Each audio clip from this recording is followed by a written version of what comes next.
Hello folks. Welcome back to my channel, Free Full-Length Classic Audiobooks. I hope all is well with you. This video is part 2 of David Copperfield by Charles Dickens. It has been divided into 3 videos to comply with YouTube's video length policies. It contains chapters 21 to 40. The links to the rest of the videos can be found in the description of the video. Enjoy and have a good day. Chapter 21. Little Em'ly. There was a servant in that house, a man who I understood was usually with Steerforth and had come into his service at the university, who was in appearance a pattern of respectability. I believe there never existed in his station a more respectable-looking man. He was taciturn, soft-footed, very quiet in his manner, deferential, observant, always at hand when wanted, and never near when not wanted. But his great claim to consideration was his respectability. He had not a pliant face. He had rather a stiff neck, rather a tight, smooth head, with short hair clinging to it at the sides, a soft way of speaking, with a peculiar habit of whispering the letter S so distinctly that he seemed to use it oftener than any other man. But every peculiarity that he had, he made respectable. If his nose had been upside down, he would have made that respectable. He surrounded himself with an atmosphere of respectability and walked secure in it. It would have been next to impossible to suspect him of anything wrong. He was so thoroughly respectable. Nobody could have thought of putting him in a livery, he was so highly respectable. To have imposed any derogatory work upon him would have been to inflict a wanton insult on the feelings of a most respectable man. And of this I noticed the women servants in the household were so intuitively conscious that they always did such work themselves, and generally while he read the paper by the pantry fire. Such a self-contained man I never saw. But in that quality, as in every other he possessed, he only seemed to be the more respectable. Even the fact that no one knew his Christian name seemed to form a part of his respectability. Nothing could be objected against his surname, Littimer, by which he was known. Peter might have been hanged or Tom transported, but Littimer was perfectly respectable. It was occasioned, I suppose, by the reverend nature of respectability in the abstract, but I felt particularly young in this man's presence. How old he was himself I could not guess, and that again went to his credit on the same score, for in the calmness of respectability he might have numbered 50 years as well as 30.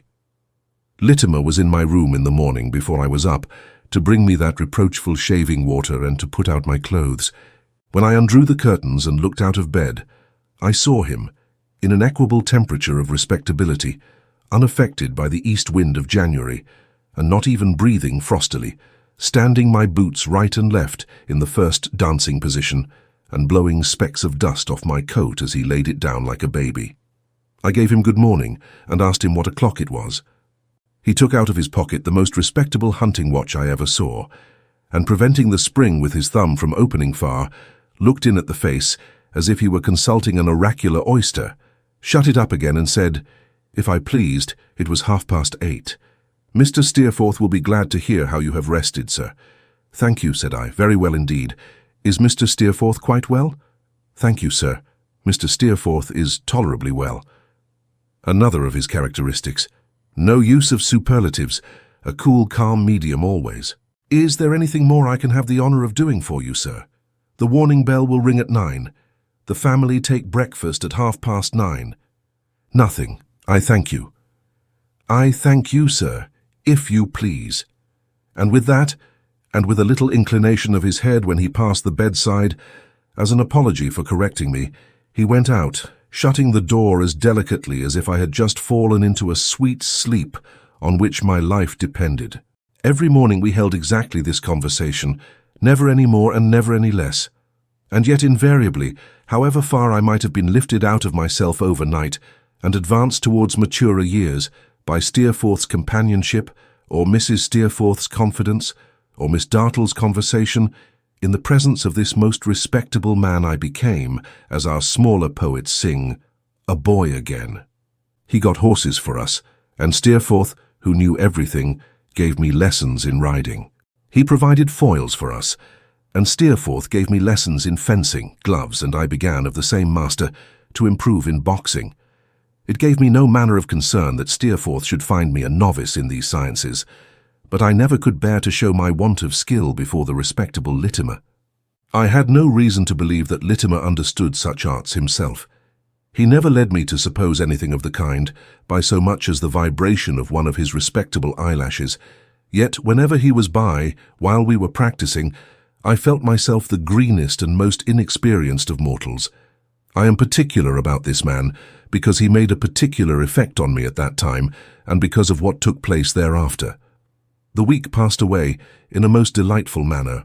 It passed rapidly, as may be supposed, to one entranced as I was, and yet it gave me so many occasions for knowing Steerforth better and admiring him more in 1,000 respects, that at its close I seemed to have been with him for a much longer time. A dashing way he had of treating me like a plaything was more agreeable to me than any behavior he could have adopted. It reminded me of our old acquaintance. It seemed the natural sequel of it. It showed me that he was unchanged. It relieved me of any uneasiness I might have felt in comparing my merits with his and measuring my claims upon his friendship by any equal standard. Above all, it was a familiar, unrestrained, affectionate demeanor that he used towards no one else. As he had treated me at school differently from all the rest, I joyfully believed that he treated me in life unlike any other friend he had. I believed that I was nearer to his heart than any other friend, and my own heart warmed with attachment to him. He made up his mind to go with me into the country, and the day arrived for our departure. He had been doubtful at first whether to take Littimer or not, but decided to leave him at home. The respectable creature, satisfied with his lot, whatever it was, arranged our portmanteau on the little carriage that was to take us into London, as if they were intended to defy the shocks of ages, and received my modestly proffered donation with perfect tranquillity. We bade adieu to Mrs. Steerforth and Miss Dartle, with many thanks on my part, and much kindness on the devoted mother's.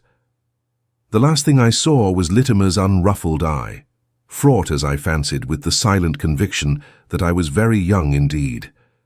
What I felt in returning so auspiciously to the old familiar places I shall not endeavour to describe. We went down by the mail.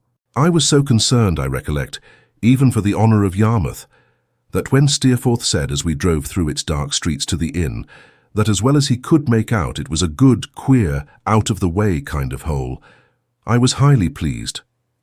We went to bed on our arrival. I observed a pair of dirty shoes and gaiters in connection with my old friend the Dolphin as we passed that door, and breakfasted late in the morning. Steerforth, who was in great spirits, had been strolling about the beach before I was up, and had made acquaintance, he said, with half the boatmen in the place. Moreover, he had seen in the distance what he was sure must be the identical house of Mr. Peggotty, with smoke coming out of the chimney, and had had a great mind, he told me, to walk in and swear he was myself grown out of knowledge. "When do you propose to introduce me there, Daisy?" he said. "I am at your disposal. Make your own arrangements." "Why, I was thinking that this evening would be a good time, Steerforth, when they are all sitting round the fire. I should like you to see it when it's snug. It's such a curious place." "So be it," returned Steerforth. "This evening." "I shall not give them any notice that we are here, you know," said I, delighted. "We must take them by surprise." "Oh, of course, it's no fun," said Steerforth, "unless we take them by surprise. Let us see the natives in their aboriginal condition." "Though they are that sort of people that you mentioned," I returned. "Aha! What? You recollect my skirmishes with Rosa, do you?" he exclaimed with a quick look. "Confound the girl! I am half afraid of her. She's like a goblin to me, but never mind her. Now what are you going to do? You are going to see your nurse, I suppose?" "Why, yes," I said. "I must see Peggotty first of all." "Well," replied Steerforth, looking at his watch, "suppose I deliver you up to be cried over for a couple of hours. Is that long enough?" I answered, laughing, that I thought we might get through it in that time, but that he must come also, for he would find that his renown had preceded him, and that he was almost as great a personage as I was. "I'll come anywhere you like," said Steerforth, "or do anything you like. Tell me where to come to, and in 2 hours I'll produce myself in any state you please, sentimental or comical." I gave him minute directions for finding the residence of Mr. Barkis, carrier to Blunderstone and elsewhere, and on this understanding went out alone. There was a sharp, bracing air. The ground was dry, the sea was crisp and clear. The sun was diffusing abundance of light, if not much warmth, and everything was fresh and lively. I was so fresh and lively myself, in the pleasure of being there, that I could have stopped the people in the streets and shaken hands with them. The streets looked small, of course. The streets that we have only seen as children always do, I believe, when we go back to them.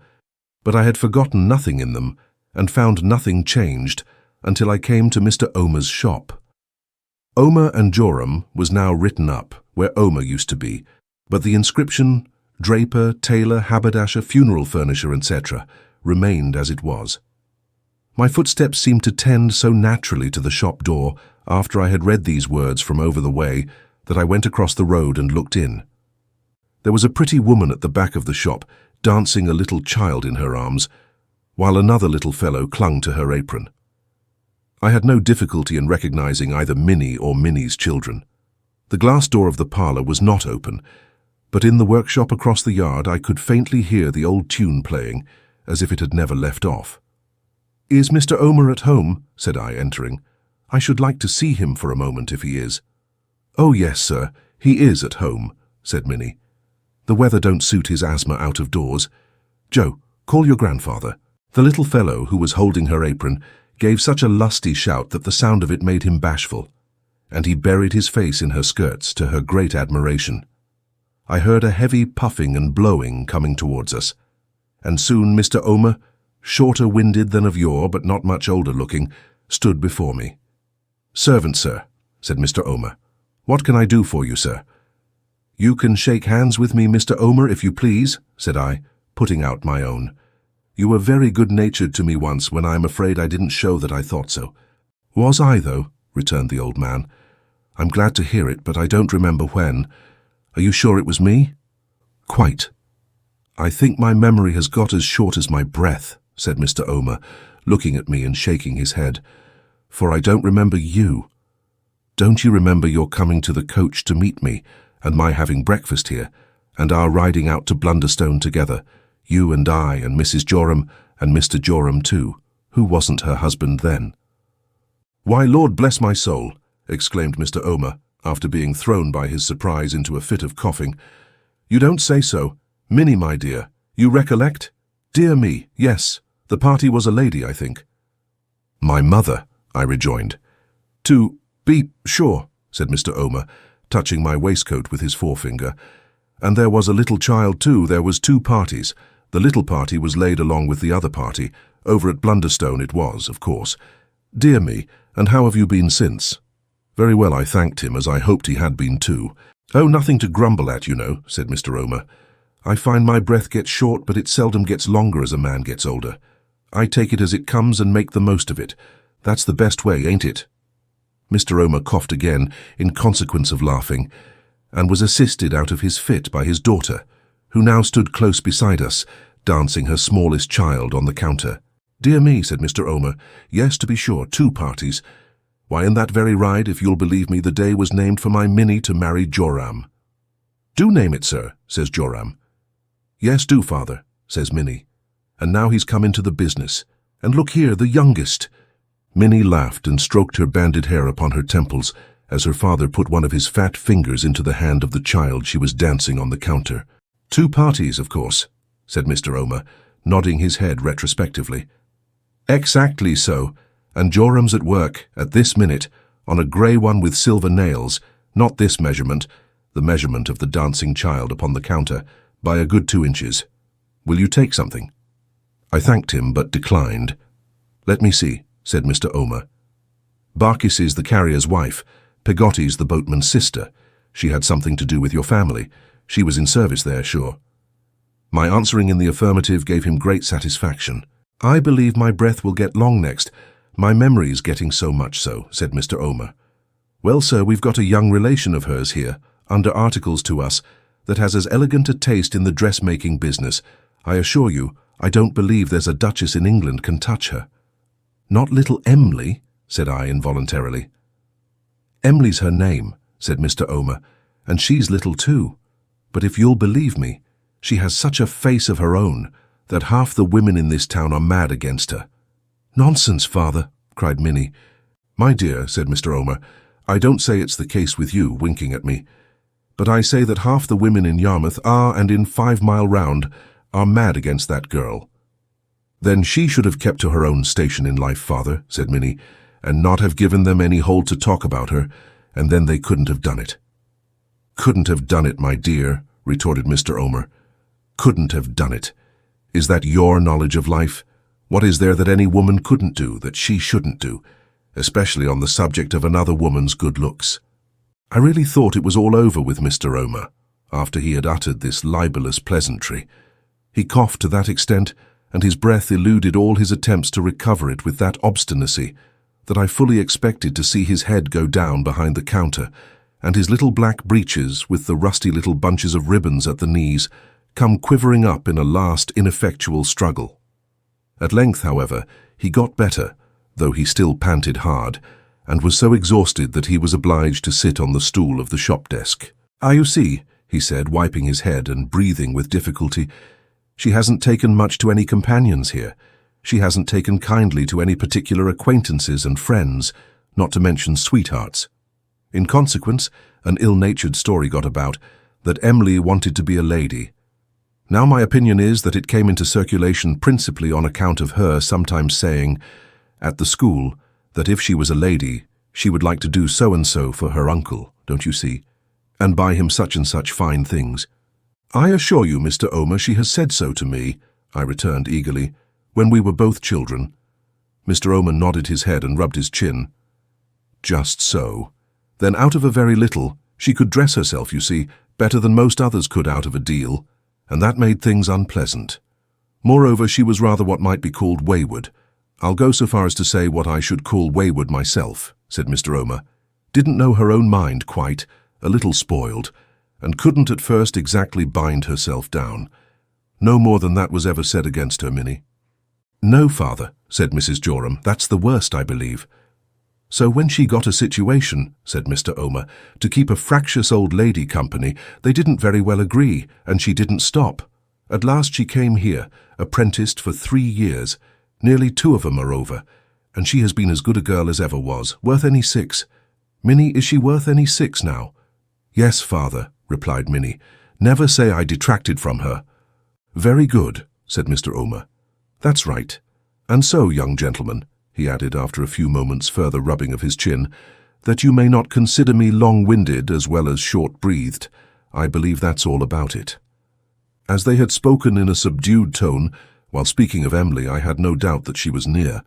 On my asking now, if that were not so, Mr. Omer nodded yes, and nodded towards the door of the parlour. My hurried inquiry if I might peep in was answered with a free permission, and looking through the glass I saw her sitting at her work.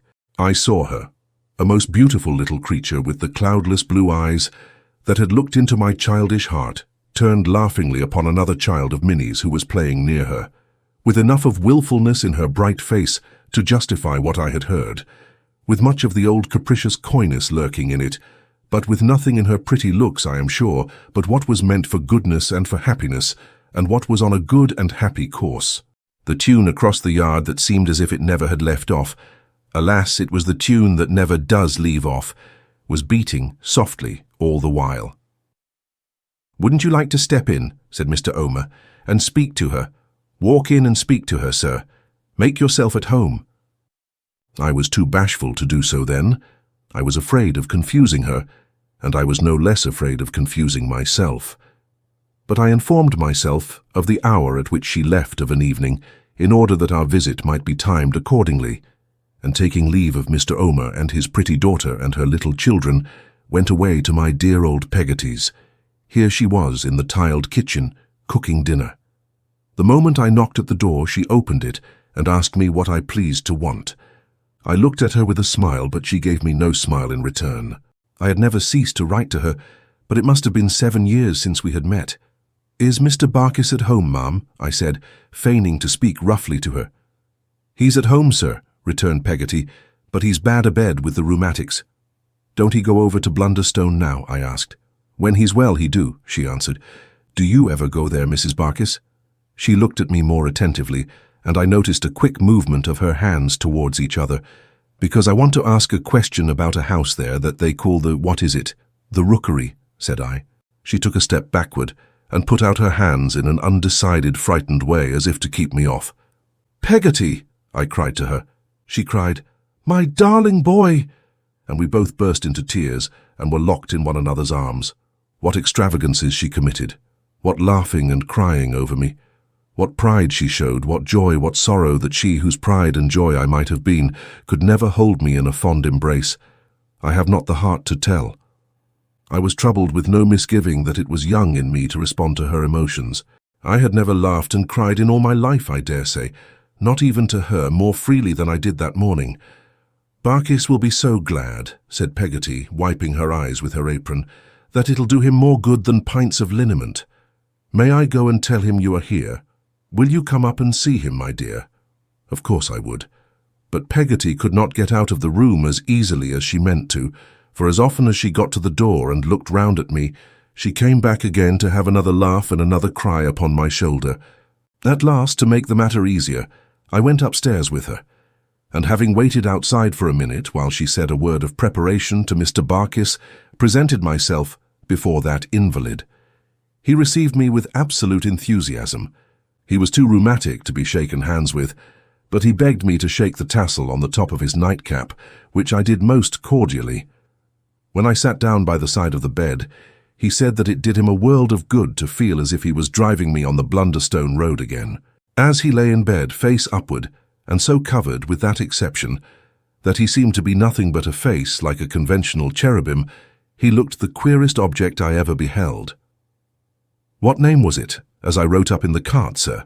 said Mr. Barkis, with a slow, rheumatic smile. "Ah, Mr. Barkis, we had some grave talks about that matter, hadn't we?" "I was willin' a long time, sir," said Mr. Barkis. "A long time," said I. "And I don't regret it," said Mr. Barkis. "Do you remember what you told me once, about her making all the apple pasties and doing all the cooking?" "Yes, very well," I returned. "It was as true," said Mr. Barkis, "as turnips is." "It was as true," said Mr. Barkis, nodding his nightcap, which was his only means of emphasis, "as taxes is, and nothing's truer than them." Mr. Barkis turned his eyes upon me, as if for my assent to this result of his reflections in bed, and I gave it. "Nothing's truer than them," repeated Mr. Barkis. "A man as poor as I am finds that out in his mind when he's laid up. I'm a very poor man, sir." "I am sorry to hear it, Mr. Barkis." "A very poor man indeed I am," said Mr. Barkis. Here his right hand came slowly and feebly from under the bedclothes, and with a purposeless, uncertain grasp took hold of a stick which was loosely tied to the side of the bed. After some poking about with this instrument, in the course of which his face assumed a variety of distracted expressions, Mr. Barkis poked it against a box, an end of which had been visible to me all the time. Then his face became composed. "Old clothes," said Mr. Barkis. "Oh," said I. "I wish it was money, sir," said Mr. Barkis. "I wish it was indeed," said I. "But it ain't," said Mr. Barkis, opening both his eyes as wide as he possibly could. I expressed myself quite sure of that, and Mr. Barkis, turning his eyes more gently to his wife, said, "She's the usefulest and best of women, C.P. Barkis. All the praise that anyone can give to C.P. Barkis, she deserves and more. My dear, you'll get a dinner today for company. Something good to eat and drink, will you?" I should have protested against this unnecessary demonstration in my honour, but that I saw Peggotty, on the opposite side of the bed, extremely anxious I should not. So I held my peace. "I have got a trifle of money somewhere about me, my dear," said Mr. Barkis, "but I'm a little tired. If you and Mr. David will leave me for a short nap, I'll try and find it when I wake." We left the room in compliance with this request.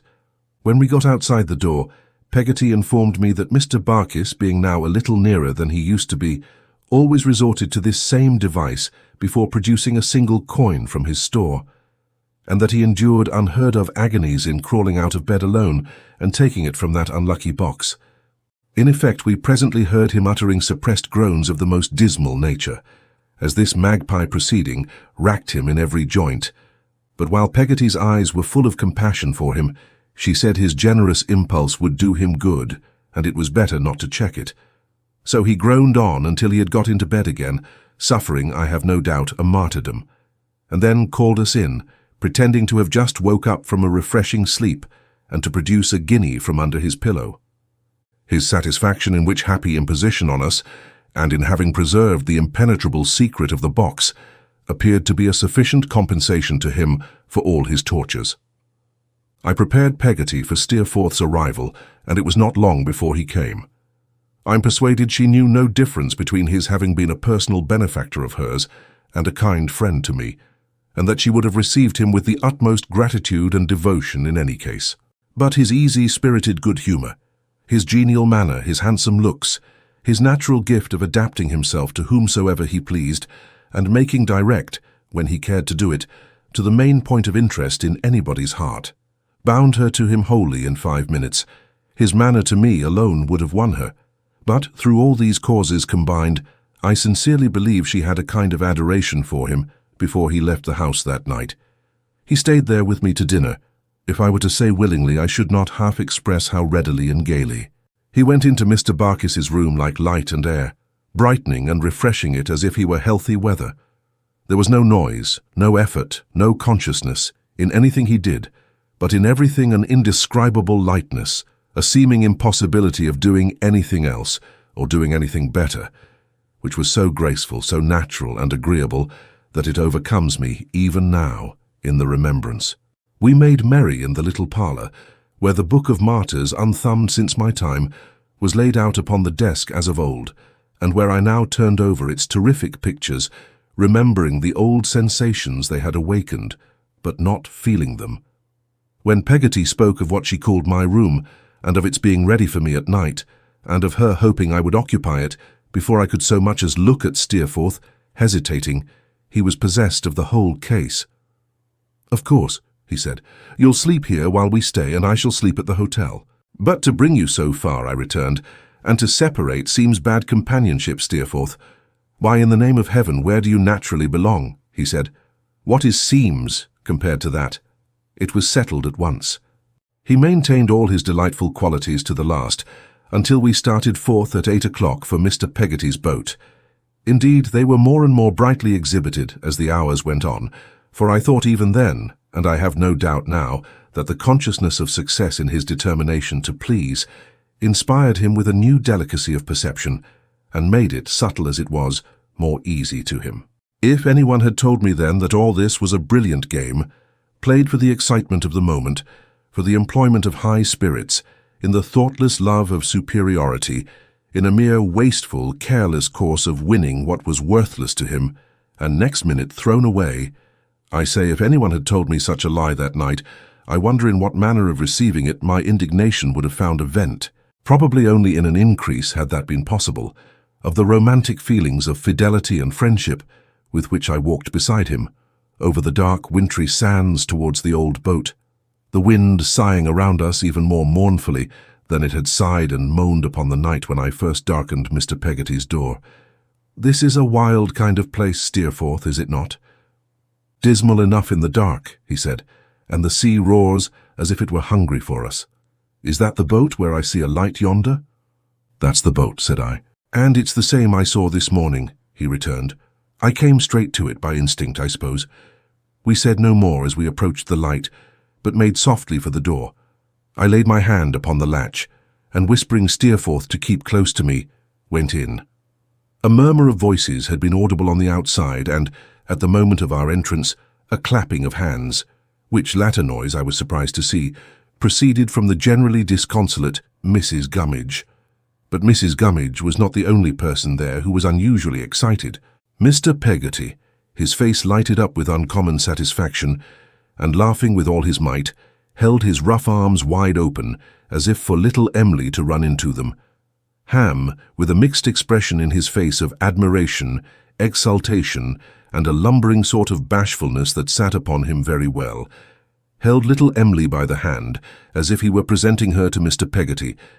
Little Emily herself, blushing and shy but delighted with Mr. Peggotty's delight, as her joyous eyes expressed, was stopped by our entrance, for she saw us first, in the very act of springing from Ham to nestle in Mr. Peggotty's embrace. In the first glimpse we had of them all, and at the moment of our passing from the dark, cold night into the warm light room, this was the way in which they were all employed. Mrs. Gummidge in the background, clapping her hands like a mad woman. The little picture was so instantaneously dissolved by our going in that one might have doubted whether it had ever been. I was in the midst of the astonished family, face to face with Mr. Peggotty, and holding out my hand to him, when Ham shouted, "Massa Davy! It's Massa Davy!" In a moment we were all shaking hands with one another, and asking one another how we did, and telling one another how glad we were to meet, and all talking at once. Mr. Peggotty was so proud and overjoyed to see us that he did not know what to say or do, but kept over and over again shaking hands with me, and then with Steerforth, and then with me, and then ruffling his shaggy hair all over his head, and laughing with such glee and triumph that it was a treat to see him. "Why, that you two gentlemen Grode, should come to this here roof tonight of all nights in my life," said Mr. Peggotty, "is such a thing as never happened afore, I do rightly believe. Emily, my darling, come here, my little witch. There's Massa Davy's friend, my dear. There's the gentleman, as you've heard on, Emily. He comes to see you, along with Massa Davy, on the brightest night of your uncle's life, as ever was or will be. Gorm the t'other one, and horror for it." After delivering this speech all in a breath, and with extraordinary animation and pleasure, Mr. Peggotty put one of his large hands rapturously on each side of his niece's face, and kissing it a dozen times, laid it with a gentle pride and love upon his broad chest, and patted it as if his hand had been a lady's. Then he let her go, and as she ran into the little chamber where I used to sleep, looked round upon us, quite hot and out of breath, with his uncommon satisfaction. "If you two gentlemen Grode now and such gentlemen," said Mr. Peggotty. So thar, cried Ham. "Well said, so thar. Massa Davy boy, gentleman Grode, so thar. If you two gentlemen Grode," said Mr. Peggotty, "don't excuse me for being in a state of mind. When you understand matters, I'll ax your pardon. Emily, my dear, she knows I'm a-going to tell." Here his delight broke out again, and has made off. "Would you be so good as look arter her mother for a minute?" Mrs. Gummidge nodded and disappeared. "If this ain't," said Mr. Peggotty, sitting down among us by the fire, "the brightest night of my life, I'm a shellfish, biled too, and more I can't say. This here little Emily, sir," in a low voice to Steerforth, "her as you see a-blushing here just now." Steerforth only nodded, but with such a pleased expression of interest and of participation in Mr. Peggotty's feelings that the latter answered him as if he had spoken. "To be sure," said Mr. Peggotty, "that's her, and so she is. Thank ye, sir." Ham nodded to me several times as if he would have said so too.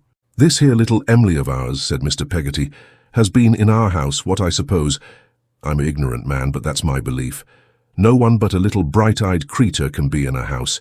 She ain't my child, I never had one, but I couldn't love her more. You understand? I couldn't do it." "I quite understand," said Steerforth. "I know you do, sir," returned Mr. Peggotty, "and thank ye again. Massa Davy, he can remember what she was. You may judge for your own self what she is, but neither of you can't fully know what she has been, is, and will be to my loving art. I am rough, sir," said Mr. Peggotty. "I am as rough as a sea porcupine, but no one, unless mayhap it is a woman, can know, I think, what our little Emily is to me, and betwixt ourselves," sinking his voice lower yet, "that woman's name ain't Mrs. Gummidge neither, though she has a world of merits." Mr. Peggotty ruffled his hair again with both hands, as a further preparation for what he was going to say, and went on with a hand upon each of his knees.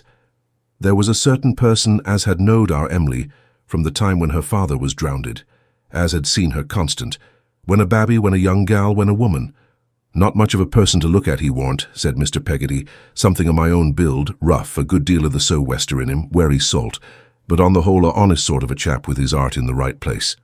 I thought I had never seen Ham grin to anything like the extent to which he sat grinning at us now. "What does this here blessed tarpaulin go and do?" said Mr. Peggotty, with his face one high noon of enjoyment. "But he loses that there art of his to our little Emily. He follows her about, he makes hisself a sort of servant to her, he loses in a great measure his relish for his wittles, and in the long run he makes it clear to me what's amiss. Now I could wish myself, you see, that our little Emily was in a fair way of being married. I could wish to see her at all uents under articles to a honest man, as had a right to defend her. I don't know how long I may live or how soon I may die, but I know that if I was capsized, any night, in a gale of wind in Yarmouth roads here, and was to see the town lights shining for the last time over the rollers as I couldn't make no head against, I could go down quieter for thinking, there's a man ashore there, iron true to my little Emily, God bless her, and no wrong can touch my Emily while so be as that man lives. Mr. Peggotty, in simple earnestness, waved his right arm as if he were waving it at the town lights for the last time, and then, exchanging a nod with Ham, whose eye he caught, proceeded as before. Well, I counsels him to speak to Emily. He's big enough, but he's bashfuller than a little and he don't like. So I speak. What? Him, says Emily. Him that I've knowed so intimate so many years, and like so much. Oh, uncle, I never can have him. He's such a good fellow. I gives her a kiss, and I says no more to her than, my dear, you're right to speak out, you're to choose for yourself, you're as free as a little bird. Then I aways to him, and I says, I wish it could have been so, but it can't.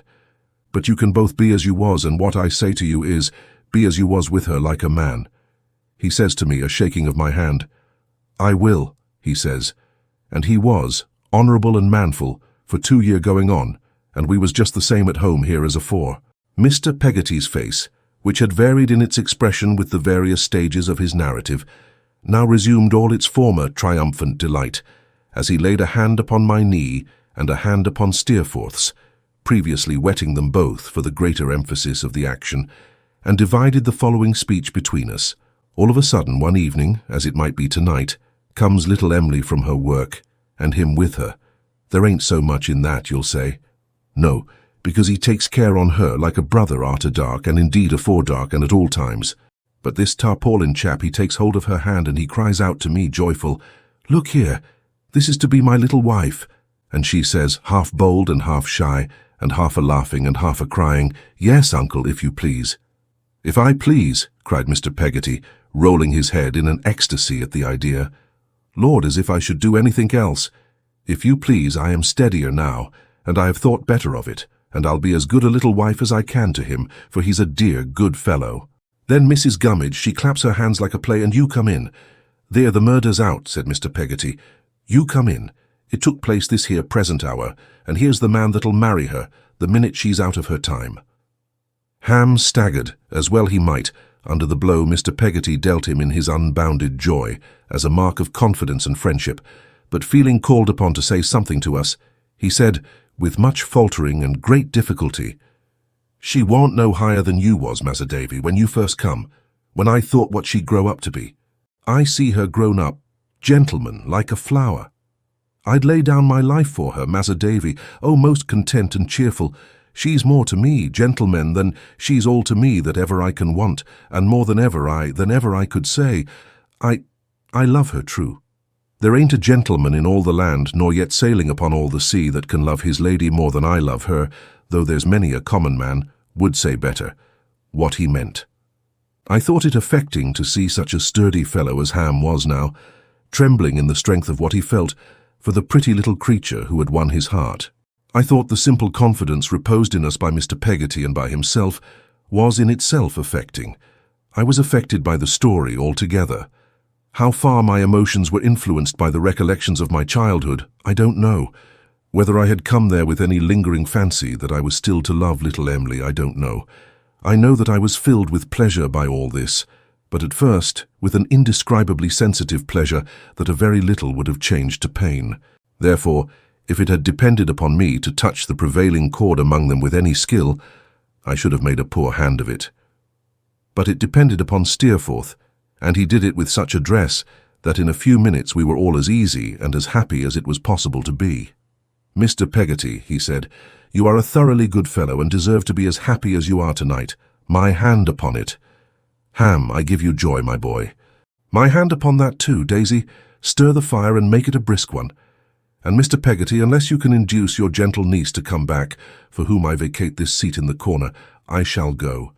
Any gap at your fireside on such a night, such a gap least of all I wouldn't make for the wealth of the Indies. So Mr. Peggotty went into my old room to fetch little Emily, At first little Emily didn't like to come, and then Ham went. Presently they brought her to the fireside, very much confused and very shy, but she soon became more assured when she found how gently and respectfully Steerforth spoke to her, how skillfully he avoided anything that would embarrass her, how he talked to Mr. Peggotty of boats and ships and tides and fish, how he referred to me about the time when he had seen Mr. Peggotty at Salem House, how delighted he was with the boat and all belonging to it, how lightly and easily he carried on, until he brought us by degrees into a charmed circle, and we were all talking away without any reserve. Emily indeed said little all the evening, but she looked and listened, and her face got animated, and she was charming. Steerforth told a story of a dismal shipwreck which arose out of his talk with Mr. Peggotty, as if he saw it all before him, and little Emily's eyes were fastened on him all the time as if she saw it too. He told us a merry adventure of his own, as a relief to that, with as much gaiety as if the narrative were as fresh to him as it was to us. And little Emily laughed until the boat rang with the musical sounds, and we all laughed, Steerforth too, in irresistible sympathy with what was so pleasant and light-hearted. He got Mr. Peggotty to sing, or rather to roar, "When the stormy winds do blow, do blow, do blow," and he sang a sailor's song himself so pathetically and beautifully that I could have almost fancied that the real wind, creeping sorrowfully round the house and murmuring low through our unbroken silence, was there to listen. As to Mrs. Gummidge, he roused that victim of despondency with a success never attained by anyone else, so Mr. Peggotty informed me, since the decease of the old one. He left her so little leisure for being miserable that she said next day she thought she must have been bewitched, but he set up no monopoly of the general attention or the conversation. When little Emily grew more courageous and talked, but still bashfully, across the fire to me, of our old wanderings upon the beach to pick up shells and pebbles, and when I asked her if she recollected how I used to be devoted to her, and when we both laughed and reddened, casting these looks back on the pleasant old times, so unreal to look at now, he was silent and attentive and observed us thoughtfully. She sat at this time and all the evening on the old locker in her old little corner by the fire, Ham beside her, where I used to sit. I could not satisfy myself whether it was in her own little tormenting way, or in a maidenly reserve before us, that she kept quite close to the wall and away from him. But I observed that she did so all the evening. As I remember, it was almost midnight when we took our leave. We had had some biscuit and dried fish for supper, and Steerforth had produced from his pocket a full flask of Hollands, which we men, I may say we men now without a blush, had emptied. We parted merrily, and as they all stood crowded round the door to light us as far as they could upon our road, I saw the sweet blue eyes of little Emily peeping after us from behind Ham, and heard her soft voice calling to us to be careful how we went. "A most engaging little beauty," said Steerforth, taking my arm. "Well, it's a quaint place, and they are quaint company, and it's quite a new sensation to mix with them." "How fortunate we are, too," I returned, "to have arrived to witness their happiness in that intended marriage. I never saw people so happy. How delightful to see it, and to be made the sharers in their honest joy, as we have been." "That's rather a chuckle-headed fellow for the girl, isn't he?" said Steerforth. He had been so hearty with him, and with them all, that I felt a shock in this unexpected and cold reply. But turning quickly upon him, and seeing a laugh in his eyes, I answered, much relieved, "Ah, Steerforth, it's well for you to joke about the poor. You may skirmish with Miss Dartle, or try to hide your sympathies in jest from me, but I know better.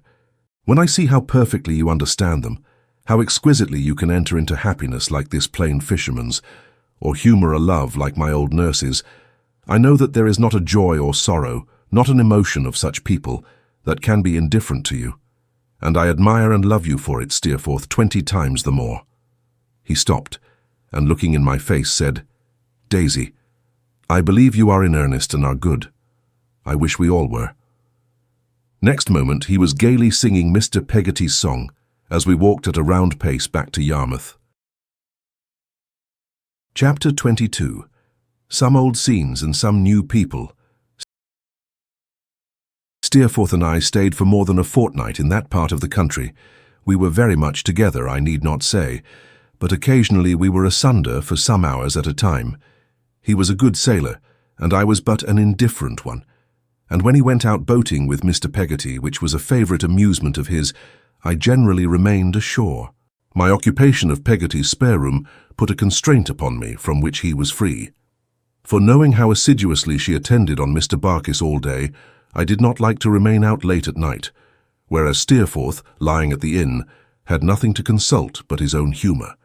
Thus it came about that I heard of his making little treats for the fishermen at Mr. Peggotty's house of call, the willing mind, after I was in bed, and of his being afloat, wrapped in fisherman's clothes, whole moonlight nights, and coming back when the morning tide was at flood.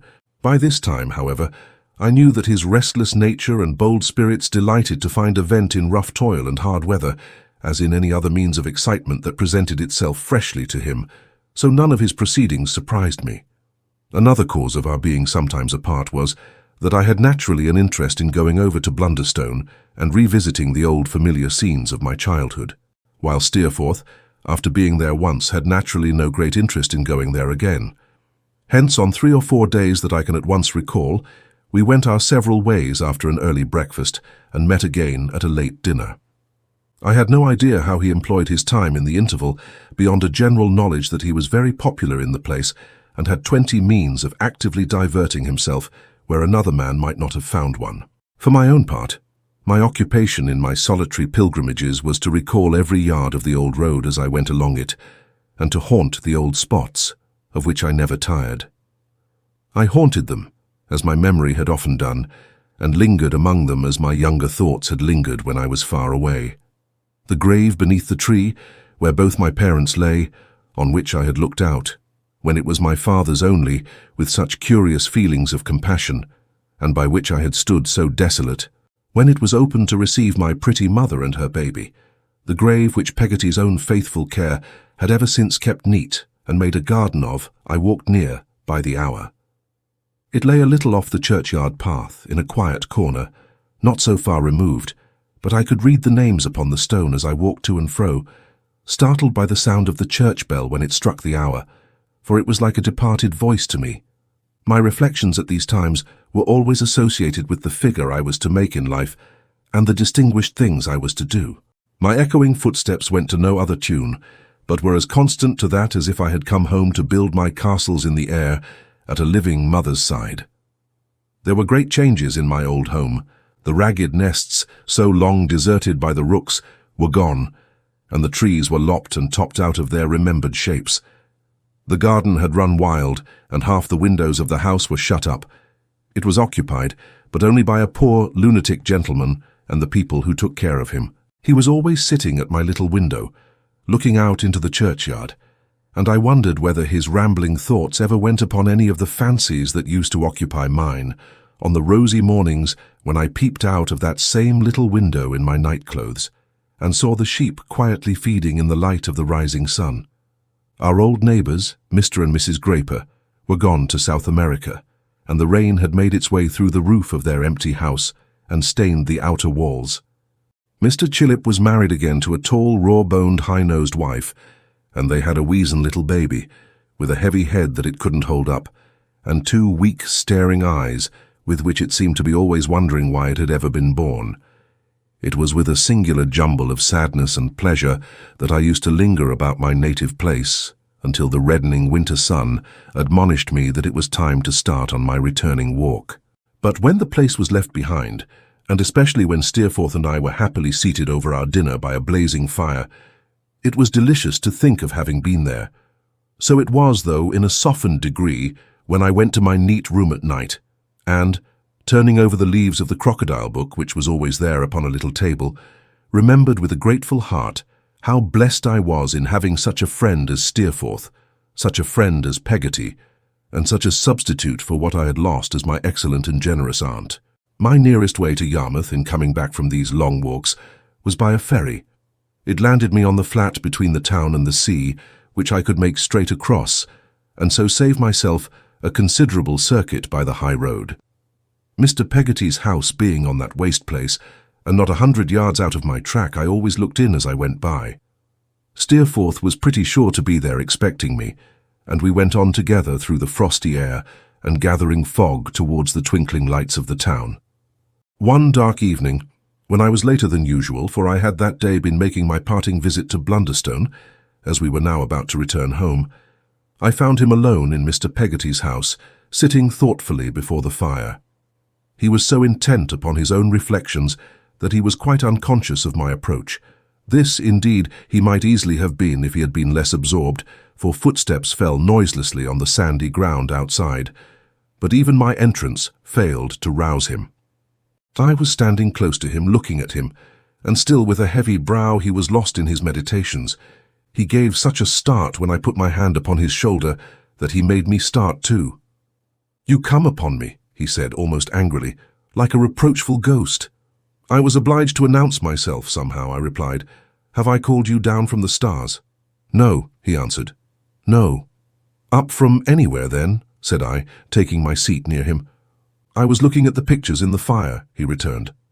"But you are spoiling them for me," said I, as he stirred it quickly with a piece of burning wood, striking out of it a train of red-hot sparks that went careering up the little chimney and roaring out into the air. "You would not have seen them," he returned. "I detest this mongrel time, neither day nor night. How late you are. Where have you been?" "I have been taking leave of my usual walk," said I. "And I have been sitting here," said Steerforth, glancing round the room, "thinking that all the people we found so glad on the night of our coming down might, to judge from the present wasted air of the place, be dispersed or dead, or come to I don't know what harm. David, I wish to God I had had a judicious father these last 20 years. "My dear Steerforth, what is the matter?" "I wish with all my soul I had been better guided," he exclaimed. "I wish with all my soul I could guide myself better." There was a passionate dejection in his manner that quite amazed me. He was more unlike himself than I could have supposed possible. "It would be better to be this poor Peggotty, or his lout of a nephew," he said, getting up and leaning moodily against the chimney-piece with his face towards the fire, "than to be myself, 20 times richer and 20 times wiser, and be the torment to myself that I have been in this devil's bark of a boat within the last half-hour." I was so confounded by the alteration in him that at first I could only observe him in silence, as he stood leaning his head upon his hand and looking gloomily down at the fire. At length I begged him, with all the earnestness I felt, to tell me what had occurred to cross him so unusually, and to let me sympathize with him if I could not hope to advise him. Before I had well concluded, he began to laugh, fretfully at first, but soon with returning gaiety. "Tut, it's nothing, Daisy, nothing," he replied. "I told you at the inn in London, I am heavy company for myself sometimes. I have been a nightmare to myself just now. Must have had one, I think. At odd dull times nursery tales come up into the memory unrecognized for what they are. I believe I have been confounding myself with the bad boy who didn't care and became food for lions. A grander kind of going to the dogs, I suppose. What old women call the horrors have been creeping over me from head to foot. I have been afraid of myself." "You are afraid of nothing else, I think," said I. "Perhaps not, and yet may have enough to be afraid of too," he answered. "Well, so it goes by. I am not about to be hipped again, David, but I tell you, my good fellow, once more, that it would have been well for me, and for more than me, if I had had a steadfast and judicious father." His face was always full of expression, but I never saw it express such a dark kind of earnestness as when he said these words, with his glance bent on the fire. "So much for that," he said, making as if he tossed something light into the air with his hand. "Why, being gone, I am a man again, like Macbeth. And now for dinner, if I have not, Macbeth-like, broken up the feast with most admired disorder, Daisy." "But where are they all, I wonder?" said I. "God knows," said Steerforth. "After strolling to the ferry looking for you, I strolled in here and found the place deserted. That set me thinking, and you found me thinking." The advent of Mrs. Gummidge with a basket explained how the house had happened to be empty. She had hurried out to buy something that was needed against Mr. Peggotty's return with the tide, and had left the door open in the meanwhile, lest Ham and little Emily, with whom it was an early night, should come home while she was gone. Steerforth, after very much improving Mrs. Gummidge's spirits by a cheerful salutation and a jocose embrace, took my arm and hurried me away. He had improved his own spirits, no less than Mrs. Gummidge's, for they were again at their usual flow, and he was full of vivacious conversation as we went along. "And so," he said gaily, "we abandon this buccaneer life tomorrow, do we?" "So we agreed," I returned, "and our places by the coach are taken, you know." "Aye, there's no help for it, I suppose," said Steerforth. "I have almost forgotten that there is anything to do in the world but to go out tossing on the sea here. I wish there was not." "As long as the novelty should last," said I, laughing. "Like enough," he returned, "though there's a sarcastic meaning in that observation for an amiable piece of innocence like my young friend. Well, I dare say I'm a capricious fellow, David. I know I am, but while the iron is hot I can strike it vigorously too. I could pass a reasonably good examination already, as a pilot in these waters, I think." "Mr. Peggotty says you are a wonder," I returned. "A nautical phenomenon, eh?" laughed Steerforth. "Indeed he does, and you know how truly. I know how ardent you are in any pursuit you follow, and how easily you can master it, and that amazes me most in you, Steerforth, that you should be contented with such fitful uses of your powers." "Contented?" he answered merrily. "I am never contented except with your freshness, my gentle daisy. As to fitfulness, I have never learnt the art of binding myself to any of the wheels on which the Ixions of these days are turning round and round. I missed it somehow in a bad apprenticeship, and now don't care about it. You know I have bought a boat down here?" "What an extraordinary fellow you are, Steerforth," I exclaimed, stopping, for this was the first I had heard of it, "when you may never care to come near the place again." "I don't know that," he returned. "I have taken a fancy to the place. At all events," walking me briskly on, "I have bought a boat that was for sale. A clipper, Mr. Peggotty says, and so she is, and Mr. Peggotty will be master of her in my absence." "Now I understand you, Steerforth," said I exultingly. "You pretend to have bought it for yourself, but you have really done so to confer a benefit on him. I might have known as much at first, knowing you. My dear kind Steerforth, how can I tell you what I think of your generosity?" "Tush!" he answered, turning red. "The less said, the better. Didn't I know," cried I, "didn't I say that there was not a joy or sorrow or any emotion of such honest hearts that was indifferent to you?" Aye, he answered. "You told me all that. There, let it rest. We have said enough." Afraid of offending him by pursuing the subject when he made so light of it, I only pursued it in my thoughts, as we went on at even a quicker pace than before. "She must be newly rigged," said Steerforth, "and I shall leave Littimer behind to see it done, that I may know she is quite complete. Did I tell you Littimer had come down?" "No." "Oh, yes, came down this morning with a letter from my mother.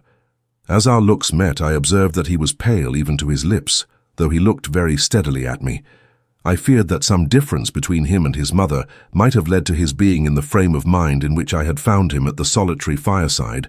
I hinted so. "Oh, no," he said, shaking his head and giving a slight laugh. "Nothing of the sort. Yes, he has come down, that man of mine." "The same as ever?" said I. "The same as ever," said Steerforth, "distant and quiet as the North Pole. He shall see to the boat being fresh named. She's the Stormy Petrel now. What does Mr. Peggotty care for Stormy Petrels? I'll have her christened again." "By what name?" I asked. "The Little Em'ly." As he had continued to look steadily at me, I took it as a reminder that he objected to being extolled for his consideration. I could not help showing in my face how much it pleased me, but I said little, and he resumed his usual smile, and seemed relieved. "But see here," he said, looking before us, "where the original Little Em'ly comes. And that fellow with her, eh? Upon my soul, he's a true knight. He never leaves her." Ham was a boat builder in these days, having improved a natural ingenuity in that handicraft, until he had become a skilled workman. He was in his working dress and looked rugged enough, but manly withal, and a very fit protector for the blooming little creature at his side. Indeed, there was a frankness in his face, an honesty, and an undisguised show of his pride in her, and his love for her, which were to me the best of good looks. I thought, as they came towards us, that they were well matched even in that particular. She withdrew her hand timidly from his arm as we stopped to speak to them, and blushed as she gave it to Steerforth and to me.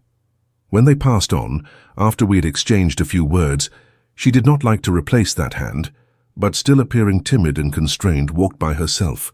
I thought all this very pretty and engaging, and Steerforth seemed to think so too, as we looked after them fading away in the light of a young moon. Suddenly there passed us, evidently following them, a young woman whose approach we had not observed, but whose face I saw as she went by and thought I had a faint remembrance of. She was lightly dressed, looked bold and haggard and flaunting and poor, but seemed, for the time, to have given all that to the wind which was blowing, and to have nothing in her mind but going after them. As the dark distant level, absorbing their figures into itself, left but itself visible between us and the sea and clouds, her figure disappeared in like manner, still no nearer to them than before. "That is a black shadow to be following the girl," said Steerforth, standing still. "What does it mean?" He spoke in a low voice that sounded almost strange to me. "She must have it in her mind to beg of them, I think," said I. "A beggar would be no novelty," said Steerforth, "but it is a strange thing that the beggar should take that shape tonight." "Why?" I asked. "For no better reason truly than because I was thinking," he said after a pause, "of something like it when it came by. Where the devil did it come from, I wonder?" "From the shadow of this wall, I think," said I, as we emerged upon a road on which a wall abutted. "It's gone," he returned, looking over his shoulder, "and all he'll go with it. Now for our dinner." But he looked again over his shoulder, towards the sea line glimmering afar off, and yet again. And he wondered about it in some broken expressions several times in the short remainder of our walk, and only seemed to forget it when the light of fire and candle shone upon us, seated warm and merry at table. Littimer was there, and had his usual effect upon me. When I said to him that I hoped Mrs. Steerforth and Miss Dartle were well, he answered respectfully, and of course respectably, that they were tolerably well. He thanked me and had sent their compliments. This was all, and yet he seemed to me to say as plainly as a man could say, "You are very young, sir, you are exceedingly young." We had almost finished dinner when, taking a step or two towards the table, from the corner where he kept watch upon us, or rather upon me as I felt, he said to his master, "I beg your pardon, sir, Miss Mocha is down here." "Who?" cried Steerforth, much astonished. "Miss Mocha, sir." "Why, what on earth does she do here?" said Steerforth. "It appears to be her native part of the country, sir. She informs me that she makes one of her professional visits here every year, sir. I met her in the street this afternoon, and she wished to know if she might have the honour of waiting on you after dinner, sir." "Do you know the giantess in question, Daisy?" inquired Steerforth. I was obliged to confess I felt ashamed even of being at this disadvantage before Littimer, that Miss Mocha and I were wholly unacquainted. "Then you shall know her," said Steerforth, "for she is one of the 7 wonders of the world. When Miss Mocha comes, show her in." I felt some curiosity and excitement about this lady, especially as Steerforth burst into a fit of laughing when I referred to her, and positively refused to answer any question of which I made her the subject. I remained, therefore, in a state of considerable expectation until the cloth had been removed some half an hour, and we were sitting over our decanter of wine before the fire, when the door opened, and Littimer, with his habitual serenity quite undisturbed, announced, "Miss Mocha." I looked at the doorway and saw nothing. I was still looking at the doorway, thinking that Miss Mocha was a long while making her appearance, when, to my infinite astonishment, there came waddling round a sofa which stood between me and it, a pursy dwarf of about 40 or 45, with a very large head and face, a pair of roguish grey eyes and such extremely little arms that, to enable herself to lay a finger archly against her snub nose as she ogled Steerforth, she was obliged to meet the finger halfway and lay her nose against it. Her chin, which was what is called a double chin, was so fat that it entirely swallowed up the strings of her bonnet, bow and all. Throat she had none, waist she had none, legs she had none worth mentioning, for though she was more than full size down to where her waist would have been, if she had had any, and though she terminated, as human beings generally do, in a pair of feet, she was so short that she stood at a common-sized chair as at a table, resting a bag she carried on the seat. This lady, dressed in an offhand easy style, bringing her nose and her forefinger together with the difficulty I have described, standing with her head necessarily on one side, and with one of her sharp eyes shut up, making an uncommonly knowing face, after ogling Steerforth for a few moments, broke into a torrent of words. "What? My flower?" she pleasantly began, shaking her large head at him. "You're there, are you? Oh, you naughty boy, fie for shame. What do you do so far away from home? You're up to mischief, I'll be bound. Oh, you're a downy fellow, Steerforth, so you are, and I'm another, ain't I? Ha, ha, ha. You'd have betted £100 to 5 now that you wouldn't have seen me here, wouldn't you? Bless you, man alive, I'm everywhere. I'm here and there and where not, like the conjurer's half-crown in the lady's handkercher. Talking of handkerchers and talking of ladies, what a comfort you are to your blessed mother. Ain't you, my dear boy, over one of my shoulders, and I don't say which." Miss Mowcher untied her bonnet at this passage of her discourse, threw back the strings and sat down, panting on a footstool in front of the fire, making a kind of arbour of the dining table which spread its mahogany shelter above her head. "Oh, my stars, and what's their names?" she went on, clapping a hand on each of her little knees and glancing shrewdly at me. "I'm of too full a habit, that's the fact, Steerforth. After a flight of stairs it gives me as much trouble to draw every breath I want, as if it was a bucket of water. If you saw me looking out of an upper window, you'd think I was a fine woman, wouldn't you?" "I should think that, wherever I saw you," replied Steerforth.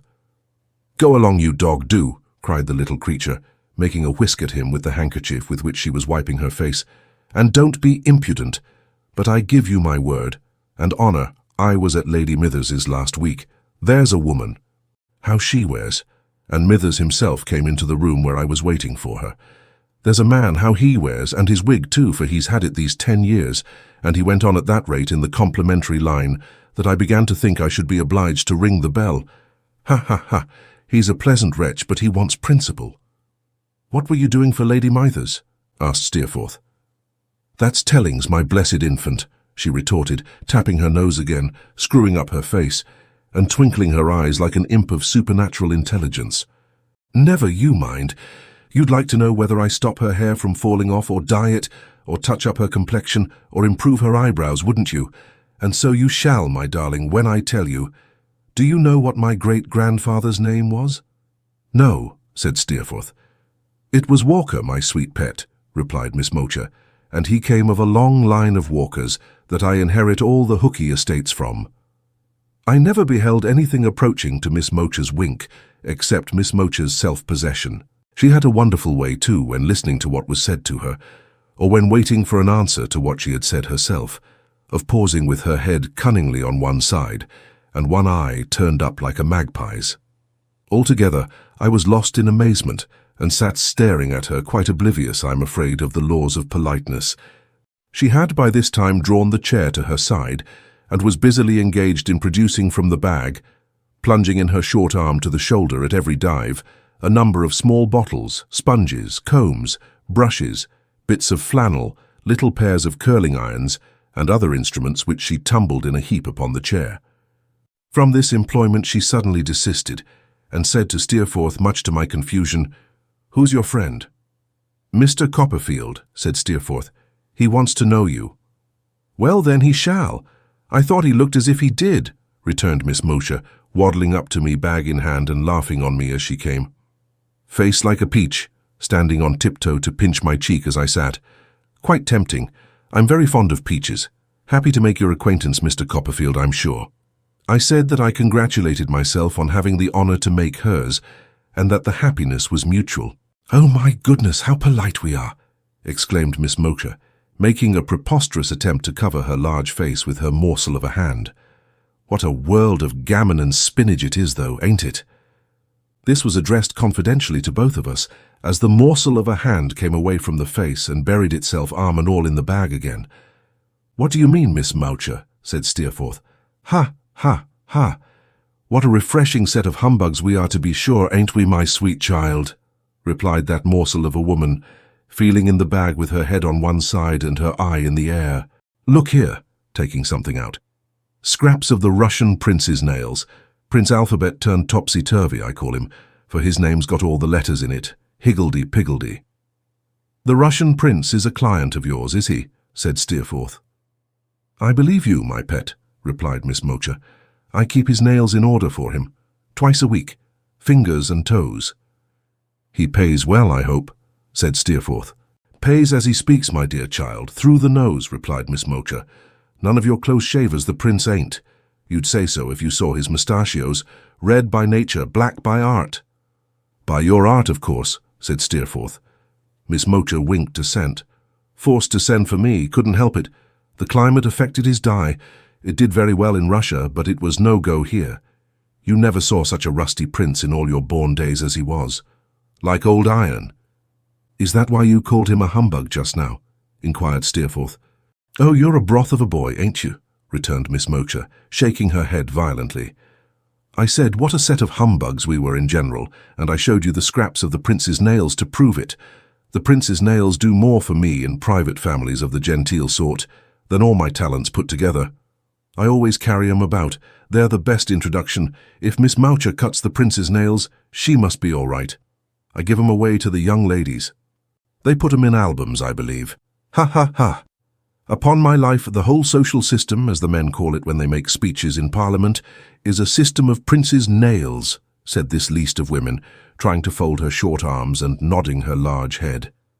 Steerforth laughed heartily, and I laughed too, Miss Mowcher continuing all the time to shake her head, which was very much on one side, and to look into the air with one eye and to wink with the other. Well, well, she said, smiting her small knees and rising, this is not business. Come, Steerforth, let's explore the polar regions and have it over.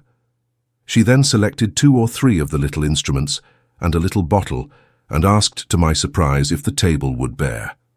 On Steerforth's replying in the affirmative, she pushed a chair against it and, begging the assistance of my hand, mounted up, pretty nimbly, to the top, as if it were a stage.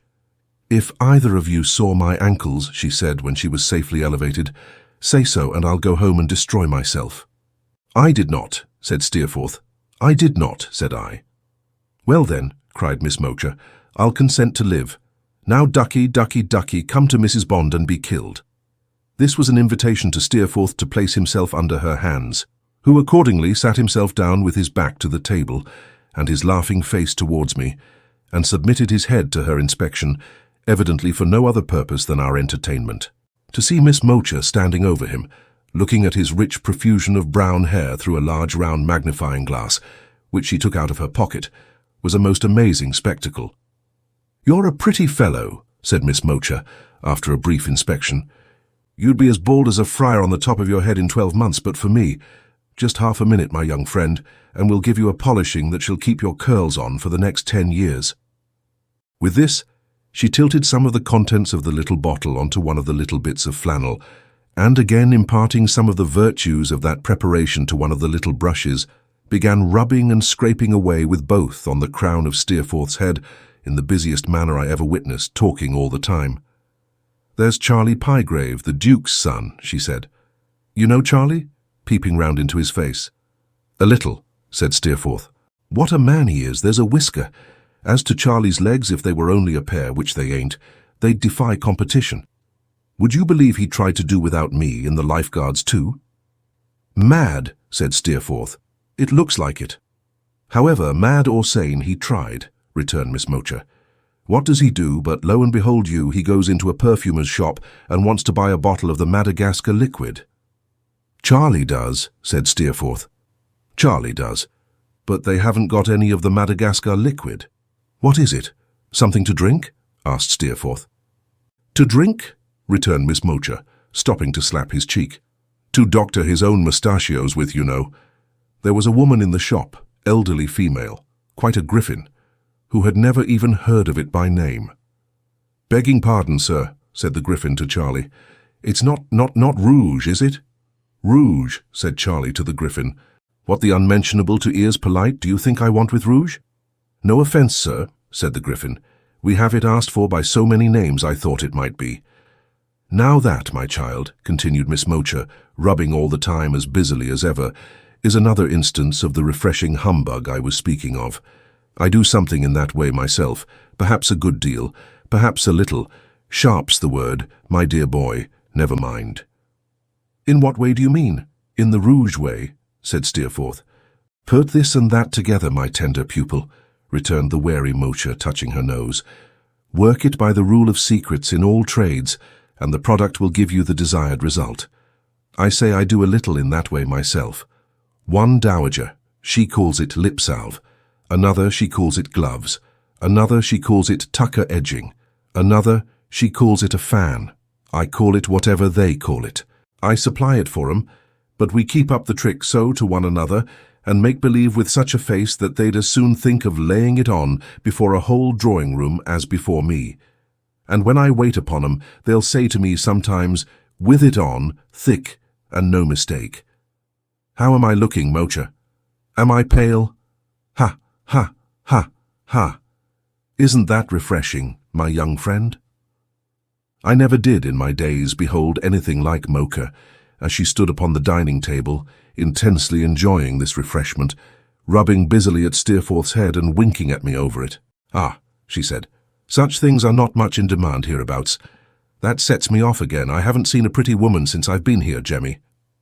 No? Said Steerforth. Not the ghost of one, replied Miss Mocha. We could show her the substance of one, I think, said Steerforth, addressing his eyes to mine. Eh, Daisy? Yes, indeed, said I. Aha! Cried the little creature, glancing sharply at my face and then peeping round at Steerforth's. Umph? The first exclamation sounded like a question put to both of us, and the second like a question put to Steerforth only. She seemed to have found no answer to either, but continued to rub with her head on one side and her eye turned up, as if she were looking for an answer in the air and were confident of its appearing presently. A sister of yours, Mr. Copperfield, she cried, after a pause, and still keeping the same lookout. Aye, aye? No, said Steerforth, before I could reply. Nothing of the sort. On the contrary, Mr. Copperfield used, or I am much mistaken, to have a great admiration for her. Why hasn't he now? Returned Miss Mocha. Is he fickle? Oh, for shame! Did he sip every flower and change every hour, until Polly his passion requited? Is her name Polly? The elfin suddenness with which she pounced upon me with this question and a searching look quite disconcerted me for a moment. No, Miss Mocha, I replied. Her name is Emily. Aha! She cried exactly as before. Humph! What a rattle I am! Mr. Copperfield, ain't I volatile? Her tone and look implied something that was not agreeable to me in connection with the subject. So I said in a graver manner than any of us had yet assumed, she is as virtuous as she is pretty. She is engaged to be married to a most worthy and deserving man in her own station of life. I esteem her for her good sense, as much as I admire her for her good looks. Well said, cried Steerforth. Hear, hear, hear. Now I'll quench the curiosity of this little Fatima, my dear Daisy, by leaving her nothing to guess at. She is at present apprenticed, Miss Mocha, or articled, or whatever it may be, to Omer and Joram, haberdashers, milliners, and so forth in this town. Do you observe? Omer and Joram. The promise of which my friend has spoken is made and entered into with her cousin. Christian name, Ham. Surname, Peggotty. Occupation, boat builder, also of this town. She lives with a relative. Christian name, unknown. Surname, Peggotty. Occupation, seafaring, also of this town. She is the prettiest and most engaging little fairy in the world. I admire her as my friend does exceedingly. If it were not that I might appear to disparage her intended, which I know my friend would not like, I would add that to me she seems to be throwing herself away, that I am sure she might do better, and that I swear she was born to be a lady. Miss Mocha listened to these words, which were very slowly and distinctly spoken, with her head on one side, and her eye in the air, as if she were still looking for that answer. When he ceased, she became brisk again in an instant and rattled away with surprising volubility. Oh, and that's all about it, is it? She exclaimed, trimming his whiskers with a little restless pair of scissors that went glancing round his head in all directions. Very well, very well. Quite a long story. Ought to end, and they lived happy ever afterwards, oughtn't it? Ah, what's that game at forfeits? I love my love with an E because she's enticing. I hate her with an E because she's engaged. I took her to the sign of the exquisite and treated her with an elopement. Her name's Emily and she lives in the East. Ha ha ha! Mr. Copperfield, ain't I volatile? Merely looking at me with extravagant slyness, and not waiting for any reply, she continued without drawing breath. There, if ever any scapegrace was trimmed and touched up to perfection, you are, Steerforth. If I understand any noddle in the world, I understand yours. Do you hear me when I tell you that, my darling? I understand yours, peeping down into his face. Now you may mizzle Jemmy, as we say at court, and if Mr. Copperfield will take the chair, I'll operate on him. What do you say, Daisy? Inquired Steerforth, laughing and resigning his seat. Will you be improved? Thank you, Miss Mocher, not this evening. Don't say no, returned the little woman, looking at me with the aspect of a connoisseur. A little bit more eyebrow. Thank you, I returned. Some other time. Have it carried 1/4 of an inch towards the temple, said Miss Mocher. We can do it in a fortnight. No, I thank you, not at present.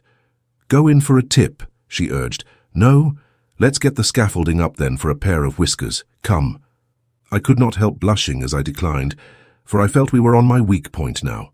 But Miss Mocher, finding that I was not at present disposed for any decoration within the range of her art, and that I was, for the time being, proof against the blandishments of the small bottle which she held up before one eye to enforce her persuasions, said we would make a beginning on an early day, and requested the aid of my hand to descend from her elevated station. Thus assisted, she skipped down with much agility and began to tie her double chin into her bonnet. The fee, said Steerforth, is 5 bob, replied Miss Mocher, and dirt cheap, my chicken. Ain't I volatile, Mr. Copperfield? I replied politely, not at all. But I thought she was rather so when she tossed up his 2 half-crowns like a goblin pieman, caught them, dropped them in her pocket, and gave it a loud slap. That's the till, observed Miss Mocher, standing at the chair again and replacing in the bag a miscellaneous collection of little objects she had emptied out of it. Have I got all my traps? It seems so. It won't do to be like long Ned Beadwood when they took him to church to marry him to somebody, as he says, and left the bride behind. Ha ha, ha ha. A wicked rascal, Ned, but droll. Now I know I'm going to break your hearts, but I am forced to leave you. You must call up all your fortitude and try to bear it. Goodbye, Mr. Copperfield. Take care of yourself, jockey of Norfolk. How I have been rattling on. It's all the fault of you 2 wretches. I forgive you. Bob swore, and, as the Englishman said, for good night, when he first learnt French and thought it so like English. Bob swore, my ducks. With the bag slung over her arm and rattling as she waddled away, she waddled to the door, where she stopped to inquire if she should leave us a lock of her hair. Ain't I volatile? She added, as a commentary on this offer, and, with her finger on her nose, departed. Steerforth laughed to that degree that it was impossible for me to help laughing too, though I am not sure I should have done so but for this inducement. When we had had our laugh quite out, which was after some time, he told me that Miss Mocher had quite an extensive connection and made herself useful to a variety of people in a variety of ways.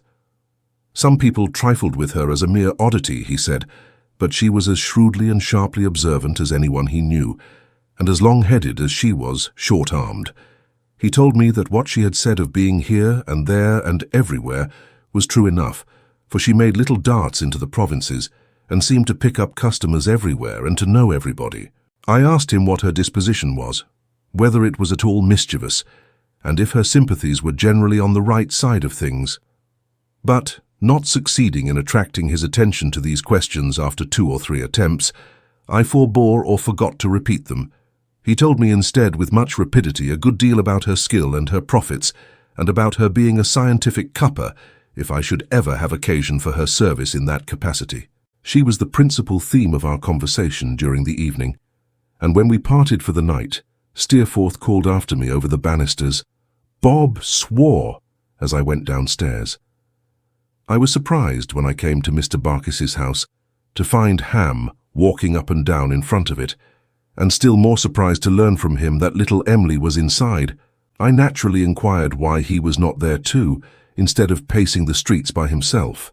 "Why, you see, Massa Davy," he rejoined in a hesitating manner, "Emily, she's talking to someone in here." "I should have thought," said I, smiling, "that was a reason for your being in here too, Ham." "Well, Massa Davy, in a general way, so it would be," he returned. "But look-ye here, Massa Davy," lowering his voice and speaking very gravely. "It's a young woman, sir, a young woman that Emily knowed once and don't ought to know no more." When I heard these words, A light began to fall upon the figure I had seen following them some hours ago.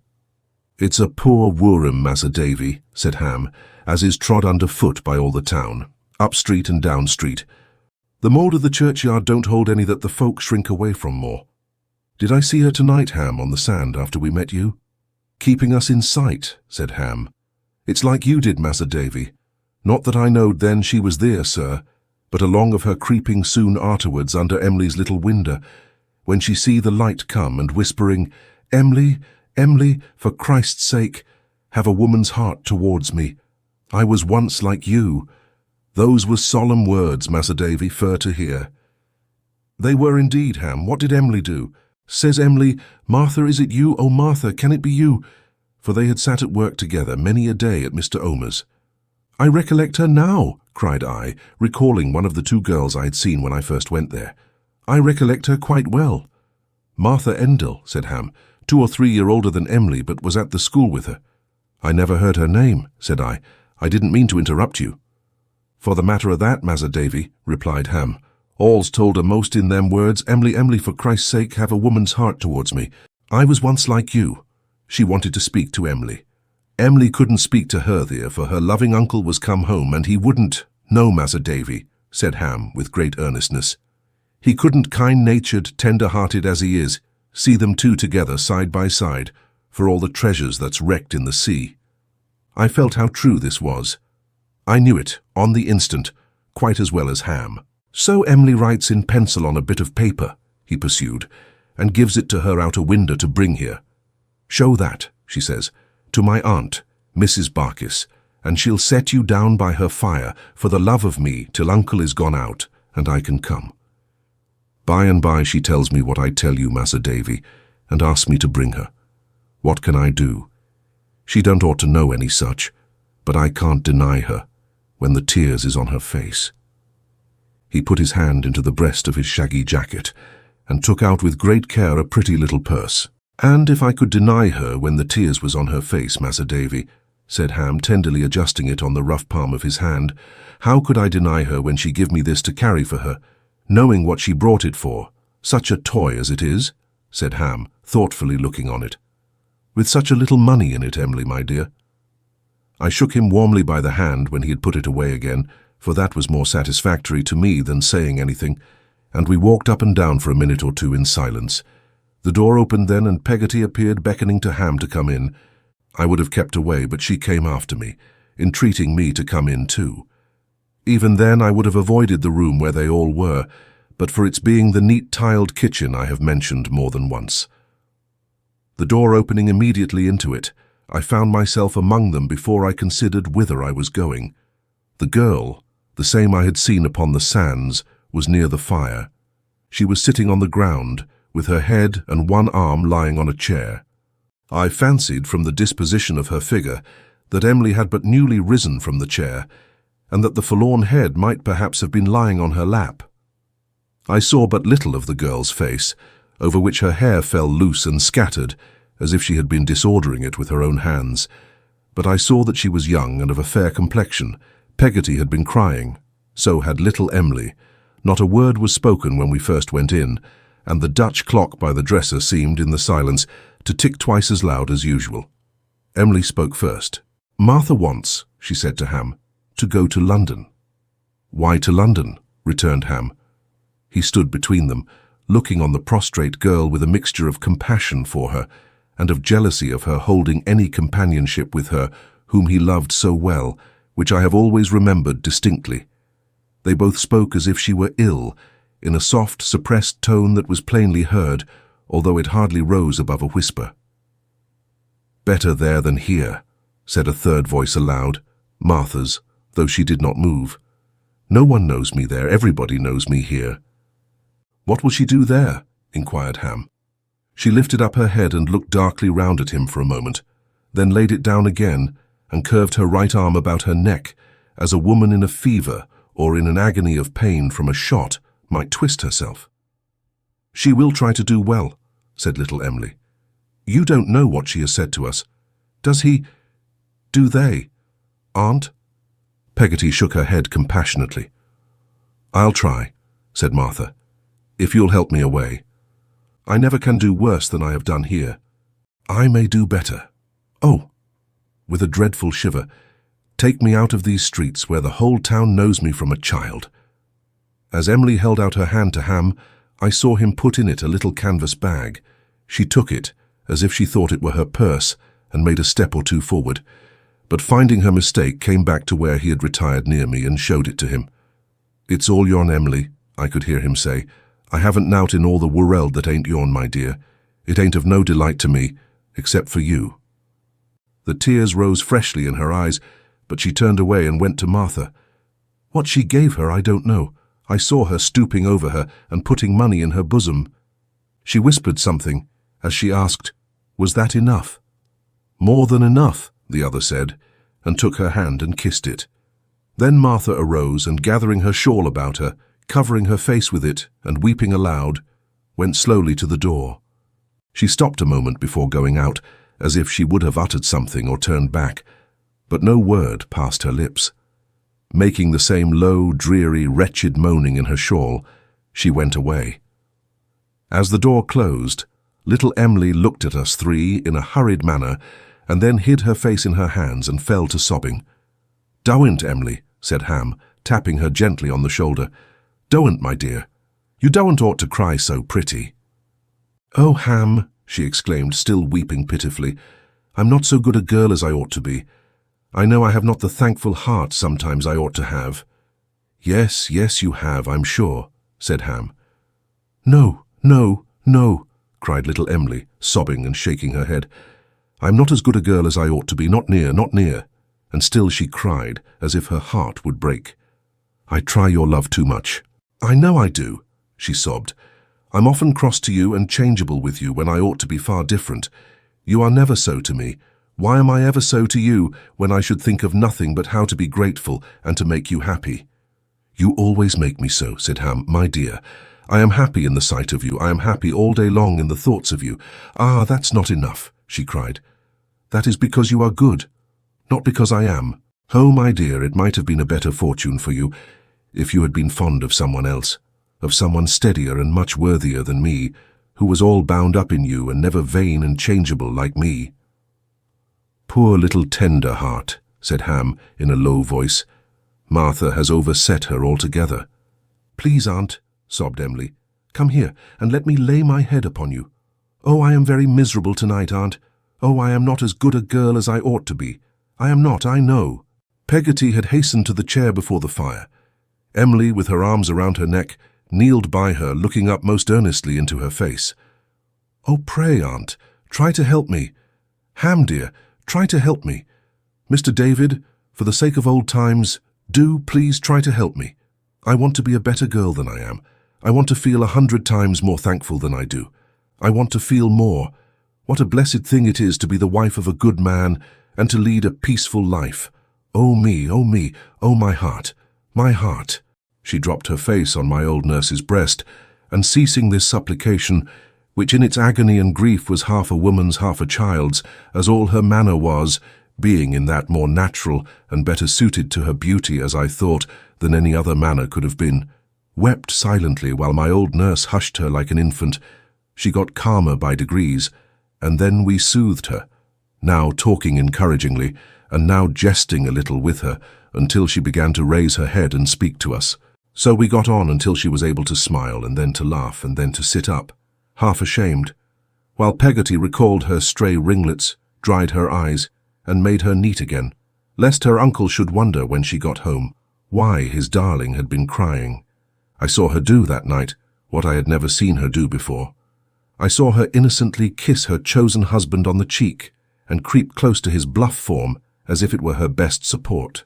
When they went away together, in the waning moonlight, and I looked after them, comparing their departure in my mind with Martha's, I saw that she held his arm with both her hands and still kept close to him. Chapter 23. I corroborate Mr. Dick and choose a profession.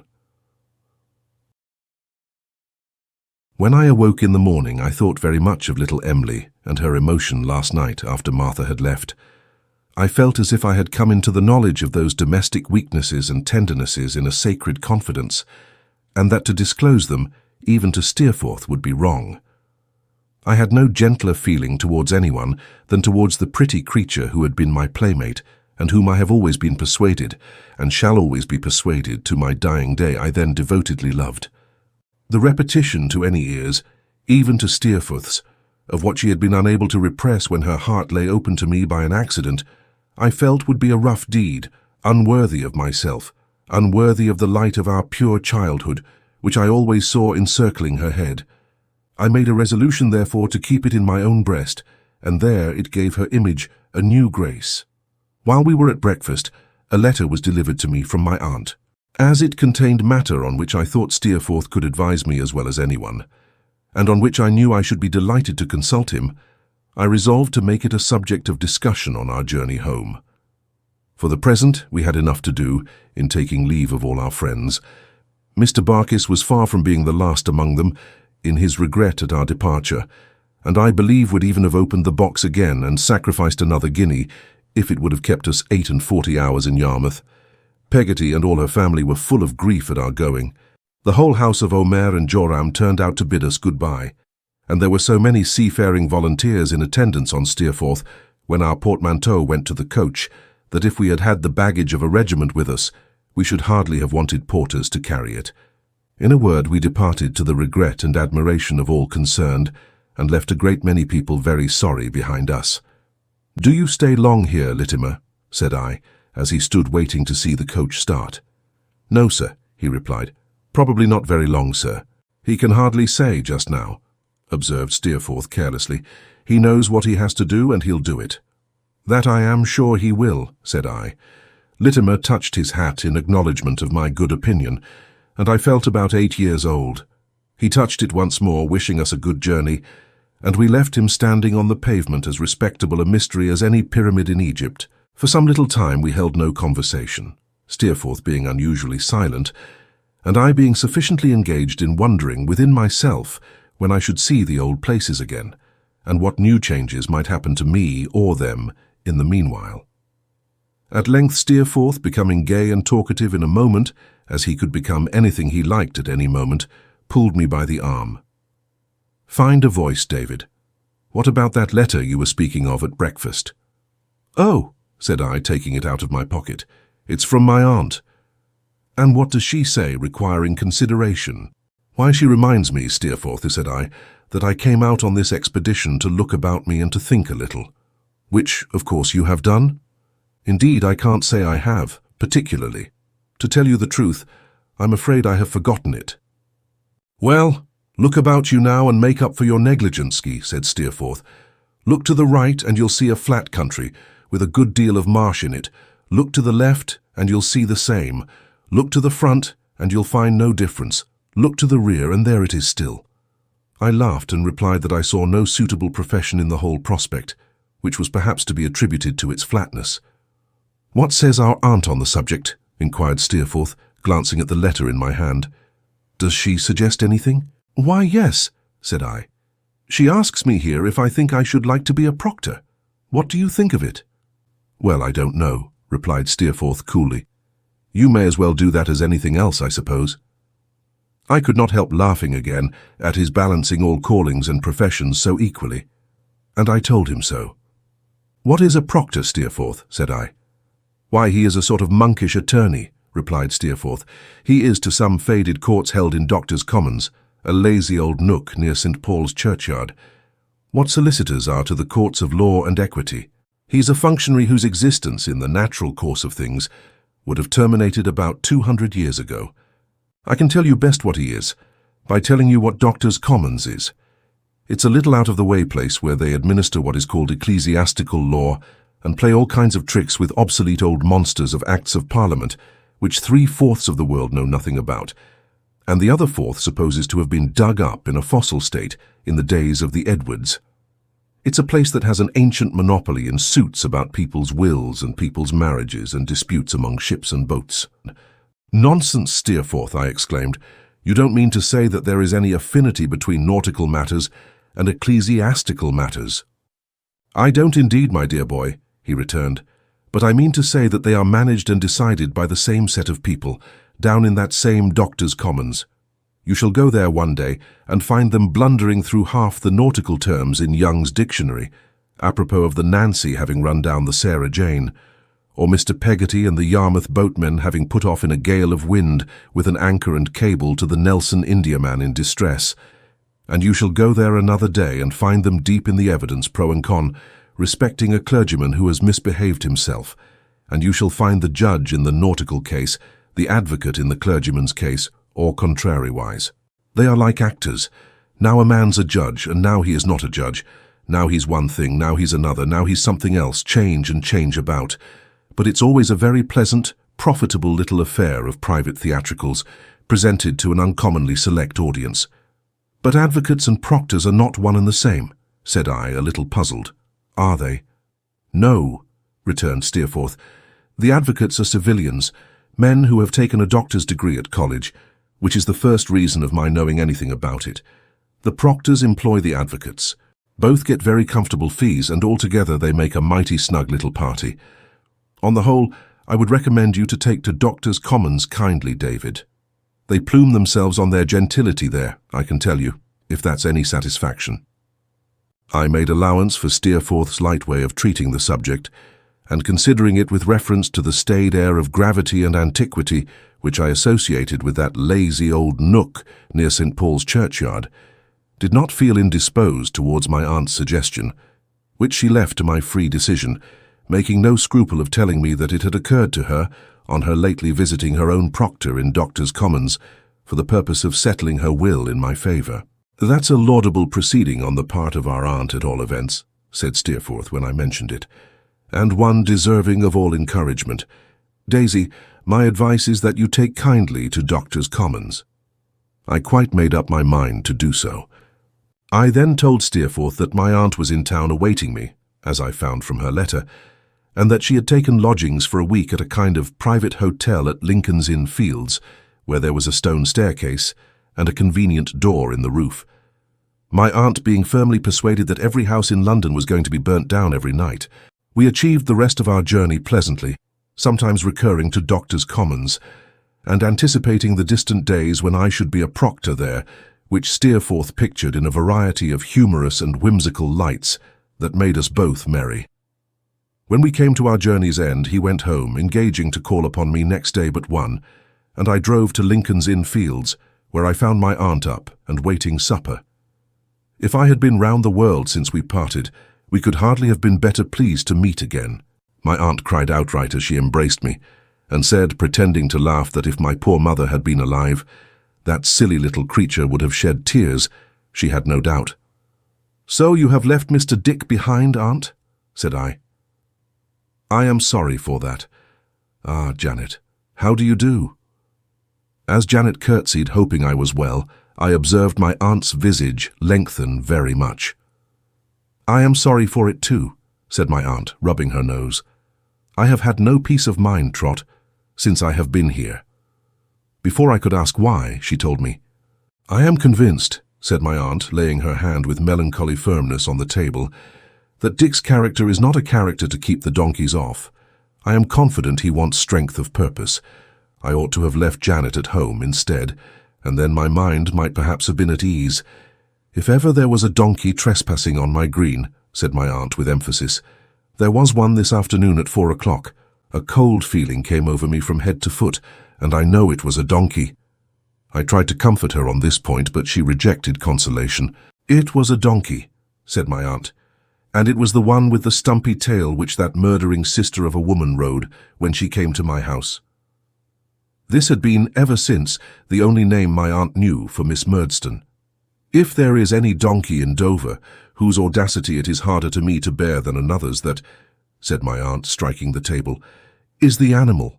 Janet ventured to suggest that my aunt might be disturbing herself unnecessarily, and that she believed the donkey in question was then engaged in the sand and gravel line of business, and was not available for purposes of trespass.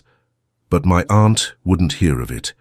Supper was comfortably served and hot, though my aunt's rooms were very high up, whether that she might have more stone stairs for her money, or might be nearer to the door in the roof, I don't know, and consisted of a roast fowl, a steak, and some vegetables, to all of which I did ample justice and which were all excellent. But my aunt had her own ideas concerning London provision, and ate but little.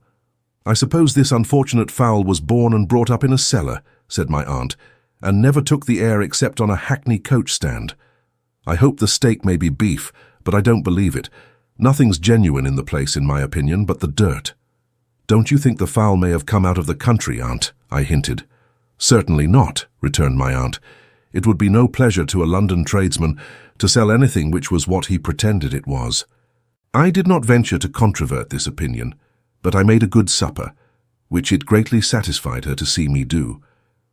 When the table was cleared, Janet assisted her to arrange her hair, to put on her nightcap, which was of a smarter construction than usual, in case of fire, my aunt said, and to fold her gown back over her knees, these being her usual preparations for warming herself before going to bed. I then made her according to certain established regulations, from which no deviation, however slight, could ever be permitted, a glass of hot wine and water, and a slice of toast, cut into long, thin strips. With these accompaniments we were left alone to finish the evening, my aunt sitting opposite to me drinking her wine and water, soaking her strips of toast in it, one by one, before eating them, and looking benignantly on me from among the borders of her nightcap. "Well, Trot," she began, "what do you think of the Proctor plan? Or have you not begun to think about it yet?" "I have thought a good deal about it, my dear aunt, and I have talked a good deal about it with Steerforth. I like it very much indeed. I like it exceedingly." "Come," said my aunt. "That's cheering." "I have only one difficulty, Aunt." "Say what it is, Trot," she returned. "Why, I want to ask, Aunt, as this seems, from what I understand, to be a limited profession, whether my entrance into it would not be very expensive." "It will cost," returned my aunt, "to article you, just £1,000. "Now, my dear aunt," said I, drawing my chair nearer, "I'm uneasy in my mind about that. It's a large sum of money. You have expended a great deal on my education, and have always been as liberal to me in all things as it was possible to be. You have been the soul of generosity. Surely there are some ways in which I might begin life with hardly any outlay, and yet begin with a good hope of getting on by resolution and exertion. Are you sure that it would not be better to try that course? Are you certain that you can afford to part with so much money, and that it is right that it should be so expended? I only ask you, my second mother, to consider. Are you certain?" My aunt finished eating the piece of toast on which she was then engaged, looking me full in the face all the while, and then setting her glass on the chimney-piece and folding her hands upon her folded skirts, replied as follows: "Trot, my child, if I have any object in life, it is to provide for your being a good, a sensible, and a happy man. I am bent upon it. So is Dick.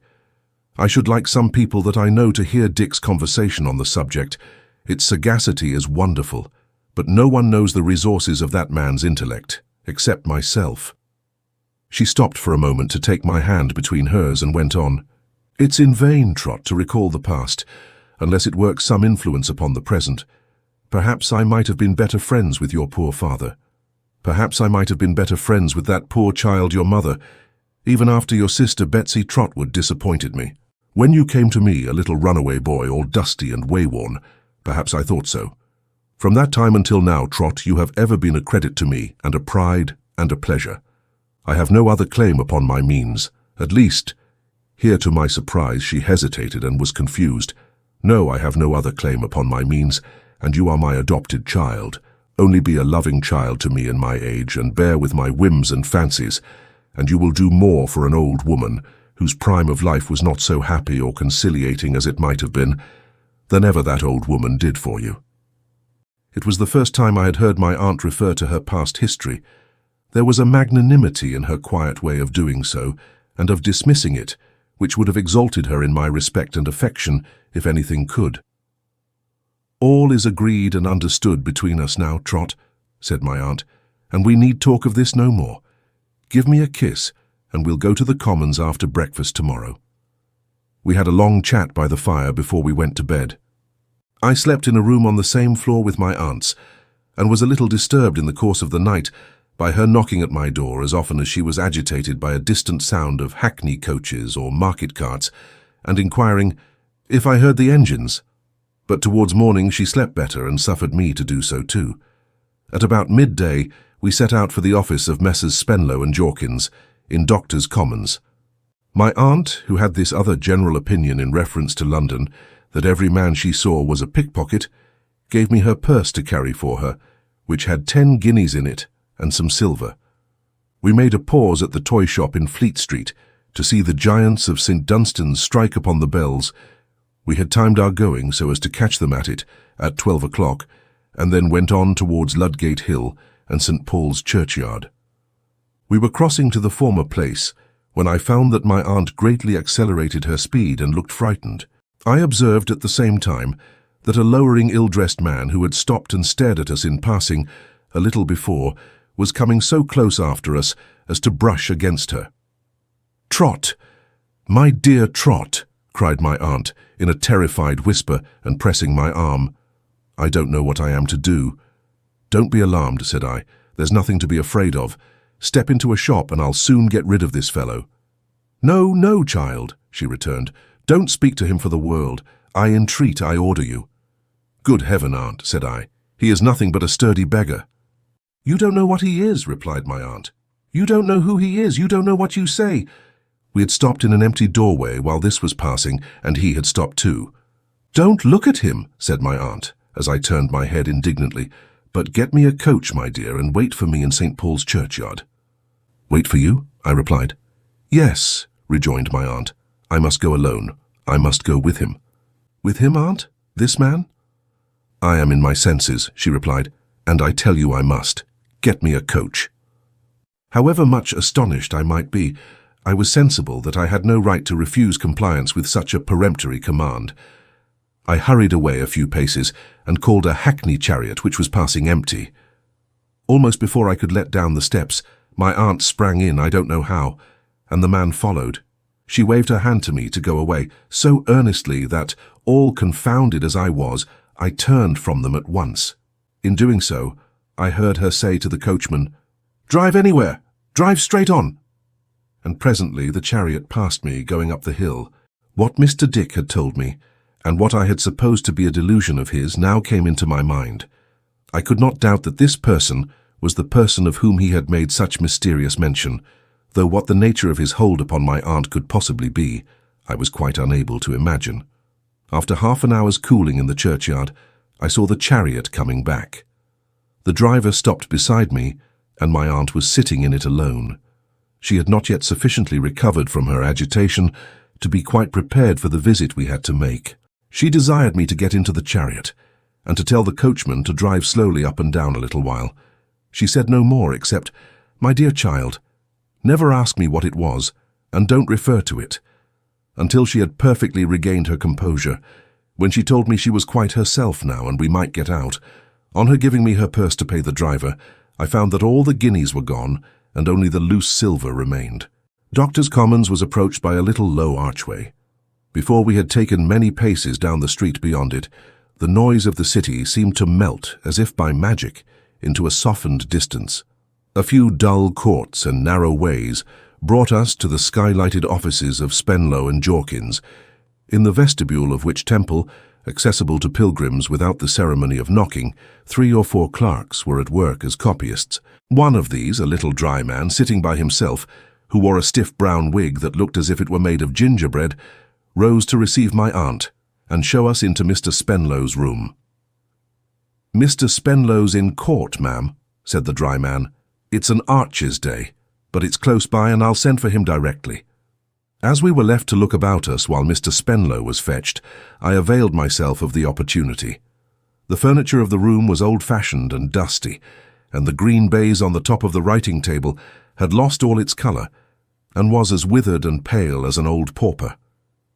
There were a great many bundles of papers on it, some endorsed as allegations, and some, to my surprise, as libels, and some as being in the consistory court, and some in the Arches court, and some in the prerogative court, and some in the Admiralty court, and some in the delegates' court, giving me occasion to wonder much how many courts there might be in the gross, and how long it would take to understand them all. Besides these, there were sundry immense manuscript books of evidence, taken on affidavit, strongly bound, and tied together in massive sets, a set to each cause, as if every cause were a history in 10 or 20 volumes. All this looked tolerably expensive, I thought, and gave me an agreeable notion of a proctor's business. I was casting my eyes with increasing complacency over these and many similar objects when hasty footsteps were heard in the room outside, and Mr. Spenlow, in a black gown trimmed with white fur, came hurrying in, taking off his hat as he came. He was a little light-haired gentleman with undeniable boots and the stiffest of white cravats and shirt collars. He was buttoned up, mighty trim and tight, and must have taken a great deal of pains with his whiskers, which were accurately curled. His gold watch chain was so massive that a fancy came across me that he ought to have a sinewy golden arm to draw it out with, like those which are put up over the gold-beaters' shops. He was got up with such care and was so stiff that he could hardly bend himself, being obliged when he glanced at some papers on his desk after sitting down in his chair to move his whole body from the bottom of his spine like Punch. I had previously been presented by my aunt and had been courteously received. He now said, "And so, Mr. Copperfield, you think of entering into our profession?" I casually mentioned to Miss Trotwood, when I had the pleasure of an interview with her the other day, with another inclination of his body, Punch again, that there was a vacancy here. Miss Trotwood was good enough to mention that she had a nephew who was her peculiar care, and for whom she was seeking to provide genteelly in life. That nephew, I believe, I have now the pleasure of Punch again. I bowed my acknowledgments and said, my aunt had mentioned to me that there was that opening, and that I believed I should like it very much, that I was strongly inclined to like it, and had taken immediately to the proposal, that I could not absolutely pledge myself to like it until I knew something more about it, that although it was little else than a matter of form, I presumed I should have an opportunity of trying how I liked it, before I bound myself to it irrevocably. "Oh, surely, surely," said Mr. Spenlow. "We always in this house propose a month, an initiatory month.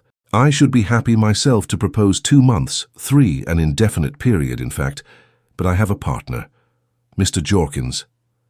"And the premium, sir," I returned, "is £1,000. "And the premium, stamp included, is £1,000, said Mr. Spenlow. "As I have mentioned to Miss Trotwood, I am actuated by no mercenary considerations. Few men are less so, I believe, but Mr. Jorkins has his opinions on these subjects, and I am bound to respect Mr. Jorkins's opinions. Mr. Jorkins thinks £1,000 too little, in short." "I suppose, sir," said I, still desiring to spare my aunt, "that it is not the custom here, if an articled clerk were particularly useful and made himself a perfect master of his profession." I could not help blushing. This looked so like praising myself. "I suppose it is not the custom in the later years of his time to allow him any—" Mr. Spenlow, by a great effort, just lifted his head far enough out of his cravat to shake it, and answered, anticipating the word salary, "No. I will not say what consideration I might give to that point myself, Mr. Copperfield, if I were unfettered. Mr. Jorkins is immovable."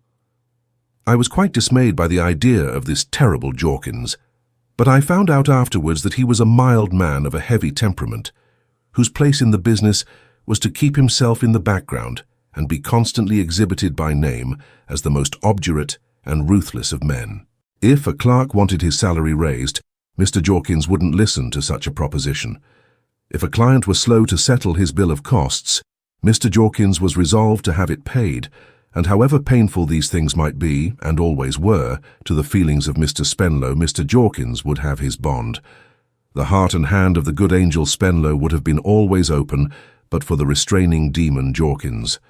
As I have grown older, I think I have had experience of some other houses doing business on the principle of Spenlow and Jorkins.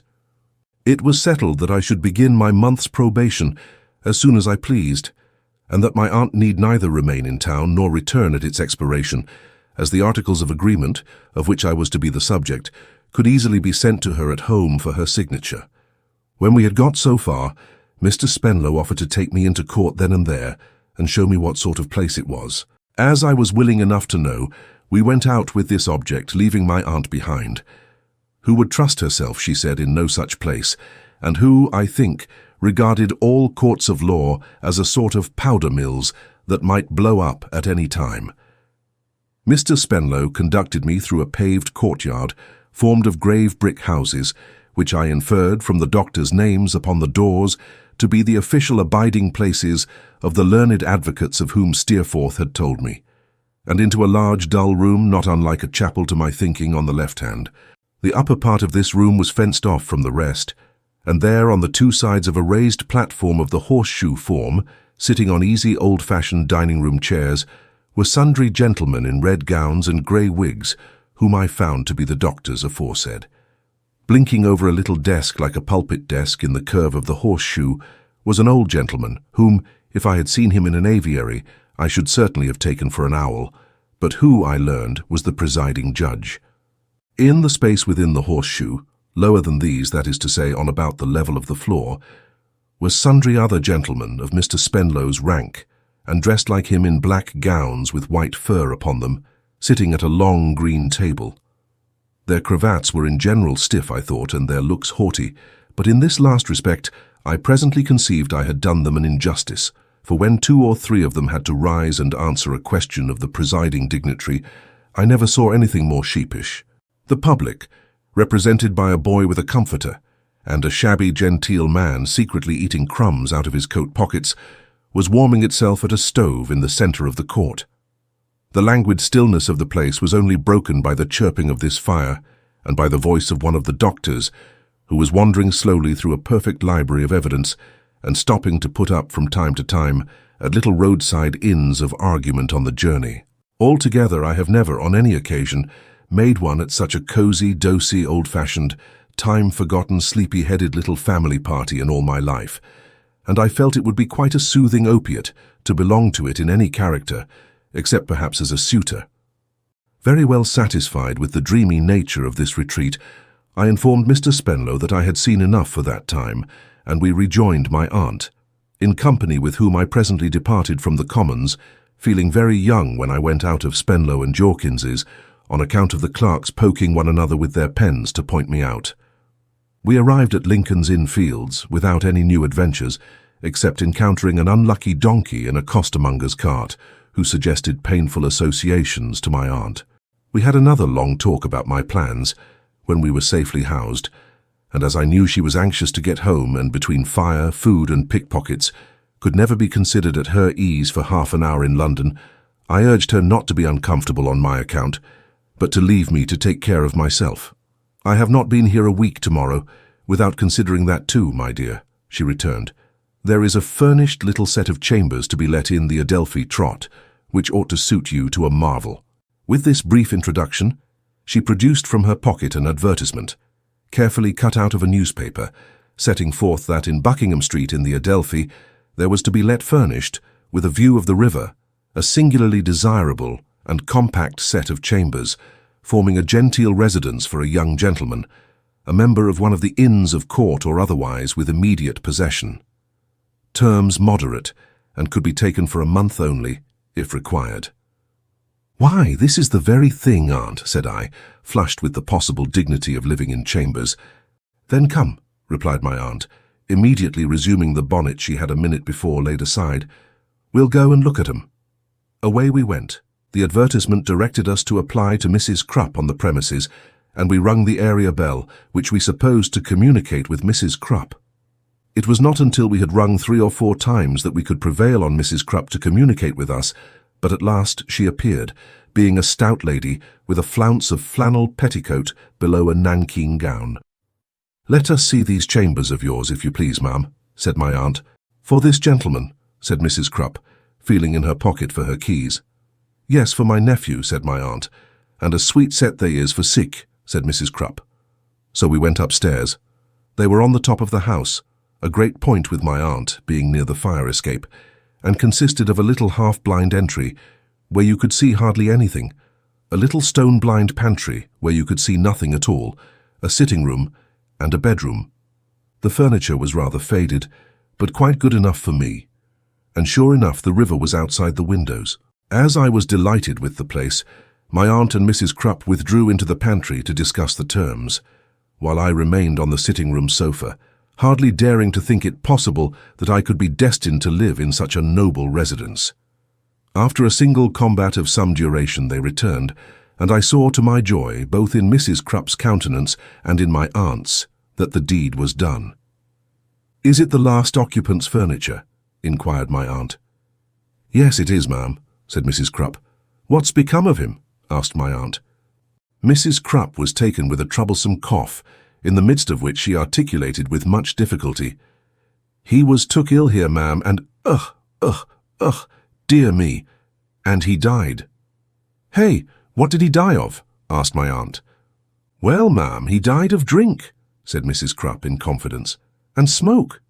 "Smoke? You don't mean chimneys?" said my aunt. "No, ma'am," returned Mrs. Crupp. "Cigars and pipes." "That's not catching, Trot, at any rate," remarked my aunt, turning to me. "No, indeed," said I. In short, my aunt, seeing how enraptured I was with the premises, took them for a month with leave to remain for 12 months when that time was out. Mrs. Crupp was to find linen and to cook. Every other necessary was already provided, and Mrs. Crupp expressly intimated that she should always yearn towards me as a son. I was to take possession the day after tomorrow, and Mrs. Crupp said, thank heaven she had now found someone she could care for. On our way back, my aunt informed me how she confidently trusted that the life I was now to lead would make me firm and self-reliant, which was all I wanted. She repeated this several times next day, in the intervals of our arranging for the transmission of my clothes and books from Mr. Wickfield's, relative to which, and to all my late holiday, I wrote a long letter to Agnes, of which my aunt took charge, as she was to leave on the succeeding day. Not to lengthen these particulars, I need only add that she made a handsome provision for all my possible wants during my month of trial, that Steerforth, to my great disappointment and hers too, did not make his appearance before she went away, that I saw her safely seated in the Dover coach, exulting in the coming discomfiture of the vagrant donkeys, with Janet at her side, and that when the coach was gone, I turned my face to the Adelphi, pondering on the old days when I used to roam about its subterranean arches, and on the happy changes which had brought me to the surface.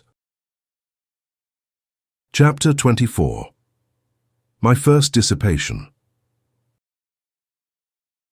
It was a wonderfully fine thing to have that lofty castle to myself, and to feel, when I shut my outer door, like Robinson Crusoe, when he had got into his fortification and pulled his ladder up after him. It was a wonderfully fine thing to walk about town with the key of my house in my pocket, and to know that I could ask any fellow to come home, and make quite sure of its being inconvenient to nobody, if it were not so to me. It was a wonderfully fine thing to let myself in and out, and to come and go without a word to anyone, and to ring Mrs. Crupp up, gasping from the depths of the earth, when I wanted her, and when she was disposed to come. All this, I say, was wonderfully fine, but I must say, too, that there were times when it was very dreary. It was fine in the morning, particularly in the fine mornings. It looked a very fresh, free life by daylight, still fresher and more free by sunlight. But as the day declined, the life seemed to go down too. I don't know how it was. It seldom looked well by candlelight. I wanted somebody to talk to then. I missed Agnes. I found a tremendous blank in the place of that smiling repository of my confidence. Mrs. Crupp appeared to be a long way off. I thought about my predecessor, who had died of drink and smoke, and I could have wished he had been so good as to live, and not bother me with his decease. After 2 days and nights, I felt as if I had lived there for a year, and yet I was not an hour older, but was quite as much tormented by my own youthfulness as ever. Steerforth not yet appearing, which induced me to apprehend that he must be ill, I left the Commons early on the 3rd day, and walked out to Highgate. Mrs. Steerforth was very glad to see me, and said that he had gone away with one of his Oxford friends to see another who lived near St. Albans, but that she expected him to return tomorrow. I was so fond of him that I felt quite jealous of his Oxford friends. As she pressed me to stay to dinner, I remained, and I believe we talked about nothing but him all day. I told her how much the people liked him at Yarmouth, and what a delightful companion he had been. Miss Dartle was full of hints and mysterious questions, but took a great interest in all our proceedings there, and said, was it really, though, and so forth so often, that she got everything out of me she wanted to know. Her appearance was exactly what I have described it when I first saw her, but the society of the 2 ladies was so agreeable and came so natural to me that I felt myself falling a little in love with her. I could not help thinking several times in the course of the evening and particularly when I walked home at night, what delightful company she would be in Buckingham Street. I was taking my coffee and roll in the morning before going to the Commons, and I may observe in this place that it is surprising how much coffee Mrs. Crupp used, and how weak it was considering when Steerforth himself walked in, to my unbounded joy. "My dear Steerforth," cried I began to think I should never see you again." "I was carried off by force of arms," said Steerforth, "the very next morning after I got home. Why, Daisy, what a rare old bachelor you are here." I showed him over the establishment, not omitting the pantry, with no little pride, and he commended it highly. "I tell you what, old boy," he added, "I shall make quite a townhouse of this place unless you give me notice to quit." This was a delightful hearing. I told him if he waited for that, he would have to wait till doomsday. "But you shall have some breakfast," said I with my hand on the bell rope, "and Mrs. Crupp shall make you some fresh coffee, and I'll toast you some bacon in a bachelor's Dutch oven that I have got here." "No, no," said Steerforth. "Don't ring. I can't. I'm going to breakfast with one of these fellows who is at the Piazza Hotel in Covent Garden." "But you'll come back to dinner?" said I. "I can't, upon my life. There's nothing I should like better, but I must remain with these two fellows. We are all three off together tomorrow morning." "Then bring them here to dinner," I returned. "Do you think they would come?" "Oh, they would come fast enough," said Steerforth, "but we should inconvenience you. You had better come and dine with us somewhere." I would not by any means consent to this, for it occurred to me that I really ought to have a little housewarming, and that there never could be a better opportunity. I had a new pride in my rooms after his approval of them, and burned with a desire to develop their utmost resources. I therefore made him promise positively in the names of his two friends, and we appointed 6 o'clock as the dinner hour. When he was gone, I rang for Mrs. Crupp, and acquainted her with my desperate design. Mrs. Crupp said in the first place, of course it was well known she couldn't be expected to wait, but she knew a handy young man who she thought could be prevailed upon to do it, and whose terms would be 5 shillings, and what I pleased. I said certainly we would have him. Next, Mrs. Crupp said it was clear she couldn't be in 2 places at once, which I felt to be reasonable, and that a young gal stationed in the pantry with a bedroom candle, there never to desist from washing plates, would be indispensable. I said what would be the expense of this young female, and Mrs. Crupp said she supposed 18p would neither make me nor break me. I said I supposed not, and that was settled. Then Mrs. Crupp said, "Now about the dinner." It was a remarkable instance of want of forethought on the part of the ironmonger who had made Mrs. Crupp's kitchen fireplace, that it was capable of cooking nothing but chops and mashed potatoes. As to a fish kittle, Mrs. Crupp said, well, would I only come and look at the range? She couldn't say fairer than that. Would I come and look at it? As I should not have been much the wiser if I had looked at it, I declined and said, "Never mind fish." But Mrs. Crupp said, "Don't say that, oysters was in, why not them?" So that was settled. Mrs. Crupp then said what she would recommend would be this: a pair of hot roast fowls, from the pastry cook's, a dish of stewed beef with vegetables from the pastry cook's, 2 little corner things as a raised pie, and a dish of kidneys, from the pastry cook's, a tart, and, if I liked, a shape of jelly, from the pastry cook's. This, Mrs. Crupp said, would leave her at full liberty to concentrate her mind on the potatoes, and to serve up the cheese and celery as she could wish to see it done. I acted on Mrs. Crupp's opinion, and gave the order at the pastry cook's myself.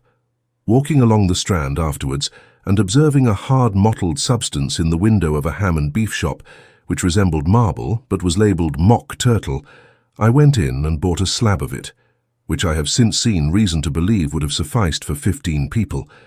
This preparation, Mrs. Crupp, after some difficulty, consented to warm up, and it shrunk so much in a liquid state that we found it what Steerforth called rather a tight fit for 4.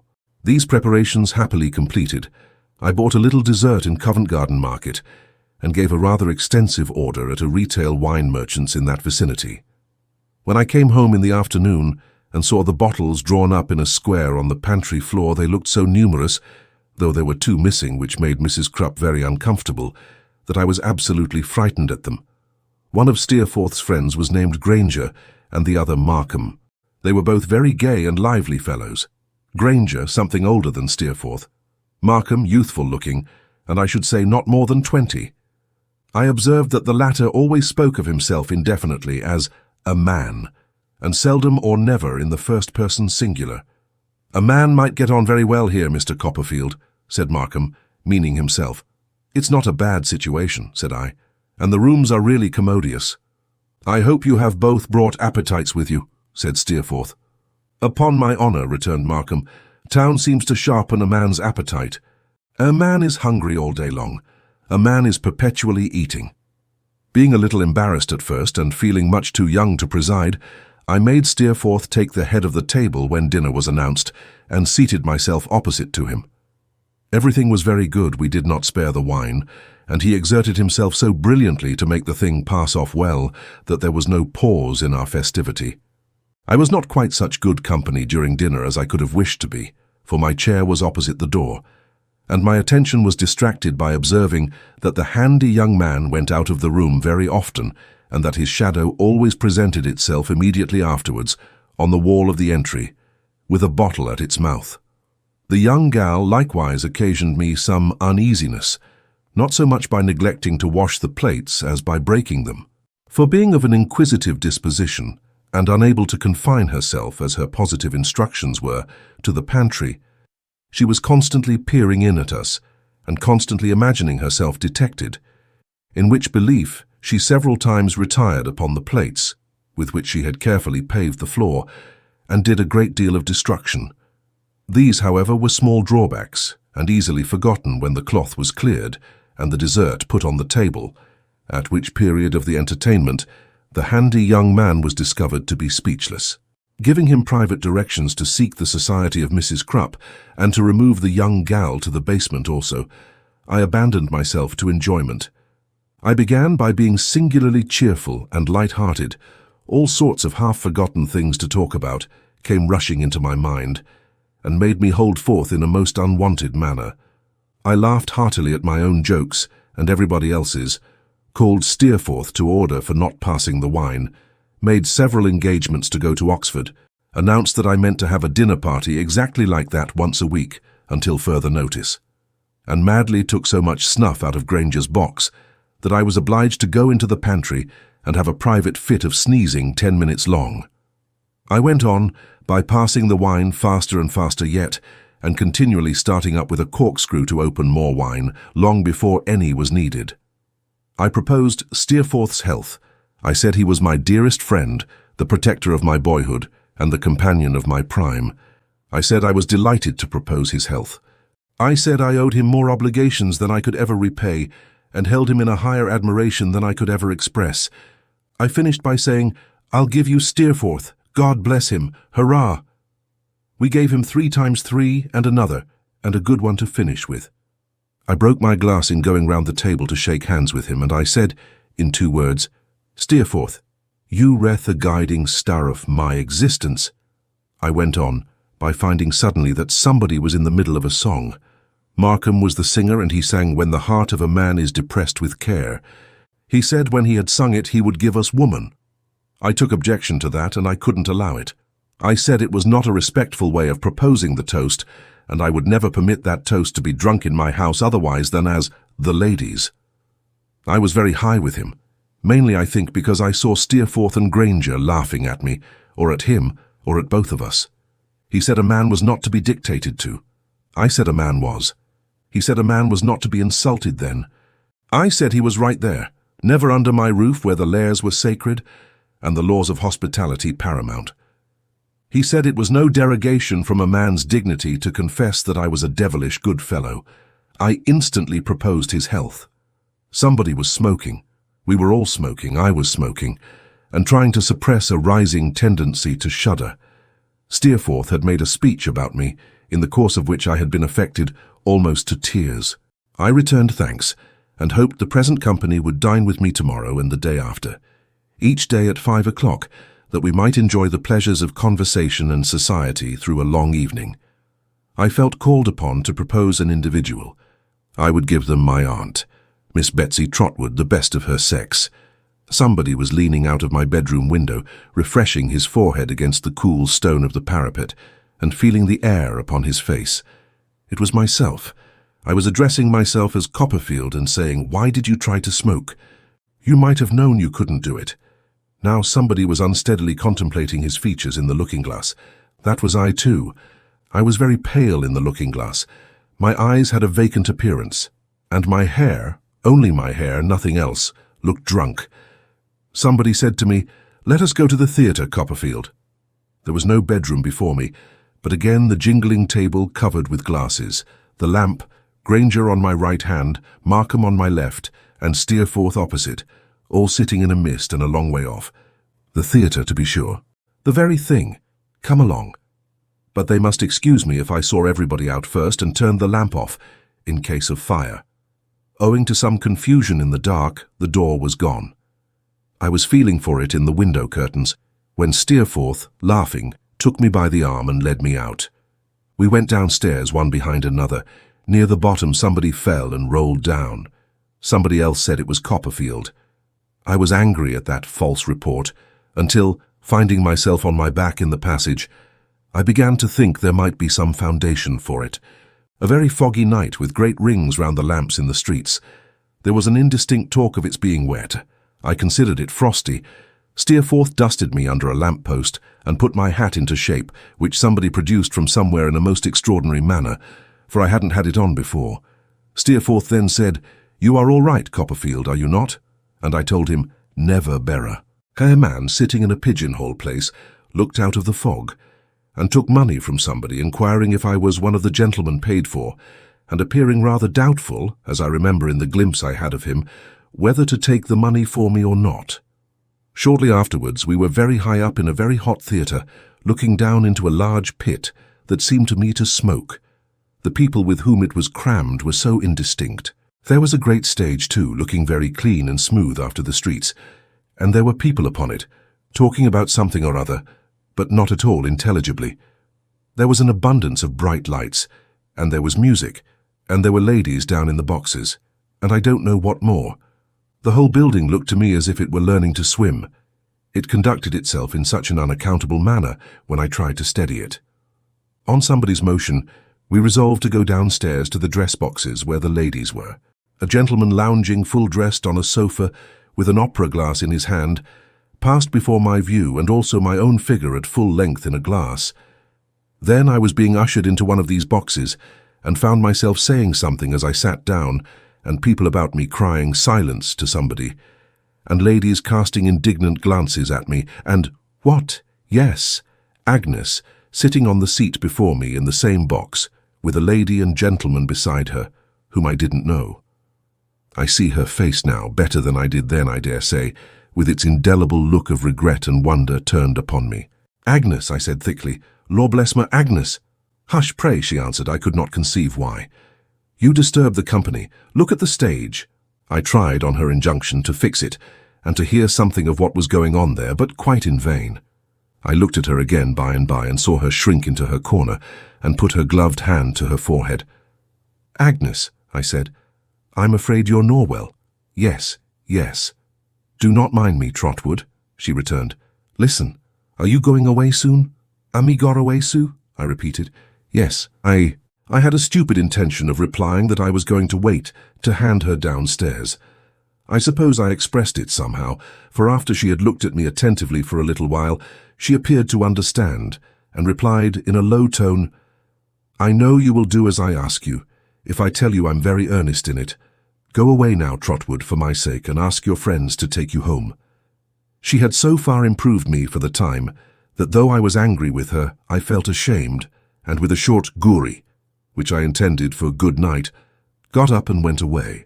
They followed, and I stepped at once out of the box door into my bedroom, where only Steerforth was with me helping me to undress, and where I was by turns telling him that Agnes was my sister, and adjuring him to bring the corkscrew, that I might open another bottle of wine. How somebody lying in my bed lay saying and doing all this over again at cross purposes in a feverish dream all night, the bed a rocking sea that was never still. How as that somebody slowly settled down into myself did I begin to parch, and feel as if my outer covering of skin were a hard board, my tongue the bottom of an empty kettle, furred with long service, and burning up over a slow fire. The palms of my hands, hot plates of metal which no ice could cool, but the agony of mind, the remorse and shame I felt when I became conscious next day. My horror of having committed 1,000 offences I had forgotten, and which nothing could ever expiate. My recollection of that indelible look which Agnes had given me, the torturing impossibility of communicating with her, not knowing, beast that I was, how she came to be in London or where she stayed.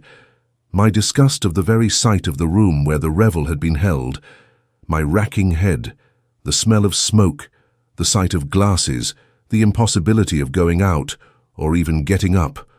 Oh, what a day it was! Oh, what an evening when I sat down by my fire to a basin of mutton broth, dimpled all over with fat, and thought I was going the way of my predecessor, and should succeed to his dismal story as well as to his chambers, and had half a mind to rush express to Dover and reveal all.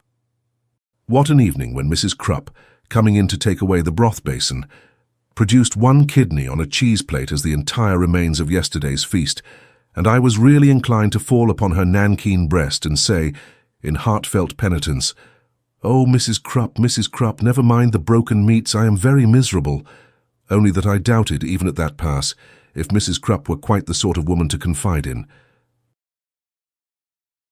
Chapter 25. Good and Bad Angels. I was going out at my door on the morning after that deplorable day of headache, sickness, and repentance, with an odd confusion in my mind relative to the date of my dinner party, as if a body of titans had taken an enormous lever and pushed the day before yesterday some months back, when I saw a ticket porter coming upstairs with a letter in his hand.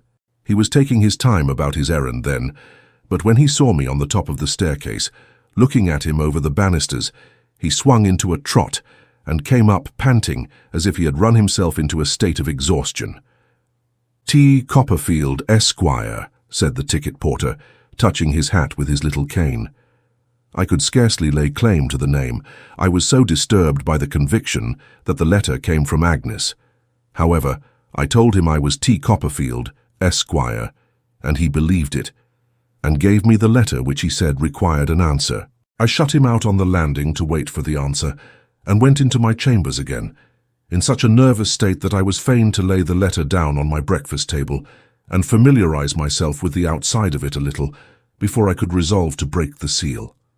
I found when I did open it that it was a very kind note containing no reference to my condition at the theatre. All it said was, "My dear Trotwood, I am staying at the house of Papa's agent, Mr. Waterbrook, in Ely Place, Holborn. Will you come and see me today at any time you like to appoint? Ever yours affectionately, Agnes."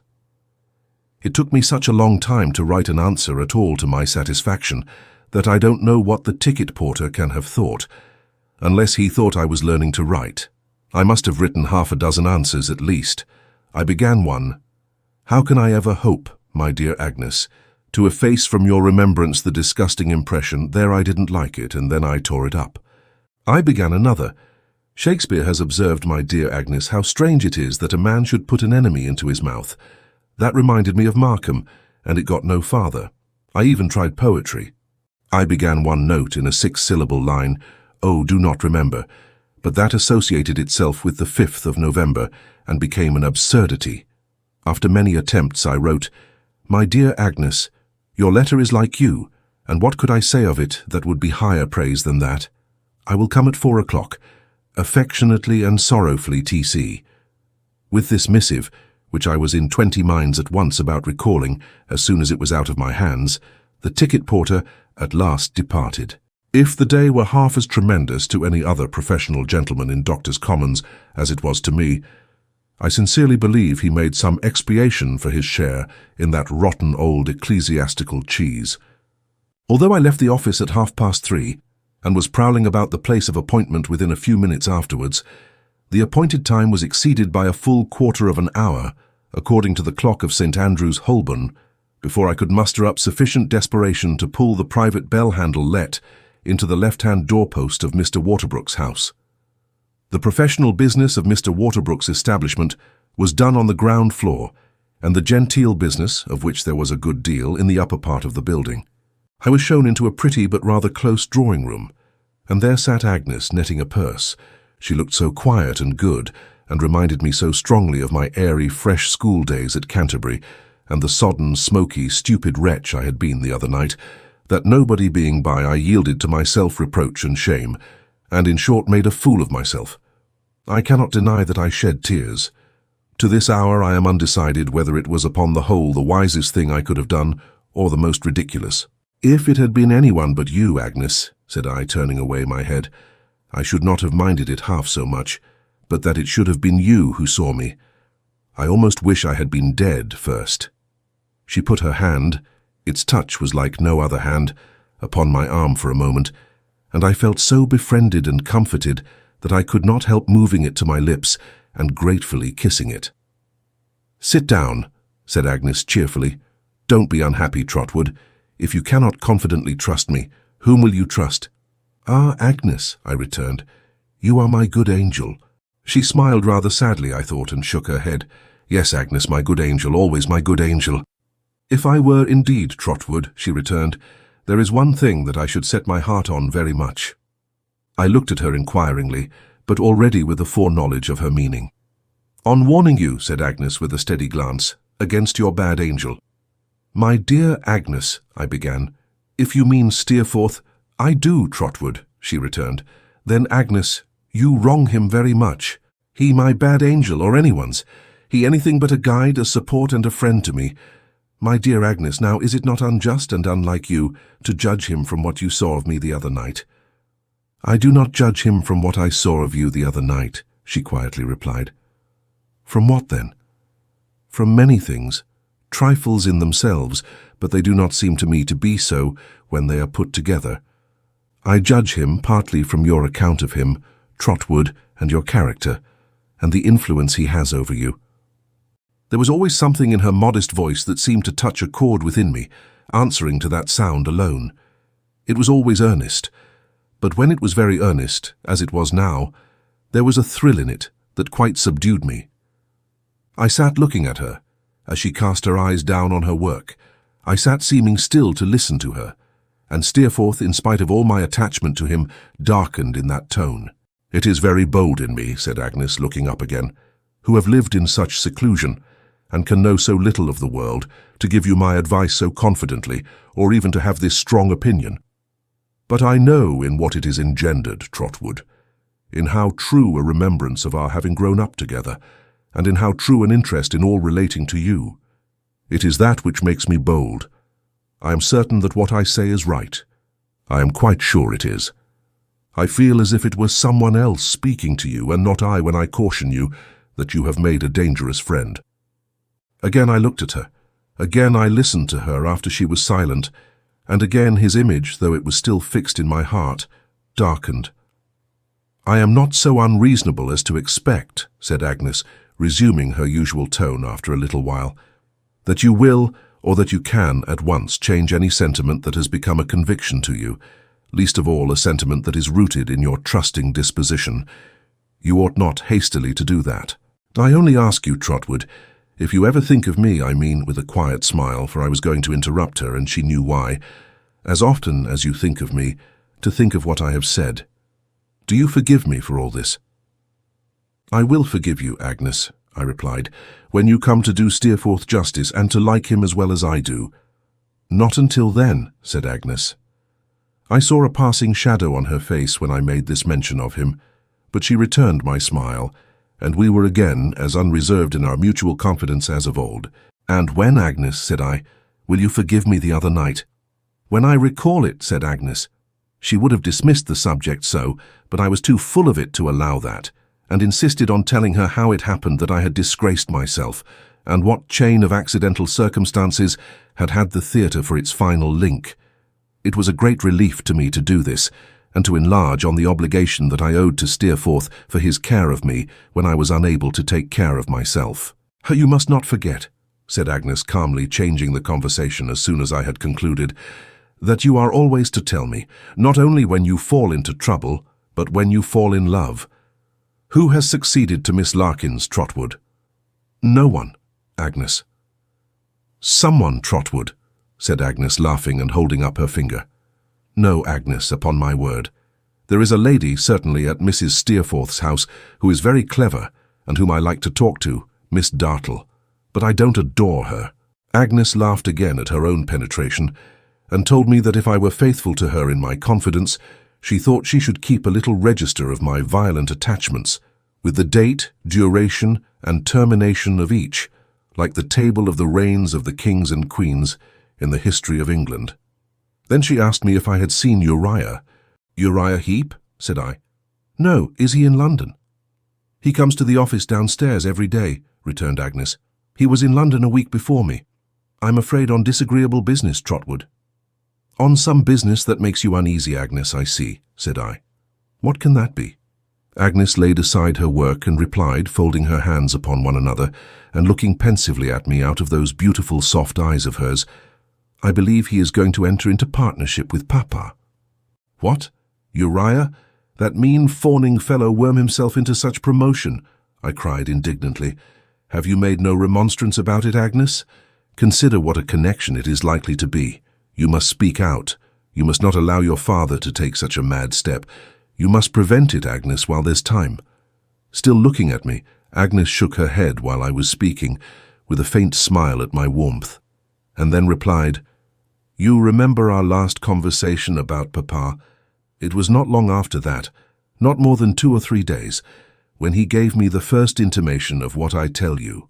It was sad to see him struggling between his desire to represent it to me as a matter of choice on his part, and his inability to conceal that it was forced upon him. I felt very sorry." "Forced upon him, Agnes? Who forces it upon him?" "Uriah," she replied after a moment's hesitation, "has made himself indispensable to Papa. He is subtle and watchful. He has mastered Papa's weaknesses, fostered them, and taken advantage of them, until, to say all that I mean in a word, Trotwood, until Papa is afraid of him." There was more that she might have said, more that she knew or that she suspected, I clearly saw. I could not give her pain by asking what it was, for I knew that she withheld it from me to spare her father. It had long been going on to this, I was sensible. Yes, I could not but feel, on the least reflection, that it had been going on to this for a long time. I remained silent. "His ascendancy over Papa," said Agnes, "is very great. He professes humility and gratitude. With truth, perhaps, I hope so. But his position is really one of power, and I fear he makes a hard use of his power. I said he was a hound, which at the moment was a great satisfaction to me." "At the time I speak of as the time when Papa spoke to me," pursued Agnes, "he had told Papa that he was going away, that he was very sorry and unwilling to leave, but that he had better prospects. Papa was very much depressed then and more bowed down by care than ever you or I have seen him, but he seemed relieved by this expedient of the partnership, though at the same time he seemed hurt by it and ashamed of it." "And how did you receive it, Agnes?" "I did, Trotwood," she replied, "what I hope was right. Feeling sure that it was necessary for Papa's peace that the sacrifice should be made, I entreated him to make it. I said it would lighten the load of his life, I hope it will, and that it would give me increased opportunities of being his companion." "Oh, Trotwood," cried Agnes, putting her hands before her face as her tears started on it, "I almost feel as if I had been Papa's enemy instead of his loving child, for I know how he has altered in his devotion to me. I know how he has narrowed the circle of his sympathies and duties, in the concentration of his whole mind upon me. I know what a multitude of things he has shut out for my sake, and how his anxious thoughts of me have shadowed his life and weakened his strength and energy, by turning them always upon one idea. If I could ever set this right, if I could ever work out his restoration, as I have so innocently been the cause of his decline." I had never before seen Agnes cry. I had seen tears in her eyes when I had brought new honours home from school, and I had seen them there when we last spoke about her father, and I had seen her turn her gentle head aside when we took leave of one another, but I had never seen her grieve like this. It made me so sorry that I could only say in a foolish, helpless manner, "Pray, Agnes, don't. Don't, my dear sister." But Agnes was too superior to me in character and purpose, as I know well now, whatever I might know or not know then, to be long in need of my entreaties. The beautiful, calm manner, which makes her so different in my remembrance from everybody else, came back again, as if a cloud had passed from a serene sky. "We are not likely to remain alone much longer," said Agnes, "and while I have an opportunity, let me earnestly entreat you, Trotwood, to be friendly to Uriah. Don't repel him, don't resent, as I think you have a general disposition to do, what may be uncongenial to you in him. He may not deserve it, for we know no certain ill of him. In any case, think first of Papa and me." Agnes had no time to say more, for the room door opened, and Mrs. Waterbrook, who was a large lady, or who wore a large dress, I don't exactly know which, for I don't know which was dress and which was lady, came sailing in. I had a dim recollection of having seen her at the theatre, as if I had seen her in a pale magic lantern, but she appeared to remember me perfectly, and still to suspect me of being in a state of intoxication. Finding by degrees, however, that I was sober, and I hope that I was a modest young gentleman, Mrs. Waterbrook softened towards me considerably, and inquired firstly if I went much into the parks, and secondly if I went much into society. On my replying to both these questions in the negative, it occurred to me that I fell again in her good opinion, but she concealed the fact gracefully and invited me to dinner next day. I accepted the invitation and took my leave, making a call on Uriah in the office as I went out, and leaving a card for him in his absence. When I went to dinner next day, and on the street door being opened plunged into a vapour bath of haunch of mutton, I divined that I was not the only guest, for I immediately identified the ticket porter in disguise, assisting the family servant, and waiting at the foot of the stairs to carry up my name. He looked to the best of his ability when he asked me for it confidentially, as if he had never seen me before, but well did I know him, and well did he know me. Conscience made cowards of us both. I found Mr. Waterbrook to be a middle-aged gentleman, with a short throat and a good deal of shirt-collar, who only wanted a black nose to be the portrait of a pug dog. He told me he was happy to have the honour of making my acquaintance, and when I had paid my homage to Mrs. Waterbrook, presented me with much ceremony to a very awful lady in a black velvet dress and a great black velvet hat, whom I remember as looking like a near relation of Hamlet's, say his aunt.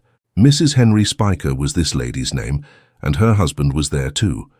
So cold a man that his head, instead of being grey, seemed to be sprinkled with hoarfrost. Immense deference was shown to the Henry Spikers, male and female, which Agnes told me was on account of Mr. Henry Spiker being solicitor to something or to somebody, I forget what or which, remotely connected with the Treasury. I found Uriah Heep among the company, in a suit of black and in deep humility. He told me when I shook hands with him that he was proud to be noticed by me, and that he really felt obliged to me for my condescension. I could have wished he had been less obliged to me, for he hovered about me in his gratitude all the rest of the evening, and whenever I said a word to Agnes was sure, with his shadowless eyes and cadaverous face, to be looking gauntly down upon us from behind. There were other guests, all iced for the occasion as it struck me, like the wine. But there was one who attracted my attention before he came in, on account of my hearing him announced as Mr. Traddles. My mind flew back to Salem House, and could it be Tommy, I thought, who used to draw the skeletons? I looked for Mr. Traddles with unusual interest. He was a sober, steady-looking young man of retiring manners, with a comic head of hair, and eyes that were rather wide open, and he got into an obscure corner so soon that I had some difficulty in making him out. At length I had a good view of him, and either my vision deceived me or it was the old unfortunate Tommy. I made my way to Mr. Waterbrook and said that I believed I had the pleasure of seeing an old schoolfellow there. "Indeed," said Mr. Waterbrook, surprised. "You are too young to have been at school with Mr. Henry Spiker." "Oh, I don't mean him," I returned. "I mean the gentleman named Traddles." "Oh, aye, indeed," said my host, with much diminished interest. "Possibly." "If it's really the same person," said I, glancing towards him. "It was at a place called Salem House where we were together, and he was an excellent fellow." "Oh, yes, Traddles is a good fellow," returned my host, nodding his head with an air of toleration. "Traddles is quite a good fellow." "It's a curious coincidence," said I. "It is really," returned my host, "quite a coincidence that Traddles should be here at all. As Traddles was only invited this morning, when the place at table intended to be occupied by Mrs. Henry Spiker's brother became vacant, in consequence of his indisposition. A very gentlemanly man, Mrs. Henry Spiker's brother, Mr. Copperfield.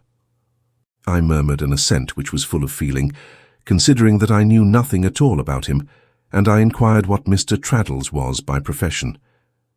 "Traddles," returned Mr. Waterbrook, "is a young man reading for the bar. Yes, he is quite a good fellow, nobody's enemy but his own." "Is he his own enemy?" said I, sorry to hear this. "Well," returned Mr. Waterbrook, pursing up his mouth and playing with his watch chain in a comfortable, prosperous sort of way, "I should say he was one of those men who stand in their own light. Yes, I should say he would never, for example, be worth £500. Traddles was recommended to me by a professional friend. Oh, yes, yes. He has a kind of talent for drawing briefs and stating a case in writing plainly. I am able to throw something in Traddles's way in the course of the year. Something for him considerable. Oh, yes, yes." I was much impressed by the extremely comfortable and satisfied manner in which Mr. Waterbrook delivered himself of this little word "yes" every now and then. There was wonderful expression in it.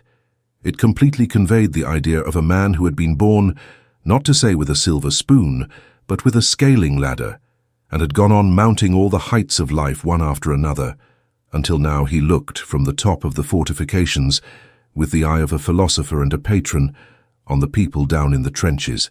My reflections on this theme were still in progress when dinner was announced. Mr. Waterbrook went down with Hamlet's aunt. Mr. Henry Spiker took Mrs. Waterbrook. Agnes, whom I should have liked to take myself, was given to a simpering fellow with weak legs. Uriah, Traddles, and I, as the junior part of the company, went down last how we could. I was not so vexed at losing Agnes as I might have been, since it gave me an opportunity of making myself known to Traddles on the stairs, who greeted me with great fervour, while Uriah writhed with such obtrusive satisfaction and self-abasement that I could gladly have pitched him over the banisters. Traddles and I were separated at table, being billeted in two remote corners, he in the glare of a red velvet lady, I in the gloom of Hamlet's aunt. The dinner was very long, and the conversation was about the aristocracy and blood. Mrs. Waterbrook repeatedly told us that if she had a weakness, it was blood. It occurred to me several times that we should have got on better if we had not been quite so genteel. We were so exceedingly genteel that our scope was very limited. A Mr. and Mrs. Gulpidge were of the party, who had something to do at second hand, at least Mr. Gulpidge had, with the law business of the bank. And what with the bank and what with the Treasury, we were as exclusive as the court circular. To mend the matter, Hamlet's aunt had the family failing of indulging in soliloquy, and held forth in a desultory manner by herself on every topic that was introduced. These were few enough, to be sure, but as we always fell back upon blood, she had as wide a field for abstract speculation as her nephew himself. We might have been a party of ogres, the conversation assumed such a sanguine complexion. "I confess I am of Mrs. Waterbrook's opinion," said Mr. Waterbrook, with his wine-glass at his eye. "Other things are all very well in their way, but give me blood." "Oh, there is nothing," observed Hamlet's aunt, "so satisfactory to one. There is nothing that is so much one's beau ideal of all that sort of thing, speaking generally. There are some low minds, not many, I am happy to believe, but there are some, that would prefer to do what I should call bow down before idols. Positively idols, before service, intellect, and so on. But these are intangible points. Blood is not so. We see blood in a nose, and we know it. We meet with it in a chin, and we say, there it is, that's blood. It is an actual matter of fact. We point it out. It admits of no doubt. The simpering fellow with the weak legs who had taken Agnes down stated the question more decisively yet, I thought. "Oh, you know, deuce take it," said this gentleman, looking round the board with an imbecile smile. "We can't forego blood, you know. We must have blood, you know. Some young fellows, you know, may be a little behind their station, perhaps, in point of education and behaviour, and may go a little wrong, you know, and get themselves and other people into a variety of fixes and all that. But deuce take it, it's delightful to reflect that they've got blood in 'em. Myself, I'd rather at any time be knocked down by a man who had got blood in him than I'd be picked up by a man who hadn't." This sentiment, as compressing the general question into a nutshell, gave the utmost satisfaction, and brought the gentleman into great notice until the ladies retired. After that I observed that Mr. Gulpidge and Mr. Henry Spiker, who had hitherto been very distant, entered into a defensive alliance against us, the common enemy, and exchanged a mysterious dialogue across the table for our defeat and overthrow. That affair of the first bond for £4,500 has not taken the course that was expected, Spiker, said Mr. Gulpidge. Do you mean the D of A's, said Mr. Spiker. The C of B's, said Mr. Gulpidge. Mr. Spiker raised his eyebrows and looked much concerned. When the question was referred to Lord, I needn't name him, said Mr. Gulpidge, checking himself. I understand, said Mr. Spiker. N. Mr. Gulpidge darkly nodded. Was referred to him, his answer was, money or no release. Lord bless my soul, cried Mr. Spiker. Money or no release, repeated Mr. Gulpidge firmly. The next in reversion. You understand me? K, said Mr. Spiker with an ominous look. K then positively refused to sign. He was attended at Newmarket for that purpose, and he point-blank refused to do it. Mr. Spiker was so interested that he became quite stony. So the matter rests at this hour, said Mr. Gulpidge, throwing himself back in his chair. Our friend Waterbrook will excuse me if I forbear to explain myself generally, on account of the magnitude of the interests involved.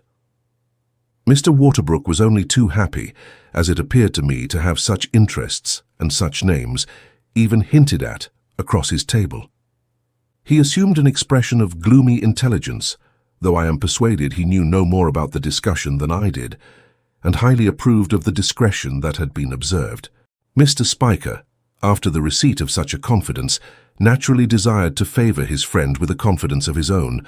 Therefore the foregoing dialogue was succeeded by another, in which it was Mr. Gulpidge's turn to be surprised, and that by another in which the surprise came round to Mr. Spiker's turn again, and so on turn and turn about.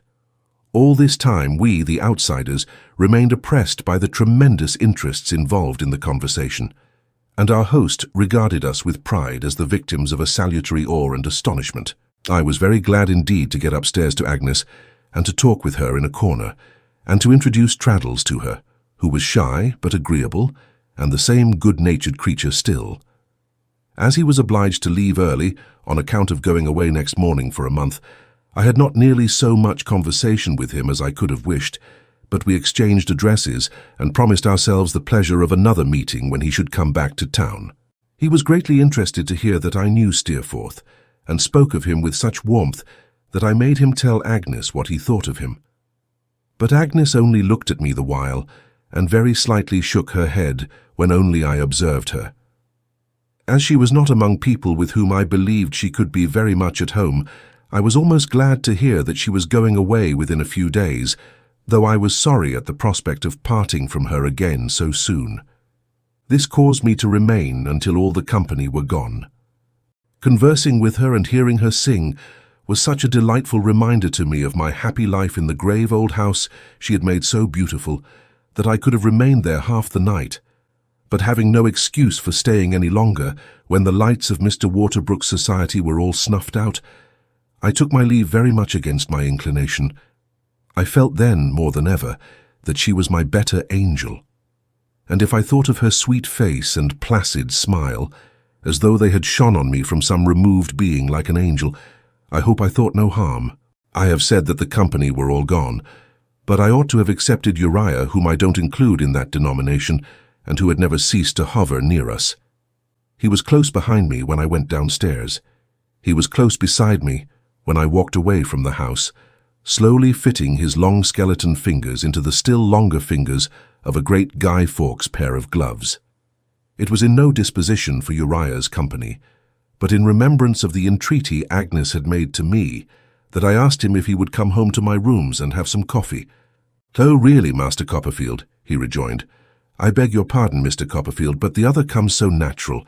I don't like that you should put a constraint upon yourself to ask a numble person like me to your house."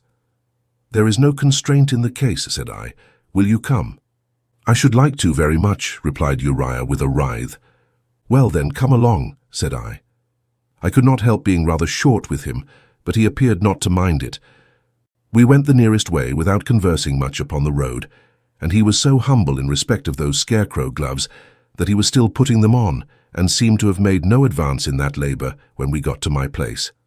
I led him up the dark stairs to prevent his knocking his head against anything, and really his damp cold hand felt so like a frog in mine that I was tempted to drop it and run away.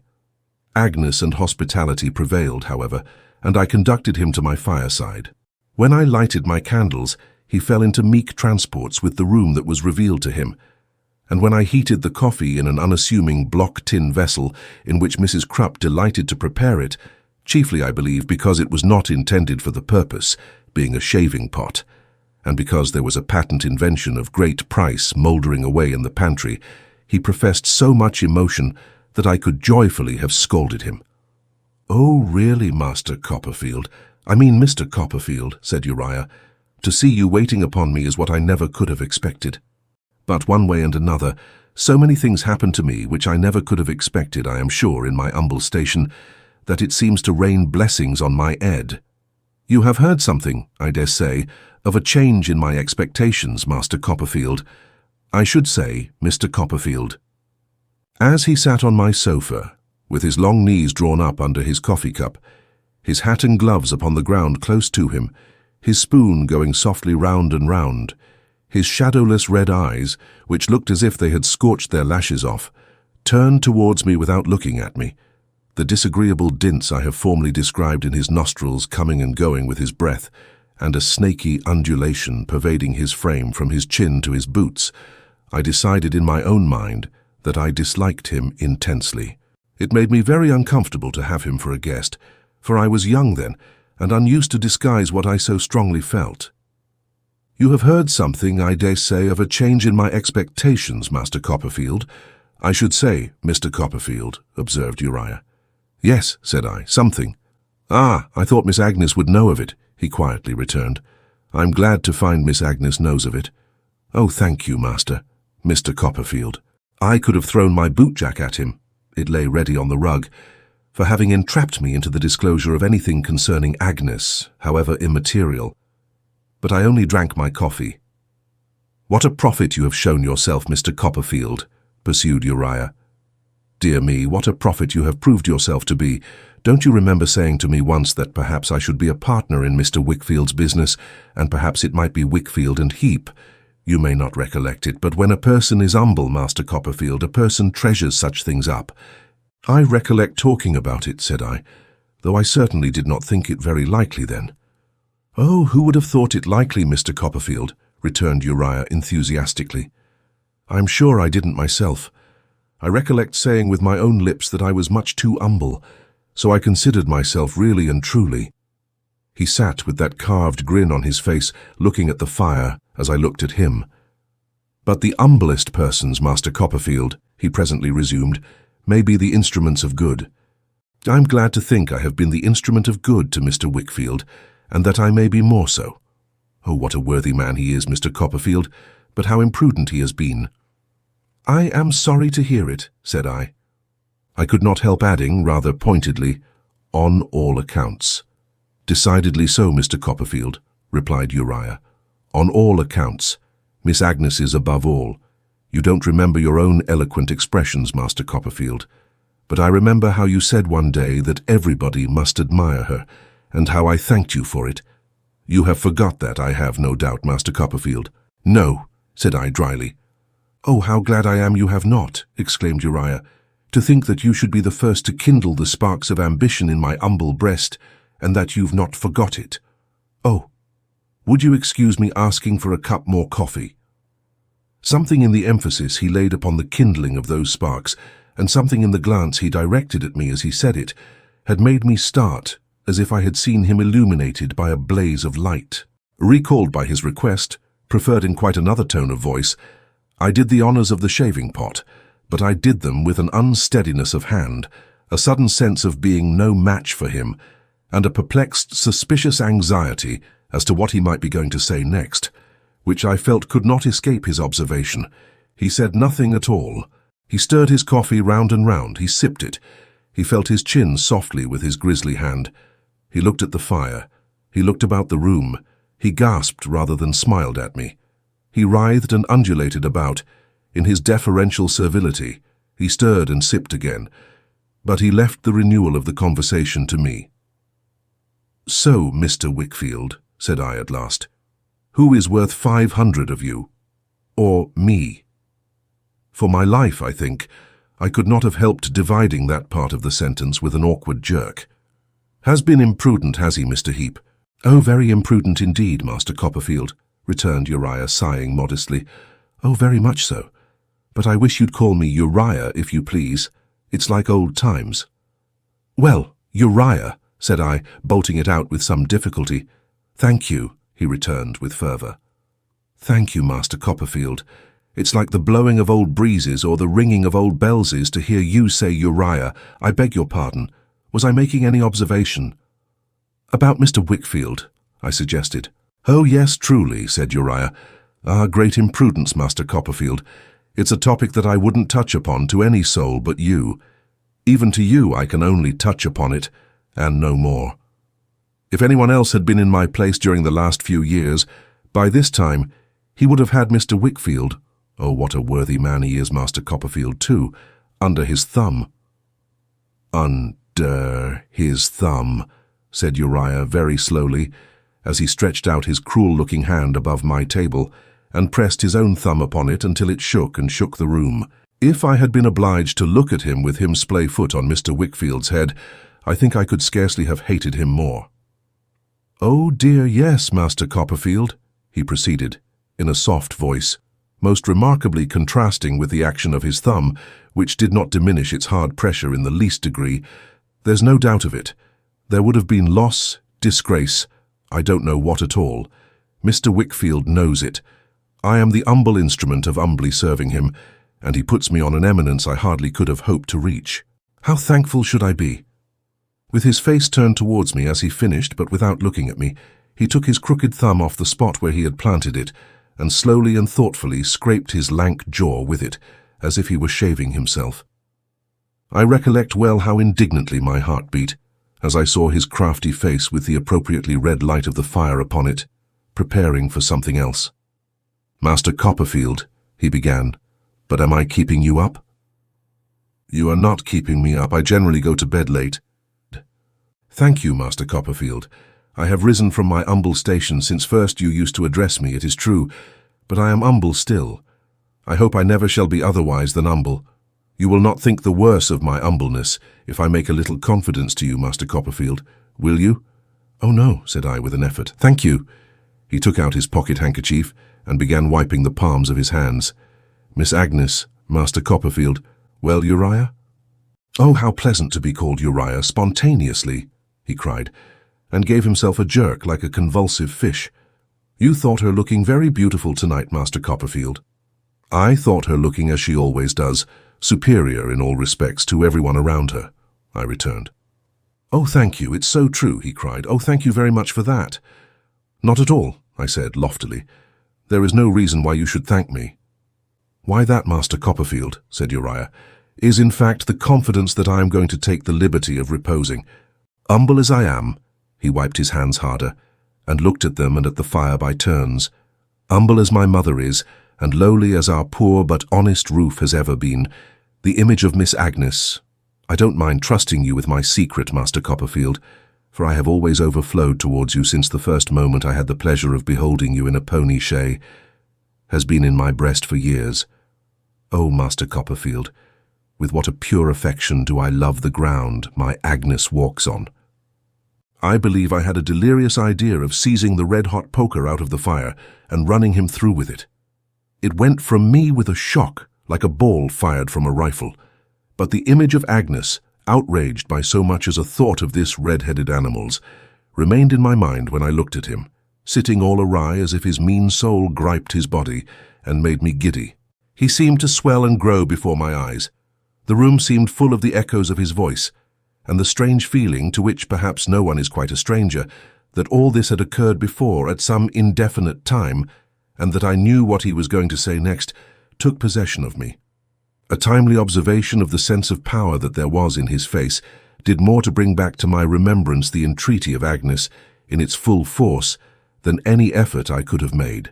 I asked him with a better appearance of composure than I could have thought possible a minute before, whether he had made his feelings known to Agnes. "Oh no, Master Copperfield," he returned. "Oh dear no. Not to anyone but you. You see, I am only just emerging from my lowly station. I rest a good deal of hope on her observing how useful I am to her father, for I trust to be very useful to him indeed, Master Copperfield, and how I smooth the way for him and keep him straight. She's so much attached to her father, Master Copperfield, oh, what a lovely thing it is in a daughter, that I think she may come on his account to be kind to me."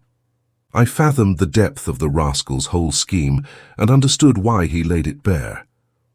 "If you'll have the goodness to keep my secret, Master Copperfield," he pursued, "and not in general to go against me, I shall take it as a particular favour.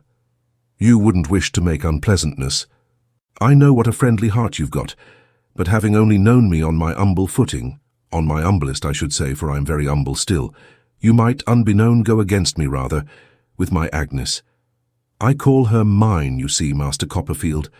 There's a song that says I'd crowns resign to call her mine. I hope to do it one of these days. Dear Agnes, so much too loving and too good for anyone that I could think of, was it possible that she was reserved to be the wife of such a wretch as this?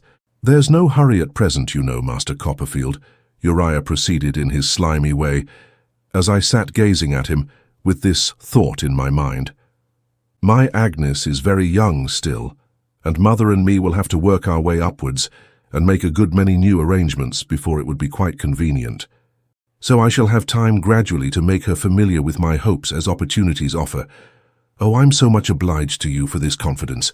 Oh, it's such a relief you can't think, to know that you understand our situation and are certain, as you wouldn't wish to make unpleasantness in the family, not to go against me."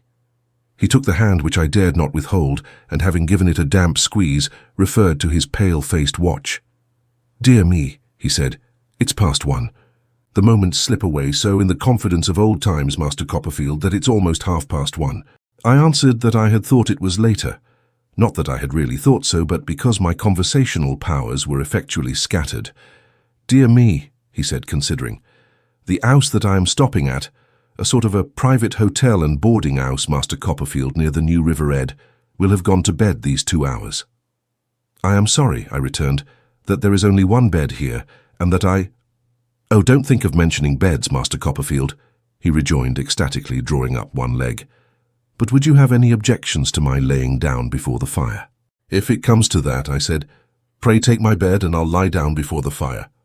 His repudiation of this offer was almost shrill enough, in the excess of its surprise and humility, to have penetrated to the ears of Mrs. Crupp, then sleeping, I suppose, in a distant chamber, situated at about the level of low water mark, soothed in her slumbers by the ticking of an incorrigible clock, to which she always referred me when we had any little difference on the score of punctuality, and which was never less than 3/4 of an hour too slow, and had always been put right in the morning by the best authorities. As no arguments I could urge in my bewildered condition had the least effect upon his modesty in inducing him to accept my bedroom, I was obliged to make the best arrangements I could for his repose before the fire. The mattress of the sofa, which was a great deal too short for his lank figure, the sofa pillows, a blanket, the table cover, a clean breakfast cloth, and a great coat, made him a bed and covering, for which he was more than thankful. Having lent him a nightcap, which he put on at once, and in which he made such an awful figure that I have never worn one since, I left him to his rest. I never shall forget that night. I never shall forget how I turned and tumbled, how I wearied myself with thinking about Agnes and this creature, how I considered what could I do, and what ought I to do, how I could come to no other conclusion than that the best course for her peace was to do nothing, and to keep to myself what I had heard. If I went to sleep for a few moments, the image of Agnes with her tender eyes, and of her father looking fondly on her, as I had so often seen him look, arose before me with appealing faces and filled me with vague terrors. When I awoke, the recollection that Uriah was lying in the next room sat heavy on me like a waking nightmare, and oppressed me with a leaden dread, as if I had had some meaner quality of devil for a lodger. The poker got into my dozing thoughts besides, and wouldn't come out. I thought between sleeping and waking that it was still red hot, and I had snatched it out of the fire and run him through the body. I was so haunted at last by the idea, though I knew there was nothing in it, that I stole into the next room to look at him. There I saw him, lying on his back with his legs extending to I don't know where, gurglings taking place in his throat, stoppages in his nose, and his mouth open like a post office. He was so much worse in reality than in my distempered fancy that afterwards I was attracted to him in very repulsion, and could not help wandering in and out every half hour or so and taking another look at him. Still, the long, long night seemed heavy and hopeless as ever, and no promise of day was in the murky sky. When I saw him going downstairs early in the morning, for thank heaven he would not stay to breakfast, it appeared to me as if the night was going away in his person. When I went out to the commons, I charged Mrs. Crupp with particular directions to leave the windows open, that my sitting-room might be aired and purged of his presence. Chapter 26. I fall into captivity. I saw no more of Uriah Heep until the day when Agnes left town. I was at the coach office to take leave of her and see her go, and there was he returning to Canterbury by the same conveyance. It was some small satisfaction to me to observe his spare, short-waisted, high-shouldered, mulberry-coloured great-coat perched up, in company with an umbrella like a small tent, on the edge of the back seat on the roof, while Agnes was, of course, inside. But what I underwent in my efforts to be friendly with him, while Agnes looked on, perhaps deserved that little recompense. At the coach window, as at the dinner party, he hovered about us without a moment's intermission, like a great vulture, gorging himself on every syllable that I said to Agnes or Agnes said to me. In the state of trouble into which his disclosure by my fire had thrown me, I had thought very much of the words Agnes had used in reference to the partnership. I did what I hope was right, feeling sure that it was necessary for Papa's peace that the sacrifice should be made. I entreated him to make it. A miserable foreboding that she would yield to, and sustain herself by, the same feeling in reference to any sacrifice for his sake, had oppressed me ever since. I knew how she loved him. I knew what the devotion of her nature was. I knew from her own lips that she regarded herself as the innocent cause of his errors, and as owing him a great debt she ardently desired to pay. I had no consolation in seeing how different she was from this detestable Rufus, with the mulberry-coloured greatcoat, for I felt that in the very difference between them, in the self-denial of her pure soul and the sordid baseness of his, the greatest danger lay. All this doubtless he knew thoroughly and had in his cunning considered well. Yet I was so certain that the prospect of such a sacrifice afar off must destroy the happiness of Agnes, and I was so sure from her manner of its being unseen by her then, and having cast no shadow on her yet, that I could as soon have injured her as given her any warning of what impended. Thus it was that we parted without explanation, she waving her hand and smiling farewell from the coach window, her evil genius writhing on the roof, as if he had her in his clutches and triumphed. I could not get over this farewell glimpse of them for a long time. When Agnes wrote to tell me of her safe arrival, I was as miserable as when I saw her going away. Whenever I fell into a thoughtful state, this subject was sure to present itself, and all my uneasiness was sure to be redoubled. Hardly a night passed without my dreaming of it. It became a part of my life, and as inseparable from my life as my own head. I had ample leisure to refine upon my uneasiness, for Steerforth was at Oxford, as he wrote to me, and when I was not at the Commons, I was very much alone. I believe I had at this time some lurking distrust of Steerforth. I wrote to him most affectionately in reply to his, but I think I was glad upon the whole that he could not come to London just then. I suspect the truth to be that the influence of Agnes was upon me, undisturbed by the sight of him, and that it was the more powerful with me, because she had so large a share in my thoughts and interest. In the meantime, days and weeks slipped away. I was articled to Spenlow and Jorkins. I had £90 a year, exclusive of my house rent and sundry collateral matters, from my aunt. My rooms were engaged for 12 months certain, and though I still found them dreary of an evening and the evenings long, I could settle down into a state of equable low spirits and resign myself to coffee, which I seem, on looking back, to have taken by the gallon at about this period of my existence. At about this time, too, I made 3 discoveries. First, that Mrs. Krupp was a martyr to a curious disorder called the spasms, which was generally accompanied with inflammation of the nose and required to be constantly treated with peppermint. Secondly, that something peculiar in the temperature of my pantry made the brandy bottles burst. Thirdly, that I was alone in the world, and much given to record that circumstance in fragments of English versification. On the day when I was articled, no festivity took place beyond my having sandwiches and sherry into the office for the clerks, and going alone to the theatre at night. I went to see The Stranger, as a Doctor's Commons sort of play, and was so dreadfully cut up that I hardly knew myself in my own glass when I got home. Mr. Spenlow remarked on this occasion, when we concluded our business, that he should have been happy to have seen me at his house at Norwood to celebrate our becoming connected, but for his domestic arrangements being in some disorder, on account of the expected return of his daughter from finishing her education at Paris. But he intimated that when she came home, he should hope to have the pleasure of entertaining me. I knew that he was a widower with 1 daughter, and expressed my acknowledgments. Mr. Spenlow was as good as his word.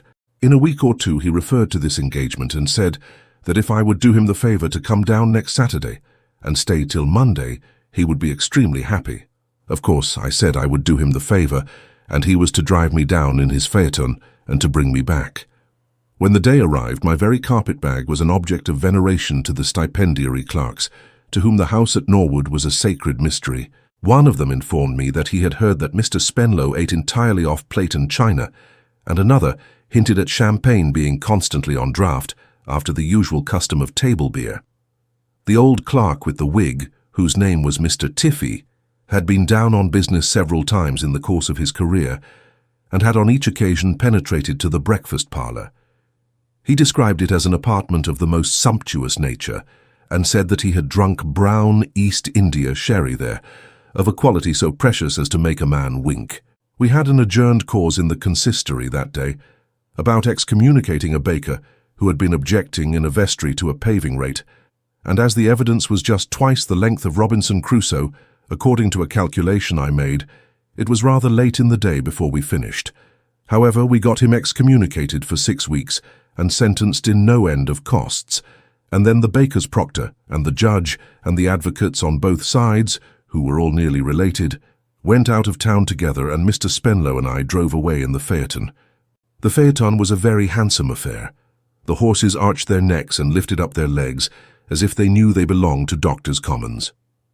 There was a good deal of competition in the Commons on all points of display, and it turned out some very choice equipages then, though I always have considered, and always shall consider, that in my time the great article of competition there was starch, which I think was worn among the proctors to as great an extent as it is in the nature of man to bear. We were very pleasant going down, and Mr. Spenlow gave me some hints in reference to my profession. He said it was the genteelest profession in the world, and must on no account be confounded with the profession of a solicitor, being quite another sort of thing, infinitely more exclusive, less mechanical and more profitable. We took things much more easily in the Commons than they could be taken anywhere else, he observed, and that set us, as a privileged class, apart. He said it was impossible to conceal the disagreeable fact that we were chiefly employed by solicitors, but he gave me to understand that they were an inferior race of men, universally looked down upon by all proctors of any pretensions. I asked Mr. Spenlow what he considered the best sort of professional business. He replied that a good case of a disputed will, where there was a neat little estate of £30,000 or £40,000, was, perhaps, the best of all. In such a case, he said, not only were there very pretty pickings in the way of arguments at every stage of the proceedings, and mountains upon mountains of evidence on interrogatory and counter-interrogatory, to say nothing of an appeal lying, first to the delegates and then to the lords, but the costs being pretty sure to come out of the estate at last, both sides went at it in a lively and spirited manner, and expense was no consideration. Then he launched into a general eulogium on the Commons. What was to be particularly admired, he said, in the Commons, was its compactness. It was the most conveniently organized place in the world. It was the complete idea of snugness. It lay in a nutshell. For example, You brought a divorce case or a restitution case into the consistory. Very good. You tried it in the consistory. You made a quiet little round game of it among a family group and you played it out at leisure. Suppose you were not satisfied with the consistory, what did you do then? Why, you went into the Arches. What was the Arches? The same court in the same room with the same bar and the same practitioners, but another judge, for there the consistory judge could plead any court day as an advocate. Well, you played your round game out again. Still you were not satisfied. Very good. What did you do then? Why, you went to the delegates. Who were the delegates? Why, the ecclesiastical delegates were the advocates without any business, who had looked on at the round game when it was playing in both courts, and had seen the cards shuffled and cut and played, and had talked to all the players about it, and now came fresh as judges to settle the matter to the satisfaction of everybody. Discontented people might talk of corruption in the Commons, closeness in the Commons, and the necessity of reforming the Commons, said Mr. Spenlow solemnly in conclusion. But when the price of wheat per bushel had been highest, the Commons had been busiest, and a man might lay his hand upon his heart and say this to the whole world, touch the Commons and down comes the country. I listened to all this with attention, and though I must say I had my doubts whether the country was quite as much obliged to the Commons as Mr. Spenlow made out, I respectfully deferred to his opinion. That about the price of wheat per bushel I modestly felt was too much for my strength and quite settled the question. I have never to this hour got the better of that bushel of wheat. It has reappeared to annihilate me all through my life in connection with all kinds of subjects. I don't know now exactly what it has to do with me or what right it has to crush me on an infinite variety of occasions, but whenever I see my old friend the bushel brought in by the head and shoulders, as he always is, I observe, I give up a subject for lost. This is a digression. I was not the man to touch the Commons and bring down the country. I submissively expressed by my silence my acquiescence in all I had heard from my superior in years and knowledge, and we talked about the stranger and the drama and the pairs of horses until we came to Mr. Spenlow's gate. There was a lovely garden to Mr. Spenlow's house, and though that was not the best time of the year for seeing a garden, it was so beautifully kept that I was quite enchanted. There was a charming lawn, there were clusters of trees, and there were perspective walks that I could just distinguish in the dark, arched over with trellis work, on which shrubs and flowers grew in the growing season. Here Miss Spenlow walks by herself, I thought.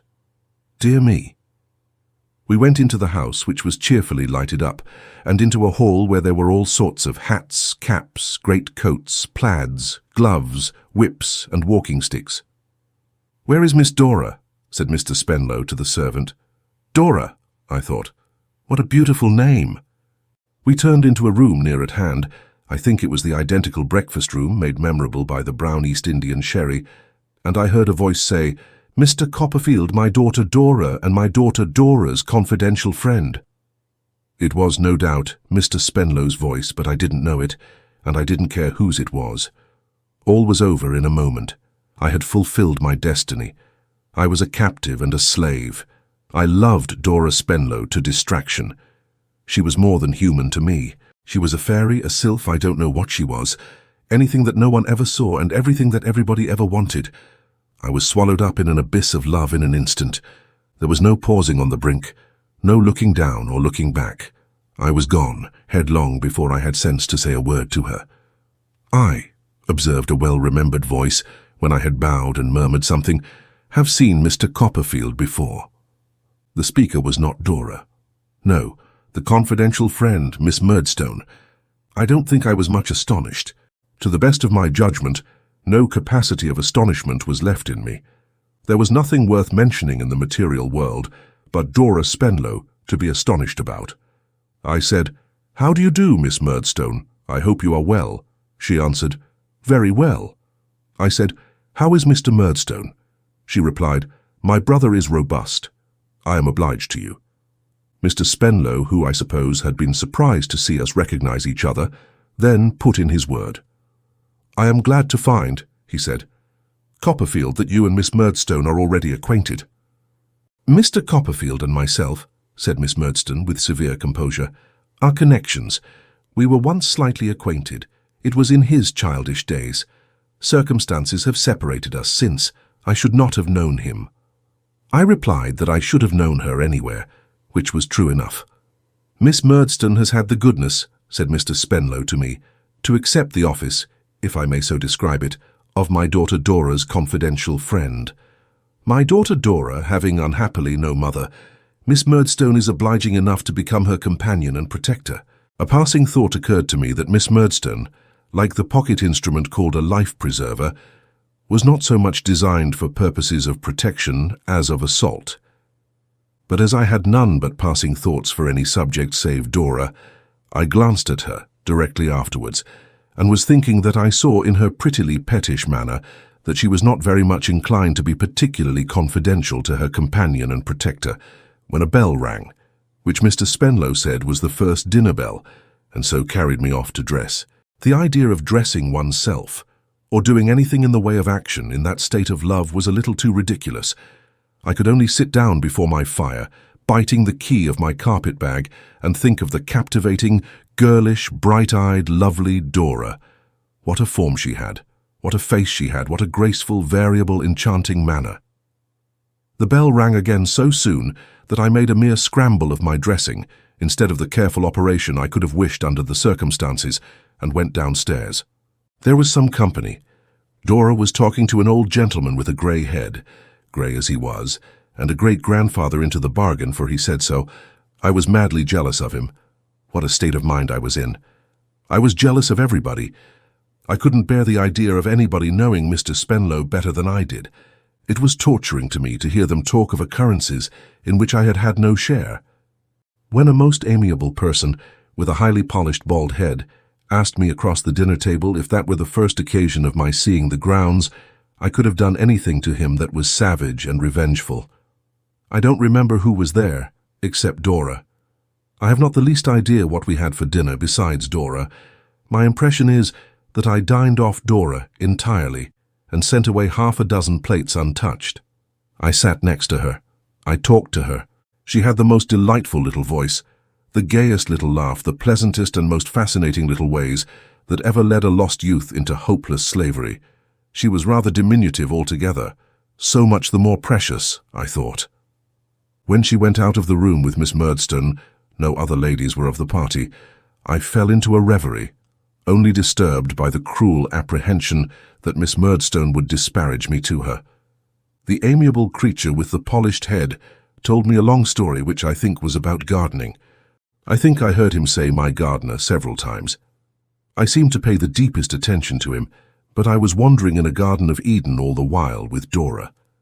My apprehensions of being disparaged to the object of my engrossing affection were revived when we went into the drawing-room by the grim and distant aspect of Miss Murdstone, but I was relieved of them in an unexpected manner. "David Copperfield," said Miss Murdstone, beckoning me aside into a window. "A word." I confronted Miss Murdstone alone. "David Copperfield," said Miss Murdstone. "I need not enlarge upon family circumstances. They are not a tempting subject." "Far from it, ma'am," I returned. "Far from it," assented Miss Murdstone. "I do not wish to revive the memory of past differences or of past outrages. I have received outrages from a person, a female, I am sorry to say, for the credit of my sex, who is not to be mentioned without scorn and disgust, and therefore I would rather not mention her." I felt very fiery on my aunt's account, but I said it would certainly be better, if Miss Murdstone pleased, not to mention her. I could not hear her disrespectfully mentioned, I added, without expressing my opinion in a decided tone. Miss Murdstone shut her eyes and disdainfully inclined her head, then, slowly opening her eyes, resumed, "David Copperfield, I shall not attempt to disguise the fact that I formed an unfavorable opinion of you in your childhood. It may have been a mistaken one, or you may have ceased to justify it. That is not in question between us now. I belong to a family remarkable, I believe, for some firmness, and I am not the creature of circumstance or change. I may have my opinion of you. You may have your opinion of me." I inclined my head in my turn. "But it is not necessary," said Miss Murdstone, "that these opinions should come into collision here. Under existing circumstances, it is as well on all accounts that they should not. As the chances of life have brought us together again, and may bring us together on other occasions, I would say, let us meet here as distant acquaintances, Family circumstances are a sufficient reason for our only meeting on that footing, and it is quite unnecessary that either of us should make the other the subject of remark. Do you approve of this?" "Miss Murdstone," I returned, "I think you and Mr. Murdstone used me very cruelly and treated my mother with great unkindness. I shall always think so as long as I live, but I quite agree in what you propose." Miss Murdstone shut her eyes again and bent her head. Then, just touching the back of my hand with the tips of her cold, stiff fingers, she walked away, arranging the little fetters on her wrists and round her neck, which seemed to be the same set, in exactly the same state, as when I had seen her last. These reminded me, in reference to Miss Murdstone's nature, of the fetters over a jail door, suggesting on the outside, to all beholders, what was to be expected within. All I know of the rest of the evening is that I heard the Empress of my heart sing enchanted ballads in the French language, generally to the effect that, whatever was the matter, we ought always to dance tara-la, accompanying herself on a glorified instrument, resembling a guitar. That I was lost in blissful delirium, that I refused refreshment, that my soul recoiled from punch particularly. That when Miss Murdstone took her into custody and led her away, she smiled and gave me her delicious hand. That I caught a view of myself in a mirror, looking perfectly imbecile and idiotic. That I retired to bed in a most maudlin state of mind and got up in a crisis of feeble infatuation. It was a fine morning and early, and I thought I would go and take a stroll down one of those wire-arched walks and indulge my passion by dwelling on her image. On my way through the hall, I encountered her little dog, who was called Jip, short for Gypsy. I approached him tenderly, for I loved even him, but he showed his whole set of teeth, got under a chair expressly to snarl, and wouldn't hear of the least familiarity. The garden was cool and solitary. I walked about, wondering what my feelings of happiness would be if I could ever become engaged to this dear wonder. As to marriage and fortune and all that, I believe I was almost as innocently undesigning then as when I loved little Emily. To be allowed to call her Dora, to write to her, to dote upon and worship her, to have reason to think that when she was with other people she was yet mindful of me, seemed to me the summit of human ambition. I am sure it was the summit of mine. There is no doubt whatever that I was a lackadaisical young spoony, but there was a purity of heart in all this that prevents my having quite a contemptuous recollection of it, let me laugh as I may. I had not been walking long when I turned a corner and met her. I tingle again from head to foot as my recollection turns that corner and my pen shakes in my hand. "You are out early, Miss Spenlow," said I. "It's so stupid at home," she replied, "and Miss Murdstone is so absurd. She talks such nonsense about its being necessary for the day to be aired before I come out." "Aired," she laughed here in the most melodious manner. "On a Sunday morning, when I don't practice, I must do something. So I told Papa last night I must come out. Besides, it's the brightest time of the whole day, don't you think so?" I hazarded a bold flight, and said, not without stammering, that it was very bright to me then, though it had been very dark to me a minute before. "Do you mean a compliment," said Dora, "or that the weather has really changed?" I stammered worse than before, in replying that I meant no compliment, but the plain truth, though I was not aware of any change having taken place in the weather. It was in the state of my own feelings, I added bashfully, to clench the explanation. I never saw such curls. How could I, for there never were such curls as those she shook out to hide her blushes. As to the straw hat and blue ribbons which was on the top of the curls, if I could only have hung it up in my room in Buckingham Street, what a priceless possession it would have been. "You have just come home from Paris," said I. "Yes," said she. "Have you ever been there?" "No." "Oh, I hope you'll go soon. You would like it so much." Traces of deep-seated anguish appeared in my countenance. That she should hope I would go, that she should think it possible I could go, was insupportable. I depreciated Paris, I depreciated France. I said I wouldn't leave England under existing circumstances for any earthly consideration. Nothing should induce me. In short, she was shaking the curls again, when the little dog came running along the walk to our relief. He was mortally jealous of me, and persisted in barking at me. She took him up in her arms, oh my goodness, and caressed him, but he persisted upon barking still. He wouldn't let me touch him when I tried, and then she beat him. It increased my sufferings greatly to see the pats she gave him for punishment on the bridge of his blunt nose, while he winked his eyes and licked her hand, and still growled within himself like a little double bass. At length he was quiet, well, he might be with her dimpled chin upon his head, and we walked away to look at a greenhouse. "You are not very intimate with Miss Murdstone, are you?" said Dora. "My pet." The two last words were to the dog, oh, if they had only been to me. "No," I replied, "not at all so." "She is a tiresome creature," said Dora, pouting. "I can't think what Papa can have been about when he chose such a vexatious thing to be my companion. Who wants a protector? I'm sure I don't want a protector. Jip can protect me a great deal better than Miss Murdstone. Can't you, Jip, dear?" He only winked lazily when she kissed his ball of a head. "Papa calls her my confidential friend, but I am sure she is no such thing. Is she, Jip? We are not going to confide in any such cross people, Jip and I. We mean to bestow our confidence where we like, and to find out our own friends instead of having them found out for us, don't we, Jip?" Jip made a comfortable noise in answer, a little like a tea kettle when it sings. As for me, every word was a new heap of fetters riveted above the last. It is very hard, because we have not a kind mamma, that we are to have instead a sulky, gloomy old thing like Miss Murdstone always following us about, isn't it, Jip? Never mind, Jip. We won't be confidential, and we'll make ourselves as happy as we can in spite of her. And we'll tease her and not please her, won't we, Jip? If it had lasted any longer, I think I must have gone down on my knees on the gravel, with the probability before me of grazing them, and of being presently ejected from the premises besides. But by good fortune the greenhouse was not far off, and these words brought us to it. It contained quite a show of beautiful geraniums. We loitered along in front of them, and Dora often stopped to admire this one or that one, and I stopped to admire the same one, and Dora, laughing, held the dog up childishly to smell the flowers. And if we were not all three in fairyland, certainly I was. The scent of a geranium leaf at this day strikes me with a half-comical, half-serious wonder as to what change has come over me in a moment, and then I see a straw hat and blue ribbons, and a quantity of curls, and a little black dog being held up in two slender arms against a bank of blossoms and bright leaves. Miss Murdstone had been looking for us. She found us here, and presented her uncongenial cheek, the little wrinkles in it filled with hair powder, to Dora to be kissed. Then she took Dora's arm in hers and marched us into breakfast as if it were a soldier's funeral.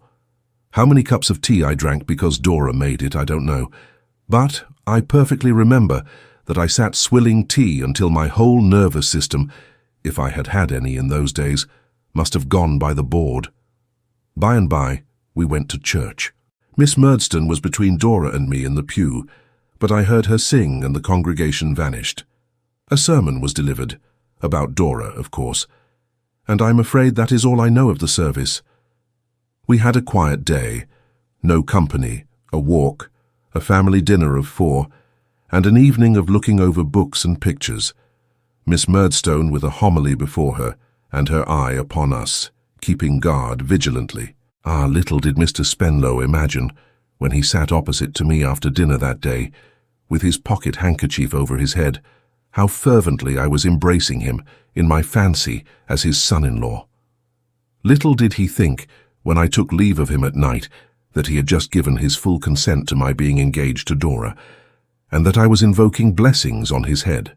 We departed early in the morning, for we had a salvage case coming on in the Admiralty Court, requiring a rather accurate knowledge of the whole science of navigation, in which, as we couldn't be expected to know much about those matters in the Commons, the judge had entreated 2 old Trinity masters for charity's sake to come and help him out. Dora was at the breakfast table to make the tea again, however, and I had the melancholy pleasure of taking off my hat to her in the phaeton, as she stood on the doorstep with Jip in her arms. What the Admiralty was to me that day, what nonsense I made of our case in my mind as I listened to it, how I saw Dora engraved upon the blade of the silver oar which they lay upon the table as the emblem of that high jurisdiction, and how I felt when Mr. Spenlow went home without me. I had had an insane hope that he might take me back again, as if I were a mariner myself, and the ship to which I belonged had sailed away and left me on a desert island. I shall make no fruitless effort to describe. If that sleepy old court could rouse itself and present in any visible form the daydreams I have had in it about Dora, it would reveal my truth. I don't mean the dreams that I dreamed on that day alone, but day after day, from week to week and term to term. I went there not to attend to what was going on, but to think about Dora. If ever I bestowed a thought upon the cases, as they dragged their slow length before me, it was only to wonder, in the matrimonial cases, remembering Dora, how it was that married people could ever be otherwise than happy, and, in the prerogative cases, to consider, if the money in question had been left to me, what were the foremost steps I should immediately have taken in regard to Dora. Within the first week of my passion, I bought 4 sumptuous waistcoats, not for myself, I had no pride in them, for Dora, and took to wearing straw-coloured kid gloves in the streets, and laid the foundations of all the corns I have ever had. If the boots I wore at that period could only be produced and compared with the natural size of my feet, they would show what the state of my heart was, in a most affecting manner. And yet, wretched cripple as I made myself by this act of homage to Dora, I walked miles upon miles daily, in the hope of seeing her. Not only was I soon as well known on the Norwood Road as the postman on that beat, but I pervaded London likewise. I walked about the streets where the best shops for ladies were. I haunted the bazaar like an unquiet spirit. I fagged through the park again and again, long after I was quite knocked up. Sometimes at long intervals and on rare occasions I saw her. Perhaps I saw her glove waved in a carriage window. Perhaps I met her, walked with her and Miss Murdstone a little way, and spoke to her. In the latter case, I was always very miserable afterwards, to think that I had said nothing to the purpose, or that she had no idea of the extent of my devotion, or that she cared nothing about me. I was always looking out, as may be supposed, for another invitation to Mr. Spenlow's house. I was always being disappointed, for I got none. Mrs. Crupp must have been a woman of penetration, for when this attachment was but a few weeks old, and I had not had the courage to write more explicitly even to Agnes than that I had been to Mr. Spenlow's house, whose family, I added, consists of one daughter. I say Mrs. Crupp must have been a woman of penetration, for even in that early stage, she found it out. She came up to me one evening when I was very low to ask, she being then afflicted with the disorder I have mentioned, if I could oblige her with a little tincture of cardamoms mixed with rhubarb, and flavoured with 7 drops of the essence of cloves, which was the best remedy for her complaint, or if I had not such a thing by me with a little brandy, which was the next best. It was not, she remarked, so palatable to her, but it was the next best. As I had never even heard of the first remedy, and always had the second in the closet, I gave Mrs. Crupp a glass of the second, which, that I might have no suspicion of its being devoted to any improper use, she began to take in my presence. "Cheer up, sir," said Mrs. Crupp. "I can't abear to see you so, sir. I'm a mother myself." I did not quite perceive the application of this fact to myself, but I smiled on Mrs. Crupp, as benignly as was in my power. "Come, sir," said Mrs. Crupp. "Excuse me. I know what it is, sir. There's a lady in the case." "Mrs. Crupp," I returned, reddening. "Oh, bless you. Keep a good heart, sir," said Mrs. Crupp, nodding encouragement. "Never say die, sir. If she don't smile upon you, there's a many as will. You are a young gentleman to be smiled on, Mr. Copperfield, and you must learn your walue, sir."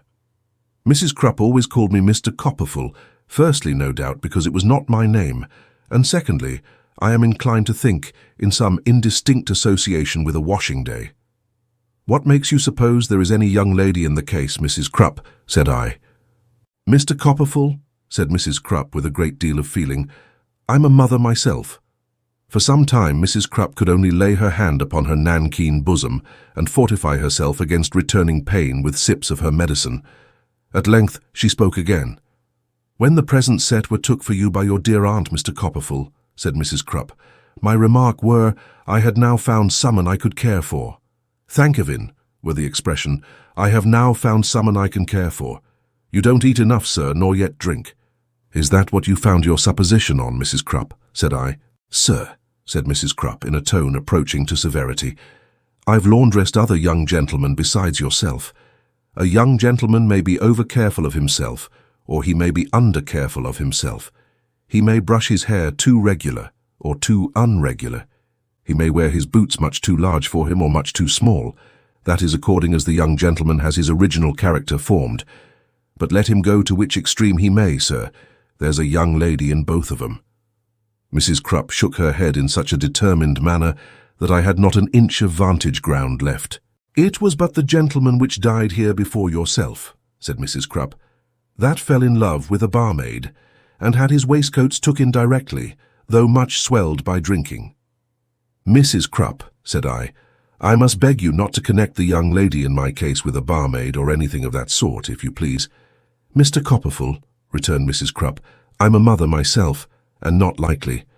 I ask your pardon, sir, if I intrude. I should never wish to intrude where I were not welcome. But you are a young gentleman, Mr. Copperfield, and my advice to you is to cheer up, sir, to keep a good heart and to know your own value. If you was to take to something, sir," said Mrs. Crupp, "if you was to take to skittles now, which is healthy, you might find it divert your mind and do you good." With these words, Mrs. Crupp, affecting to be very careful of the brandy, which was all gone, thanked me with a majestic curtsy and retired. As her figure disappeared into the gloom of the entry, this counsel certainly presented itself to my mind in the light of a slight liberty on Mrs. Crupp's part. But at the same time, I was content to receive it in another point of view as a word to the wise and a warning in future to keep my secret better. Chapter 27. Tommy Traddles. It may have been in consequence of Mrs. Crupp's advice, and perhaps for no better reason than because there was a certain similarity in the sound of the word skittles and Traddles, that it came into my head next day to go and look after Traddles. The time he had mentioned was more than out, and he lived in a little street near the veterinary college at Camden Town, which was principally tenanted, as one of our clerks who lived in that direction informed me, by gentlemen students who bought live donkeys and made experiments on those quadrupeds in their private apartments. Having obtained from this clerk a direction to the academic grove in question, I set out the same afternoon to visit my old schoolfellow. I found that the street was not as desirable a one as I could have wished it to be, for the sake of Traddles. The inhabitants appeared to have a propensity to throw any little trifles they were not in want of into the road, which not only made it rank and sloppy, but untidy too, on account of the cabbage leaves. The refuse was not wholly vegetable either, for I myself saw a shoe, a doubled-up saucepan, a black bonnet, and an umbrella, in various stages of decomposition, as I was looking out for the number I wanted.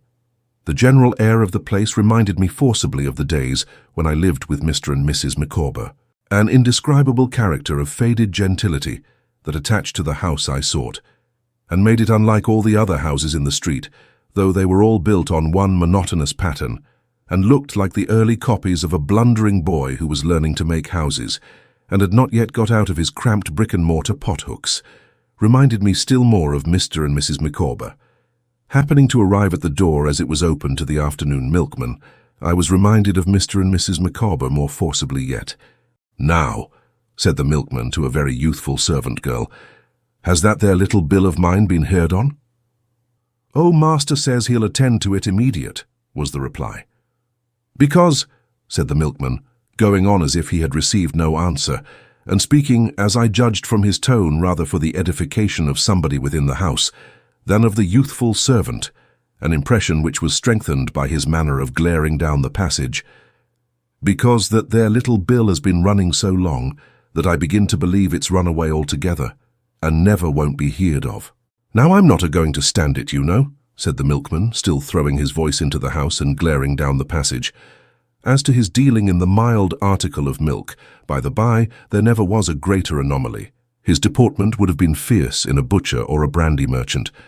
The voice of the youthful servant became faint, but she seemed to me, from the action of her lips, again to murmur that it would be attended to immediate.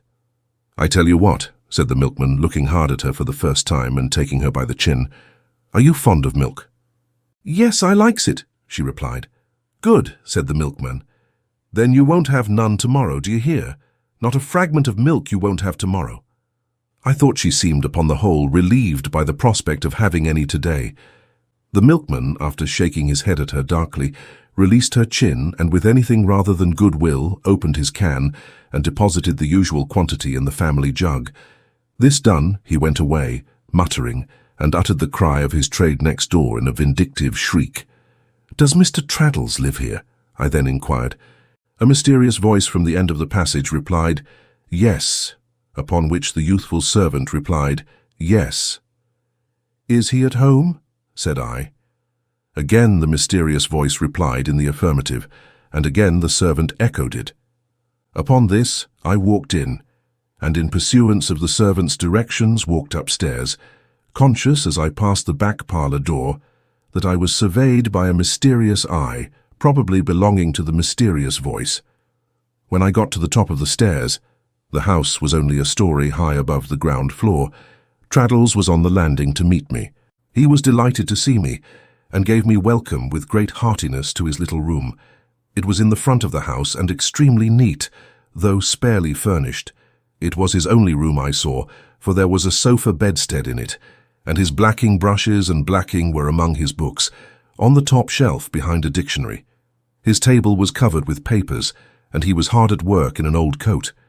I looked at nothing, that I know of, but I saw everything, even to the prospect of a church upon his china inkstand, as I sat down, and this too was a faculty confirmed in me in the old Micawber times. Various ingenious arrangements he had made for the disguise of his chest of drawers, and the accommodation of his boots, his shaving glass, and so forth, particularly impressed themselves upon me as evidences of the same Traddles, who used to make models of elephants' dens in writing paper to put flies in, and to comfort himself under ill usage with the memorable works of art I have so often mentioned. In a corner of the room was something neatly covered up with a large white cloth. I could not make out what that was. "Traddles," said I, shaking hands with him again after I had sat down, "I am delighted to see you." "I am delighted to see you, Copperfield," he returned. "I am very glad indeed to see you. It was because I was thoroughly glad to see you when we met in Ely Place, and was sure you were thoroughly glad to see me, that I gave you this address instead of my address at chambers." "Oh, you have chambers," said I.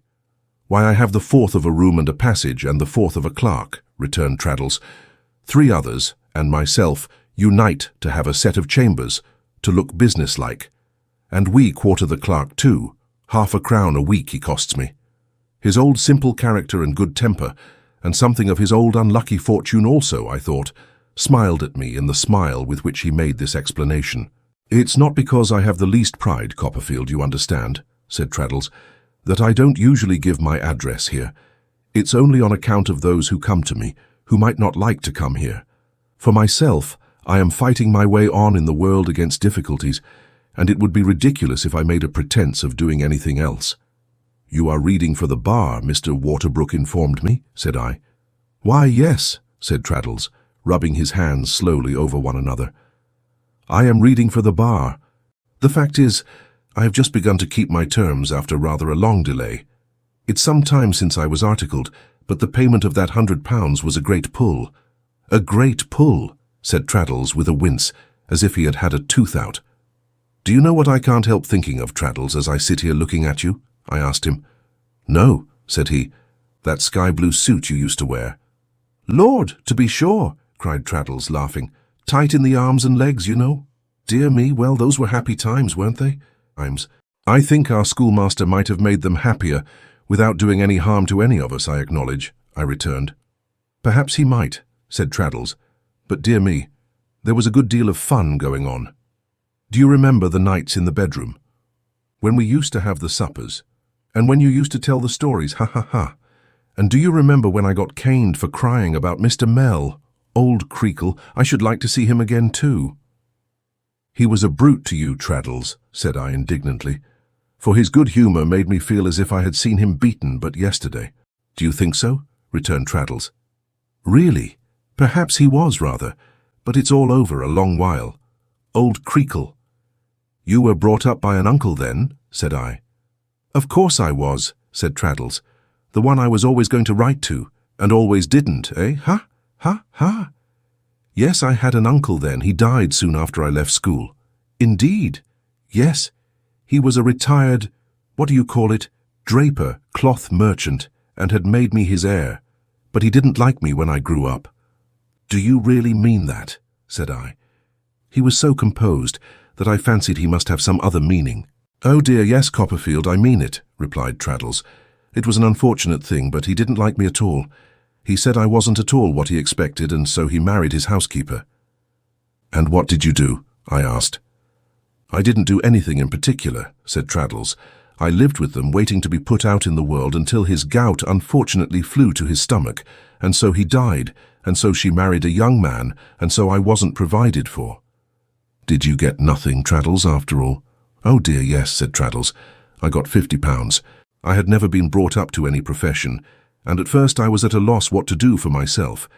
However, I began with the assistance of the son of a professional man who had been to Salem House, Yawler, with his nose on one side. Do you recollect him? No. He had not been there with me. All the noses were straight in my day. It don't matter, said Traddles. I began by means of his assistance to copy law writings. That didn't answer very well. And then I began to state cases for them, and make abstracts and that sort of work. For I am a plodding kind of fellow, Copperfield, and had learnt the way of doing such things pithily.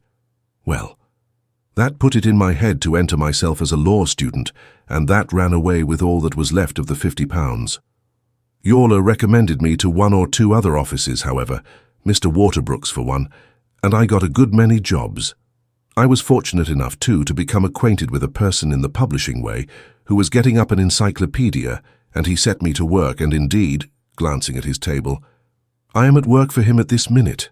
I am not a bad compiler, Copperfield, said Traddles, preserving the same air of cheerful confidence in all he said, but I have no invention at all, not a particle. I suppose there never was a young man with less originality than I have. As Traddles seemed to expect that I should assent to this as a matter of course, I nodded, and he went on, with the same sprightly patience, I can find no better expression, as before. So by little and little, and not living high, I managed to scrape up the £100 at last, said Traddles. And thank heaven that's paid, though it certainly was, said Traddles, wincing again, as if he had had another tooth out. A pull. I am living by the sort of work I have mentioned still, and I hope, one of these days, to get connected with some newspaper, which would almost be the making of my fortune. Now, Copperfield, you are so exactly what you used to be, with that agreeable face, and it's so pleasant to see you, that I shan't conceal anything.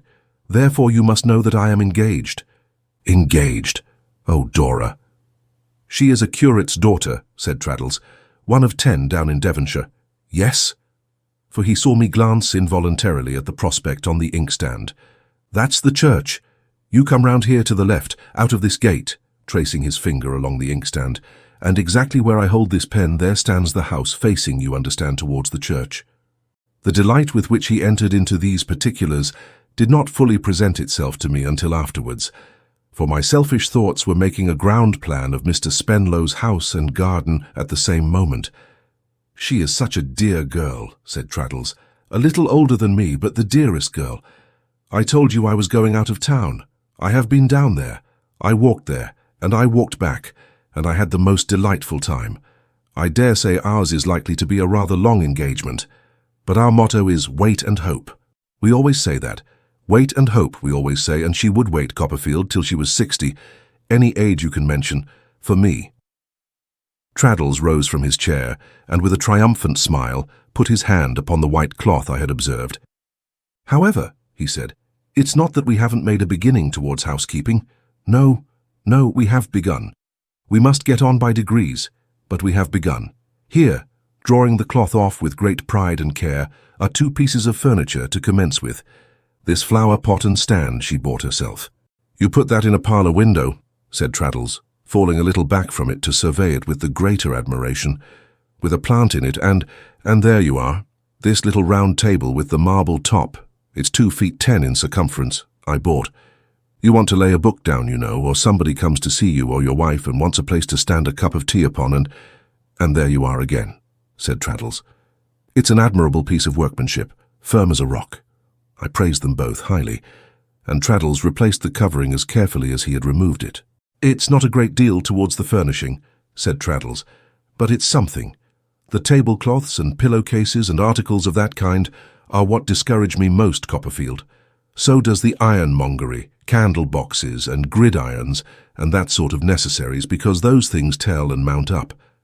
However, wait and hope, and I assure you she's the dearest girl." "I am quite certain of it," said I.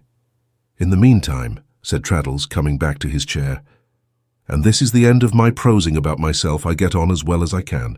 I don't make much, but I don't spend much. In general, I board with the people downstairs, who are very agreeable people indeed. Both Mr. and Mrs. Micawber have seen a good deal of life, and are excellent company."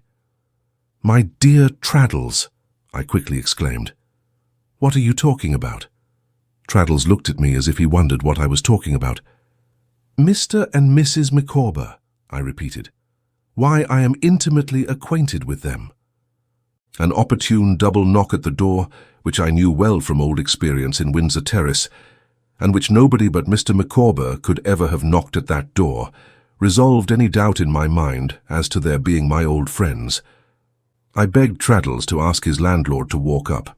Traddles accordingly did so over the banister, and Mr. Micawber, not a bit changed, his tights, his stick, his shirt-collar, and his eyeglass, all the same as ever, came into the room with a genteel and youthful air. "I beg your pardon, Mr. Traddles," said Mr. Micawber, with the old roll in his voice as he checked himself in humming a soft tune. "I was not aware that there was any individual alien to this tenement in your sanctum." Mr. Micawber slightly bowed to me and pulled up his shirt-collar. "How do you do, Mr. Micawber?" said I. "Sir," said Mr. Micawber, "you are exceedingly obliging. I am in statu quo." "And Mrs. Micawber?" I pursued. "Sir," said Mr. Micawber, "she is also, thank God, in statu quo." "And the children, Mr. Micawber?" "Sir," said Mr. Micawber, "I rejoice to reply that they are likewise in the enjoyment of salubrity." All this time Mr. Micawber had not known me in the least, though he had stood face to face with me. But now, seeing me smile, he examined my features with more attention, fell back, cried, "Is it possible? Have I the pleasure of again beholding Copperfield?" and shook me by both hands with the utmost fervour. "Good heaven, Mr. Traddles," said Mr. Micawber, "to think that I should find you acquainted with the friend of my youth, the companion of earlier days. My dear," calling over the banisters to Mrs. Micawber, while Traddles looked, with reason, not a little amazed at this description of me. "Here is a gentleman in Mr. Traddles's apartment, whom he wishes to have the pleasure of presenting to you, my love." Mr. Micawber immediately reappeared and shook hands with me again. "And how is our good friend the Doctor, Copperfield?" said Mr. Micawber, "and all the circle at Canterbury?" "I have none but good accounts of them," said I. "I am most delighted to hear it," said Mr. Micawber. "It was at Canterbury where we last met. Within the shadow, I may figuratively say, of that religious edifice immortalized by Chaucer, which was anciently the resort of pilgrims from the remotest corners of, in short," said Mr. Micawber, "in the immediate neighbourhood of the cathedral." I replied that it was. Mr. Micawber continued talking as volubly as he could, but not, I thought, without showing by some marks of concern in his countenance that he was sensible of sounds in the next room, as of Mrs. Micawber washing her hands and hurriedly opening and shutting drawers that were uneasy in their action. "You find us, Copperfield," said Mr. Micawber, with one eye on Traddles, "at present established on what may be designated as a small and unassuming scale. But you are aware that I have, in the course of my career, surmounted difficulties and conquered obstacles. You are no stranger to the fact that there have been periods of my life when it has been requisite that I should pause until certain expected events should turn up, when it has been necessary that I should fall back, before making what I trust I shall not be accused of presumption in terming a spring. The present is one of those momentous stages in the life of man. You find me fallen back for a spring, and I have every reason to believe that a vigorous leap will shortly be the result." I was expressing my satisfaction when Mrs. Micawber came in, a little more slatternly than she used to be, or so she seemed now, to my unaccustomed eyes, but still with some preparation of herself for company, and with a pair of brown gloves on. "My dear," said Mr. Micawber, leading her towards me, "here is a gentleman of the name of Copperfield who wishes to renew his acquaintance with you." It would have been better, as it turned out, to have led gently up to this announcement, for Mrs. Micawber, being in a delicate state of health, was overcome by it, and was taken so unwell that Mr. Micawber was obliged, in great trepidation, to run down to the water-butt in the backyard, and draw a basinful to lave her brow with. She presently revived, however, and was really pleased to see me. We had half an hour's talk altogether, and I asked her about the twins, who she said were grown great creatures, and after Master and Miss Micawber, whom she described as absolute giants, but they were not produced on that occasion. Mr. Micawber was very anxious that I should stay to dinner. I should not have been averse to do so, but that I imagined I detected trouble and calculation relative to the extent of the cold meat in Mrs. Micawber's eye. I therefore pleaded another engagement, and observing that Mrs. Micawber's spirits were immediately lightened, I resisted all persuasion to forego it. But I told Traddles and Mr. and Mrs. Micawber that before I could think of leaving, they must appoint a day when they would come and dine with me. The occupations to which Traddles stood pledged rendered it necessary to fix a somewhat distant one, but an appointment was made for the purpose that suited us all, and then I took my leave. Mr. Micawber, under pretence of showing me a nearer way than that by which I had come, accompanied me to the corner of the street, being anxious, he explained to me, to say a few words to an old friend in confidence. "My dear Copperfield," said Mr. Micawber, "I need hardly tell you that to have beneath our roof under existing circumstances a mind like that which gleams, if I may be allowed the expression, which gleams in your friend Traddles, is an unspeakable comfort. With a washerwoman, who exposes hard bake for sale in her parlour window dwelling next door, and a Bow Street officer residing over the way, you may imagine that his society is a source of consolation to myself and to Mrs. Micawber. I am at present, my dear Copperfield, engaged in the sale of corn upon commission. It is not an avocation of a remunerative description. In other words, it does not pay, and some temporary embarrassments of a pecuniary nature have been the consequence. I am, however, delighted to add that I have now an immediate prospect of something turning up. I am not at liberty to say in what direction, which I trust will enable me to provide permanently both for myself and for your friend Traddles, in whom I have an unaffected interest. You may perhaps be prepared to hear that Mrs. Micawber is in a state of health which renders it not wholly improbable that an addition may be ultimately made to those pledges of affection which, in short, to the infantine group. Mrs. Micawber's family have been so good as to express their dissatisfaction at this state of things. I have merely to observe that I am not aware that it is any business of theirs, and that I repel that exhibition of feeling with scorn and with defiance. Mr. Micawber then shook hands with me again and left me. Chapter 28. Mr. Micawber's Gauntlet. Until the day arrived on which I was to entertain my newly found old friends, I lived principally on Dora and coffee. In my lovelorn condition, my appetite languished, and I was glad of it, for I felt as though it would have been an act of perfidy towards Dora to have a natural relish for my dinner. The quantity of walking exercise I took was not in this respect attended with its usual consequence, as the disappointment counteracted the fresh air. I have my doubts too, founded on the acute experience acquired at this period of my life, whether a sound enjoyment of animal food can develop itself freely in any human subject who is always in torment from tight boots. I think the extremities require to be at peace before the stomach will conduct itself with vigor. On the occasion of this domestic little party, I did not repeat my former extensive preparations. I merely provided a pair of soles, a small leg of mutton, and a pigeon pie.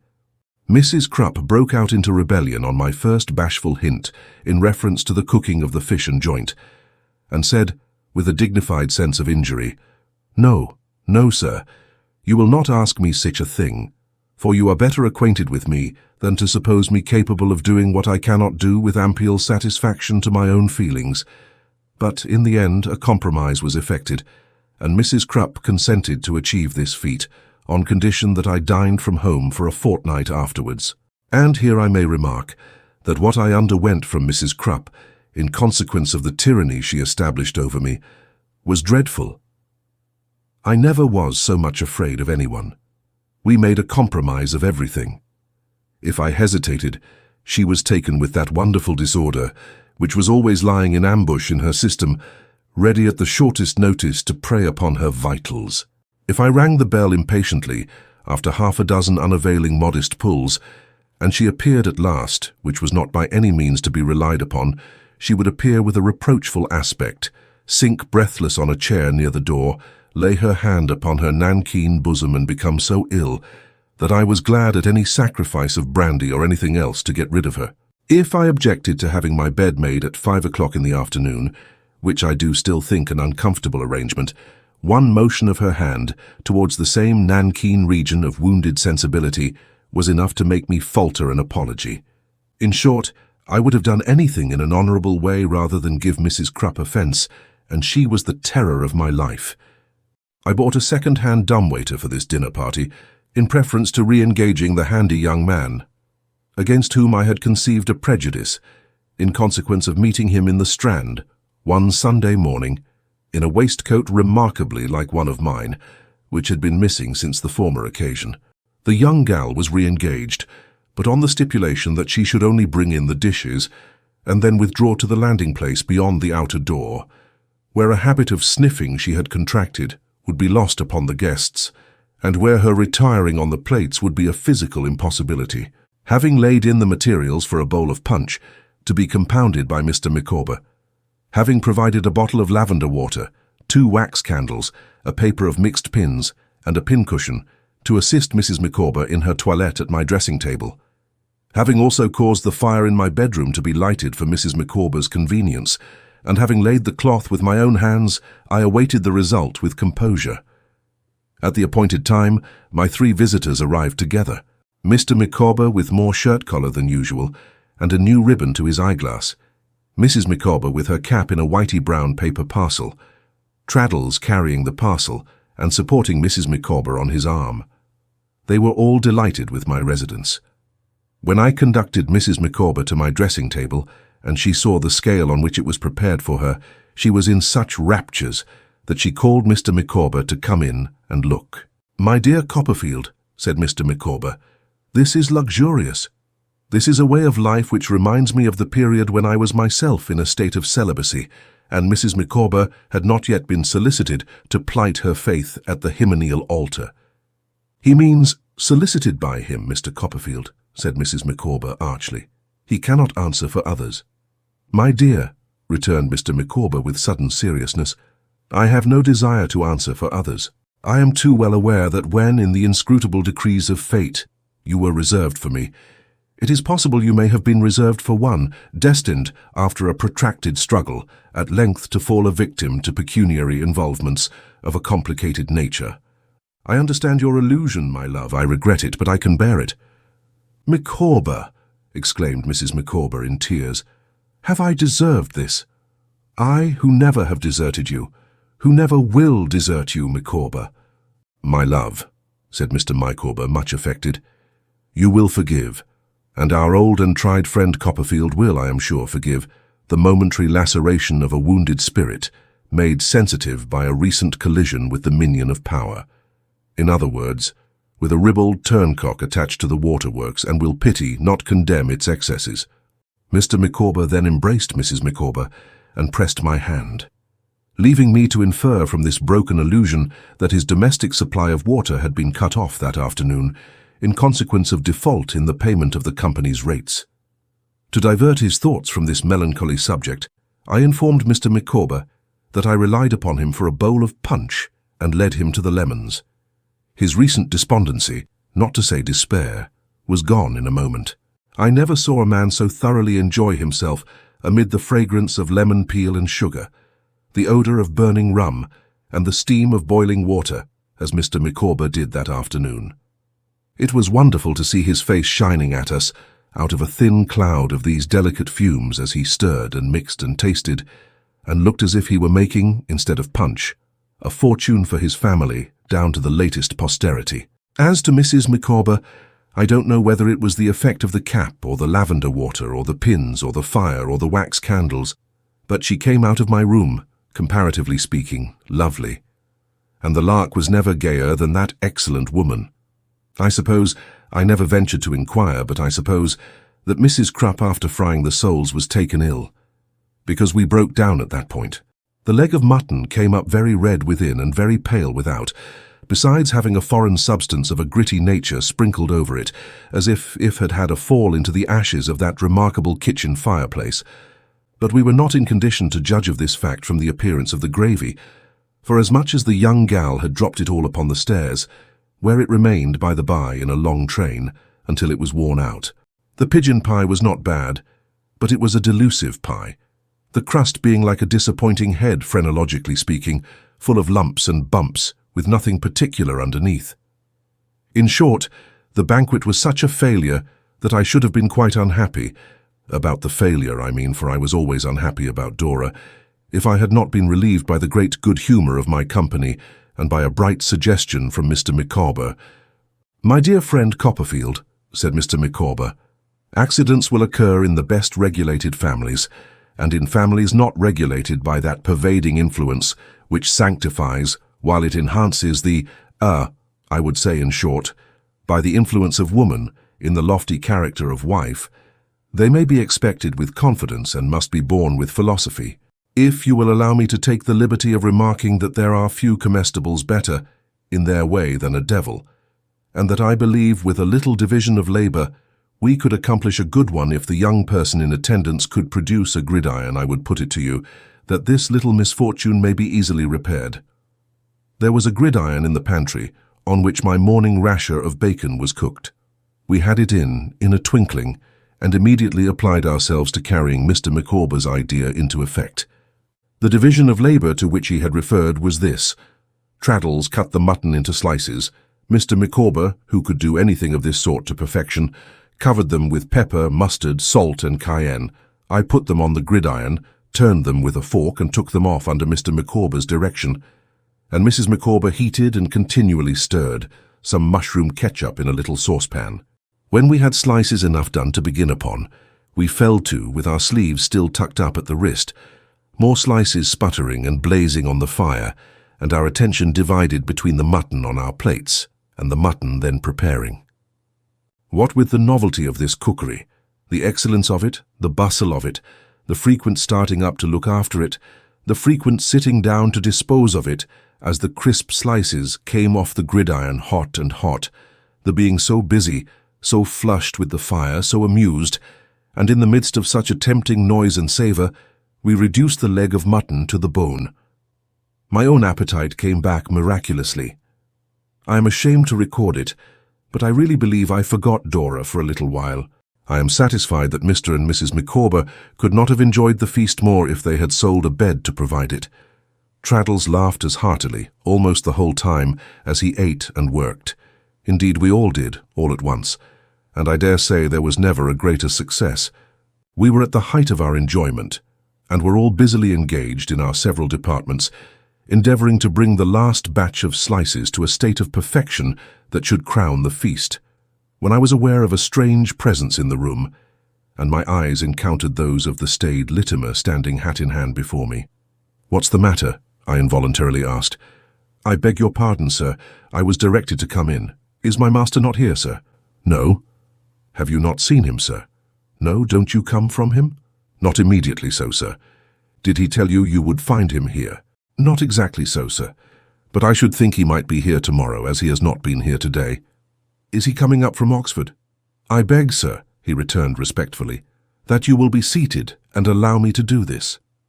With which he took the fork from my unresisting hand and bent over the gridiron, as if his whole attention were concentrated on it.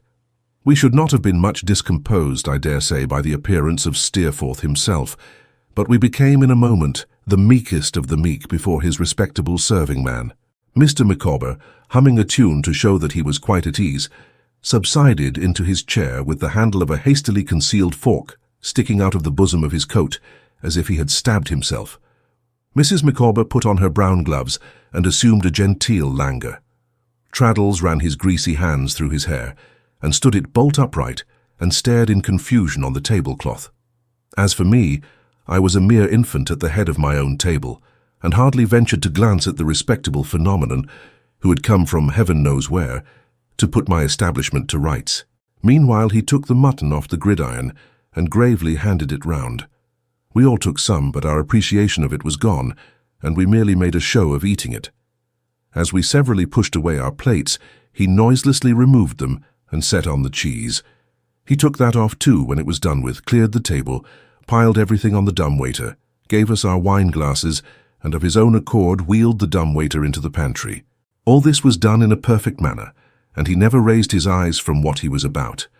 Yet his very elbows, when he had his back towards me, seemed to teem with the expression of his fixed opinion that I was extremely young. "Can I do anything more, sir?" I thanked him and said no, but would he take no dinner himself? "None. I am obliged to you, sir." "Is Mr. Steerforth coming from Oxford?" "I beg your pardon, sir." "Is Mr. Steerforth coming from Oxford?" "I should imagine that he might be here tomorrow, sir. I rather thought he might have been here today, sir." "The mistake is mine, no doubt, sir." "If you should see him first," said I. "If you'll excuse me, sir, I don't think I shall see him first." "In case you do," said I, "pray say that I am sorry he was not here today, as an old schoolfellow of his was here." "Indeed, sir." And he divided a bow between me and Traddles with a glance at the latter. He was moving softly to the door, when, in a forlorn hope of saying something naturally, which I never could to this man, I said, "Oh, Littimer." "Sir." "Did you remain long at Yarmouth that time?" "Not particularly so, sir." "You saw the boat completed?" "Yes, sir. I remained behind on purpose to see the boat completed." "I know." He raised his eyes to mine respectfully. "Mr. Steerforth has not seen it yet, I suppose?" "I really can't say, sir. I think, but I really can't say, sir. I wish you good night, sir." He comprehended everybody present in the respectful bow with which he followed these words and disappeared. My visitors seemed to breathe more freely when he was gone. But my own relief was very great, for besides the constraint arising from that extraordinary sense of being at a disadvantage which I always had in this man's presence, my conscience had embarrassed me with whispers that I had mistrusted his master, and I could not repress a vague, uneasy dread that he might find it out. How was it, having so little in reality to conceal, that I always did feel as if this man were finding me out? Mr. Micawber roused me from this reflection, which was blended with a certain remorseful apprehension of seeing Steerforth himself, by bestowing many encomiums on the absent Littimer as a most respectable fellow and a thoroughly admirable servant. Mr. Micawber, I may remark, had taken his full share of the general bow, and had received it with infinite condescension. "But punch, my dear Copperfield," said Mr. Micawber, tasting it, "like time and tide, waits for no man. Ah, it is at the present moment in high flavour. My love, will you give me your opinion?" Mrs. Micawber pronounced it excellent. "Then I will drink," said Mr. Micawber, "if my friend Copperfield will permit me to take that social liberty, to the days when my friend Copperfield and myself were younger, and fought our way in the world side by side. I may say of myself and Copperfield, in words we have sung together before now, that we twa hae run about the braes and put the gowans fine, in a figurative point of view, on several occasions. I'm not exactly aware," said Mr. Micawber with the old roll in his voice, and the old indescribable air of saying something genteel, "what gowans may be, but I have no doubt that Copperfield and myself would frequently have taken a pull at them, if it had been feasible." Mr. Micawber at the then present moment took a pull at his punch, so we all did, Traddles evidently lost in wondering at what distant time Mr. Micawber and I could have been comrades in the battle of the world. "Ta him," said Mr. Micawber, clearing his throat, and warming with the punch and with the fire. "My dear, another glass." Mrs. Micawber said it must be very little, but we couldn't allow that, so it was a glassful. "As we are quite confidential here, Mr. Copperfield," said Mrs. Micawber, sipping her punch, "Mr. Traddles being a part of our domesticity, I should much like to have your opinion on Mr. Micawber's prospects." "For corn," said Mrs. Micawber argumentatively, "as I have repeatedly said to Mr. Micawber, may be gentlemanly, but it is not remunerative. Commission to the extent of 2 and 9pence in a fortnight cannot, however limited our ideas, be considered remunerative. We were all agreed upon that.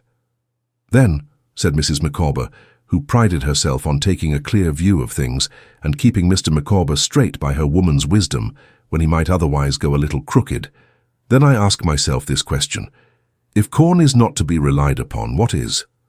Are coals to be relied upon? Not at all. We have turned our attention to that experiment on the suggestion of my family, and we find it fallacious. Mr. Micawber, leaning back in his chair with his hands in his pockets, eyed us aside and nodded his head, as much as to say that the case was very clearly put. The articles of corn and coals, said Mrs. Micawber still more argumentatively, being equally out of the question, Mr. Copperfield, I naturally look round the world and say, what is there in which a person of Mr. Micawber's talent is likely to succeed? And I exclude the doing anything on commission, because commission is not a certainty. What is best suited to a person of Mr. Micawber's peculiar temperament is, I am convinced, a certainty. Traddles and I both expressed, by a feeling murmur, that this great discovery was no doubt true of Mr. Micawber, and that it did him much credit. I will not conceal from you, my dear Mr. Copperfield, said Mrs. Micawber, that I have long felt the brewing business to be particularly adapted to Mr. Micawber. Look at Barclay and Perkins, look at Truman, Hanbury and Buxton. It is on that extensive footing that Mr. Micawber, I know from my own knowledge of him, is calculated to shine, and the profits, I am told, are enormous. But if Mr. Micawber cannot get into those firms which decline to answer his letters when he offers his services even in an inferior capacity, what is the use of dwelling upon that idea? None. I may have a conviction that Mr. Micawber's manners— really, my dear, interposed Mr. Micawber. My love, be silent, said Mrs. Micawber, laying her brown glove on his hand. I may have a conviction, Mr. Copperfield, that Mr. Micawber's manners peculiarly qualify him for the banking business. I may argue within myself that if I had a deposit at a banking house, the manners of Mr. Micawber, as representing that banking house, would inspire confidence and must extend the connection. But if the various banking houses refuse to avail themselves of Mr. Micawber's abilities, or receive the offer of them with contumely, what is the use of dwelling upon that idea? None. As to originating a banking business, I may know that there are members of my family who, if they chose to place their money in Mr. Micawber's hands, might found an establishment of that description. But if they do not choose to place their money in Mr. Micawber's hands, which they don't, what is the use of that? Again, I contend that we are no farther advanced than we were before. I shook my head and said, not a bit. Traddles also shook his head and said, not a bit. What do I deduce from this? Mrs. Micawber went on to say, still with the same air of putting a case lucidly. What is the conclusion, my dear Mr. Copperfield, to which I am irresistibly brought? Am I wrong in saying it is clear that we must live? I answered not at all, and Traddles answered not at all, and I found myself afterwards sagely adding alone that a person must either live or die. Just so, returned Mrs. Micawber, it is precisely that. And the fact is, my dear Mr. Copperfield, that we cannot live without something widely different from existing circumstances shortly turning up. Now I am convinced myself, and this I have pointed out to Mr. Micawber several times of late, that things cannot be expected to turn up of themselves. We must, in a measure, assist to turn them up. I may be wrong, but I have formed that opinion. Both Traddles and I applauded it highly. Very well, said Mrs. Micawber. Then what do I recommend? Here is Mr. Micawber with a variety of qualifications, with great talent. Really, my love, said Mr. Micawber, pray, my dear, allow me to conclude. Here is Mr. Micawber with a variety of qualifications, with great talent, I should say with genius, but that may be the partiality of a wife. Traddles and I both murmured no. And here is Mr. Micawber without any suitable position or employment. Where does that responsibility rest? Clearly on society. Then I would make a fact so disgraceful known, and boldly challenge society to set it right. It appears to me, my dear Mr. Copperfield, said Mrs. Micawber forcibly, that what Mr. Micawber has to do is to throw down the gauntlet to society and say in effect, "Show me who will take that up. Let the party immediately step forward." I ventured to ask Mrs. Micawber how this was to be done. "By advertising," said Mrs. Micawber, "in all the papers. It appears to me that what Mr. Micawber has to do in justice to himself, in justice to his family, and I will even go so far as to say in justice to society, by which he has been hitherto overlooked, is to advertise in all the papers, to describe himself plainly as so-and-so with such and such qualifications, and to put it thus: Now employ me on remunerative terms, and address post-paid to W.M. Post Office, Camden Town." "This idea of Mrs. Micawber's, my dear Copperfield," said Mr. Micawber, making his shirt collar meet in front of his chin and glancing at me sideways, "is in fact the leap to which I alluded when I last had the pleasure of seeing you." "Advertising is rather expensive," I remarked dubiously. "Exactly so," said Mrs. Micawber, preserving the same logical air. "Quite true, my dear Mr. Copperfield. I have made the identical observation to Mr. Micawber. It is for that reason especially that I think Mr. Micawber ought, as I have already said, in justice to himself, in justice to his family, and in justice to society, to raise a certain sum of money on a bill." Mr. Micawber, leaning back in his chair, trifled with his eyeglass and cast his eyes up at the ceiling, but I thought him observant of Traddles too, who was looking at the fire. "If no member of my family," said Mrs. Micawber, "is possessed of sufficient natural feeling to negotiate that bill, I believe there is a better business term to express what I mean." Mr. Micawber, with his eyes still cast up at the ceiling, suggested discount. "To discount that bill," said Mrs. Micawber, "then my opinion is that Mr. Micawber should go into the city, should take that bill into the money market, and should dispose of it for what he can get. If the individuals in the money market oblige Mr. Micawber to sustain a great sacrifice, that is between themselves and their consciences. I view it, steadily, as an investment. I recommend Mr. Micawber, my dear Mr. Copperfield, to do the same, to regard it as an investment which is sure of return, and to make up his mind to any sacrifice." I felt, but I am sure I don't know why, that this was self-denying and devoted in Mrs. Micawber, and I uttered a murmur to that effect. Traddles, who took his tone from me, did likewise, still looking at the fire. "I will not," said Mrs. Micawber, finishing her punch and gathering her scarf about her shoulders, preparatory to her withdrawal to my bedroom, "I will not protract these remarks on the subject of Mr. Micawber's pecuniary affairs. At your fireside, my dear Mr. Copperfield, and in the presence of Mr. Traddles, who, though not so old a friend, is quite one of ourselves, I could not refrain from making you acquainted with the course I advise Mr. Micawber to take. I feel that the time is arrived when Mr. Micawber should exert himself and, I will add, assert himself, and it appears to me that these are the means. I am aware that I am merely a female, and that a masculine judgment is usually considered more competent to the discussion of such questions. Still, I must not forget that, when I lived at home with my papa and mamma, my papa was in the habit of saying, 'Emma's form is fragile, but her grasp of a subject is inferior to none.' That my papa was too partial I well know, but that he was an observer of character in some degree, my duty and my reason equally forbid me to doubt." With these words, and resisting our entreaties that she would grace the remaining circulation of the punch with her presence, Mrs. Micawber retired to my bedroom. And really I felt that she was a noble woman, the sort of woman who might have been a Roman matron and done all manner of heroic things in times of public trouble. In the fervour of this impression, I congratulated Mr. Micawber on the treasure he possessed. So did Traddles. Mr. Micawber extended his hand to each of us in succession, and then covered his face with his pocket handkerchief, which I think had more snuff upon it than he was aware of. He then returned to the punch in the highest state of exhilaration. He was full of eloquence. He gave us to understand that in our children we lived again, and that under the pressure of pecuniary difficulties, any accession to their number was doubly welcome. He said that Mrs. Micawber had latterly had her doubts on this point, but that he had dispelled them and reassured her. As to her family, they were totally unworthy of her, and their sentiments were utterly indifferent to him, and they might, I quote his own expression, go to the devil. Mr. Micawber then delivered a warm eulogy on Traddles.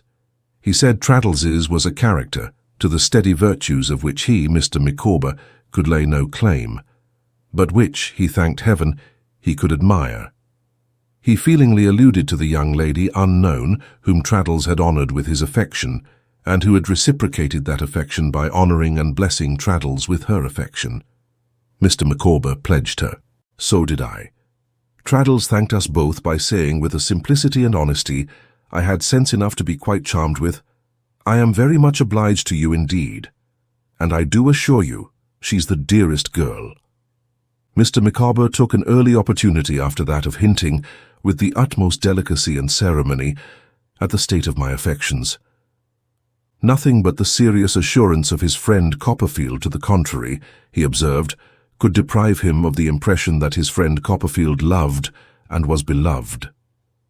After feeling very hot and uncomfortable for some time, and after a good deal of blushing, stammering, and denying, I said, having my glass in my hand, "Well, I would give them D," which so excited and gratified Mr. Micawber that he ran with a glass of punch into my bedroom, in order that Mrs. Micawber might drink D, who drank it with enthusiasm, crying from within in a shrill voice, "Here, here, my dear Mr. Copperfield, I am delighted, here," and tapping at the wall by way of applause.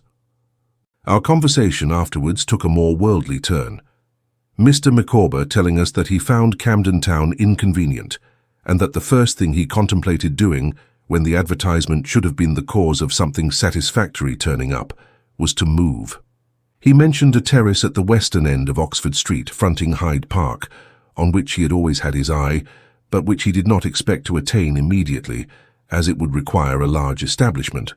There would probably be an interval, he explained, in which he should content himself with the upper part of a house, over some respectable place of business, say in Piccadilly, which would be a cheerful situation for Mrs. Micawber, and where, by throwing out a bow window or carrying up the roof another story, or making some little alteration of that sort, they might live, comfortably and reputably, for a few years.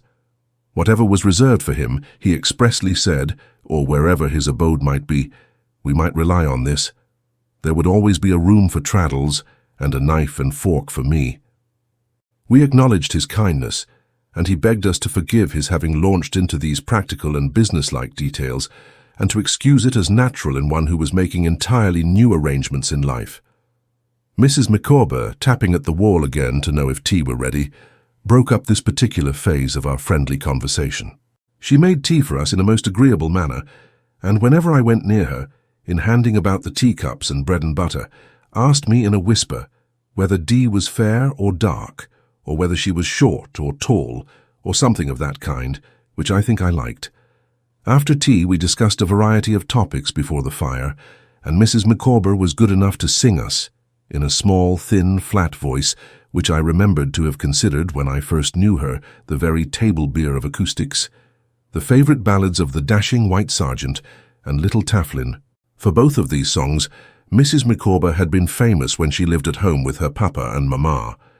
Mr. Micawber told us that when he heard her sing the first one, on the first occasion of his seeing her beneath the parental roof, she had attracted his attention in an extraordinary degree, but that when it came to Little Tafflin, he had resolved to win that woman or perish in the attempt. It was between 10 and 11 o'clock when Mrs. Micawber rose to replace her cap in the whitey-brown paper parcel and to put on her bonnet. Mr. Micawber took the opportunity of Traddles putting on his great coat to slip a letter into my hand, with a whispered request that I would read it at my leisure. I also took the opportunity of my holding a candle over the banisters to light them down, when Mr. Micawber was going first, leading Mrs. Micawber, and Traddles was following with the cap, to detain Traddles for a moment on the top of the stairs. "Traddles," said I, "Mr. Micawber don't mean any harm, poor fellow, but if I were you I wouldn't lend him anything." "My dear Copperfield," returned Traddles, smiling, "I haven't got anything to lend." "You have got a name, you know," said I. "Oh, you call that something to lend?" returned Traddles with a thoughtful look. "Certainly." "Oh," said Traddles, "yes, to be sure. I am very much obliged to you, Copperfield, but I'm afraid I have lent him that already."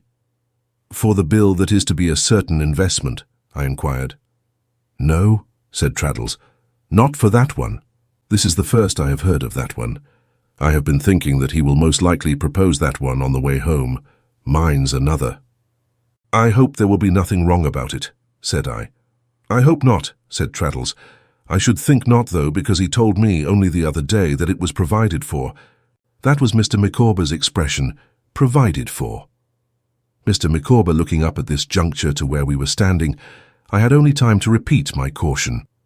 Traddles thanked me and descended, but I was much afraid when I observed the good-natured manner in which he went down with the cap in his hand and gave Mrs. MICAWBER his arm, that he would be carried into the money market neck and heels. I returned to my fireside and was musing half gravely and half laughing on the character of Mr. MICAWBER and the old relations between us when I heard a quick step ascending the stairs. At first I thought it was Traddles coming back for something Mrs. MICAWBER had left behind, but as the step approached, I knew it, and felt my heart beat high and the blood rush to my face, for it was Steerforth's. I was never unmindful of Agnes, and she never left that sanctuary in my thoughts, if I may call it so, where I had placed her from the first. But when he entered, and stood before me with his hand out, the darkness that had fallen on him changed to light, and I felt confounded and ashamed of having doubted one I loved so heartily. I loved her none the less. I thought of her as the same benignant, gentle angel in my life. I reproached myself, not her, with having done him an injury, and I would have made him any atonement if I had known what to make and how to make it. "Why, Daisy, old boy, dumbfounded," laughed Steerforth, shaking my hand heartily and throwing it gaily away. "Have I detected you in another feast, you sybarite? These doctors, Commons fellows, are the gayest men in town, I believe, and beat us sober Oxford people all to nothing." His bright glance went merrily round the room as he took the seat on the sofa opposite to me, which Mrs. MICAWBER had recently vacated, and stirred the fire into a blaze. "I was so surprised at first," said I, giving him welcome with all the cordiality I felt, "that I had hardly breath to greet you with, Steerforth." "Well, the sight of me is good for sore eyes, as the Scotch say," replied Steerforth. "And so is the sight of you, Daisy, in full bloom. How are you, my bacchanal?" "I am very well," said I, "and not at all bacchanalian tonight, though I confess to another party of 3. "All of whom I met in the street talking loud in your praise," returned Steerforth. "Who's our friend in the tights?" I gave him the best idea I could in a few words of Mr. MICAWBER. He laughed heartily at my feeble portrait of that gentleman, and said he was a man to know, and he must know him. "But who do you suppose our other friend is?" said I in my turn. "Heaven knows," said Steerforth. "Not a bore, I hope. I thought he looked a little like one." "Traddles," I replied triumphantly. "Who's he?" asked Steerforth in his careless way. "Don't you remember Traddles? Traddles in our room at Salem House?"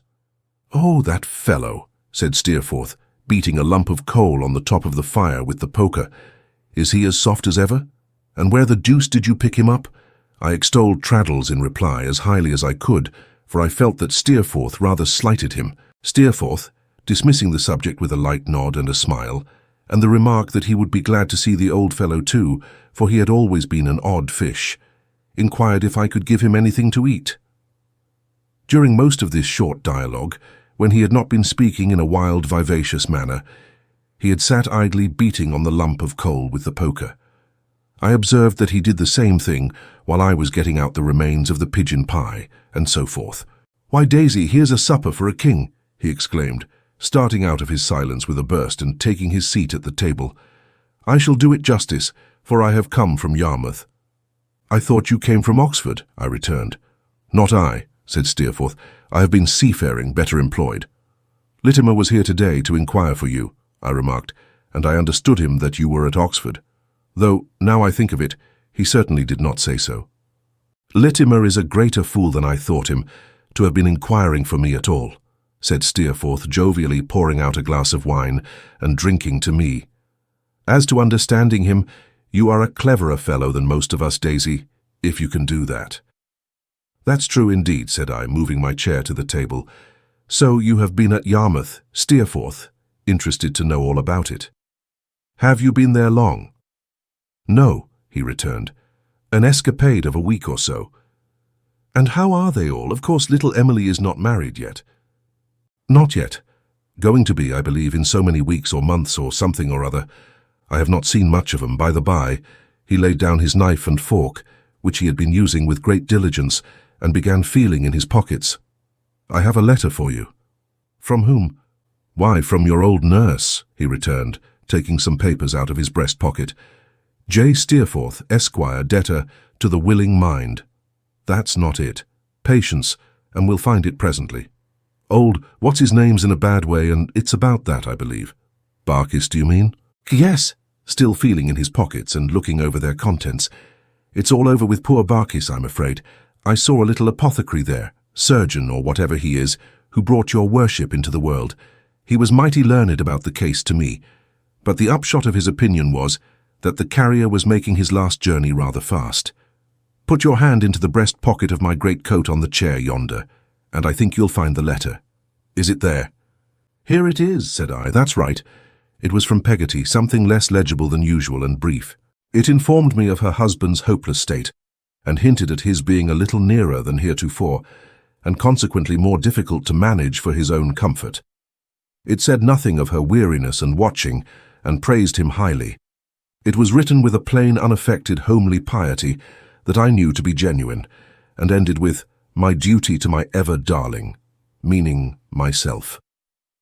While I deciphered it, Steerforth continued to eat and drink. It's a bad job, he said when I had done, but the sun sets every day and people die every minute, and we mustn't be scared by the common lot. If we fail to hold our own, because that equal foot at all men's doors was heard knocking somewhere, every object in this world would slip from us. No, ride on, rough-shod if need be, smooth-shod if that will do, but ride on over all obstacles, and win the race. And win what race, said I. The race that one has started in, said he. Ride on.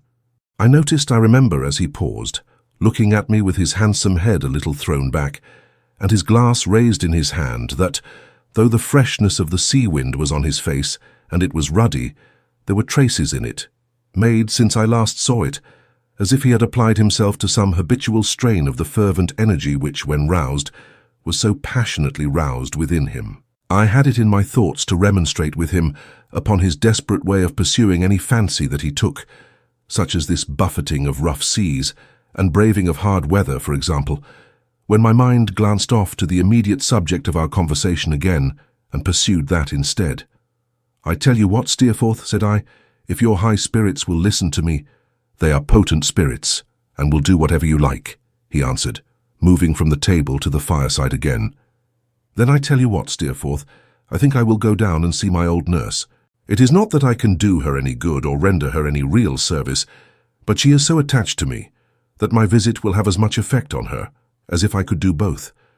She will take it so kindly that it will be a comfort and support to her. It is no great effort to make, I am sure, for such a friend as she has been to me. Wouldn't you go a day's journey if you were in my place? His face was thoughtful, and he sat considering a little before he answered in a low voice, Well, go, you can do no harm. You have just come back, said I, and it would be in vain to ask you to go with me? Quite, he returned. I am for Highgate tonight. I have not seen my mother this long time, and it lies upon my conscience, for it's something to be loved as she loves her prodigal son. Bah, nonsense. You mean to go tomorrow, I suppose? He said, holding me out at arm's length with a hand on each of my shoulders. Yes, I think so.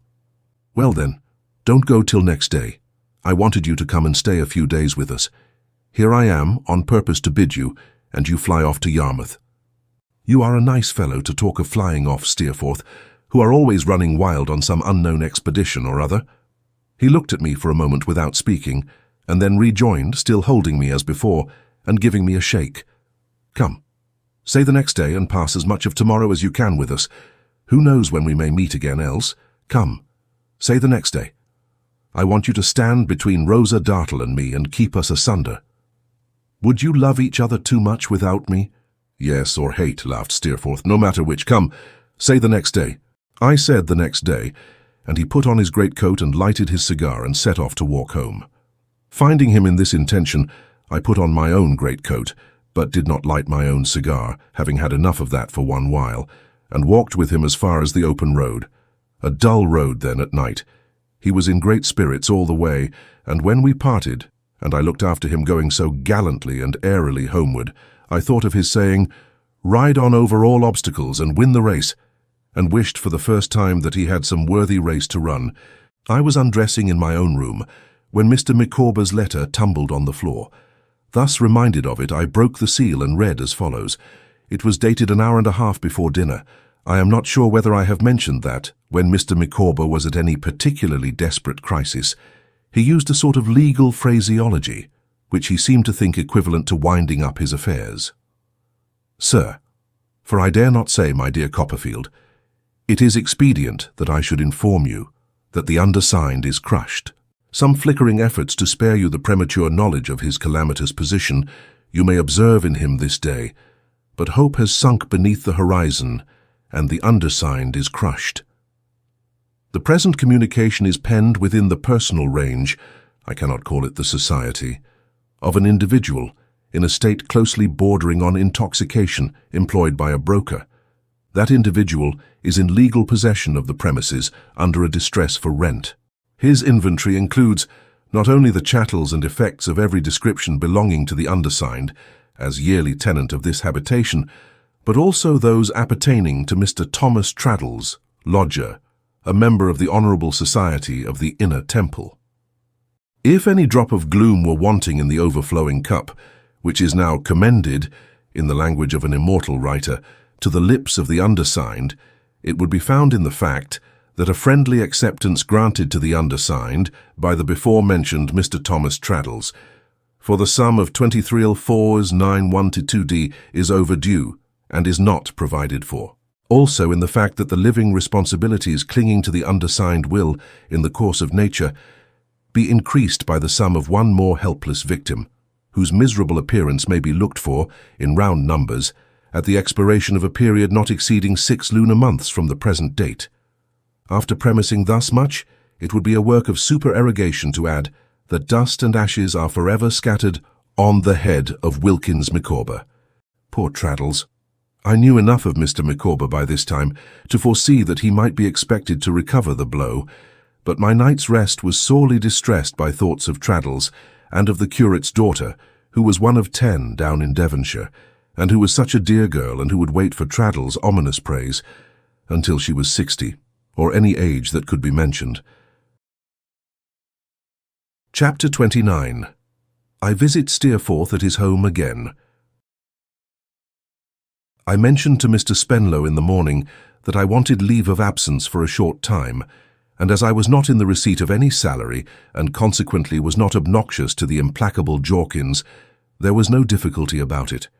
I took that opportunity, with my voice sticking in my throat, and my sight failing as I uttered the words, to express my hope that Miss Spenlow was quite well, to which Mr. Spenlow replied, with no more emotion than if he had been speaking of an ordinary human being, that he was much obliged to me, and she was very well. We articled clerks, as germs of the patrician order of proctors, were treated with so much consideration, that I was almost my own master at all times. As I did not care, however, to get to Highgate before 1 or 2 o'clock in the day, and as we had another little excommunication case in court that morning, which was called the office of the judge promoted by Tipkins against Bullock for his soul's correction, I passed an hour or 2 in attendance on it with Mr. Spenlow very agreeably. It arose out of a scuffle between 2 churchwardens, one of whom was alleged to have pushed the other against a pump, the handle of which pump projecting into a schoolhouse, which schoolhouse was under a gable of the church roof, made the push an ecclesiastical offence. It was an amusing case, and sent me up to Highgate on the box of the stagecoach, thinking about the Commons, and what Mr. Spenlow had said about touching the Commons and bringing down the country. Mrs. Steerforth was pleased to see me, and so was Rosa Dartle. I was agreeably surprised to find that Littimer was not there, and that we were attended by a modest little parlour-maid, with blue ribbons in her cap, whose eye it was much more pleasant and much less disconcerting to catch by accident than the eye of that respectable man. But what I particularly observed before I had been half an hour in the house was the close and attentive watch Miss Dartle kept upon me, and the lurking manner in which she seemed to compare my face with Steerforth's, and Steerforth's with mine, and to lie in wait for something to come out between the two. So surely, as I looked towards her, did I see that eager visage, with its gaunt black eyes and searching brow, intent on mine, or passing suddenly from mine to Steerforth's, or comprehending both of us at once. In this lynx-like scrutiny, she was so far from faltering when she saw I observed it, that at such a time she only fixed her piercing look upon me with a more intent expression still.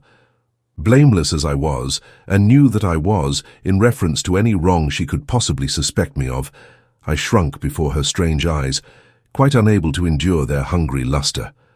All day she seemed to pervade the whole house.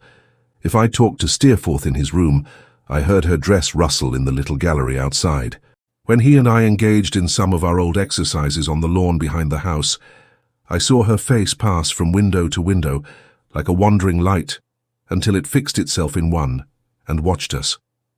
When we all four went out walking in the afternoon, she closed her thin hand on my arm like a spring to keep me back, while Steerforth and his mother went on out of hearing, and then spoke to me. "You have been a long time," she said, "without coming here. Is your profession really so engaging and interesting as to absorb your whole attention? I ask because I always want to be informed when I am ignorant. Is it really, though?" I replied that I liked it well enough, but that I certainly could not claim so much for it. "Oh, I am glad to know that, because I always like to be put right when I'm wrong," said Rosa Dartle. "You mean it is a little dry, perhaps?" "Well," I replied, "perhaps it was a little dry."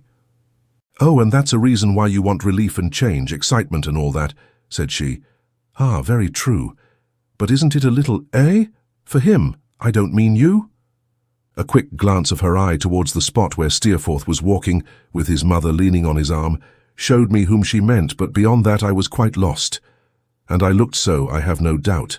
"Don't it? I don't say that it does, mind, I want to know. Don't it rather engross him? Don't it make him perhaps a little more remiss than usual in his visits to his blindly doting, With another quick glance at them, and such a glance at me as seemed to look into my innermost thoughts. "Miss Dartle," I returned, "pray do not think—" "I don't," she said. "Oh, dear me, don't suppose that I think anything. I am not suspicious. I only ask a question. I don't state any opinion. I want to found an opinion on what you tell me. Then it's not so. Well, I am very glad to know it."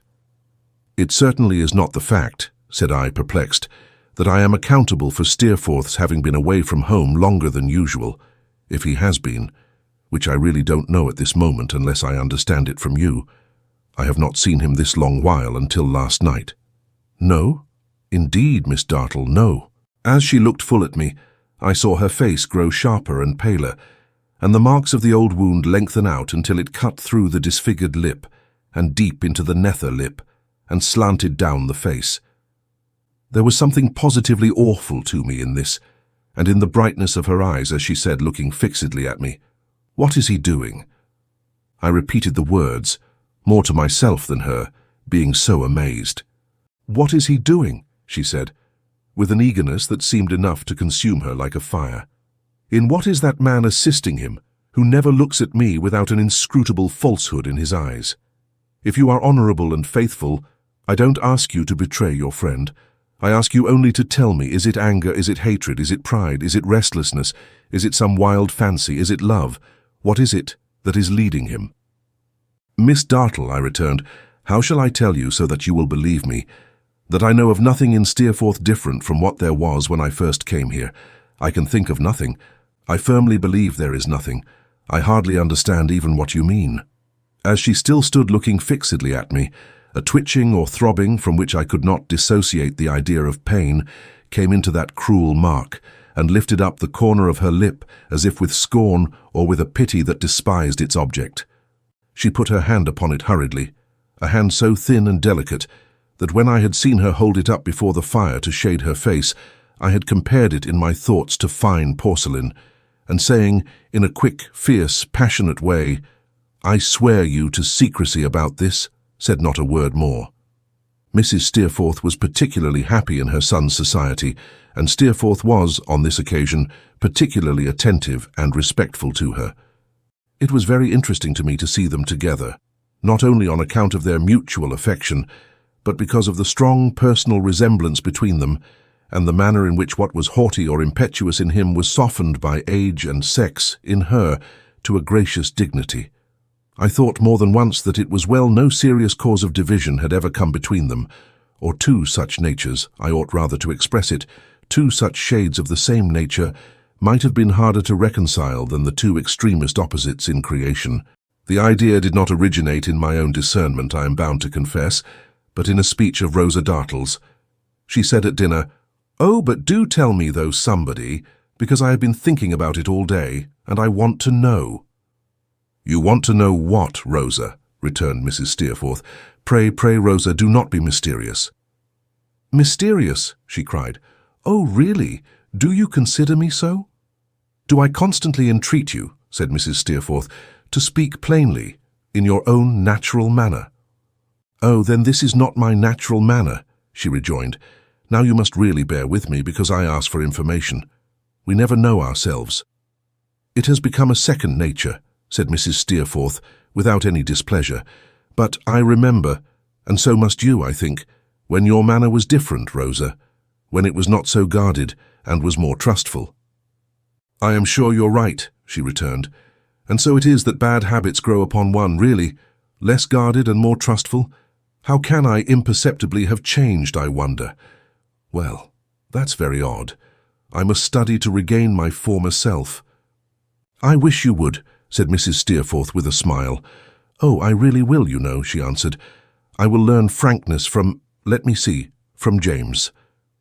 "You cannot learn frankness, Rosa," said Mrs. Steerforth quickly, for there was always some effect of sarcasm in what Rosa Dartle said, though it was said as this was, in the most unconscious manner in the world, in a better school. "That I am sure of," she answered with uncommon fervour. "If I am sure of anything, of course you know I am sure of that." Mrs. Steerforth appeared to me to regret having been a little nettled, for she presently said in a kind tone, "Well, my dear Rosa, we have not heard what it is that you want to be satisfied about." "That I want to be satisfied about?" she replied, with provoking coldness. "Oh, it was only whether people who are like each other in their moral constitution—" "Is that the phrase?" "It's as good a phrase as another," said Steerforth. "Thank you. Whether people who are like each other in their moral constitution are in greater danger than people not so circumstanced, supposing any serious cause of variance to arise between them, of being divided angrily and deeply." "I should say yes," said Steerforth. "Should you?" she retorted. "Dear me. Supposing then, for instance, any unlikely thing will do for a supposition, that you and your mother were to have a serious quarrel." "My dear Rosa," interposed Mrs. Steerforth, laughing good-naturedly, "suggest some other supposition. James and I know our duty to each other better, I pray heaven." "Oh," said Miss Dartle, nodding her head thoughtfully. "To be sure. That would prevent it?" "Why, of course it would, exactly. Now I'm glad I have been so foolish as to put the case, for it is so very good to know that your duty to each other would prevent it. Thank you very much." One other little circumstance connected with Miss Dartle I must not omit, for I had reason to remember it thereafter, when all the irremediable past was rendered plain. During the whole of this day, but especially from this period of it, Steerforth exerted himself with his utmost skill, and that was with his utmost ease to charm this singular creature into a pleasant and pleased companion. That he should succeed was no matter of surprise to me. That she should struggle against the fascinating influence of his delightful art, delightful nature, I thought it then, did not surprise me either, for I knew that she was sometimes jaundiced and perverse. I saw her features and her manner slowly change. I saw her look at him with growing admiration. I saw her try more and more faintly, but always angrily, as if she condemned a weakness in herself, to resist the captivating power that he possessed. And finally, I saw her sharp glance soften and her smile become quite gentle, and I ceased to be afraid of her as I had really been all day, and we all sat about the fire, talking and laughing together, with as little reserve as if we had been children. Whether it was because we had sat there so long, or because Steerforth was resolved not to lose the advantage he had gained, I do not know, but we did not remain in the dining-room more than 5 minutes after her departure. "She is playing her harp," said Steerforth softly at the drawing-room door, and nobody but my mother has heard her do that, I believe, these 3 years." He said it with a curious smile, which was gone directly, and we went into the room and found her alone. "Don't get up," said Steerforth, which she had already done. "My dear Rosa, don't.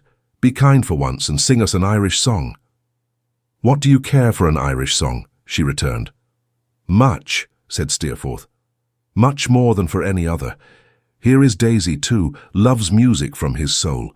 Sing us an Irish song, Rosa, and let me sit and listen as I used to do." He did not touch her, or the chair from which she had risen, but sat himself near the harp. She stood beside it for some little while in a curious way, going through the motion of playing it with her right hand, but not sounding it. At length she sat down, and drew it to her with one sudden action, and played and sang. I don't know what it was, in her touch or voice, that made that song the most unearthly I have ever heard in my life or can imagine. There was something fearful in the reality of it. It was as if it had never been written or set to music, but sprung out of passion within her, which found imperfect utterance in the low sounds of her voice, and crouched again when all was still. I was dumb when she leaned beside the harp again, playing it but not sounding it with her right hand. A minute more, and this had roused me from my trance. Steerforth had left his seat and gone to her, and had put his arm laughingly about her, and had said, "Come, Rosa, for the future we will love each other very much." And she had struck him, and had thrown him off with the fury of a wild cat, and had burst out of the room. "What is the matter with Rosa?" said Mrs. Steerforth, coming in. "She has been an angel, mother," returned Steerforth, "for a little while, and has run into the opposite extreme since by way of compensation. You should be careful not to irritate her, James. Her temper has been soured, remember, and ought not to be tried." Rosa did not come back, and no other mention was made of her until I went with Steerforth into his room to say good night. Then he laughed about her, and asked me if I had ever seen such a fierce little piece of incomprehensibility. I expressed as much of my astonishment as was then capable of expression, and asked if he could guess what it was that she had taken so much amiss so suddenly. "Oh, heaven knows," said Steerforth. "Anything you like, or nothing. I told you she took everything, herself included, to a grindstone and sharpened it. She is an edge tool and requires great care in dealing with. She is always dangerous. Good night." "Good night," said I, "my dear Steerforth. I shall be gone before you wake in the morning. Good night." He was unwilling to let me go, and stood, holding me out, with a hand on each of my shoulders, as he had done in my own room. "Daisy," he said with a smile, "for though that's not the name your godfathers and godmothers gave you, it's the name I like best to call you by, and I wish you could give it to me." "Why, so I can, if I choose," said I. "Daisy, if anything should ever separate us, you must think of me at my best, old boy. Come, let us make that bargain. Think of me at my best, if circumstances should ever part us." "You have no best to me, Steerforth," said I, "and no worst. You are always equally loved and cherished in my heart." So much compunction for having ever wronged him, even by a shapeless thought, did I feel within me that the confession of having done so was rising to my lips. But for the reluctance I had to betray the confidence of Agnes, but for my uncertainty how to approach the subject with no risk of doing so, it would have reached them before he said, "God bless you, Daisy, and good night." In my doubt, it did not reach them, and we shook hands and we parted. I was up with the dull dawn, and having dressed as quietly as I could, looked into his room. He was fast asleep, lying easily with his head upon his arm, as I had often seen him lie at school. The time came in its season, and that was very soon, when I almost wondered that nothing troubled his repose as I looked at him. But he slept. Let me think of him so again, as I had often seen him sleep at school. And thus, in this silent hour, I left him. Never more, O God forgive you, Steerforth, to touch that passive hand in love and friendship. Never, never more. Chapter 30. A Loss. I got down to Yarmouth in the evening and went to the inn. I knew that Peggotty's spare room, my room, was likely to have occupation enough in a little while, if that great visitor, before whose presence all the living must give place, were not already in the house. So I betook myself to the inn and dined there and engaged my bed. It was 10 o'clock when I went out. Many of the shops were shut, and the town was dull. When I came to Omer and Joram's, I found the shutters up but the shop door standing open. As I could obtain a perspective view of Mr. Omer inside, smoking his pipe by the parlour door, I entered and asked him how he was. "Why, bless my life and soul," said Mr. Omer. "How do you find yourself? Take a seat. Smoke not disagreeable, I hope." "By no means," said I. "I like it in somebody else's pipe." "What? Not in your own, eh?" Mr. Omer returned, laughing. "All the better, sir. Bad habit for a young man. Take a seat. I smoke myself for the asthma." Mr. Omer had made room for me and placed a chair. He now sat down again very much out of breath, gasping at his pipe as if it contained a supply of that necessary, without which he must perish. "I am sorry to have heard bad news of Mr. Barkis," said I. Mr. Omer looked at me with a steady countenance and shook his head. "Do you know how he is tonight?" I asked. "The very question I should have put to you, sir," returned Mr. Omer, "but on account of delicacy, it's one of the drawbacks of our line of business. When a party's ill, we can't ask how the party is." The difficulty had not occurred to me, though I had had my apprehensions too when I went in of hearing the old tune. On its being mentioned, I recognized it, however, and said as much. Yes, you understand," said Mr. Omer, nodding his head. "We dursn't do it. Bless you, it would be a shock that the generality of parties mightn't recover, to say, 'Omer and Joram's compliments, and how do you find yourself this morning?' Or this afternoon, as it may be." Mr. Omer and I nodded at each other, and Mr. Omer recruited his wind by the aid of his pipe. "It's one of the things that cut the trade off from attentions they could often wish to show," said Mr. Omer. "Take myself. If I have known Barkis a year to move to as he went by, I have known him 40 years, but I can't go and say, 'How is he?'" I felt it was rather hard on Mr. Omer, and I told him so. "I'm not more self-interested, I hope, than another man," said Mr. Omer. "Look at me. My wind may fail me at any moment, and it ain't likely that, to my own knowledge, I'd be self-interested under such circumstances. I say it ain't likely. In a man who knows his wind will go when it does go, as if a pair of bellows was cut open. And that man a grandfather," said Mr. Omer. I said, "Not at all." "It ain't that I complain of my line of business," said Mr. Omer. "It ain't that. Some good and some bad goes, no doubt, to all callings. What I wish is that parties was brought up stronger-minded." Mr. Omer, with a very complacent and amiable face, took several puffs in silence, and then said, resuming his first point, "Accordingly we're obliged, in ascertaining how Barkis goes on, to limit ourselves to Emily. She knows what our real objects are, and she don't have any more alarms or suspicions about us than if we was so many lambs. Minnie and Joram have just stepped down to the house. In fact, she's there, after hours, helping her aunt a bit, to ask her how he is tonight, and if you was to please to wait till they come back, they'd give you full particulars. Will you take something? A glass of srub and water now." "I smoke on srub and water myself," said Mr. Omer, taking up his glass, "because it's considered softening to the passages by which this troublesome breath of mine gets into action. But Lord bless you," said Mr. Omer huskily, "it ain't the passages that's out of order. Give me breath enough," said I to my daughter Minnie, "and I'll find passages, my dear." He really had no breath to spare, and it was very alarming to see him laugh. When he was again in a condition to be talked to, I thanked him for the proffered refreshment, which I declined as I had just had dinner, and observing that I would wait, since he was so good as to invite me, until his daughter and his son-in-law came back, I inquired how little Emily was. "Well, sir," said Mr. Omer, removing his pipe that he might rub his chin, "I tell you truly, I shall be glad when her marriage has taken place." "Why so?" I inquired. "Well, she's unsettled at present," said Mr. Omer. "It ain't that she's not as pretty as ever, for she's prettier. I do assure you she is prettier. It ain't that she don't work as well as ever, for she does. She was worth any 6, and she is worth any 6, but somehow she wants heart.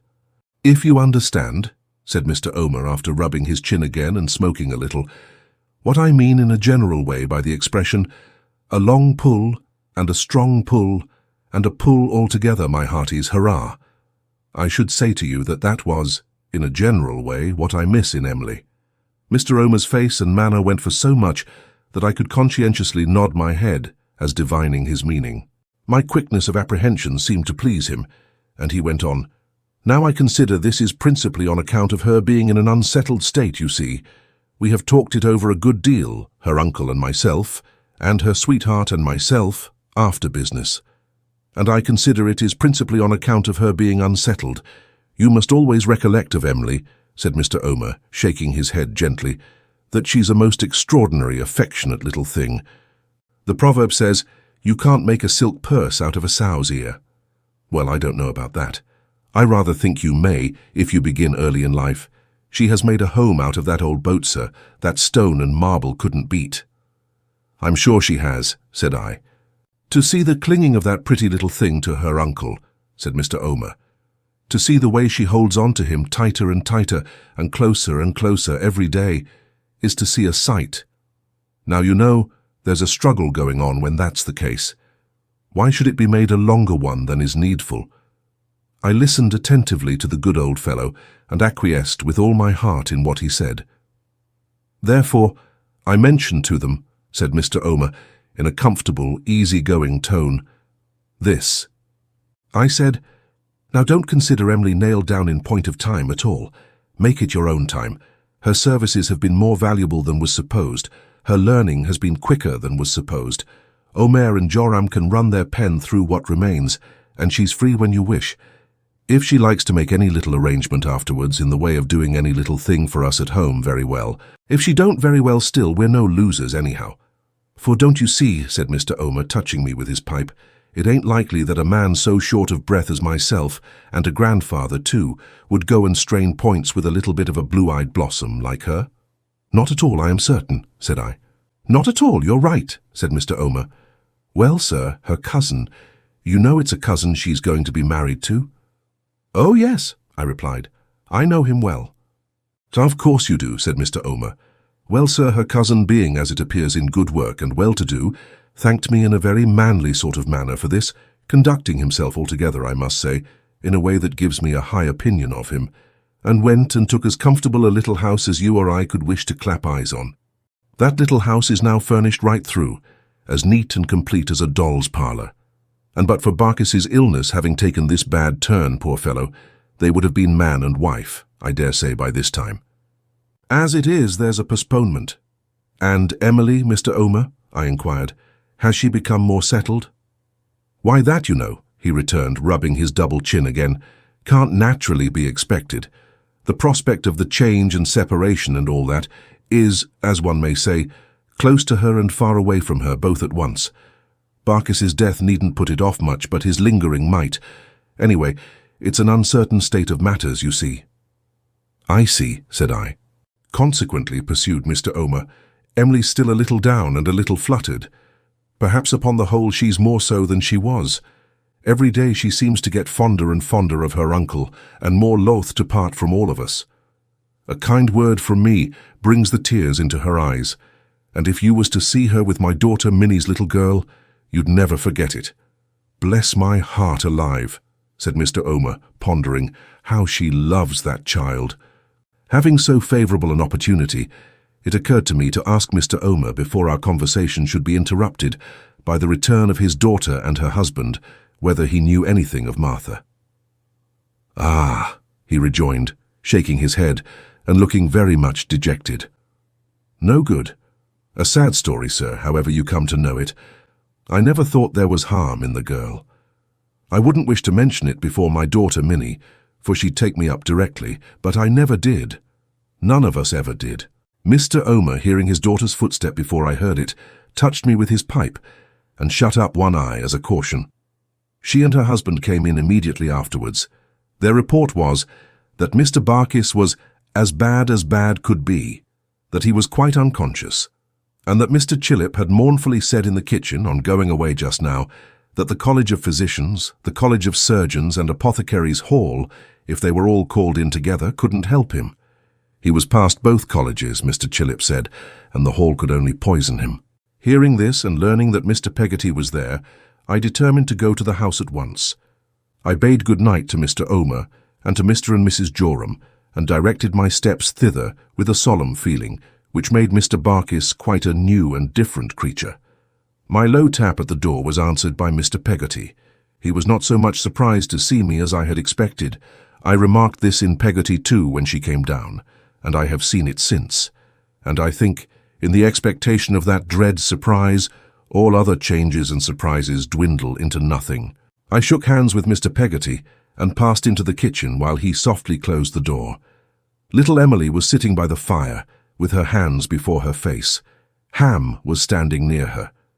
We spoke in whispers, listening between whiles for any sound in the room above.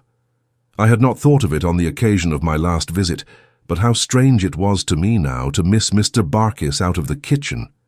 "This is very kind of you, Mas'r Davy," said Mr. Peggotty. "It's uncommon kind," said Ham. "Em'ly, my dear," cried Mr. Peggotty, "see here. Here's Mas'r Davy come. What, cheer up, pretty. Not a word to Mas'r Davy." There was a trembling upon her that I can see now.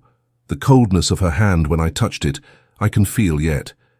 Its only sign of animation was to shrink from mine, and then she glided from the chair and, creeping to the other side of her uncle, bowed herself, silently and trembling still, upon his breast. "'Tain't such a loving art," said Mr. Peggotty, smoothing her rich hair with his great hard hand, "that it can't a-bear the sorrow of this.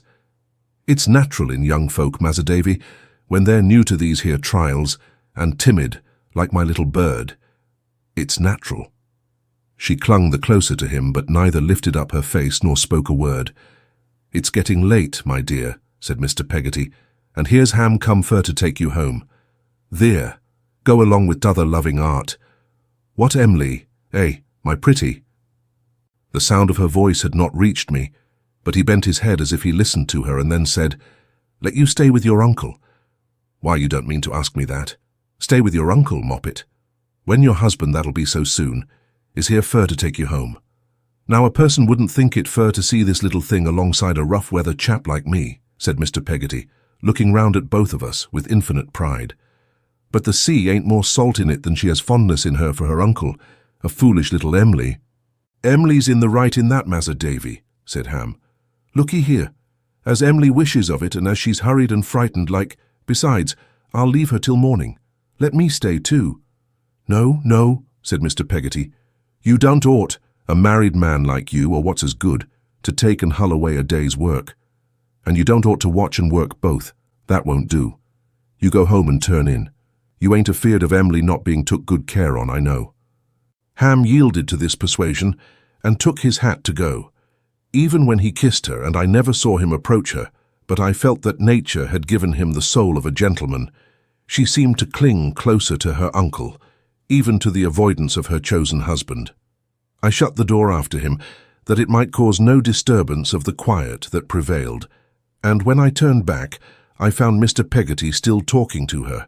"Now I'm a-going upstairs to tell your aunt as Mas'r Davy's here, and that'll cheer her up a bit," he said. "Sit ye down by the fire the while, my dear, and warm those mortal cold hands. You don't need to be so fearsome and take on so much." "What? You'll go along with me?" "Well, come along with me, come." If her uncle was turned out of house and home and forced to lay down in a dyke, Mas'r Davy, said Mr. Peggotty with no less pride than before. "It's my belief she'd go along with him now. But there'll be someone else soon, Em'ly." Afterwards, when I went upstairs, as I passed the door of my little chamber, which was dark, I had an indistinct impression of her being within it, cast down upon the floor. But whether it was really she, or whether it was a confusion of the shadows in the room, I don't know now. I had leisure to think before the kitchen fire of pretty little Emily's dread of death, which, added to what Mr. Omer had told me, I took to be the cause of her being so unlike herself, and I had leisure before Peggotty came down even to think more leniently of the weakness of it, as I sat counting the ticking of the clock and deepening my sense of the solemn hush around me. Peggotty took me in her arms and blessed and thanked me over and over again for being such a comfort to her. That was what she said in her distress. She then entreated me to come upstairs, sobbing that Mr. Barkis had always liked me and admired me, that he had often talked of me before he fell into a stupor, and that she believed in case of his coming to himself again, he would brighten up at sight of me, if he could brighten up at any earthly thing. The probability of his ever doing so appeared to me, when I saw him, to be very small. He was lying with his head and shoulders out of bed, in an uncomfortable attitude, half resting on the box which had cost him so much pain and trouble. I learned that, when he was past creeping out of bed to open it, and past assuring himself of its safety by means of the divining rod I had seen him use, he had required to have it placed on the chair at the bedside, where he had ever since embraced it, night and day. His arm lay on it now. Time and the world were slipping from beneath him, but the box was there, and the last words he had uttered were, in an explanatory tone, "Old clothes." "Barkis, my dear," said Peggotty almost cheerfully, bending over him while her brother and I stood at the bed's foot. "Here's my dear boy, Master Davy, who brought us together, Barkis, that you sent messages by, you know. Won't you speak to Master Davy?" He was as mute and senseless as the box from which his form derived the only expression it had. "He's a-going out with the tide," said Mr. Peggotty to me behind his hand. My eyes were dim, and so were Mr. Peggotty's, but I repeated in a whisper, "With the tide." "People can't die along the coast," said Mr. Peggotty, "except when the tide's pretty nigh out. They can't be born unless it's pretty nigh in, not properly born till flood. He's a-going out with the tide. It's ebb at 3:30, slack water half an hour. If he lives till it turns, he'll hold his own till past the flood and go out with the next tide." We remained there watching him, a long time, hours. What mysterious influence my presence had upon him in that state of his senses, I shall not pretend to say, but when he at last began to wander feebly, it is certain he was muttering about driving me to school. "He's coming to himself," said Peggotty. Mr. Peggotty touched me, and whispered with much awe and reverence, "They are both a-going out fast." "Barkis, my dear," said Peggotty. "C.P. Barkis," he cried faintly. "No better woman anywhere." "Look, here's Master Davy," said Peggotty. For he now opened his eyes. I was on the point of asking him if he knew me, when he tried to stretch out his arm and said to me distinctly with a pleasant smile, "Barkis is willin'." And it being low water, he went out with the tide. Chapter 31. A Greater Loss. It was not difficult for me on Peggotty's solicitation to resolve to stay where I was until after the remains of the poor carrier should have made their last journey to Blunderstone. She had long ago bought, out of her own savings, a little piece of ground in our old churchyard near the grave of her sweet girl, as she always called my mother, and there they were to rest. In keeping Peggotty company, and doing all I could for her, little enough at the utmost, I was as grateful, I rejoiced to think, as even now I could wish myself to have been. But I'm afraid I had a supreme satisfaction, of a personal and professional nature, in taking charge of Mr. Barkis's will and expounding its contents. I may claim the merit of having originated the suggestion that the will should be looked for in the box. After some search, it was found in the box at the bottom of a horse's nose-bag, wherein, besides hay, there was discovered an old gold watch with chain and seals, which Mr. Barkis had worn on his wedding day, and which had never been seen before or since.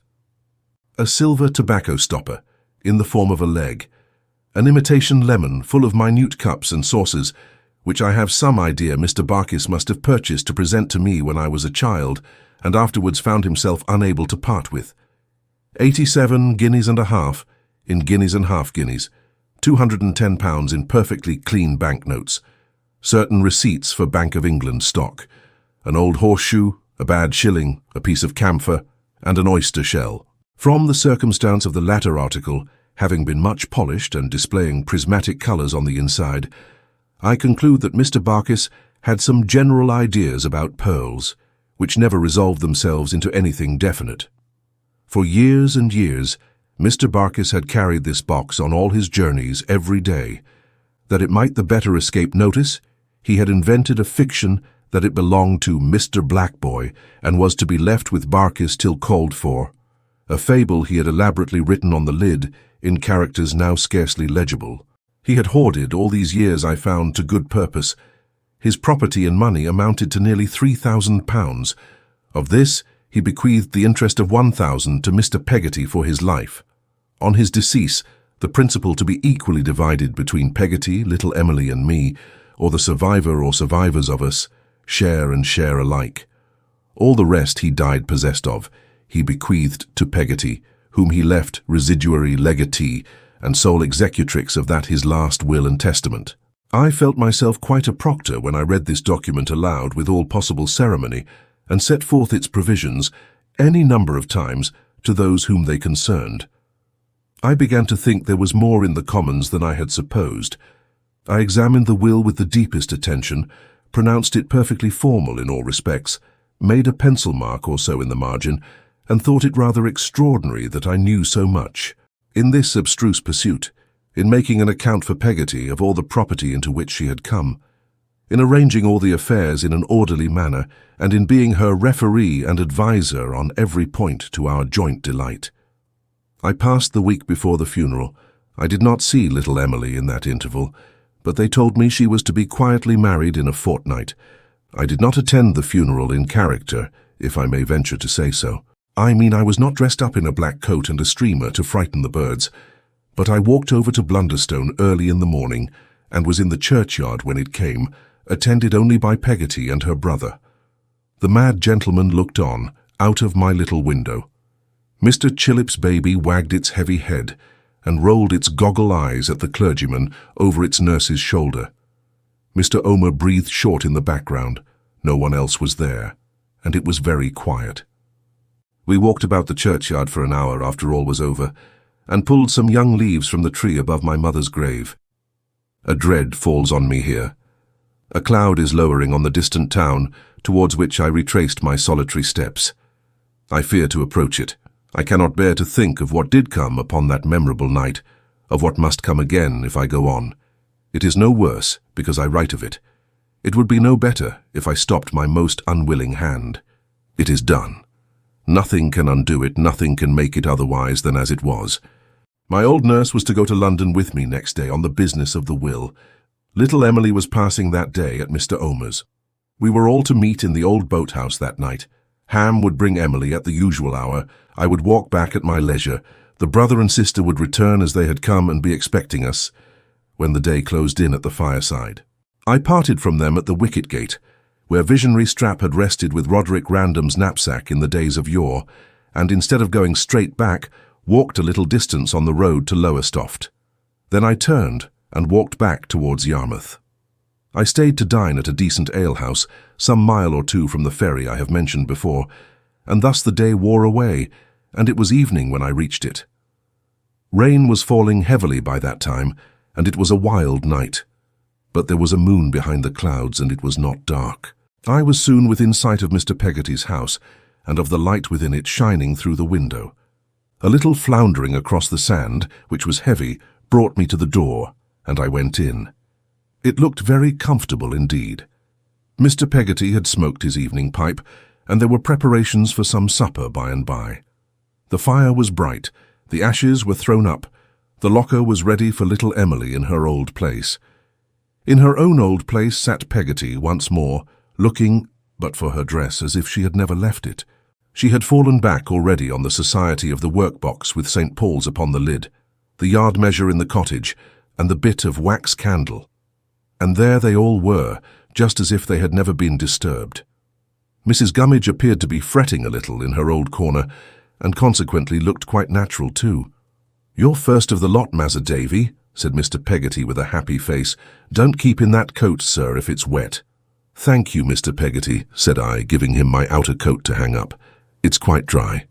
"So 'tis," said Mr. Peggotty, feeling my shoulders. "As a chip. Sit you down, sir. It ain't a no use saying welcome to you, but you're welcome, kind and hearty." "Thank you, Mr. Peggotty, I'm sure of that." "Well, Peggotty," said I, giving her a kiss. "And how are you, old woman?"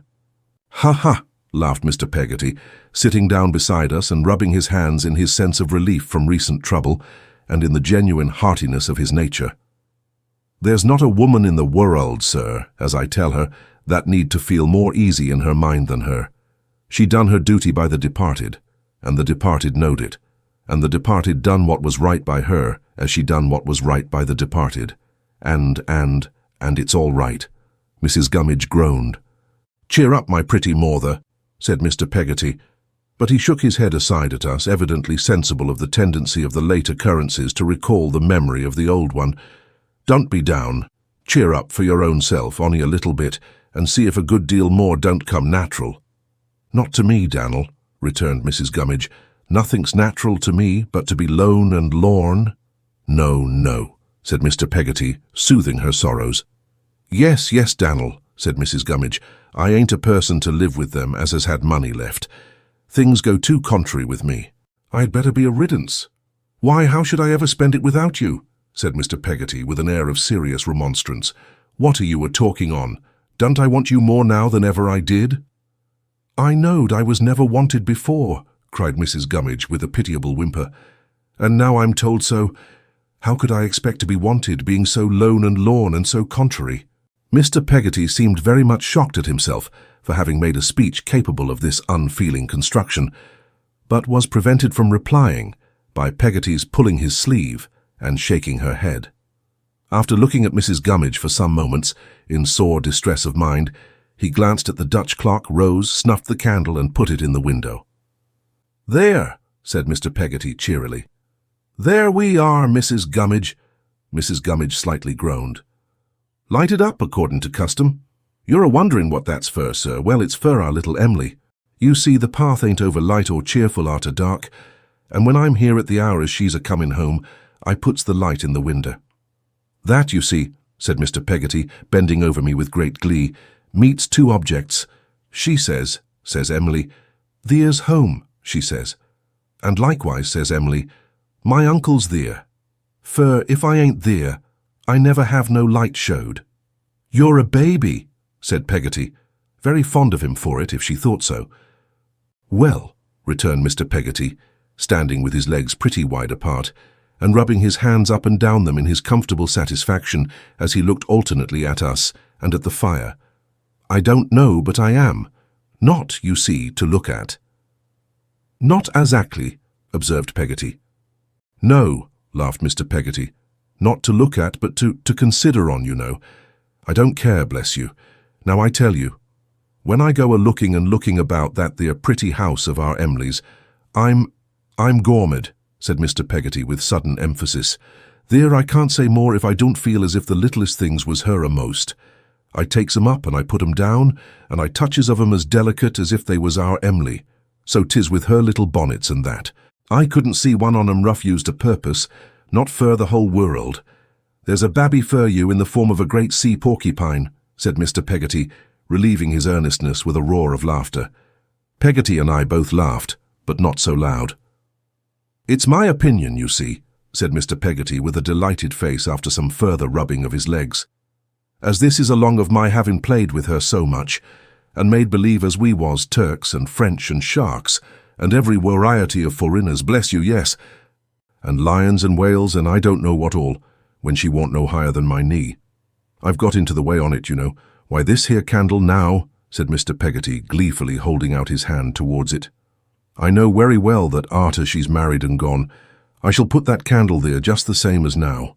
I know very well that when I'm here o' nights, and where else should I live, bless your hearts, whatever fortune I come into, and she ain't here or I ain't there, I shall put the candle in the winder and sit afore the fire, pretending I'm expecting of her, like I'm a-doing now.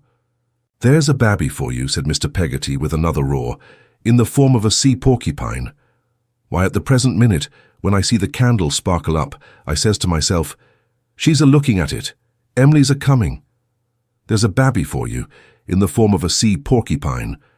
Right for all that," said Mr. Peggotty, stopping in his roar and smiting his hands together, "for here she is. It was only Ham. The night should have turned more wet since I came in, for he had a large sou'wester hat on, slouched over his face. 'Where's Em'ly?' said Mr. Peggotty. Ham made a motion with his head, as if she were outside.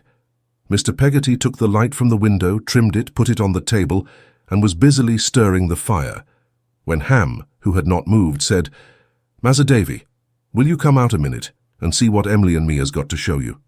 We went out. As I passed him at the door, I saw, to my astonishment and fright, that he was deadly pale. He pushed me hastily into the open air and closed the door upon us. Only upon us two. "Ham, what's the matter?" "Massa Davy, Oh, for his broken heart, how dreadfully he wept. I was paralyzed by the sight of such grief. I don't know what I thought or what I dreaded. I could only look at him. Ham, poor good fellow. For heaven's sake, tell me what's the matter. My love, Massa Davy, the pride and hope of my art, her that I'd have died for and would die for, now she's gone. Gone. Emily's run away. Oh, Massa Davy, think how she's run away, when I pray my good and gracious God to kill her, her that is so dear above all things, sooner than let her come to ruin and disgrace. The face he turned up to the troubled sky, the quivering of his clasped hands, the agony of his figure, remain associated with the lonely waste in my remembrance to this hour. It is always night there, and he is the only object in the scene. "You're a scholar," he said hurriedly, "and know what's right and best. What am I to say indoors? How am I ever to break it to him, Massa Davy?" I saw the door move and instinctively tried to hold the latch on the outside to gain a moment's time. It was too late. Mr. Peggotty thrust forth his face, and never could I forget the change that came upon it when he saw us, if I were to live 500 years. I remember a great wail and cry, and the women hanging about him, and we all standing in the room. I with a paper in my hand which Ham had given me, Mr. Peggotty with his vest torn open, his hair wild, his face and lips quite white, and blood trickling down his bosom, it had sprung from his mouth, I think, looking fixedly at me. "Read it, sir," he said in a low, shivering voice. "Slow, please. I don't know as I can understand." In the midst of the silence of death I read thus from a blotted letter, "When you who love me so much better than I ever have deserved, even when my mind was innocent, see this, I shall be far away." "I shall be fur away," he repeated slowly. "Stop. Emily, fur away. Well, when I leave my dear home, oh my dear home, in the morning." The letter bore date on the previous night. "It will be never to come back, unless he brings me back a lady. This will be found at night, many hours after, instead of me. Oh, if you knew how my heart is torn, if even you that I have wronged so much, that never can forgive me, could only know what I suffer. I am too wicked to write about myself. Oh, take comfort in thinking that I am so bad. Oh, for mercy's sake, tell Uncle that I never loved him half so dear as now. Oh, don't remember how affectionate and kind you have all been to me. Don't remember we were ever to be married, but try to think as if I died when I was little, and was buried somewhere. Pray heaven that I am going away from have compassion on my uncle. Tell him that I never loved him half so dear. Be his comfort. Love some good girl that will be what I was once to Uncle, and be true to you, and worthy of you, and know no shame but me. God bless all. I'll pray for all often on my knees. If he don't bring me back a lady, and I don't pray for my own self, I'll pray for all. My parting love to Uncle, my last tears, and my last thanks for Uncle." That was all. He stood, long after I had ceased to read, still looking at me. At length I ventured to take his hand, and to entreat him as well as I could, to endeavour to get some command of himself. He replied, "I thank ye, sir, I thank ye," without moving. Ham spoke to him. Mr. Peggotty was so far sensible of his affliction that he wrung his hand, but otherwise he remained in the same state, and no one dared to disturb him. Slowly, at last, he moved his eyes from my face, as if he were waking from a vision, and cast them round the room. Then he said, in a low voice, "Who's the man?" "I want to know his name." Ham glanced at me, and suddenly I felt a shock that struck me back. "There's a man suspected," said Mr. Peggotty. "Who is it?" "Massa Davy," implored Ham. "Go out a bit, and let me tell him what I must. You don't ought to hear it, sir." I felt the shock again. I sank down in a chair and tried to utter some reply, but my tongue was fettered and my sight was weak. "I want to know his name," I heard said once more. "For some time past," Ham faltered, "there's been a servant about here at odd times. There's been a gentleman, too. Both of them belong to one another." Mr. Peggotty stood fixed as before, but now looking at him. "The servant," pursued Ham, "was seen along with our poor girl last night. He's been in hiding about here this week or over. He was thought to have gone, but he was hiding. Dunt stay, Massa Davy, dunt." I felt Peggotty's arm round my neck, but I could not have moved if the house had been about to fall upon me. A strange chay and hosses was outside town this morning on the Norwich road, a'most afore the day broke, Ham went on. The servant went to it and come from it and went to it again. When he went to it again, Emily was nigh him. The t'other was inside. He's the man. For the Lord's love, said Mr. Peggotty, falling back and putting out his hand, as if to keep off what he dreaded. Don't tell me his name's Steerforth. Massa Davy, exclaimed Ham in a broken voice, it ain't no fault of yourn, and I'm far from laying of it to you, but his name is Steerforth, and he's a damned villain. Mr. Peggotty uttered no cry, and shed no tear, and moved no more, until he seemed to wake again all at once and pulled down his rough coat from its peg in a corner. Bear a hand with this, I'm struck of a heap and can't do it, he said impatiently. Bear a hand and help me, well, when somebody had done so. Now give me that there hat. Ham asked him whither he was going. I'm a-going to seek my niece. I'm a-going to seek my Emily. I'm a-going first to stave in that there boat and sink it where I would have drowned him, as I'm a living soul, if I had had one thought of what was in him. As he sat afore me, he said wildly, holding out his clenched right hand, as he sat afore me face to face, strike me down dead, but I'd have drowned him and thought it right. I'm a-going to seek my niece. Where? Cried Ham, interposing himself before the door. Anywhere. I'm a-going to seek my niece through the world. I'm a-going to find my poor niece in her shame and bring her back. No one stop me. I tell you, I'm a-going to seek my niece. No, no, cried Mrs. Gummidge, coming between them in a fit of crying. No, no, Dannel, not as you are now. Seek her in a little while, my lone lorn Dannel, and that'll be but right, but not as you are now. Sit ye down, and give me your forgiveness for having ever been a worrit to you, Dannel. What have my contraries ever been to this? And let us speak a word about them times when she was first an orphan, and when Ham was too, and when I was a poor widow woman, and you took me in. It'll soften your poor heart, Dannel, laying her head upon his shoulder, and you'll bear your sorrow better, for you know the promise, Dannel. As you have done it unto one of the least of these, you have done it unto me, and that can never fail under this roof. That's been our shelter for so many, many year. He was quite passive now, and when I heard him crying, the impulse that had been upon me to go down upon my knees and ask their pardon for the desolation I had caused, and curse Steerforth, yielded to a better feeling. My overcharged heart found the same relief, and I cried too. Chapter 32. The beginning of a long journey. What is natural in me is natural in many other men, I infer, and so I am not afraid to write that I never had loved Steerforth better than when the ties that bound me to him were broken. In the keen distress of the discovery of his unworthiness, I thought more of all that was brilliant in him. I softened more towards all that was good in him. I did more justice to the qualities that might have made him a man of a noble nature and a great name than ever I had done in the height of my devotion to him. Deeply as I felt my own unconscious part in his pollution of an honest home, I believed that if I had been brought face to face with him, I could not have uttered one reproach. I should have loved him so well still, though he fascinated me no longer. I should have held in so much tenderness the memory of my affection for him, that I think I should have been as weak as a spirit-wounded child in all but the entertainment of a thought that we could ever be reunited. That thought I never had. I felt, as he had felt, that all was at an end between us. What his remembrances of me were, I have never known. They were light enough, perhaps, and easily dismissed, but mine of him were as the remembrances of a cherished friend who was dead. Yes, Steerforth, long removed from the scenes of this poor history. My sorrow may bear involuntary witness against you at the judgment throne, but my angry thoughts or my reproaches never will, I know. The news of what had happened soon spread through the town, insomuch that as I passed along the streets next morning, I overheard the people speaking of it at their doors.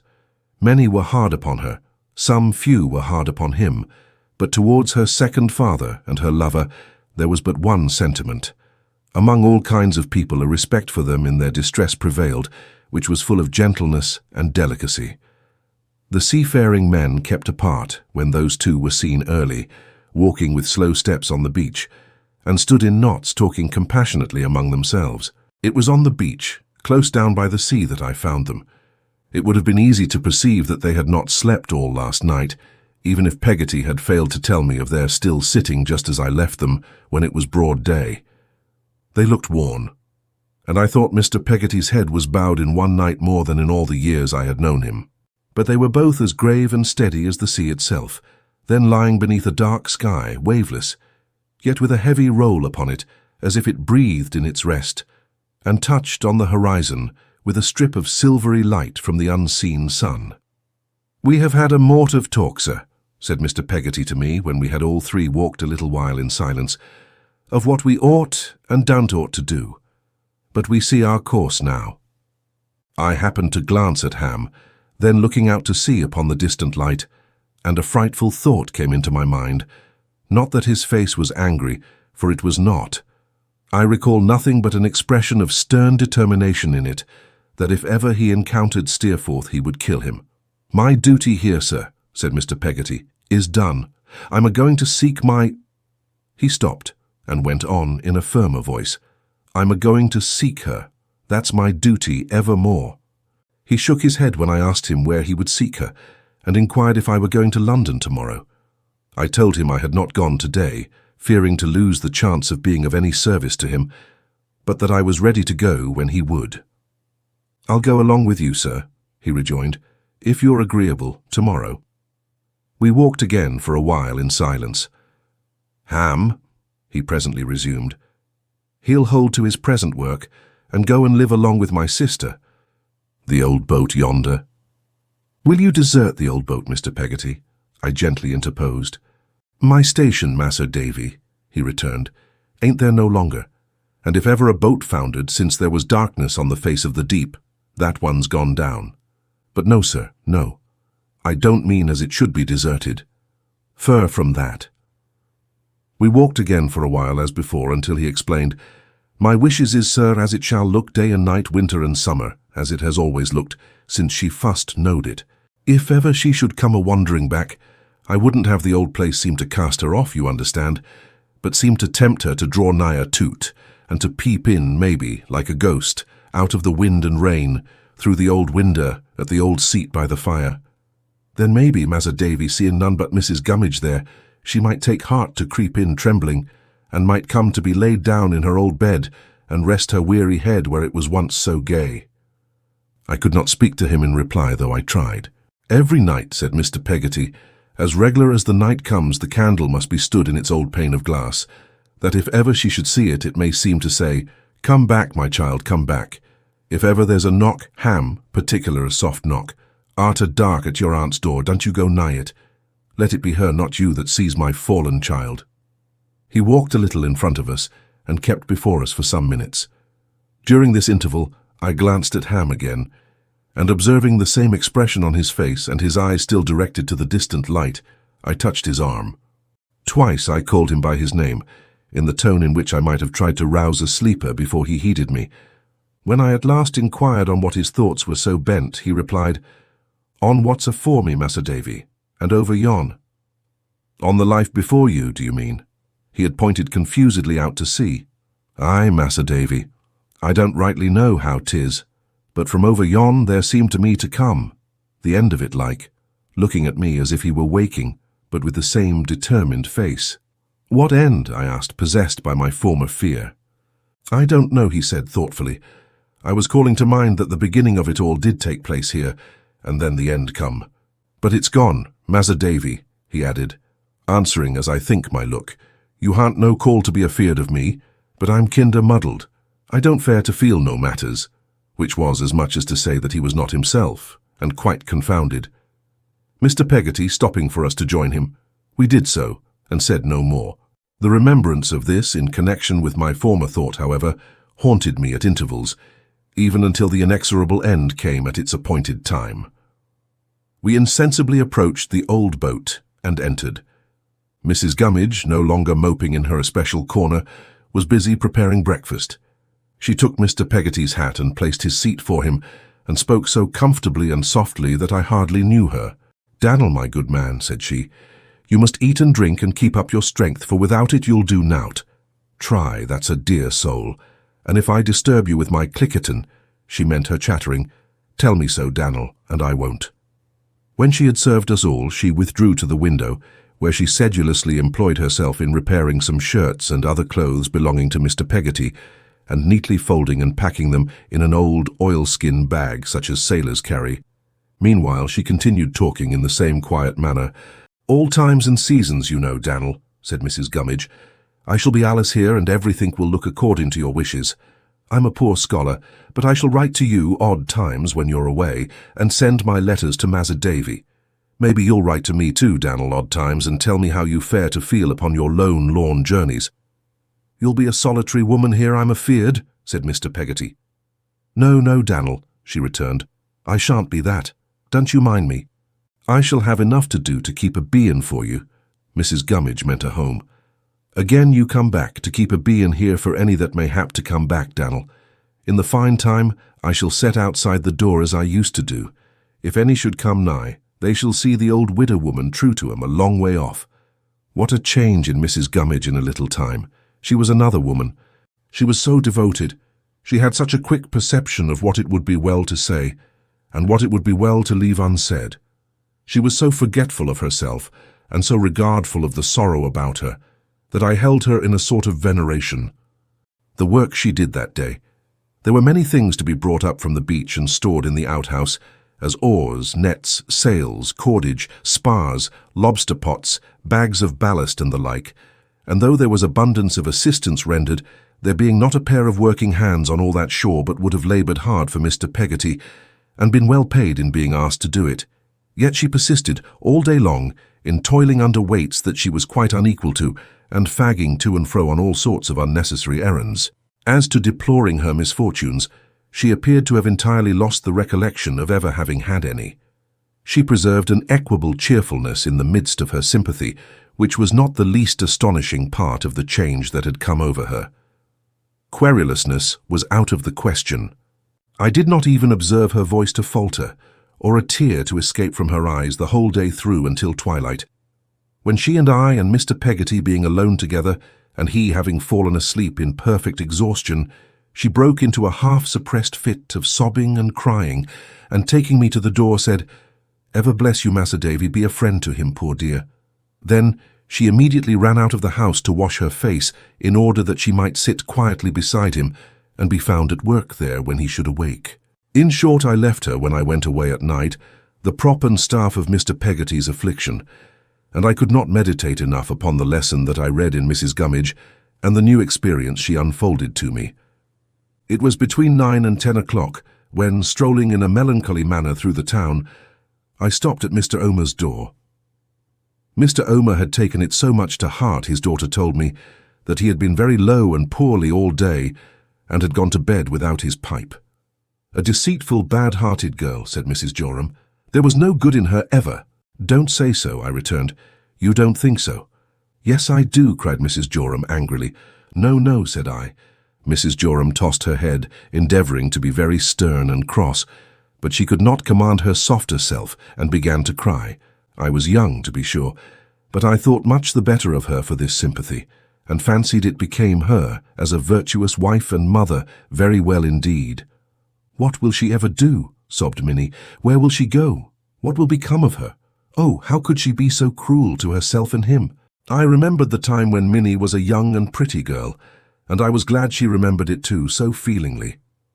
"My little Minnie," said Mrs. Joram, "has only just now been got to sleep.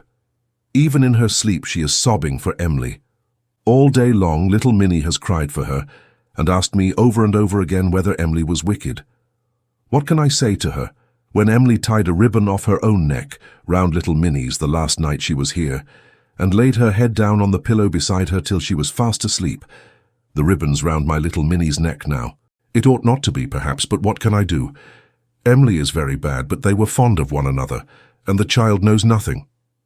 Mrs. Joram was so unhappy that her husband came out to take care of her. Leaving them together, I went home to Peggotty's, more melancholy myself, if possible, than I had been yet.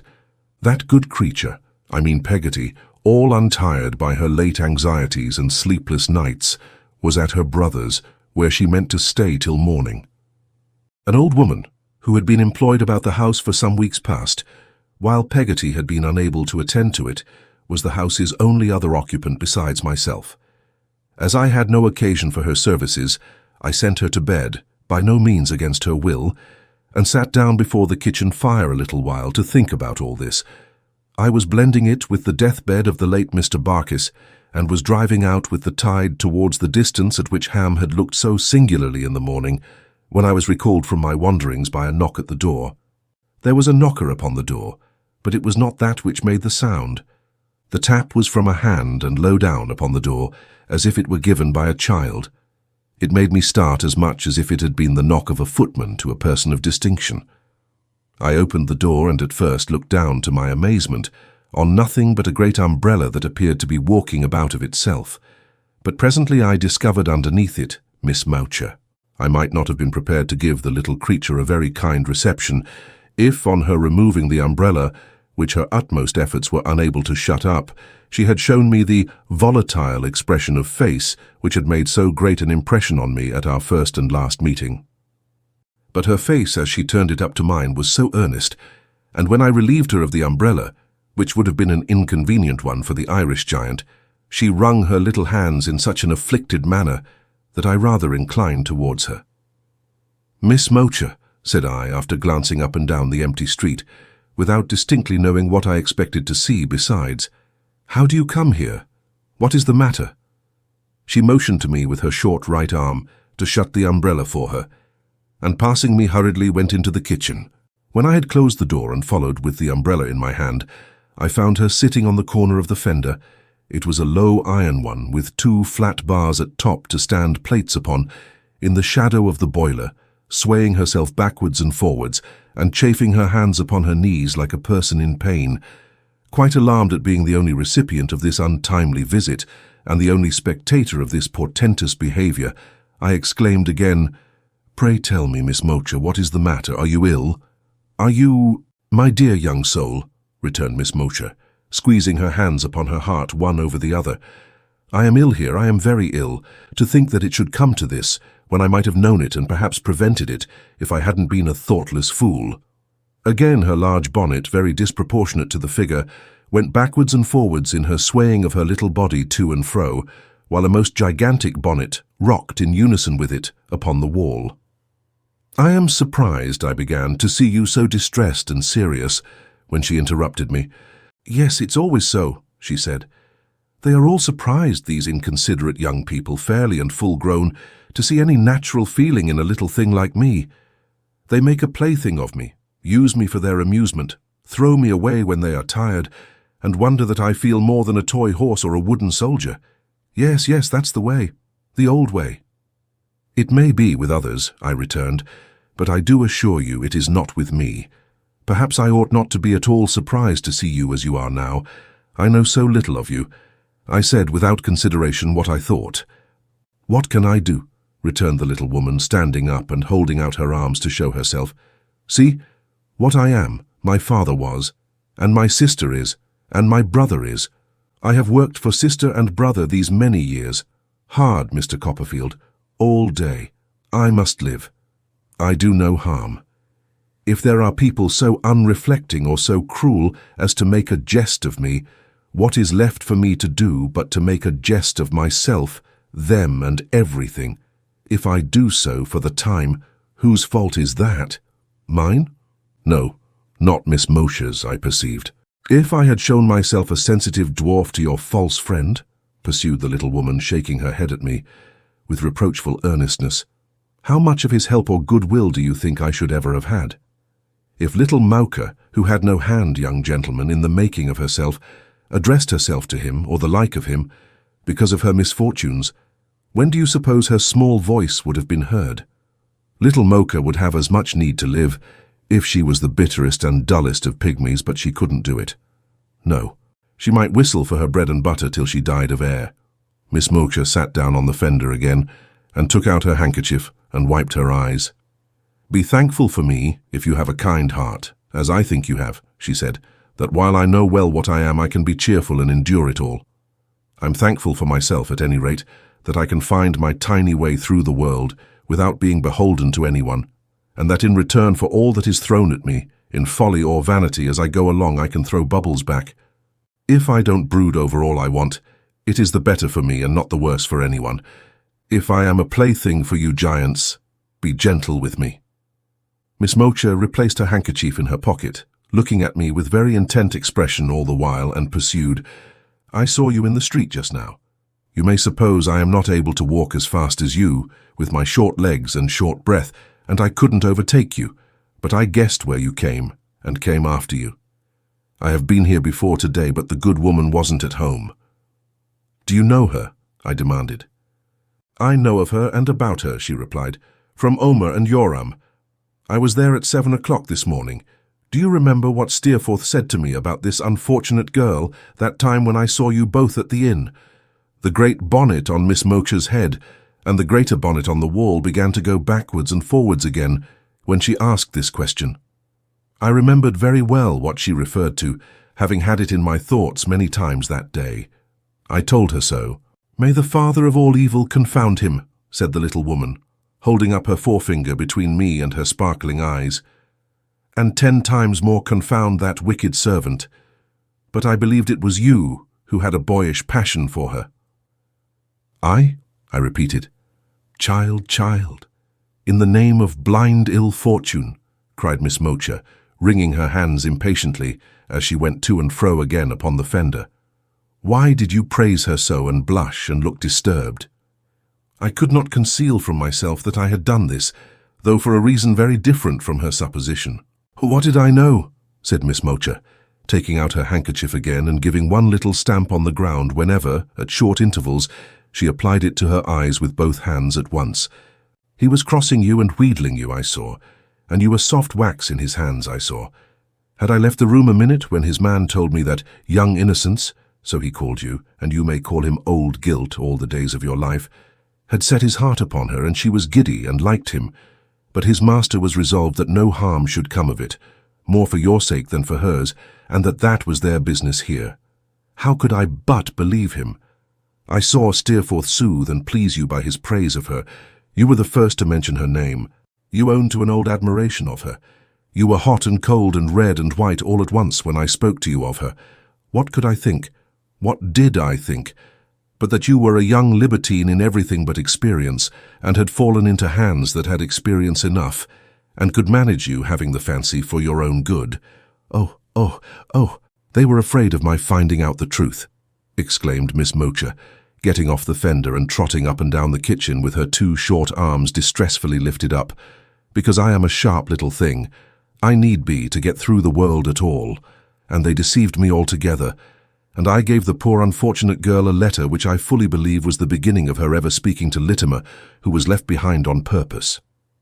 I stood amazed at the revelation of all this perfidy, looking at Miss Mocha as she walked up and down the kitchen until she was out of breath, when she sat upon the fender again, and drying her face with her handkerchief, shook her head for a long time without otherwise moving and without breaking silence.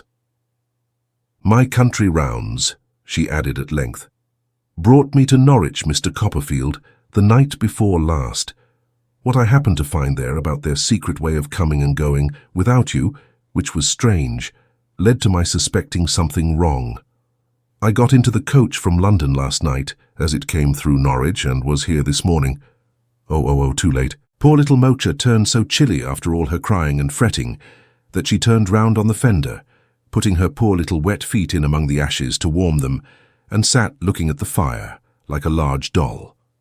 I sat in a chair on the other side of the hearth, lost in unhappy reflections and looking at the fire too, and sometimes at her. "I must go," she said at last, rising as she spoke. "It's late. You don't mistrust me?" Meeting her sharp glance, which was as sharp as ever when she asked me, I could not on that short challenge answer no, quite frankly. "Come," said she, accepting the offer of my hand to help her over the fender, and looking wistfully up into my face. "You know you wouldn't mistrust me if I was a full-sized woman." I felt that there was much truth in this, and I felt rather ashamed of myself. "You are a young man," she said, nodding. "Take a word of advice, even from 3'0". Try not to associate bodily defects with mental, my good friend, except for a solid reason." She had got over the fender now, and I had got over my suspicion. I told her that I believed she had given me a faithful account of herself, and that we had both been hapless instruments in designing hands. She thanked me, and said I was a good fellow. "Now, mind," she exclaimed, turning back on her way to the door, and looking shrewdly at me with her forefinger up again. "I have some reason to suspect from what I have heard. My ears are always open. I can't afford to spare what powers I have, that they are gone abroad. But if ever they return, if ever any one of them returns while I am alive, I am more likely than another, going about as I do, to find it out soon. Whatever I know, you shall know. If ever I can do anything to serve the poor betrayed girl, I will do it faithfully, please heaven. And Littimer had better have a bloodhound at his back than little Mocha." I placed implicit faith in this last statement when I marked the look with which it was accompanied. "Trust me no more, but trust me no less, than you would trust a full-sized woman," said the little creature, touching me appealingly on the wrist. "If ever you see me again, unlike what I am now, and like what I was when you first saw me, observe what company I am in. Call to mind that I am a very helpless and defenseless little thing. Think of me at home with my brother like myself and sister like myself, when my day's work is done. Perhaps you won't then be very hard upon me, or surprised if I can be distressed and serious. Good night." I gave Miss Mocha my hand, with a very different opinion of her from that which I had hitherto entertained, and opened the door to let her out. It was not a trifling business to get the great umbrella up, and properly balanced in her grasp, but at last I successfully accomplished this, and saw it go bobbing down the street through the rain without the least appearance of having anybody underneath it, except when a heavier fall than usual from some overcharged waterspout sent it toppling over on one side, and discovered Miss Mocha struggling violently to get it right. After making one or two sallies to her relief, which were rendered futile by the umbrella's hopping on again, like an immense bird, before I could reach it, I came in, went to bed, and slept till morning. In the morning I was joined by Mr. Peggotty and by my old nurse, and we went at an early hour to the coach office, where Mrs. Gummidge and Ham were waiting to take leave of us. "Master Davy," Ham whispered, drawing me aside, while Mr. Peggotty was stowing his bag among the luggage, "his life is quite broke up. He don't know where he's going. He don't know what's afore him. He's bound upon a voyage that'll last on and off all the rest of his days, take my word for't, unless he finds what he's a-seeking of. I am sure you'll be a friend to him, Mas'r Davy." "Trust me, I will indeed," said I, shaking hands with Ham earnestly. Thank ye, very kind, sir. One thing further, I'm in good employ, you know, Mas'r Davy, and I han't no way now of spending what I gets. Money's of no use to me no more, except to live. If you can lay it out for him, I shall do my work with a better art. Though as to that, sir, and he spoke very steadily and mildly, you're not to think but I shall work at all times, like a man, and act the best that lays in my power. I told him I was well convinced of it, and I hinted that I hoped the time might even come when he would cease to lead the lonely life he naturally contemplated now. "No, sir," he said, shaking his head, "all that's past and over with me, sir. No one can never fill the place that's empty. But you'll bear in mind about the money, as there's at all times some laying by for him?" Reminding him of the fact that Mr. Peggotty derived a steady, though certainly a very moderate income from the bequest of his late brother-in-law, I promised to do so. We then took leave of each other. I cannot leave him even now without remembering with a pang at once his modest fortitude and his great sorrow. As to Mrs. Gummidge, if I were to endeavour to describe how she ran down the street by the side of the coach, seeing nothing but Mr. Peggotty on the roof, through the tears she tried to repress, and dashing herself against the people who were coming in the opposite direction, I should enter on a task of some difficulty. Therefore I had better leave her sitting on a baker's doorstep, out of breath, with no shape at all remaining in her bonnet, and one of her shoes off, lying on the pavement at a considerable distance. When we got to our journey's end, our first pursuit was to look about for a little lodging for Peggotty, where her brother could have a bed. We were so fortunate as to find one, of a very clean and cheap description, over a chandler's shop, only 2 streets removed from me. When we had engaged this domicile, I bought some cold meat at an eating-house, and took my fellow travellers home to tea, a proceeding, I regret to state, which did not meet with Mrs. Crupp's approval, but quite the contrary. I ought to observe, however, in explanation of that lady's state of mind, that she was much offended by Peggotty's tucking up her widow's gown before she had been 10 minutes in the place, and setting to work to dust my bedroom. This Mrs. Crupp regarded in the light of a liberty, and a liberty, she said, was a thing she never allowed. Mr. Peggotty had made a communication to me on the way to London, for which I was not unprepared. It was that he purposed first seeing Mrs. Steerforth. As I felt bound to assist him in this, and also to mediate between them, with the view of sparing the mother's feelings as much as possible, I wrote to her that night. I told her as mildly as I could what his wrong was, and what my own share in his injury. I said he was a man in very common life, but of a most gentle and upright character, and that I ventured to express a hope that she would not refuse to see him in his heavy trouble. I mentioned 2 o'clock in the afternoon as the hour of our coming, and I sent the letter myself by the first coach in the morning. At the appointed time we stood at the door of that house where I had been a few days since so happy, where my youthful confidence and warmth of heart had been yielded up so freely, which was closed against me henceforth, which was now a waste, a ruin. No Littimer appeared. The pleasanter face which had replaced his on the occasion of my last visit answered to our summons and went before us to the drawing-room. Mrs. Steerforth was sitting there. Rosa Dartle glided, as we went in, from another part of the room and stood behind her chair.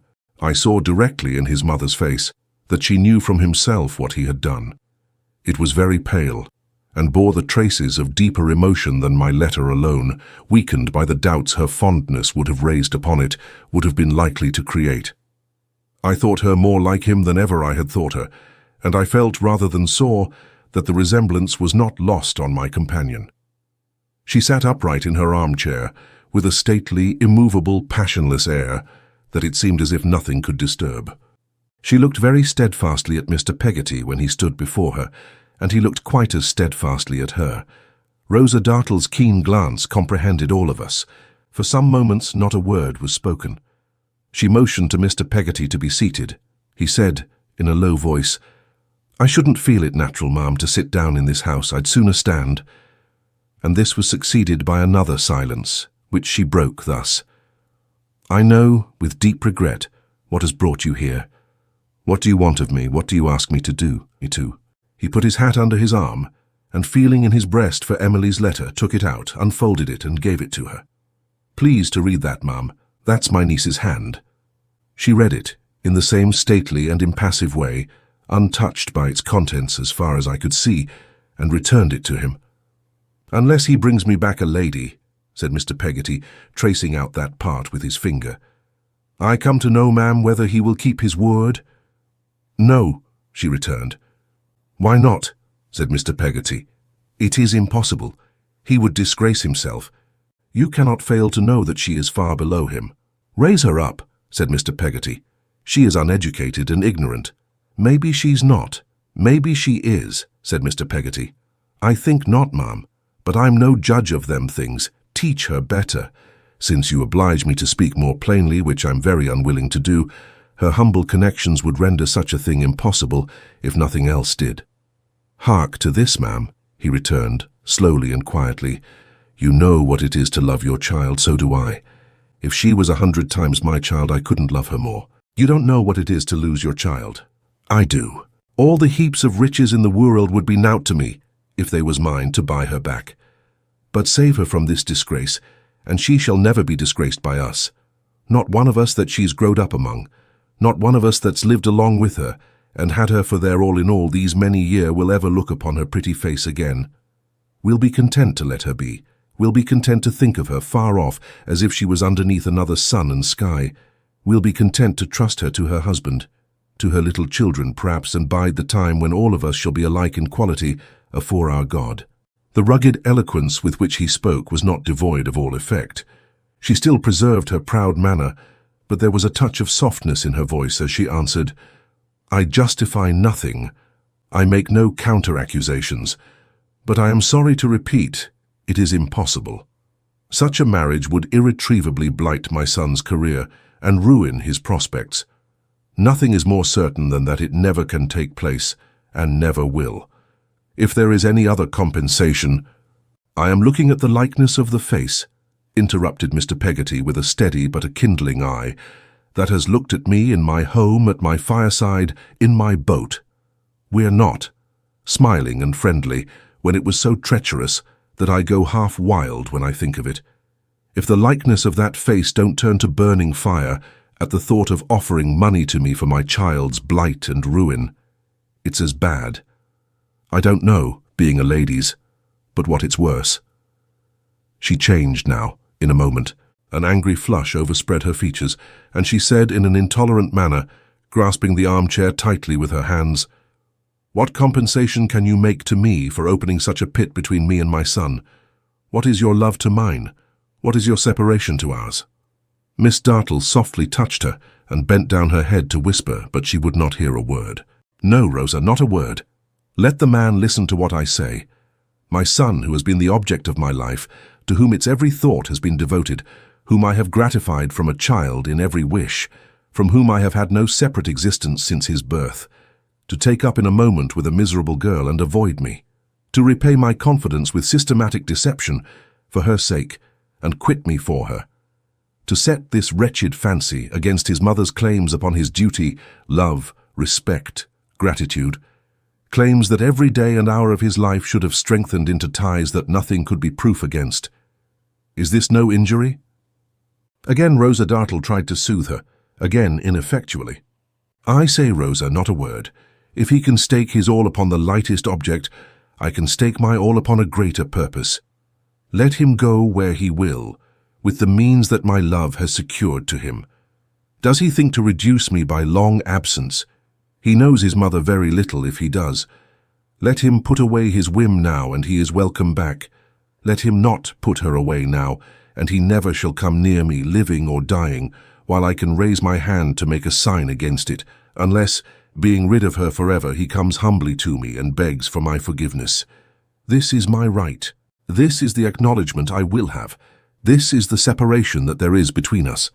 And is this," she added, looking at her visitor with the proud, intolerant air with which she had begun, "no injury?" While I heard and saw the mother as she said these words, I seemed to hear and see the son defying them. All that I had ever seen in him of an unyielding, willful spirit, I saw in her.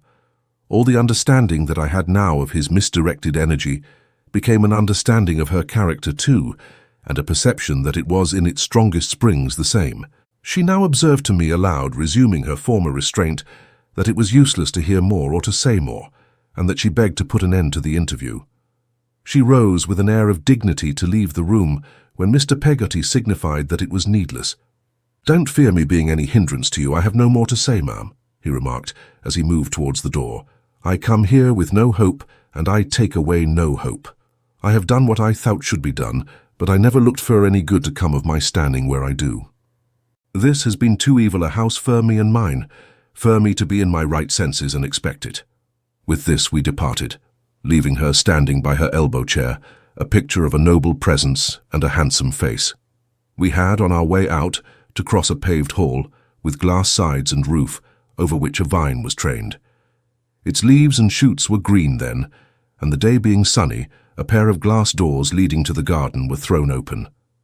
Rosa Dartle, entering this way with a noiseless step, when we were close to them, addressed herself to me. "You do well," she said, "indeed to bring this fellow here." Such a concentration of rage and scorn as darkened her face and flashed in her jet-black eyes, I could not have thought compressible even into that face. The scar made by the hammer was, as usual in this excited state of her features, strongly marked. When the throbbing I had seen before came into it as I looked at her, she absolutely lifted up her hand and struck it. "This is a fellow," she said, "to champion and bring here, is he not? You are a true man, or a—" "Miss Dartle," I returned, "you are surely not so unjust as to condemn me." "Why do you bring division between these two mad creatures?" she returned. "Don't you know that they are both mad with their own self-will and pride?" "Is it my doing?" I returned. "Is it your doing?" she retorted. "Why do you bring this man here?" "He is a deeply injured man, Miss Dartle," I replied. "You may not know it." "I know that James Steerforth," she said, with her hand on her bosom as if to prevent the storm that was raging there from being loud. "Has a false, corrupt heart and is a traitor. But what need I know or care about this fellow and his common niece?" "Miss Dartle," I returned, "you deepen the injury. It is sufficient already. I will only say at parting that you do him a great wrong." "I do him no wrong," she returned. "They are a depraved, worthless set." I would have her whipped. Mr. Peggotty passed on without a word and went out at the door. "Oh, shame, Miss Dartle, shame," I said indignantly. "How can you bear to trample on his undeserved affliction?" "I would trample on them all," she answered. "I would have his house pulled down. I would have her branded on the face, dressed in rags and cast out in the streets to starve. If I had the power to sit in judgment on her, I would see it done. See it done? I would do it. I detest her. If I ever could reproach her with her infamous condition, I would go anywhere to do so. If I could hunt her to her grave, I would. If there was any word of comfort that would be a solace to her in her dying hour, and only I possessed it, I wouldn't part with it for life itself." The mere vehemence of her words can convey, I am sensible, but a weak impression of the passion by which she was possessed, and which made itself articulate in her whole figure, though her voice, instead of being raised, was lower than usual. No description I could give of her would do justice to my recollection of her, or to her entire deliverance of herself to her anger. I have seen passion in many forms, but I have never seen it in such a form as that. When I joined Mr. Peggotty, he was walking slowly and thoughtfully down the hill. He told me as soon as I came up with him that, having now discharged his mind of what he had purposed doing in London, he meant to set out on his travels that night. I asked him where he meant to go. He only answered, "I'm a-going, sir, to seek my niece." We went back to the little lodging over the chandler's shop, and there I found an opportunity of repeating to Peggotty what he had said to me. She informed me in return that he had said the same to her that morning. She knew no more than I did where he was going, but she thought he had some project shaped out in his mind. I did not like to leave him under such circumstances, and we all three dined together off a beefsteak pie, which was one of the many good things for which Peggotty was famous, and which was curiously flavoured on this occasion, I recollect well, by a miscellaneous taste of tea, coffee, butter, bacon, cheese, new loaves, firewood, candles, and walnut ketchup, continually ascending from the shop. After dinner we sat for an hour or so near the window without talking much, and then Mr. Peggotty got up and brought his oilskin bag and his stout stick and laid them on the table. He accepted from his sister's stock of ready money a small sum on account of his legacy, barely enough, I should have thought, to keep him for a month. He promised to communicate with me when anything befell him, and he slung his bag about him, took his hat and stick, and bade us both goodbye. "All good attend you, dear old woman," he said, embracing Peggotty, "and you too, Massa Davy," shaking hands with me. "I'm a-going to seek her fur and wide, if she should come home while I'm away. But that ain't like to be. Or if I should bring her back, my meaning is that she and me shall live and die where no one can't reproach her. If any hurt should come to me, remember that the last words I left for her was, 'My unchanged love is with my darling child, and I forgive her.'" He said this solemnly, bareheaded. Then, putting on his hat, he went down the stairs and away. We followed to the door. It was a warm, dusty evening, just the time when, in the great main thoroughfare out of which that byway turned, there was a temporary lull in the eternal tread of feet upon the pavement, and a strong red sunshine. He turned, alone, at the corner of our shady street, into a glow of light in which we lost him. Rarely did that hour of the evening come.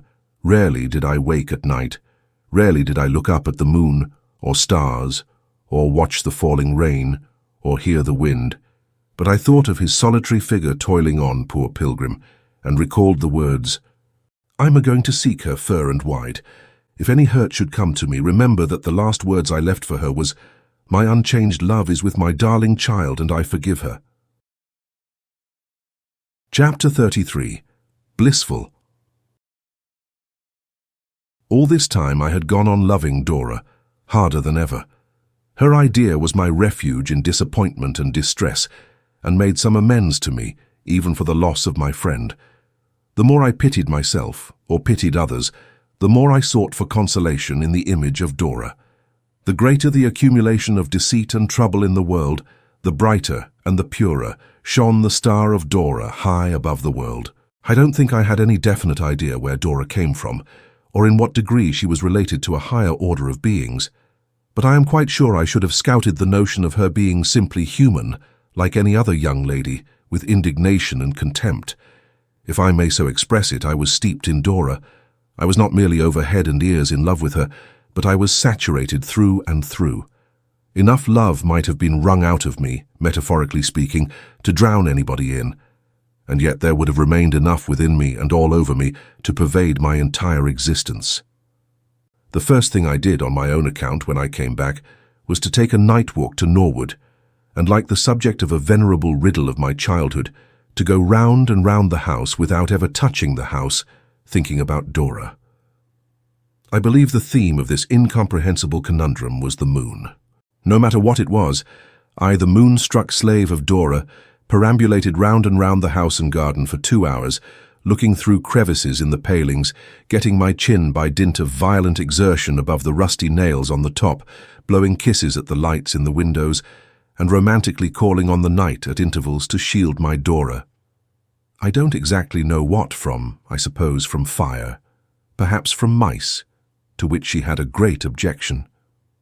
My love was so much in my mind, and it was so natural to me to confide in Peggotty, when I found her again by my side of an evening with the old set of industrial implements, busily making the tour of my wardrobe, that I imparted to her, in a sufficiently roundabout way, my great secret.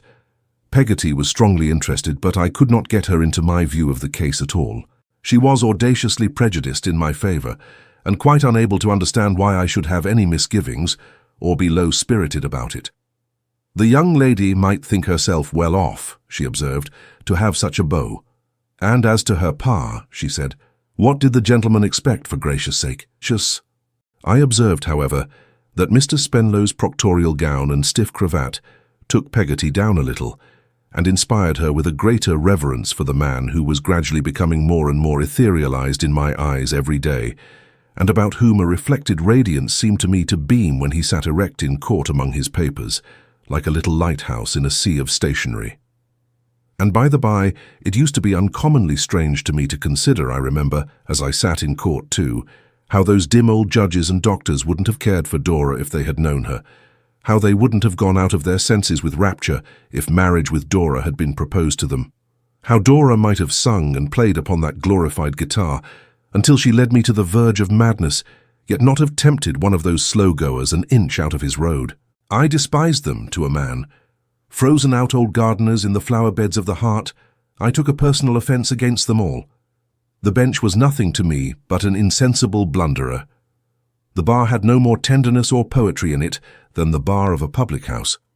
Taking the management of Peggotty's affairs into my own hands with no little pride, I proved the will, and came to a settlement with the Legacy Duty Office, and took her to the bank, and soon got everything into an orderly train. We varied the legal character of these proceedings by going to see some perspiring waxwork in Fleet Street, melted, I should hope, these 20 years, and by visiting Miss Linwood's exhibition, which I remember as a mausoleum of needlework, favourable to self-examination and repentance, and by inspecting the Tower of London, and going to the top of St. Paul's. All these wonders afforded Peggotty as much pleasure as she was able to enjoy, under existing circumstances, except I think St. Paul's, which, from her long attachment to her work-box, became a rival of the picture on the lid, and was, in some particulars, vanquished, she considered, by that work of art. Peggotty's business, which was what we used to call common form business in the Commons, and very light and lucrative the common form business was, being settled, I took her down to the office one morning to pay her bill. Mr. Spenlow had stepped out, old Tiffy said, to get a gentleman sworn for a marriage licence, but as I knew he would be back directly, our place lying close to the surrogates, and to the Vicar-General's office too, I told Peggotty to wait. We were a little like undertakers in the Commons as regarded probate transactions, generally making it a rule to look more or less cut up when we had to deal with clients in mourning. In a similar feeling of delicacy, we were always blithe and light-hearted with the licensed clients. Therefore I hinted to Peggotty that she would find Mr. Spenlow much recovered from the shock of Mr. Barkis's decease, and indeed, he came in like a bridegroom. But neither Peggotty nor I had eyes for him when we saw in company with him Mr. Murdstone. He was very little changed. His hair looked as thick and was certainly as black as ever, and his glance was as little to be trusted as of old. "Ah, Copperfield," said Mr. Spenlow. "You know this gentleman, I believe." I made my gentleman a distant bow, and Peggotty barely recognized him. He was, at first, somewhat disconcerted to meet us two together, but quickly decided what to do, and came up to me. "I hope," he said, "that you're doing well." "It can hardly be interesting to you," said I. "Yes, if you wish to know." We looked at each other, and he addressed himself to Peggotty. "And you," said he, "I am sorry to observe that you have lost your husband." "It's not the first loss I have had in my life, Mr. Murdstone," replied Peggotty, trembling from head to foot. "I am glad to hope that there is nobody to blame for this one, nobody to answer for it." "Ha," said he, "that's a comfortable reflection. You have done your duty." "I have not worn anybody's life away," said Peggotty. "I am thankful to think. No, Mr. Murdstone, I have not worrited and frightened any sweet creature to an early grave." He eyed her gloomily, remorsefully I thought, for an instant, and said, turning his head towards me but looking at my feet instead of my face, "We are not likely to encounter soon again. A source of satisfaction to us both, no doubt, for such meetings as this can never be agreeable. I do not expect that you, who always rebelled against my just authority, exerted for your benefit and reformation, should owe me any goodwill now. There is an antipathy between us." "An old one, I believe," said I, interrupting him. He smiled and shot as evil a glance at me as could come from his dark eyes. "It rankled in your baby breast," he said. "It embittered the life of your poor mother. You are right. I hope you may do better yet. I hope you may correct yourself." Here he ended the dialogue, which had been carried on in a low voice in a corner of the outer office, by passing into Mr. Spenlow's room and saying aloud in his smoothest manner, "Gentlemen of Mr. Spenlow's profession are accustomed to family differences and know how complicated and difficult they always are." With that, he paid the money for his license, and receiving it neatly folded from Mr. Spenlow, together with a shake of the hand and a polite wish for his happiness and the ladies, went out of the office. I might have had more difficulty in constraining myself to be silent under his words, if I had had less difficulty in impressing upon Peggotty, who was only angry on my account, good creature, that we were not in a place for recrimination, and that I besought her to hold her peace. She was so unusually roused that I was glad to compound for an affectionate hug, elicited by this revival in her mind of our old injuries, and to make the best I could of it before Mr. Spenlow and the clerks. Mr. Spenlow did not appear to know what the connection between Mr. Murdstone and myself was, which I was glad of, for I could not bear to acknowledge him, even in my own breast, remembering what I did of the history of my poor mother. Mr. Spenlow seemed to think, if he thought anything about the matter, that my aunt was the leader of the state party in our family, and that there was a rebel party commanded by somebody else. So I gathered, at least from what he said, while we were waiting for Mr. Tiffy to make out Peggotty's bill of costs. "Miss Trotwood," he remarked, "is very firm, no doubt, and not likely to give way to opposition. I have an admiration for her character, and I may congratulate you, Copperfield, on being on the right side. Differences between relations are much to be deplored, but they are extremely general, and the great thing is to be on the right side, meaning, I take it, on the side of the moneyed interest." "Rather a good marriage, this, I believe," said Mr. Spenlow. I explained that I knew nothing about it. "Indeed," he said. Speaking from the few words Mr. Murdstone dropped, as a man frequently does on these occasions, and from what Miss Murdstone let fall, I should say it was rather a good marriage. "Do you mean that there is money, sir?" I asked. "Yes," said Mr. Spenlow. "I understand there's money. Beauty, too, I am told." "Indeed. Is his new wife young?" "Just of age," said Mr. Spenlow. "So lately that I should think they had been waiting for that." "Lord deliver her," said Peggotty, so very emphatically and unexpectedly that we were all three discomposed, until Tiffy came in with the bill. Old Tiffy soon appeared, however, and handed it to Mr. Spenlow to look over. Mr. Spenlow, settling his chin in his cravat and rubbing it softly, went over the items with a deprecatory air, as if it were all Jorkins's doing, and handed it back to Tiffy with a bland sigh. "Yes," he said, "that's right. Quite right. I should have been extremely happy, Copperfield, to have limited these charges to the actual expenditure out of pocket, but it is an irksome incident in my professional life that I am not at liberty to consult my own wishes. I have a partner, Mr. Jorkins." As he said this with a gentle melancholy which was the next thing to making no charge at all, I expressed my acknowledgments on Peggotty's behalf and paid Tiffy in banknotes. Peggotty then retired to her lodging, and Mr. Spenlow and I went into court, where we had a divorce suit coming on under an ingenious little statute, repealed now, I believe, but in virtue of which I have seen several marriages annulled, of which the merits were these. The husband, whose name was Thomas Benjamin, had taken out his marriage license as Thomas only, suppressing the Benjamin in case he should not find himself as comfortable as he expected. Not finding himself as comfortable as he expected, or being a little fatigued with his wife, poor fellow, he now came forward by a friend after being married a year or two, and declared that his name was Thomas Benjamin, and therefore he was not married at all, which the court confirmed to his great satisfaction. I must say that I had my doubts about the strict justice of this, and was not even frightened out of them by the bushel of wheat which reconciles all anomalies. But Mr. Spenlow argued the matter with me.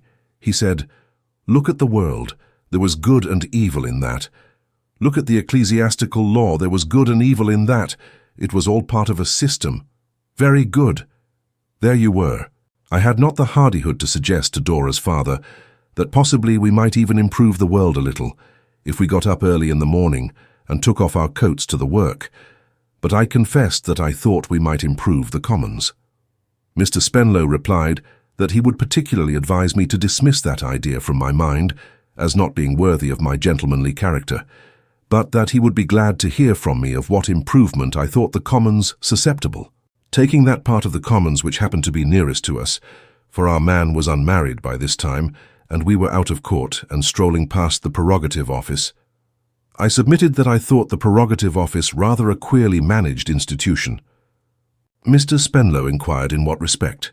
I replied with all due deference to his experience, but with more deference, I am afraid, to his being Dora's father, that perhaps it was a little nonsensical that the registry of that court, containing the original wills of all persons leaving effects within the immense province of Canterbury, for 3 whole centuries, should be an accidental building, never designed for the purpose, least by the registrars for their own private emolument, unsafe, not even ascertained to be fireproof, choked with the important documents it held, and positively, from the roof to the basement, a mercenary speculation of the registrars, who took great fees from the public and crammed the public's wills away anyhow and anywhere, having no other object than to get rid of them cheaply.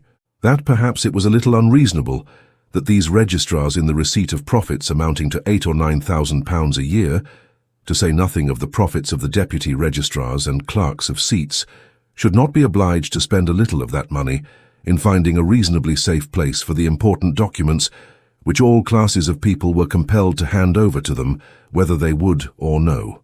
That perhaps it was a little unjust that all the great offices in this great office should be magnificent sinecures, while the unfortunate working clerks in the cold, dark room upstairs were the worst rewarded and the least considered men doing important services in London.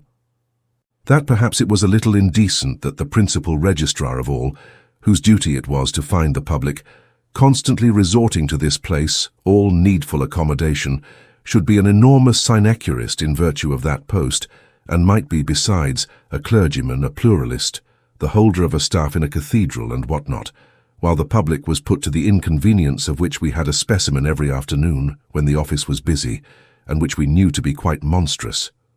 That perhaps, in short, this prerogative office of the Diocese of Canterbury was altogether such a pestilent job and such a pernicious absurdity that but for its being squeezed away in a corner of St. Paul's churchyard, which few people knew, it must have been turned completely inside out and upside down long ago. Mr. Spenlow smiled as I became modestly warm on the subject, and then argued this question with me as he had argued the other. He said, "What was it after all?" It was a question of feeling. If the public felt that their wills were in safekeeping and took it for granted that the office was not to be made better, who was the worse for it? Nobody. Who was the better for it? All the sinecurists. Very well. Then the good predominated. It might not be a perfect system, nothing was perfect, but what he objected to was the insertion of the wedge.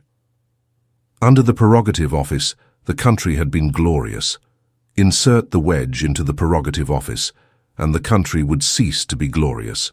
He considered it the principle of a gentleman to take things as he found them, and he had no doubt the prerogative office would last our time. I deferred to his opinion, though I had great doubts of it myself.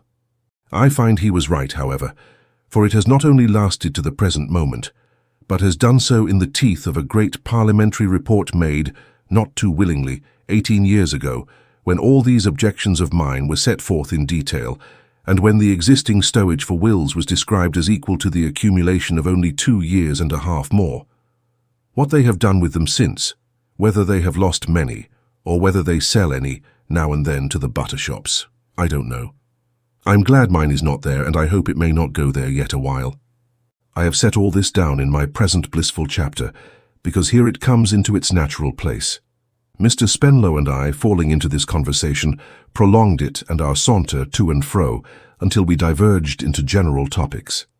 And so it came about, in the end, that Mr. Spenlow told me this day week was Dora's birthday, and he would be glad if I would come down and join a little picnic on the occasion. I went out of my senses immediately, became a mere driveller next day, on receipt of a little lace-edged sheet of notepaper, favoured by Papa, to remind, and passed the intervening period in a state of dotage. I think I committed every possible absurdity in the way of preparation for this blessed event. I turn hot when I remember the cravat I bought. My boots might be placed in any collection of instruments of torture. I provided, and sent down by the Norwood coach the night before, a delicate little hamper, amounting in itself, I thought, almost to a declaration. There were crackers in it, with the tenderest mottos that could be got for money. At 6 in the morning I was in Covent Garden Market, buying a bouquet for Dora. At 10 I was on horseback. I hired a gallant grey for the occasion, with the bouquet in my hat to keep it fresh, trotting down to Norwood.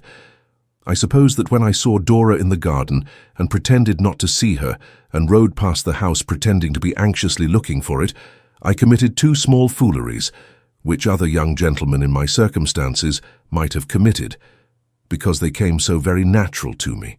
But oh, when I did find the house and did dismount at the garden gate and drag those stony-hearted boots across the lawn to Dora sitting on a garden seat under a lilac tree, what a spectacle she was, upon that beautiful morning, among the butterflies, in a white chip bonnet and a dress of celestial blue.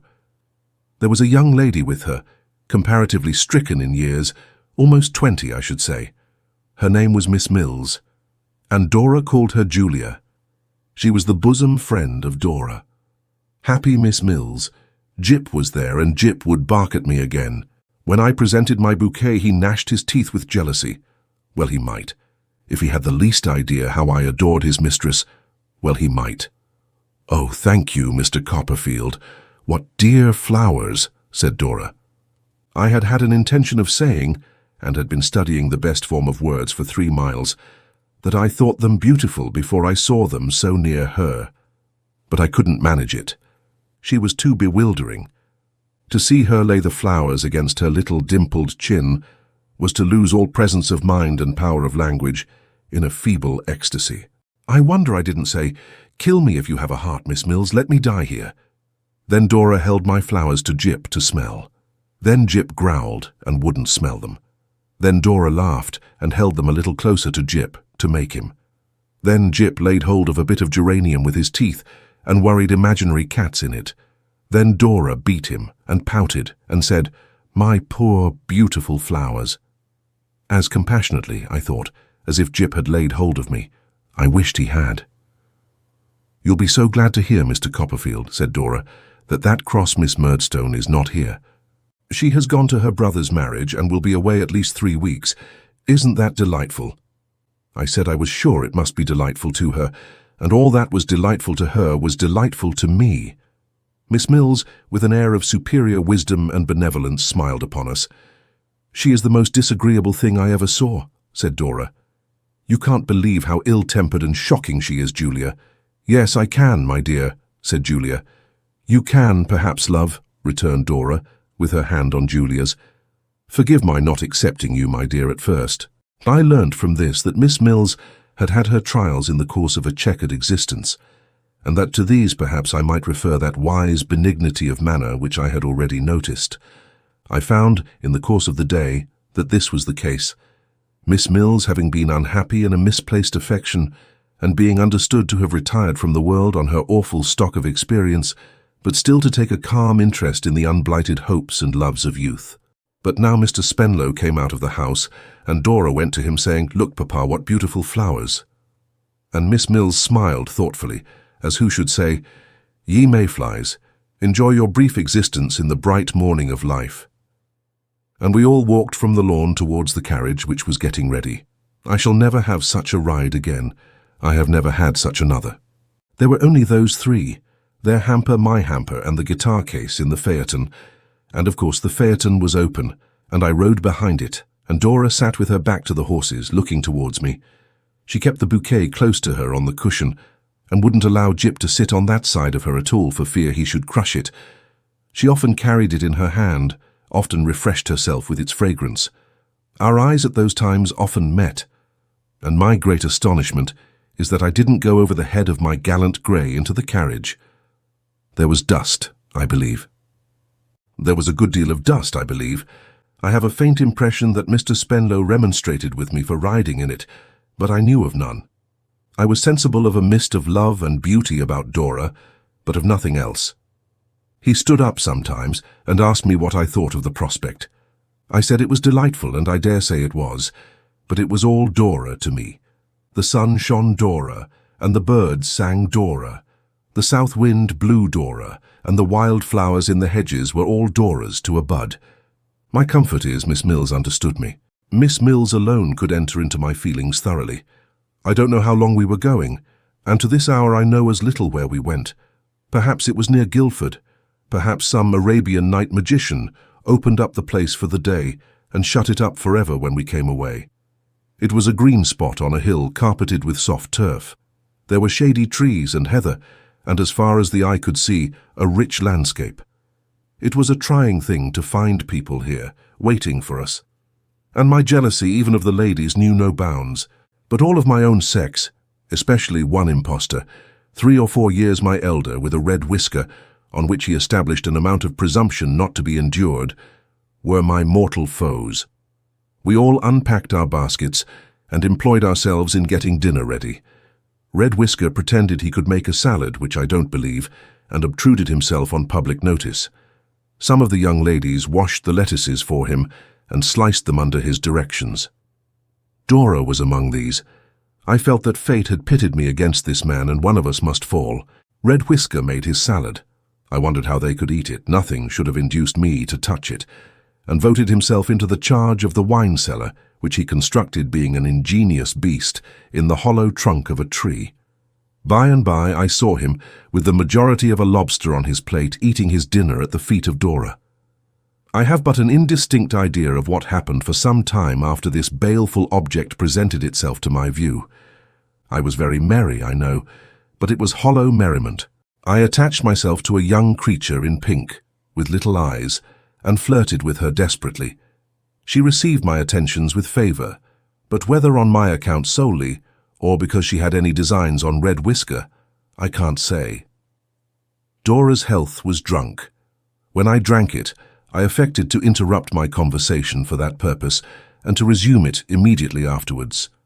I caught Dora's eye as I bowed to her, and I thought it looked appealing. But it looked at me over the head of Red Whisker, and I was adamant. The young creature in pink had a mother in green, and I rather think the latter separated us from motives of policy. Howbeit, there was a general breaking up of the party, while the remnants of the dinner were being put away, and I strolled off by myself among the trees, in a raging and remorseful state. I was debating whether I should pretend that I was not well and fly, I don't know where, upon my gallant grey, when Dora and Miss Mills met me. "Mr. Copperfield," said Miss Mills, "you are dull." I begged her pardon. "Not at all." "And Dora," said Miss Mills, "you are dull." "Oh dear no, not in the least." "Mr. Copperfield and Dora," said Miss Mills, with an almost venerable air, "enough of this. Do not allow a trivial misunderstanding to wither the blossoms of spring, which once put forth and blighted cannot be renewed. I speak," said Miss Mills, "from experience of the past, the remote, irrevocable past. The gushing fountains which sparkle in the sun must not be stopped in mere caprice. The oasis in the desert of Sahara must not be plucked up idly." I hardly knew what I did. I was burning all over to that extraordinary extent. But I took Dora's little hand and kissed it, and she let me. I kissed Miss Mills's hand, and we all seemed, to my thinking, to go straight up to the seventh heaven. We did not come down again. We stayed up there all the evening. At first we strayed to and fro among the trees, I with Dora's shy arm drawn through mine, and heaven knows, folly as it all was, it would have been a happy fate to have been struck immortal with those foolish feelings, and have stayed among the trees forever. But much too soon we heard the others laughing and talking and calling, "Where's Dora?" So we went back, and they wanted Dora to sing. Red Whisker would have got the guitar case out of the carriage, but Dora told him nobody knew where it was. But I. So Red Whisker was done for in a moment, and I got it, and I unlocked it, and I took the guitar out, and I sat by her, and I held her handkerchief and gloves, and I drank in every note of her dear voice, and she sang to me who loved her, and all the others might applaud as much as they liked. But they had nothing to do with it. I was intoxicated with joy. I was afraid it was too happy to be real, and that I should wake in Buckingham Street presently, and hear Mrs. Crupp clinking the teacups in getting breakfast ready. But Dora sang, and others sang, and Miss Mills sang, about the slumbering echoes in the caverns of memory, as if she were 100 years old, and the evening came on, and we had tea, with the kettle boiling gypsy fashion, and I was still as happy as ever. I was happier than ever when the party broke up, and the other people, defeated, Red Whisker and all, went their several ways, and we went ours through the still evening and the dying light, with sweet scents rising up around us. Mr. Spenlow being a little drowsy after the champagne, honour to the soil that grew the grape, to the grape that made the wine, to the sun that ripened it, and to the merchant who adulterated it, and being fast asleep in a corner of the carriage, I rode by the side and talked to Dora. She admired my horse and patted him. Oh, what a dear little hand it looked upon a horse, and her shawl would not keep right, and now and then I drew it round her with my arm, and I even fancied that Jip began to see how it was, and to understand that he must make up his mind to be friends with me. That sagacious Miss Mills, too, that amiable though quite used-up recluse, that little patriarch of something less than 20 who had done with the world and mustn't on any account have the slumbering echoes in the caverns of memory awakened. What a kind thing she did.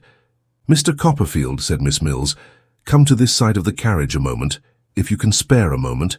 I want to speak to you." Behold me, on my gallant grey, bending at the side of Miss Mills, with my hand upon the carriage door. Dora is coming to stay with me. She's coming home with me the day after tomorrow. If you would like to call, I am sure Papa would be happy to see you. What could I do but invoke a silent blessing on Miss Mills's head, and store Miss Mills's address in the securest corner of my memory?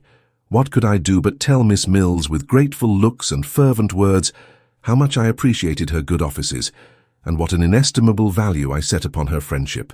Then Miss Mills benignantly dismissed me, saying, "Go back to Dora." And I went, and Dora leaned out of the carriage to talk to me, and we talked all the rest of the way, and I rode my gallant grey so close to the wheel that I grazed his near foreleg against it, and took the bark off, as his owner told me, to the tune of 3 £7, which I paid, and thought extremely cheap for so much joy. What time Miss Mills sat looking at the moon, murmuring verses, and recalling, I suppose, the ancient days when she and earth had anything in common. Norwood was many miles too near, and we reached it many hours too soon.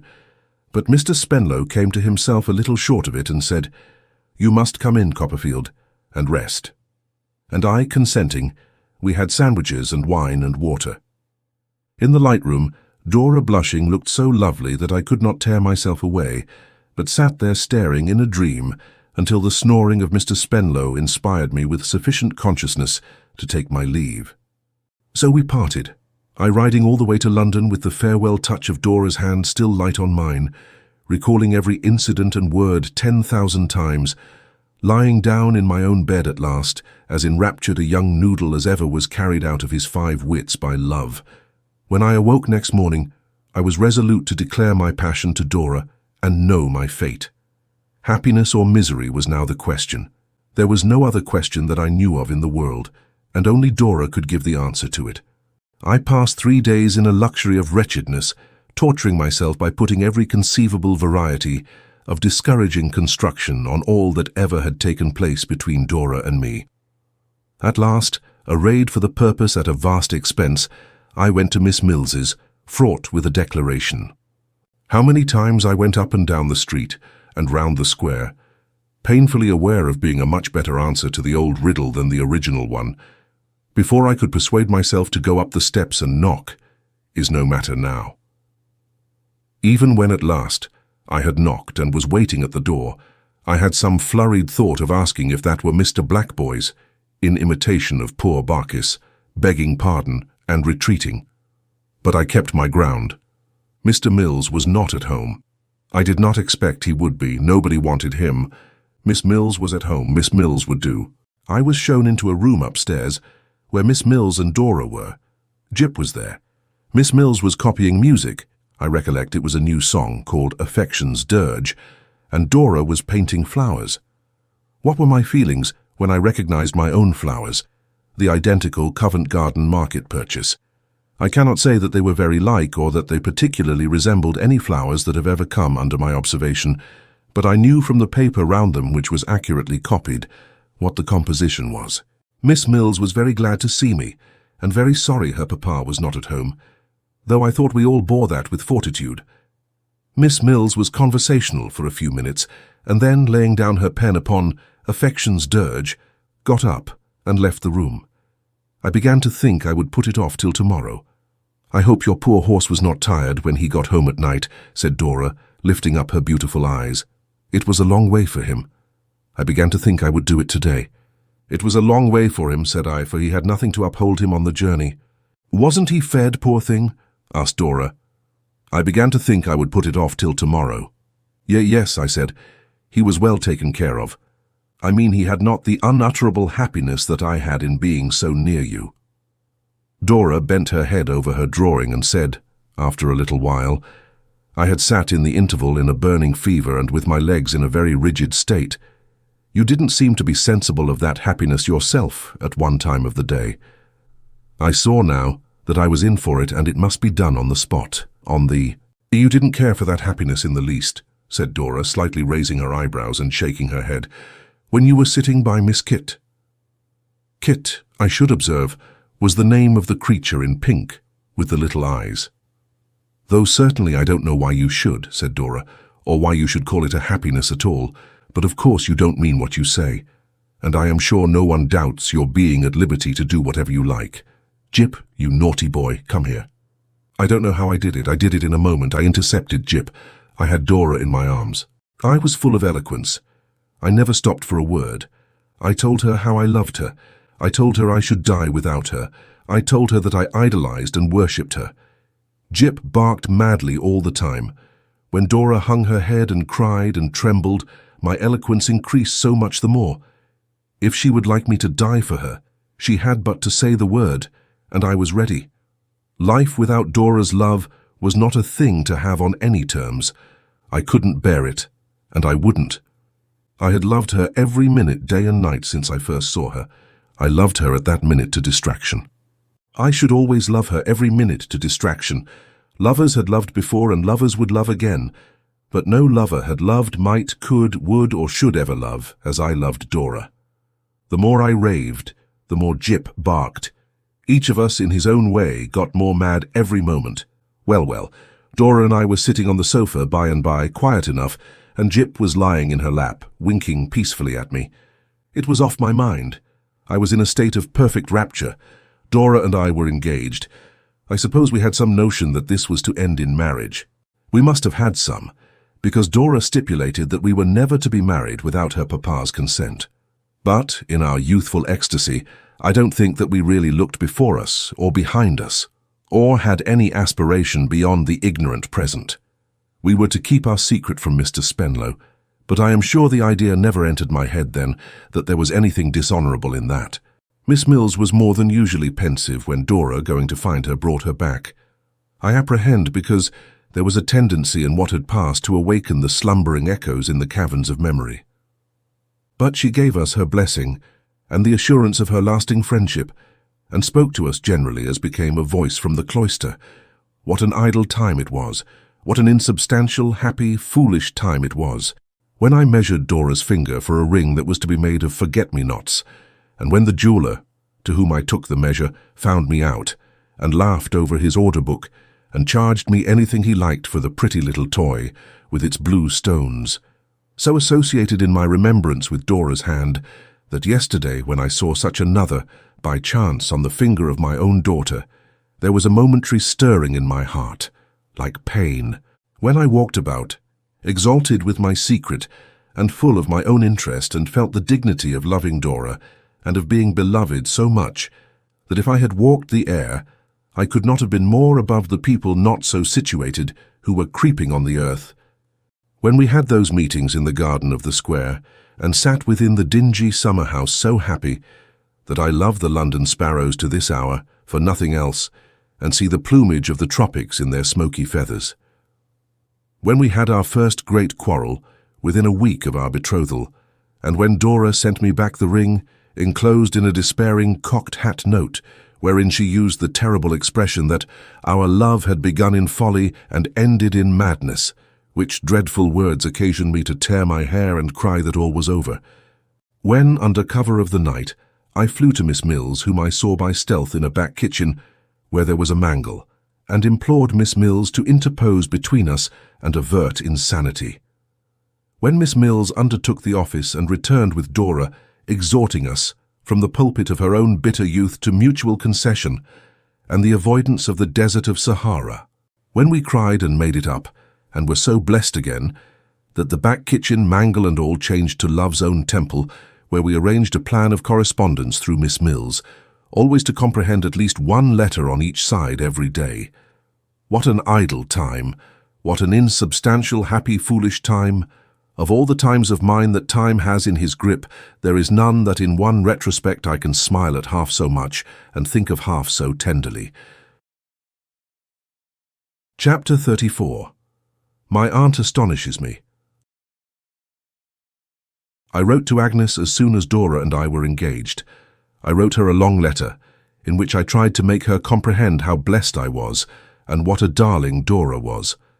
I entreated Agnes not to regard this as a thoughtless passion which could ever yield to any other, or had the least resemblance to the boyish fancies that we used to joke about. I assured her that its profundity was quite unfathomable, and expressed my belief that nothing like it had ever been known. Somehow, as I wrote to Agnes on a fine evening by my open window, and the remembrance of her clear, calm eyes and gentle face came stealing over me, it shed such a peaceful influence upon the hurry and agitation in which I had been living lately, and of which my very happiness partook in some degree, that it soothed me into tears. I remember that I sat resting my head upon my hand when the letter was half done, cherishing a general fancy, as if Agnes were one of the elements of my natural home. As if, in the retirement of the house made almost sacred to me by her presence, Dora and I must be happier than anywhere. As if, in love, joy, sorrow, hope, or disappointment, in all emotions, my heart turned naturally there, and found its refuge and best friend. Of Steerforth I said nothing. I only told her there had been sad grief at Yarmouth, on account of Emily's flight, and that on me it made a double wound, by reason of the circumstances attending it. I knew how quick she always was to divine the truth, and that she would never be the first to breathe his name. To this letter I received an answer by return of post. As I read it, I seemed to hear Agnes speaking to me. It was like her cordial voice in my ears. What can I say more? While I had been away from home lately, Traddles had called twice or thrice. Finding Peggotty within, and being informed by Peggotty, who always volunteered that information to whomsoever would receive it, that she was my old nurse, he had established a good-humoured acquaintance with her, and had stayed to have a little chat with her about me, so Peggotty said. But I am afraid the chat was all on her own side, and of immoderate length, as she was very difficult indeed to stop, God bless her, when she had me for her theme. This reminds me, not only that I expected Traddles on a certain afternoon of his own appointing, which was now come, but that Mrs. Crupp had resigned everything appertaining to her office, the salary excepted, until Peggotty should cease to present herself.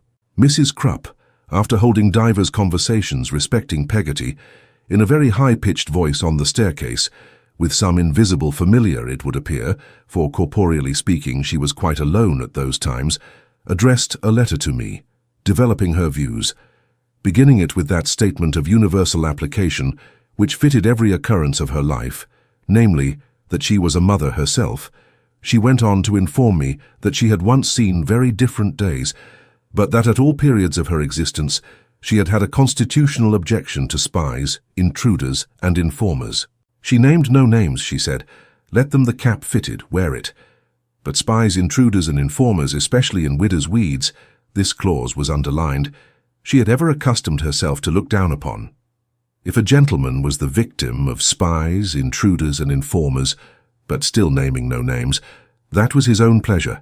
He had a right to please himself, so let him do. All that she, Mrs. Crupp, stipulated for was that she should not be brought in contract with such persons. Therefore she begged to be excused from any further attendance on the top set until things were as they formerly was, and as they could be wished to be, and further mentioned that her little book would be found upon the breakfast table every Saturday morning, when she requested an immediate settlement of the same, with the benevolent view of saving trouble and an ill convenience to all parties. After this, Mrs. Crupp confined herself to making pitfalls on the stairs, principally with pictures, and endeavouring to delude Peggotty into breaking her legs. I found it rather harassing to live in this state of siege, but was too much afraid of Mrs. Crupp to see any way out of it. "My dear Copperfield," cried Traddles, punctually appearing at my door, in spite of all these obstacles, "how do you do?" "My dear Traddles," said I am delighted to see you at last, and very sorry I have not been at home before, but I have been so much engaged." "Yes, yes, I know," said Traddles. "Of course, yours lives in London, I think." "What did you say?" Excuse me, Miss D, you know," said Traddles, colouring in his great delicacy. "Lives in London, I believe." "Oh, yes, near London." "Mine, perhaps you recollect," said Traddles with a serious look, "lives down in Devonshire, one of 10. Consequently, I am not so much engaged as you, in that sense." "I wonder you can bear," I returned, "to see her so seldom." "Ha," said Traddles thoughtfully, "it does seem a wonder. I suppose it is, Copperfield, because there is no help for it." "I suppose so," I replied with a smile, and not without a blush. "And because you have so much constancy and patience, Traddles." "Dear me," said Traddles, considering about it, "do I strike you in that way, Copperfield? Really, I didn't know that I had. But she is such an extraordinarily dear girl herself that it's possible she may have imparted something of those virtues to me. Now you mention it, Copperfield, I shouldn't wonder at all. I assure you she is always forgetting herself and taking care of the other 9. "Is she the eldest?" I inquired. "Oh dear no," said Traddles. "The eldest is a beauty." He saw, I suppose, that I could not help smiling at the simplicity of this reply, and added, with a smile upon his own ingenuous face, "Not of course, but that my Sophie— pretty name, Copperfield, I always think." "Very pretty," said I. "Not of course, but that Sophie is beautiful too in my eyes, and would be one of the dearest girls that ever was in anybody's eyes, I should think.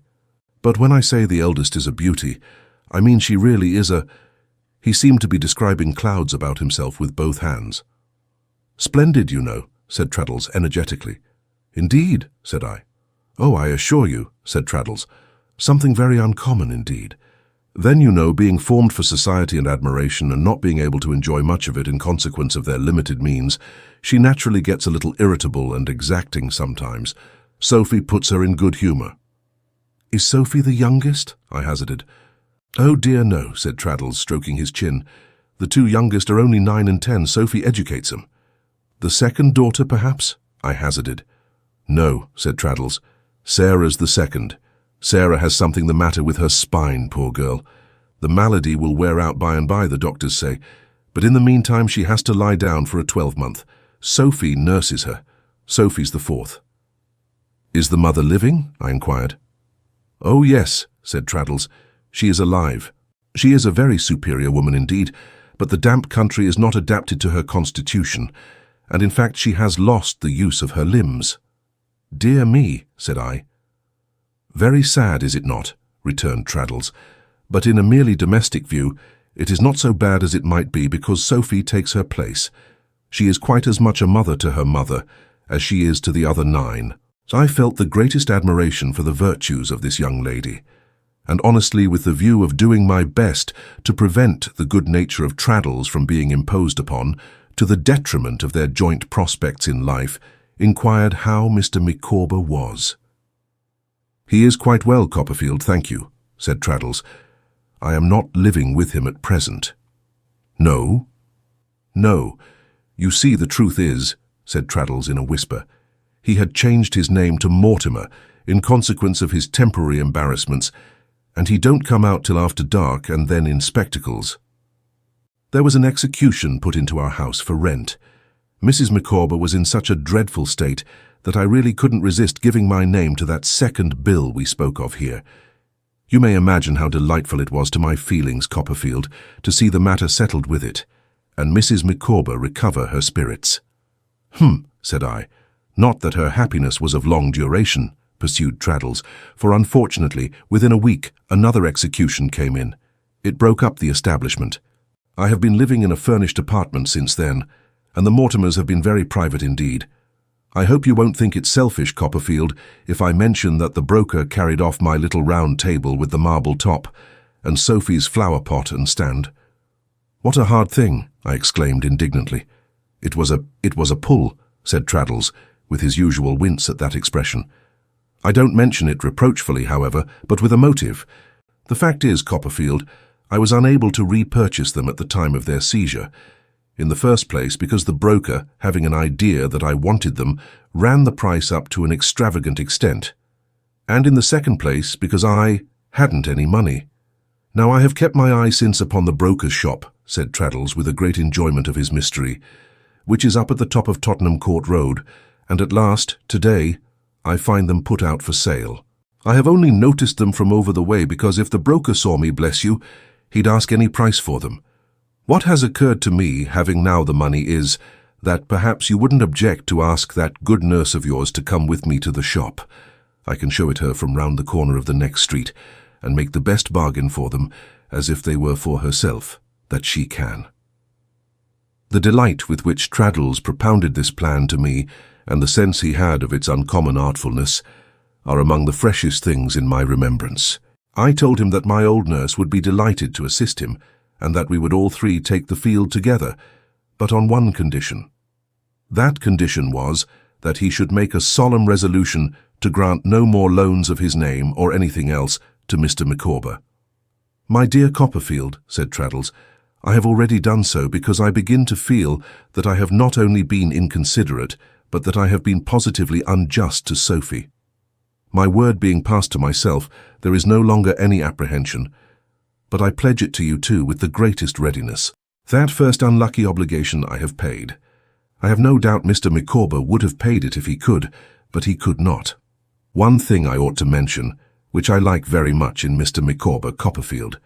It refers to the second obligation, which is not yet due. He don't tell me that it is provided for, but he says it will be. Now I think there is something very fair and honest about that. I was unwilling to damp my good friend's confidence and therefore assented. After a little further conversation, we went round to the chandler's shop to enlist Peggotty, Traddles declining to pass the evening with me, both because he endured the liveliest apprehensions that his property would be bought by somebody else before he could repurchase it, and because it was the evening he always devoted to writing to the dearest girl in the world. I never shall forget him peeping round the corner of the street in Tottenham Court Road, while Peggotty was bargaining for the precious articles, or his agitation when she came slowly towards us after vainly offering a price, and was hailed by the relenting broker, and went back again. The end of the negotiation was that she bought the property on tolerably easy terms, and Traddles was transported with pleasure. "I am very much obliged to you indeed," said Traddles on hearing it was to be sent to where he lived that night. "If I might ask one other favour, I hope you would not think it absurd, Copperfield," I said beforehand. "Certainly not." "Then, if you would be good enough," said Traddles to Peggotty, "to get the flower pot now, I think I should like, it being Sophie's, Copperfield, to carry it home myself." Peggotty was glad to get it for him, and he overwhelmed her with thanks, and went his way up Tottenham Court Road, carrying the flower pot affectionately in his arms, with one of the most delighted expressions of countenance I ever saw. We then turned back towards my chambers. As the shops had charms for Peggotty, which I never knew them possess in the same degree for anybody else, I sauntered easily along, amused by her staring in at the windows, and waiting for her as often as she chose. We were thus a good while in getting to the Adelphi. On our way upstairs I called her attention to the sudden disappearance of Mrs. Crupp's pitfalls, and also to the prints of recent footsteps. We were both very much surprised, coming higher up, to find my outer door standing open, which I had shut, and to hear voices inside. We looked at one another without knowing what to make of this, and went into the sitting room. What was my amazement to find, of all people upon earth, my aunt there, and Mr. Dick, my aunt sitting on a quantity of luggage, with her 2 birds before her, and her cat on her knee like a female Robinson Crusoe drinking tea. Mr. Dick leaning thoughtfully on a great kite, such as we had often been out together to fly, with more luggage piled about him. "My dear aunt," cried I, "why, what an unexpected pleasure!" We cordially embraced, and Mr. Dick and I cordially shook hands. And Mrs. Crupp, who was busy making tea and could not be too attentive, cordially said she had knowed well as Mr. Copperfield would have his heart in his mouth when he see his dear relations. "Hollo," said my aunt to Peggotty, who quailed before her awful presence. "How are you?" "You remember my aunt, Peggotty?" said I. "For the love of goodness, child," exclaimed my aunt, "don't call the woman by that South Sea Island name. If she married and got rid of it, which was the best thing she could do, why don't you give her the benefit of the change? What's your name now?" "P," said my aunt, as a compromise for the obnoxious appellation. "Barkis, ma'am," said Peggotty with a curtsy. "Well, that's human," said my aunt. "It sounds less as if you wanted a missionary. How do you do, Barkis? I hope you're well." Encouraged by these gracious words, and by my aunt's extending her hand, Barkis came forward and took the hand and curtsied her acknowledgments. "We are older than we were, I see," said my aunt. "We have only met each other once before, you know. A nice business we made of it then. Trot, my dear, another cup." I handed it dutifully to my aunt, who was in her usual inflexible state of figure, and ventured a remonstrance with her on the subject of her sitting on a box. "Let me draw the sofa here, or the easy-chair, aunt," said I. "Why should you be so uncomfortable?" "Thank you, Trot," replied my aunt. "I prefer to sit upon my property." Here my aunt looked hard at Mrs. Crupp and observed, "We needn't trouble you to wait, ma'am." "Shall I put a little more tea in the pot afore I go, ma'am?" said Mrs. Crupp. "No, I thank you, ma'am," replied my aunt. "Would you let me fetch another pat of butter, ma'am?" said Mrs. Crupp. "Or would you be persuaded to try a new-laid hegg? Or should I brile a rasher? Ain't there nothing I could do for your dear aunt, Mr. Copperfield?" "Nothing, ma'am," returned my aunt. "I shall do very well, I thank you." Mrs. Crupp, who had been incessantly smiling to express sweet temper, and incessantly holding her head on one side to express a general feebleness of constitution, and incessantly rubbing her hands to express a desire to be of service to all deserving objects, gradually smiled herself, one-sided herself, and rubbed herself out of the room. "Dick," said my aunt, "you know what I told you about time-servers and wealth-worshippers." Mr. Dick, with rather a scared look, as if he had forgotten it, returned a hasty answer in the affirmative. "Mrs. Crupp is one of them," said my aunt. "Barkis, I'll trouble you to look after the tea and let me have another cup, for I don't fancy that woman's pouring out." I knew my aunt sufficiently well to know that she had something of importance on her mind, and that there was far more matter in this arrival than a stranger might have supposed. I noticed how her eye lighted on me when she thought my attention otherwise occupied, and what a curious process of hesitation appeared to be going on within her, while she preserved her outward stiffness and composure. I began to reflect whether I had done anything to offend her, and my conscience whispered me that I had not yet told her about Dora. Could it by any means be that, I wondered? As I knew she would only speak in her own good time, I sat down near her and spoke to the birds and played with the cat, and was as easy as I could be. But I was very far from being really easy, and I should still have been so even if Mr. Dick, leaning over the great kite behind my aunt, had not taken every secret opportunity of shaking his head darkly at me and pointing at her. "Trot," said my aunt at last when she'd finished her tea, and carefully smoothed down her dress and wiped her lips. "You needn't go, Barkis. Trot, have you got to be firm and self-reliant?" "I hope so, Aunt." "What do you think?" inquired Miss Betsey. "I think so, Aunt." "Then why, my love?" said my aunt, looking earnestly at me.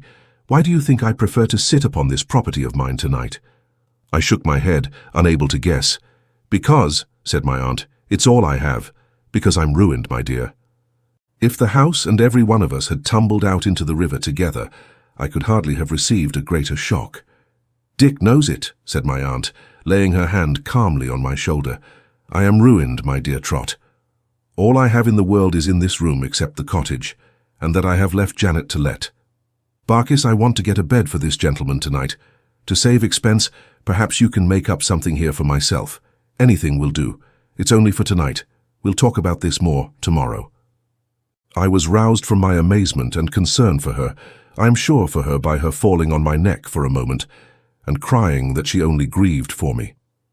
In another moment she suppressed this emotion, and said with an aspect more triumphant than dejected, "We must meet reverses boldly, and not suffer them to frighten us, my dear.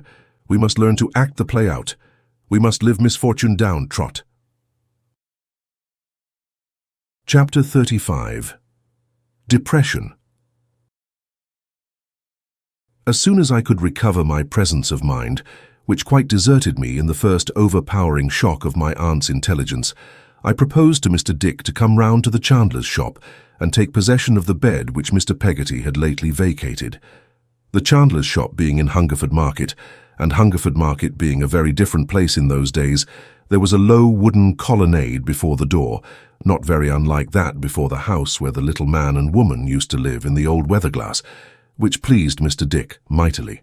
The glory of lodging over this structure would have compensated him, I dare say, for many inconveniences, but as there were really few to bear, beyond the compound of flavours I have already mentioned, and perhaps the want of a little more elbow-room, he was perfectly charmed with his accommodation.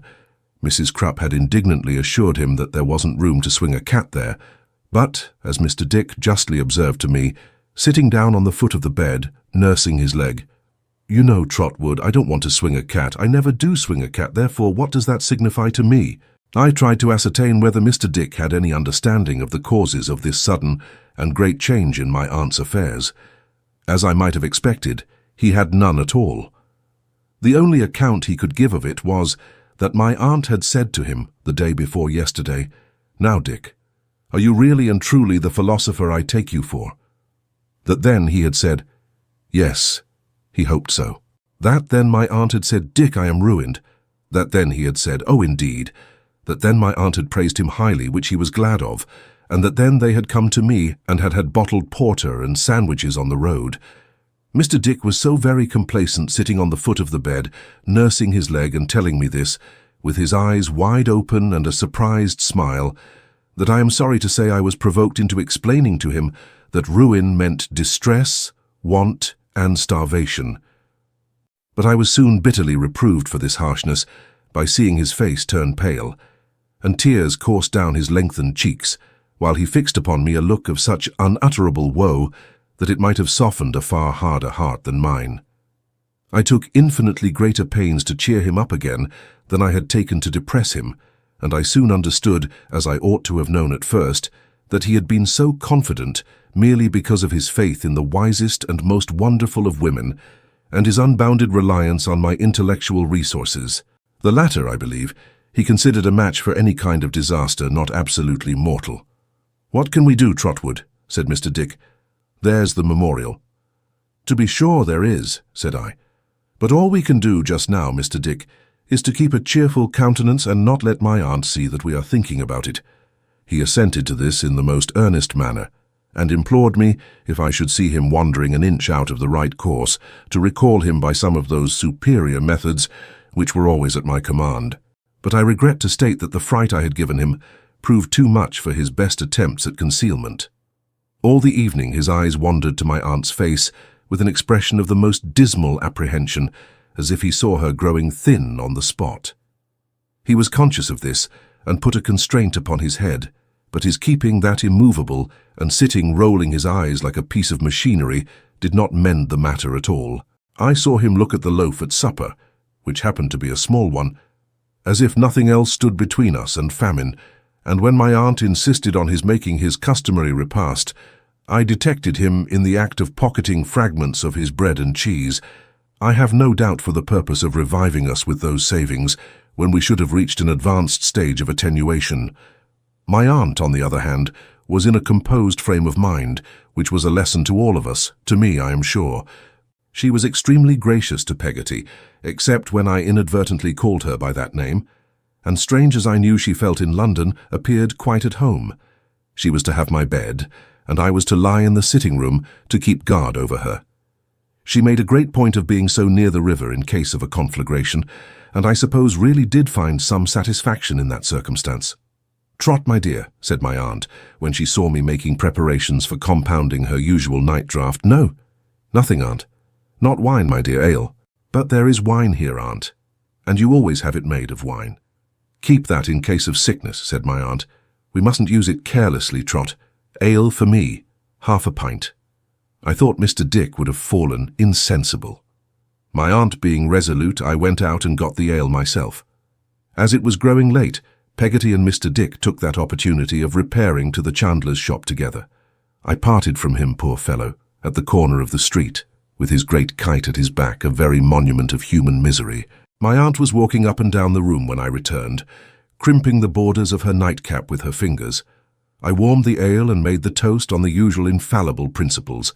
When it was ready for her, she was ready for it, with her nightcap on and the skirt of her gown turned back on her knees. "My dear," said my aunt after taking a spoonful of it, "it's a great deal better than wine, not half so bilious." I suppose I looked doubtful, for she added, "Tut, tut, child. If nothing worse than ale happens to us, we are well off." "I should think so myself, aunt, I'm sure," said I. "Well then, why don't you think so?" said my aunt. "Because you and I are very different people," I returned. "Stuff and nonsense, Trot," replied my aunt. My aunt went on with a quiet enjoyment, in which there was very little affectation, if any, drinking the warm ale with a teaspoon and soaking her strips of toast in it. "Trot," said she, "I don't care for strange faces in general, but I rather like that Barkis of yours, do you know?" "It's better than £100 to hear you say so," said I. "It's a most extraordinary world," observed my aunt, rubbing her nose. "How that woman ever got into it with that name is unaccountable to me. It would be much more easy to be born a Jackson, or something of that sort, one would think." "Perhaps she thinks so too. It's not her fault," said I. "I suppose not," returned my aunt, rather grudging the admission. "But it's very aggravating. However, she's Barkis now. That's some comfort. Barkis is uncommonly fond of you, Trot." "There is nothing she would leave undone to prove it," said I. "Nothing, I believe," returned my aunt.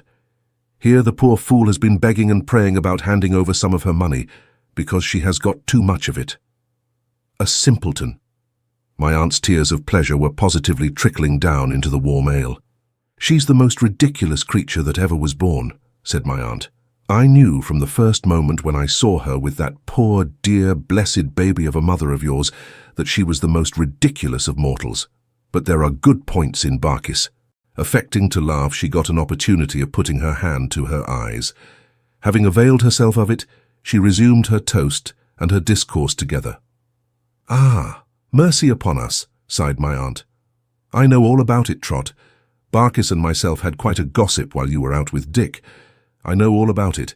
I don't know where these wretched girls expect to go to for my part. I wonder they don't knock out their brains against mantelpieces," said my aunt. an idea which was probably suggested to her by her contemplation of mine. "Poor Emily," said I. "Oh, don't talk to me about poor," returned my aunt. "She should have thought of that before she caused so much misery. Give me a kiss, Trot. I'm sorry for your early experience." As I bent forward, she put her tumbler on my knee to detain me, and said, "Oh, Trot, Trot. And so you fancy yourself in love, do you?"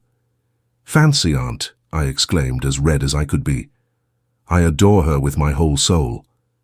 "Dora, indeed," returned my aunt. "And you mean to say the little thing is very fascinating, I suppose?"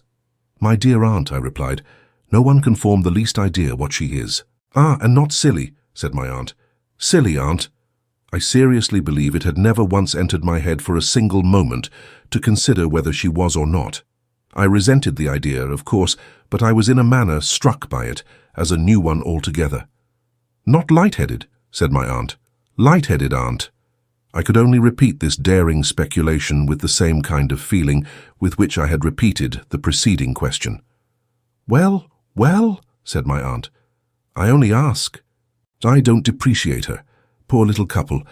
And so you think you were formed for one another and are to go through a party supper-table kind of life, like two pretty pieces of confectionery, do you, Trot?" She asked me this so kindly, and with such a gentle air, half playful and half sorrowful, that I was quite touched. "We are young and inexperienced, Aunt, I know," I replied, "and I dare say we say and think a good deal that is rather foolish, but we love one another truly, I am sure. If I thought Dora could ever love anybody else or cease to love me, or that I could ever love anybody else or cease to love her, I don't know what I should do. Go out of my mind, I think." "Ah, Trot," said my aunt, shaking her head and smiling gravely. "Blind, blind, blind." "Someone that I know, Trot," my aunt pursued after a pause, "though of a very pliant disposition, has an earnestness of affection in him that reminds me of poor baby. Earnestness is what that somebody must look for to sustain him and improve him, Trot. Deep, downright, faithful earnestness." "If you only knew the earnestness of Dora, Aunt," I cried. "Oh, Trot," she said again, "blind, blind," and without knowing why, I felt a vague, unhappy loss or want of something overshadow me like a cloud. "However," said my aunt, "I don't want to put two young creatures out of conceit with themselves or to make them unhappy. So, though it is a girl and boy attachment, and girl and boy attachments very often, mind, I don't say always, come to nothing, still we'll be serious about it and hope for a prosperous issue one of these days. There's time enough for it to come to anything." This was not upon the whole very comforting to a rapturous lover, but I was glad to have my aunt in my confidence, and I was mindful of her being fatigued. So I thanked her ardently for this mark of her affection, and for all her other kindnesses towards me, and after a tender good night, she took her nightcap into my bedroom. How miserable I was when I lay down. How I thought and thought about my being poor in Mr. Spenlow's eyes, about my not being what I thought I was, when I proposed to Dora, about the chivalrous necessity of telling Dora what my worldly condition was, and releasing her from her engagement if she thought fit, about how I should contrive to live during the long term of my articles, when I was earning nothing, about doing something to assist my aunt and seeing no way of doing anything, about coming down to have no money in my pocket, and to wear a shabby coat, and to be able to carry Dora no little presents, and to ride no gallant greys, and to show myself in no agreeable light, sordid and selfish as I knew it was, and as I tortured myself by knowing that it was, to let my mind run on my own distress so much. I was so devoted to Dora that I could not help it. I knew that it was base in me not to think more of my aunt and less of myself, but so far selfishness was inseparable from Dora, and I could not put Dora on one side for any mortal creature. How exceedingly miserable I was that night. As to sleep, I had dreams of poverty in all sorts of shapes, but I seemed to dream without the previous ceremony of going to sleep. Now I was ragged, wanting to sell Dora matches, 6 bundles for a halfpenny. Now I was at the office in a nightgown and boots, remonstrated with by Mr. Spenlow on appearing before the clients in that airy attire. Now I was hungrily picking up the crumbs that fell from old Tiffy's daily biscuit, regularly eaten when St. Paul's struck one. Now I was hopelessly endeavouring to get a licence to marry Dora, having nothing but one of Uriah Heep's gloves to offer in exchange, which the whole Commons rejected, and still, more or less conscious of my own room, I was always tossing about like a distressed ship in a sea of bedclothes. My aunt was restless too, for I frequently heard her walking to and fro, 2 or 3 times in the course of the night, attired in a long flannel wrapper in which she looked 7 feet high. She appeared like a disturbed ghost in my room, and came to the side of the sofa on which I lay. On the first occasion I started up in alarm, to learn that she inferred from a particular light in the sky that Westminster Abbey was on fire, and to be consulted in reference to the probability of its igniting Buckingham Street in case the wind changed. Lying still after that, I found that she sat down near me, whispering to herself, "Poor boy." And then it made me 20 times more wretched to know how unselfishly mindful she was of me, and how selfishly mindful I was of myself. It was difficult to believe that a night so long to me could be short to anybody else. This consideration set me thinking and thinking of an imaginary party where people were dancing the hours away, until that became a dream too, and I heard the music incessantly playing one tune, and saw Dora incessantly dancing one dance, without taking the least notice of me. The man who had been playing the harp all night was trying in vain to cover it with an ordinary-sized nightcap when I awoke, or I should rather say, when I left off trying to go to sleep, and saw the sun shining in through the window at last. There was an old Roman bath in those days at the bottom of one of the streets out of the Strand. It may be there still, in which I have had many a cold plunge.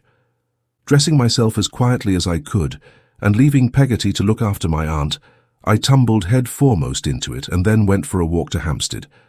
I had a hope that this brisk treatment might freshen my wits a little, and I think it did them good, for I soon came to the conclusion that the first step I ought to take was to try if my articles could be cancelled and the premium recovered. I got some breakfast on the Heath and walked back to Doctors' Commons along the watered roads and through a pleasant smell of summer flowers, growing in gardens and carried into town on hucksters' heads, intent on this first effort to meet our altered circumstances. I arrived at the office so soon, after all, that I had half an hour's loitering about the Commons before old Tiffy, who was always first, appeared with his key. Then I sat down in my shady corner, looking up at the sunlight on the opposite chimney-pots and thinking about Dora, until Mr. Spenlow came in, crisp and curly. "How are you, Copperfield?" said he. "Fine morning." "Beautiful morning, sir," said I. "Could I say a word to you before you go into court?" "By all means," said he. "Come into my room." I followed him into his room, and he began putting on his gown and touching himself up before a little glass he had, hanging inside a closet door. "I am sorry to say," said I, "that I have some rather disheartening intelligence from my aunt." "No," said he. "Dear me, not paralysis, I hope?" "It has no reference to her health, sir," I replied. "She has met with some large losses. In fact, she has very little left indeed." "You astound me, Copperfield," cried Mr. Spenlow. I shook my head. "Indeed, sir," said I, "her affairs are so changed that I wish to ask you whether it would be possible, at a sacrifice on our part of some portion of the premium, of course," I put in this on the spur of the moment, warned by the blank expression of his face, "to cancel my articles. What it cost me to make this proposal, nobody knows. It was like asking, as a favour, to be sentenced to transportation from Dora. To cancel your articles, Copperfield, cancel?" I explained with tolerable firmness that I really did not know where my means of subsistence were to come from, unless I could earn them for myself. I had no fear for the future, I said, and I laid great emphasis on that, as if to imply that I should still be decidedly eligible for a son-in-law one of these days, but for the present I was thrown upon my own resources. "I am extremely sorry to hear this, Copperfield," said Mr. Spenlow. "Extremely sorry. It is not usual to cancel articles for any such reason. It is not a professional course of proceeding. It is not a convenient precedent at all, far from it. At the same time—" "You are very good, sir," I murmured, anticipating a concession. "Not at all. Don't mention it," said Mr. Spenlow. "At the same time, I was going to say, if it had been my lot to have my hands unfettered, if I had not a partner. Mr. Jorkins, my hopes were dashed in a moment, but I made another effort. "Do you think, sir," said I, "if I were to mention it to Mr. Jorkins—" Mr. Spenlow shook his head discouragingly. "Heaven forbid, Copperfield," he replied, "that I should do any man an injustice, still less Mr. Jorkins. But I know my partner, Copperfield. Mr. Jorkins is not a man to respond to a proposition of this peculiar nature. Mr. Jorkins is very difficult to move from the beaten track. You know what he is." I am sure I knew nothing about him, except that he had originally been alone in the business, and now lived by himself in a house near Montague Square, which was fearfully in want of painting, that he came very late of a day and went away very early, that he never appeared to be consulted about anything, and that he had a dingy little black hole of his own upstairs, where no business was ever done, and where there was a yellow old cartridge paper pad upon his desk, unsoiled by ink, and reported to be 20 years of age. "Would you object to my mentioning it to him, sir?" I asked. "By no means," said Mr. Spenlow, "but I have some experience of Mr. Jorkins, Copperfield. I wish it were otherwise, for I should be happy to meet your views in any respect. I cannot have the objection to your mentioning it to Mr. Jorkins, Copperfield, if you think it worthwhile." Availing myself of this permission, which was given with a warm shake of the hand, I sat thinking about Dora, and looking at the sunlight stealing from the chimney pots down the wall of the opposite house, until Mr. Jorkins came. I then went up to Mr. Jorkins's room, and evidently astonished Mr. Jorkins very much by making my appearance there. "Come in, Mr. Copperfield," said Mr. Jorkins. "Come in." I went in and sat down, and stated my case to Mr. Jorkins, pretty much as I had stated it to Mr. Spenlow. Mr. Jorkins was not by any means the awful creature one might have expected, but a large, mild, smooth-faced man of 60, who took so much snuff that there was a tradition in the Commons that he lived principally on that stimulant, having little room in his system for any other article of diet. "You have mentioned this to Mr. Spenlow, I suppose," said Mr. Jorkins, when he had heard me, very restlessly, to an end. I answered, "Yes," and told him that Mr. Spenlow had introduced his name. "He said I should object?" asked Mr. Jorkins. I was obliged to admit that Mr. Spenlow had considered it probable. "I am sorry to say, Mr. Copperfield, I can't advance your object," said Mr. Jorkins nervously. "The fact is, but I have an appointment at the bank, if you'll have the goodness to excuse me." With that he rose in a great hurry and was going out of the room, when I made bold to say that I feared, then, there was no way of arranging the matter. "No," said Mr. Jorkins, stopping at the door to shake his head. "Oh no, I object, you know," which he said very rapidly, and went out. "You must be aware, Mr. Copperfield," he added, looking restlessly in at the door again, "if Mr. Spenlow objects—" "Personally, he does not object, sir," said I. "Oh, personally," repeated Mr. Jorkins in an impatient manner. "I assure you there's an objection, Mr. Copperfield. Hopeless. What you wish to be done can't be done. I really have got an appointment at the bank." With that he fairly ran away, and to the best of my knowledge it was 3 days before he showed himself in the Commons again.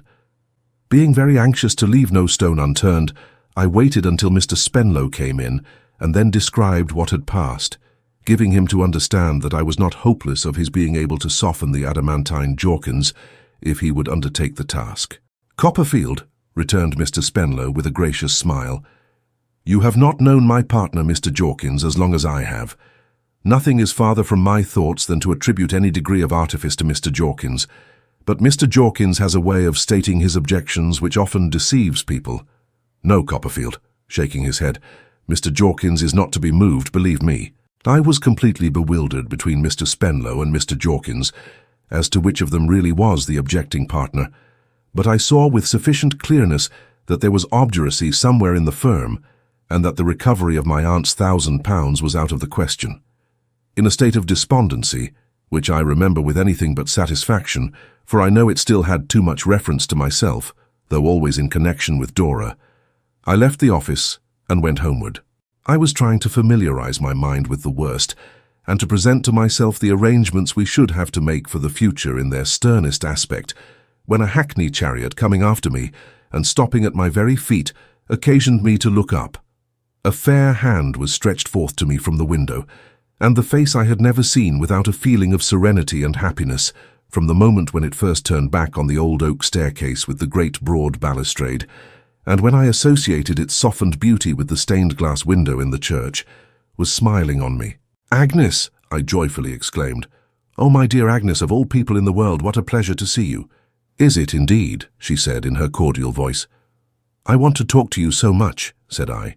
"It's such a lightening of my heart, only to look at you. If I had had a conjurer's cap, there is no one I should have wished for but you." "What?" returned Agnes. "Well, perhaps Dora first," I admitted with a blush.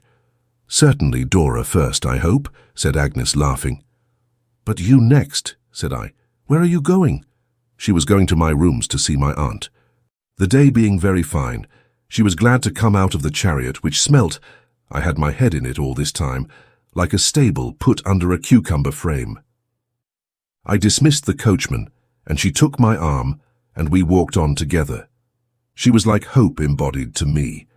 How different I felt in one short minute, having Agnes at my side.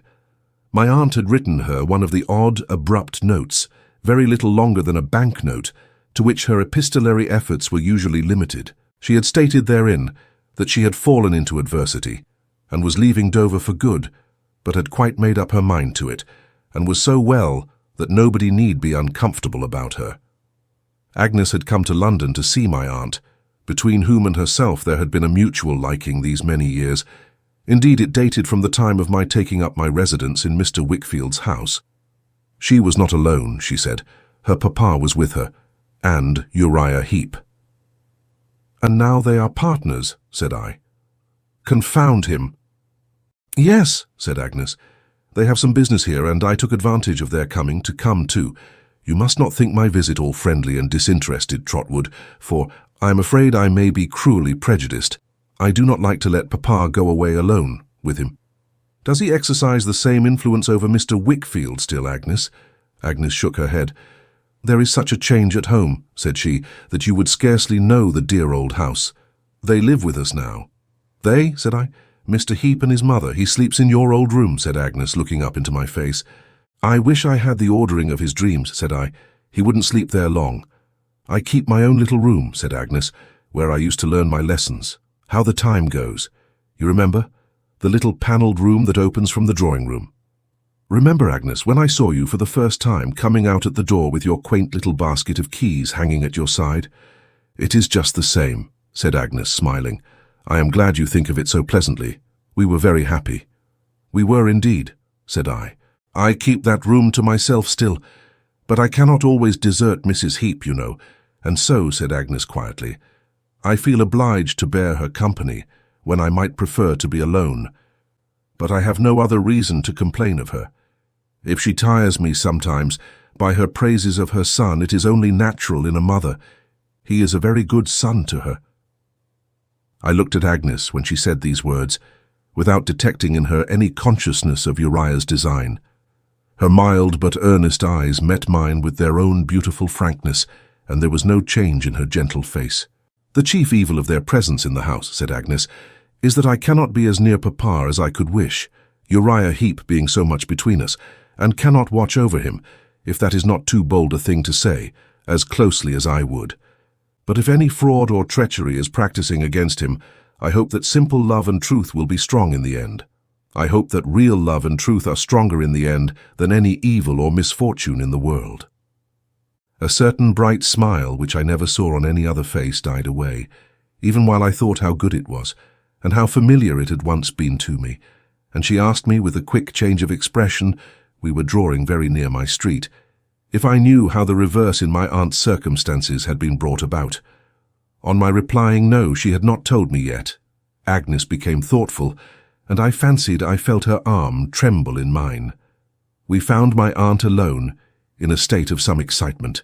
A difference of opinion had arisen between herself and Mrs. Crupp on an abstract question, the propriety of chambers being inhabited by the gentler sex, and my aunt, utterly indifferent to spasms on the part of Mrs. Crupp, had cut the dispute short by informing that lady that she smelt of my brandy, and that she would trouble her to walk out. Both of these expressions Mrs. Crupp considered actionable, and had expressed her intention of bringing before a British Judy, meaning it was supposed the bulwark of our national liberties. My aunt, however, having had time to cool, while Peggotty was out showing Mr. Dick the soldiers at the Horse Guards, and being besides greatly pleased to see Agnes, rather plumed herself on the affair than otherwise, and received us with unimpaired good humour. When Agnes laid her bonnet on the table, and sat down beside her, I could not but think, looking on her mild eyes and her radiant forehead, how natural it seemed to have her there. How trustfully, although she was so young and inexperienced, my aunt confided in her. How strong she was indeed in simple love and truth. We began to talk about my aunt's losses, and I told them what I had tried to do that morning. "Which was injudicious, Trot," said my aunt, "but well meant. You are a generous boy, I suppose I must say young man now, and I am proud of you, my dear. So far, so good. Now, Trot and Agnes, let us look the case of Betsey Trotwood in the face, and see how it stands." I observed Agnes turn pale, as she looked very attentively at my aunt.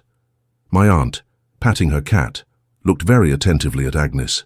"Betsey Trotwood," said my aunt, who had always kept her money matters to herself. "I don't mean your sister, Trot, my dear, but myself, had a certain property. It don't matter how much, enough to live on, more, for she had saved a little and added to it. Betsey funded her property for some time, and then, by the advice of her man of business, laid it out on landed security. That did very well, and returned very good interest till Betsey was paid off. I am talking of Betsey as if she was a man of war. Well, then Betsey had to look about her for a new investment. She thought she was wiser now than her man of business, who was not such a good man of business by this time as he used to be. I am alluding to your father, Agnes, and she took it into her head to lay it out for herself. So she took her pigs, said my aunt, to a foreign market, and a very bad market it turned out to be.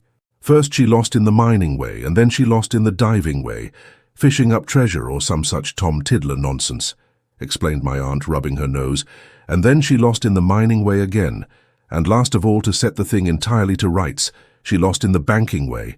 I don't know what the bank shares were worth for a little while, said my aunt.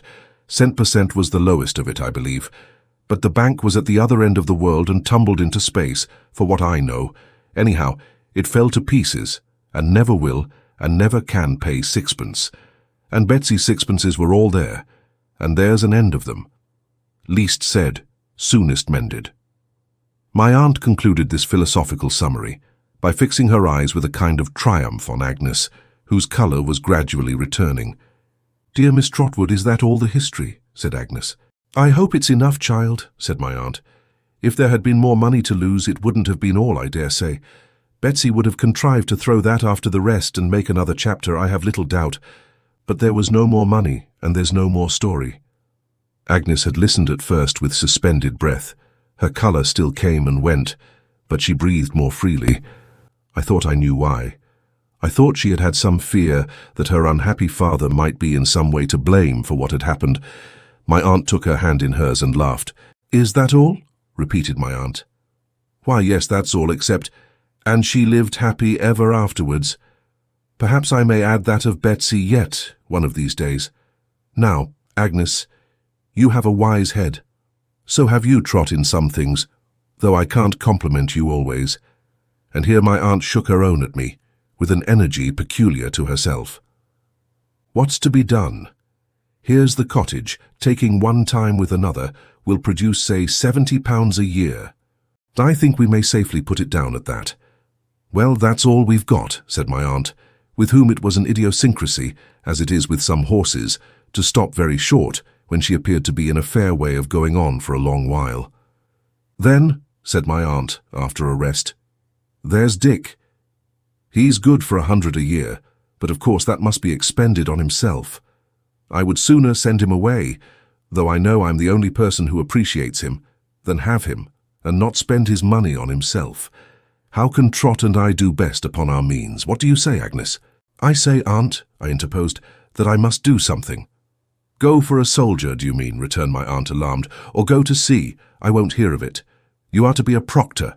We're not going to have any knockings on the head in this family, if you please, sir."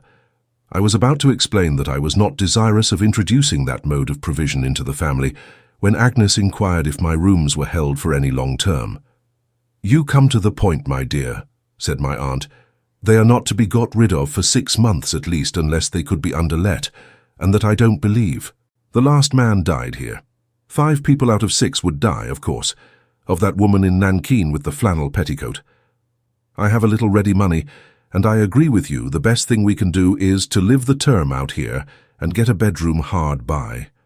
I thought it my duty to hint at the discomfort my aunt would sustain from living in a continual state of guerrilla warfare with Mrs. Krupp, but she disposed of that objection summarily by declaring that, on the first demonstration of hostilities, she was prepared to astonish Mrs. Krupp for the whole remainder of her natural life. "I have been thinking, Trotwood," said Agnes diffidently, "that if you had time—" "I have a good deal of time, Agnes. I am always disengaged after 4 or 5 o'clock, and I have time early in the morning." "In one way and another," said I, conscious of reddening a little as I thought of the hours and hours I had devoted to fagging about town and to and fro upon the Norwood Road, "I have abundance of time." "I know you would not mind," said Agnes, coming to me and speaking in a low voice so full of sweet and hopeful consideration that I hear it now, "the duties of a secretary." "Mind, my dear Agnes." "Because," continued Agnes, "Dr. Strong has acted on his intention of retiring and has come to live in London, and he asked Papa, I know, if he could recommend him one. Don't you think he would rather have his favourite old pupil near him than anybody else?" "Dear Agnes," said I, "what should I do without you? You are always my good angel. I told you so. I never think of you in any other light." Agnes answered with her pleasant laugh that one good angel, meaning Dora, was enough, and went on to remind me that the doctor had been used to occupy himself in his study early in the morning and in the evening, and that probably my leisure would suit his requirements very well. I was scarcely more delighted with the prospect of earning my own bread than with the hope of earning it under my old master. In short, acting on the advice of Agnes, I sat down and wrote a letter to the doctor, stating my object and appointing to call on him next day at 10 in the forenoon. This I addressed to Highgate, for in that place so memorable to me he lived, and went and posted myself without losing a minute. Wherever Agnes was, some agreeable token of her noiseless presence seemed inseparable from the place. When I came back, I found my aunt's birds hanging just as they had hung so long in the parlour window of the cottage, and my easy chair imitating my aunt's much easier chair in its position at the open window, and even the round green fan, which my aunt had brought away with her, screwed onto the window-sill. I knew who had done all this, by its seeming to have quietly done itself, and I should have known in a moment who had arranged my neglected books in the old order of my school days, even if I had supposed Agnes to be miles away, instead of seeing her busy with them and smiling at the disorder into which they had fallen. My aunt was quite gracious on the subject of the Thames. It really did look very well with the sun upon it, though not like the sea before the cottage, but she could not relent towards the London smoke, which, she said, peppered everything. A complete revolution, in which Peggotty bore a prominent part, was being effected in every corner of my rooms, in regard of this pepper, and I was looking on, thinking how little even Peggotty seemed to do with a good deal of bustle, and how much Agnes did without any bustle at all, when a knock came at the door. "I think," said Agnes, turning pale, "it's Papa. He promised me that he would come." I opened the door, and admitted not only Mr. Wickfield, but Uriah Heep. I had not seen Mr. Wickfield for some time. I was prepared for a great change in him after what I had heard from Agnes, but his appearance shocked me. It was not that he looked many years older, though still dressed with the old scrupulous cleanliness, or that there was an unwholesome ruddiness upon his face, or that his eyes were full and bloodshot, or that there was a nervous trembling in his hand, the cause of which I knew, and had for some years seen at work. It was not that he had lost his good looks, or his old bearing of a gentleman, for that he had not, but the thing that struck me most was that with the evidences of his native superiority still upon him, he should submit himself to that crawling impersonation of meanness, Uriah Heep. The reversal of the two natures in their relative positions, Uriah's of power and Mr. Wickfield's of dependence, was a sight more painful to me than I can express. If I had seen an ape taking command of a man, I should hardly have thought it a more degrading spectacle. He appeared to be only too conscious of it himself. When he came in, he stood still and with his head bowed as if he felt it. This was only for a moment, for Agnes softly said to him, "Papa, here is Miss Trotwood, and Trotwood, whom you have not seen for a long while." And then he approached and constrainedly gave my aunt his hand and shook hands more cordially with me. In the moment's pause I speak of, I saw Uriah's countenance form itself into a most ill-favoured smile. Agnes saw it too, I think, for she shrank from him. What my aunt saw or did not see, I defy the science of physiognomy to have made out without her own consent. I believe there never was anybody with such an imperturbable countenance when she chose.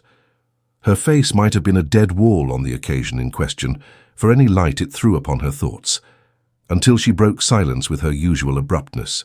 "Well, Wickfield," said my aunt, and he looked up at her for the first time. "I have been telling your daughter how well I have been disposing of my money for myself, because I couldn't trust it to you, as you were growing rusty in business matters. We have been taking counsel together and getting on very well, all things considered. Agnes is worth the whole firm, in my opinion." "If I may humbly make the remark," said Uriah Heep with a writhe, "I fully agree with Miss Betsey Trotwood, and should be only too happy if Miss Agnes was a partner." "You're a partner yourself, you know," returned my aunt, "and that's about enough for you, I expect. How do you find yourself, sir?"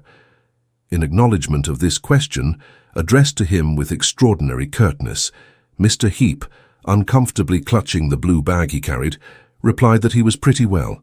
He thanked my aunt and hoped she was the same. "And you, master?" "I should say, Mr. Copperfield," pursued Uriah. "I hope I see you well. I am rejoiced to see you, Mr. Copperfield, even under present circumstances."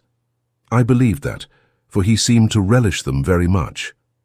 "Present circumstances is not what your friends would wish for you, Mr. Copperfield, but it isn't money makes the man. It's, I am really unequal with my humble powers to express what it is," said Uriah with a fawning jerk. "But it isn't money."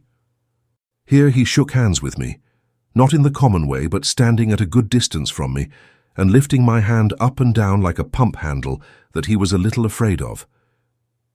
"And how do you think we are looking, Master Copperfield?" "I should say, mister," fawned Uriah. "Don't you find Mr. Wickfield blooming, sir? Years don't tell much in our firm, Master Copperfield, except in raising up the humble, namely mother and self, and in developing," he added as an afterthought, "the beautiful, namely Miss Agnes." He jerked himself about after this compliment in such an intolerable manner that my aunt, who had sat looking straight at him, lost all patience. "Deuce take the man," said my aunt sternly. "What's he about? Don't be galvanic, sir." "I ask your pardon, Miss Trotwood," returned Uriah. "I'm aware you're nervous." "Go along with you, sir," said my aunt, anything but appeased. "Don't presume to say so. I'm nothing of the sort. If you're an eel, sir, conduct yourself like one. If you're a man, control your limbs, sir." "Good God," said my aunt with great indignation, "I am not going to be serpentined and corkscrewed out of my senses." Mr. Heep was rather abashed, as most people might have been, by this explosion, which derived great additional force from the indignant manner in which my aunt afterwards moved in her chair, and shook her head as if she were making snaps or bounces at him. But he said to me aside in a meek voice, "I am well aware, Master Copperfield, that Miss Trotwood, though an excellent lady, has a quick temper. Indeed, I think I had the pleasure of knowing her when I was a numble clerk before you did, Master Copperfield, and it's only natural, I am sure, that it should be made quicker by present circumstances. The wonder is that it isn't much worse. I only called to say that if there was anything we could do, in present circumstances, mother or self, or Wickfield and Heep, we should be really glad. I may go so far," said Uriah with a sickly smile at his partner. "Uriah Heep," said Mr. Wickfield in a monotonous, forced way, "is active in the business, Trotwood. What he says I quite concur in. You know I had an old interest in you. Apart from that, what Uriah says I quite concur in." "Oh, what a reward it is," said Uriah, drawing up one leg, at the risk of bringing down upon himself another visitation from my aunt, "to be so trusted in. But I hope I'm able to do something to relieve him from the fatigues of business, Master Copperfield." "Uriah Heep is a great relief to me," said Mr. Wickfield in the same dull voice. "It's a load off my mind, Trotwood, to have such a partner." The red fox made him say all this, I knew, to exhibit him to me in the light he had indicated on the night when he poisoned my rest. I saw the same ill-favoured smile upon his face again, and saw how he watched me. "You are not going, Papa?" said Agnes, anxiously, Will you not walk back with Trotwood and me?" He would have looked to Uriah, I believe, before replying, if that worthy had not anticipated him. "I am bespoke myself," said Uriah, "on business. Otherwise I should have been happy to have kept with my friends, but I leave my partner to represent the firm. Miss Agnes, ever yours. I wish you good day, Master Copperfield, and leave my humble respects for Miss Betsey Trotwood." With those words he retired, kissing his great hand and leering at us like a mask. We sat there, talking about our pleasant old Canterbury days, an hour or two. Mr. Wickfield, left to Agnes, soon became more like his former self, though there was a settled depression upon him which he never shook off. For all that, he brightened, and had an evident pleasure in hearing us recall the little incidents of our old life, many of which he remembered very well. He said it was like those times, to be alone with Agnes and me again, and he wished to heaven they had never changed. I am sure there was an influence in the placid face of Agnes, and in the very touch of her hand upon his arm, that did wonders for him. My aunt, who was busy nearly all this while with Peggotty in the inner room, would not accompany us to the place where they were staying, but insisted on my going, and I went. We dined together. After dinner, Agnes sat beside him as of old and poured out his wine. He took what she gave him and no more, like a child, and we all three sat together at a window as the evening gathered in. When it was almost dark, he lay down on a sofa, Agnes pillowing his head and bending over him a little while, and when she came back to the window, it was not so dark, but I could see tears glittering in her eyes. I pray heaven that I never may forget the dear girl in her love and truth at that time of my life, for if I should, I must be drawing near the end, and then I would desire to remember her best. She filled my heart with such good resolutions, strengthened my weakness so by her example so directed. I know not how she was too modest and gentle to advise me in many words, the wandering ardour and unsettled purpose within me, that all the little good I have done and all the harm I have forborne I solemnly believe I may refer to her. And how she spoke to me of Dora, sitting at the window in the dark, listened to my praises of her, praised again, and round the little fairy figure shed some glimpses of her own pure light that made it yet more precious and more innocent to me. Oh, Agnes, sister of my boyhood, if I had known then what I knew long afterwards. There was a beggar in the street when I went down, and as I turned my head towards the window, thinking of her calm, seraphic eyes, he made me start by muttering as if he were an echo of the morning, "Blind, blind, blind!" Chapter 36. Enthusiasm. I began the next day with another dive into the Roman bath, and then started for Highgate. I was not dispirited now, I was not afraid of the shabby coat, and had no yearnings after gallant greys. My whole manner of thinking of our late misfortune was changed. What I had to do was to show my aunt that her past goodness to me had not been thrown away on an insensible, ungrateful object. What I had to do was to turn the painful discipline of my younger days to account, by going to work with a resolute and steady heart.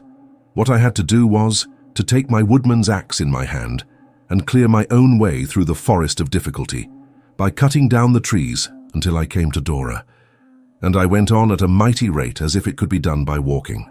When I found myself on the familiar Highgate road, pursuing such a different errand from that old one of pleasure with which it was associated, it seemed as if a complete change had come on my whole life. But that did not discourage me. With the new life came new purpose, new intention.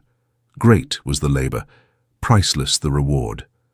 Dora was the reward, and Dora must be won. I got into such a transport that I felt quite sorry my coat was not a little shabby already. I wanted to be cutting at those trees in the forest of difficulty under circumstances that should prove my strength. I had a good mind to ask an old man in wire spectacles who was breaking stones upon the road to lend me his hammer for a little while and let me begin to beat a path to Dora out of granite. I stimulated myself into such a heat and got so out of breath that I felt as if I had been earning I don't know how much. In this state I went into a cottage that I saw was to let and examined it narrowly, for I felt it necessary to be practical. It would do for me and Dora admirably, with a little front garden for Jip to run about in, and bark at the tradespeople through the railings, and a capital room upstairs for my aunt. I came out again, hotter and faster than ever, and dashed up to Highgate at such a rate that I was there an hour too early, and though I had not been, should have been obliged to stroll about to cool myself before I was at all presentable. My first care, after putting myself under this necessary course of preparation, was to find the doctor's house. It was not in that part of Highgate where Mrs. Steerforth lived, but quite on the opposite side of the little town. When I had made this discovery, I went back, in an attraction I could not resist, to a lane by Mrs. Steerforth's, and looked over the corner of the garden wall. His room was shut up close. The conservatory doors were standing open, and Rosa Dartle was walking, bareheaded, with a quick, impetuous step, up and down a gravel walk on one side of the lawn. She gave me the idea of some fierce thing that was dragging the length of its chain to and fro upon a beaten track, and wearing its heart out. I came softly away from my place of observation, and avoiding that part of the neighbourhood, and wishing I had not gone near it, strolled about until it was 10 o'clock. The church with the slender spire that stands on the top of the hill now was not there then to tell me the time. An old red brick mansion used as a school was in its place, and a fine old house it must have been to go to school at, as I recollect it. When I approached the doctor's cottage, a pretty old place on which he seemed to have expended some money, if I might judge from the embellishments and repairs that had the look of being just completed, I saw him walking in the garden at the side, gaiters and all, as if he had never left off walking since the days of my pupilage. He had his old companions about him too, for there were plenty of high trees in the neighbourhood, and 2 or 3 rooks were on the grass looking after him, as if they had been written to about him by the Canterbury rooks, and were observing him closely in consequence. Knowing the utter hopelessness of attracting his attention from that distance, I made bold to open the gate and walk after him, so as to meet him when he should turn round. When he did and came towards me, he looked at me thoughtfully for a few moments, evidently without thinking about me at all, and then his benevolent face expressed extraordinary pleasure, and he took me by both hands. "Why, my dear Copperfield," said the doctor, "you are a man. How do you do? I am delighted to see you, my dear Copperfield. How very much you have improved. You are quite—" "Yes, dear me." I hoped he was well, and Mrs. Strong too. "Oh dear, yes," said the doctor. "Annie's quite well, and she'll be delighted to see you. You were always her favourite. She said so last night when I showed her your letter. And yes, to be sure, you recollect Mr. Jack Maldon, Copperfield?" "Perfectly, sir." "Of course," said the doctor. "To be sure. He's pretty well too." "Has he come home, sir?" I inquired. "From India?" said the doctor. "Yes. Mr. Jack Maldon couldn't bear the climate, my dear. Mrs. Markleham. You have not forgotten Mrs. Markleham." "Forgotten the old soldier. And in that short time." "Mrs. Markleham," said the doctor, "was quite vexed about him, poor thing. So we have got him at home again, and we have bought him a little patent place, which agrees with him much better. I knew enough of Mr. Jack Maldon to suspect from this account that it was a place where there was not much to do, and which was pretty well paid." The doctor, walking up and down with his hand on my shoulder, and his kind face turned encouragingly to mine, went on, "Now, my dear Copperfield, in reference to this proposal of yours, it's very gratifying and agreeable to me, I'm sure, but don't you think you could do better? You achieved distinction, you know, when you were with us. You are qualified for many good things. You have laid a foundation that any edifice may be raised upon, and is it not a pity that you should devote the springtime of your life to such a poor pursuit as I can offer?"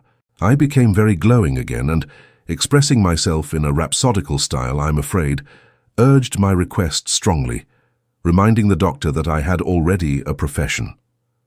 "Well, well," said the doctor, "that's true. Certainly your having a profession, and being actually engaged in studying it, makes a difference. But, my good young friend, what's £70 a year?"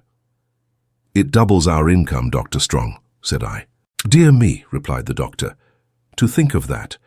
Not that I mean to say it's rigidly limited to £70 a year, because I have always contemplated making any young friend I might thus employ a present too."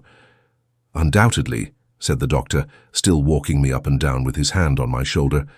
"I have always taken an annual present into account." "My dear tutor," said I, now really without any nonsense, "to whom I owe more obligations already than I ever can acknowledge—" "No, no," interposed the doctor, "pardon me. If you will take such time as I have, and that is my mornings and evenings, and can think it worth £70 a year, you will do me such a service as I cannot express." "Dear me," said the doctor innocently, "to think that so little should go for so much. Dear, dear. And when you can do better, you will. On your word now," said the doctor, which he had always made a very grave appeal to the honour of us boys. "On my word, sir," I returned, answering in our old school manner. "Then be it so," said the doctor, clapping me on the shoulder and still keeping his hand there as we still walked up and down. "And I shall be 20 times happier, sir," said I, with a little, I hope innocent, flattery, "if my employment is to be on the dictionary." The doctor stopped, smilingly clapped me on the shoulder again, and exclaimed, with a triumph most delightful to behold, as if I had penetrated to the profoundest depths of mortal sagacity, "My dear young friend, you have hit it. It is the dictionary." How could it be anything else? His pockets were as full of it as his head. It was sticking out of him in all directions. He told me that since his retirement from scholastic life, he had been advancing with it wonderfully, and that nothing could suit him better than the proposed arrangements for morning and evening work, as it was his custom to walk about in the daytime with his considering cap on. His papers were in a little confusion, in consequence of Mr. Jack Maldon having lately proffered his occasional services as an amanuensis, and not being accustomed to that occupation, but we should soon put right what was amiss, and go on swimmingly.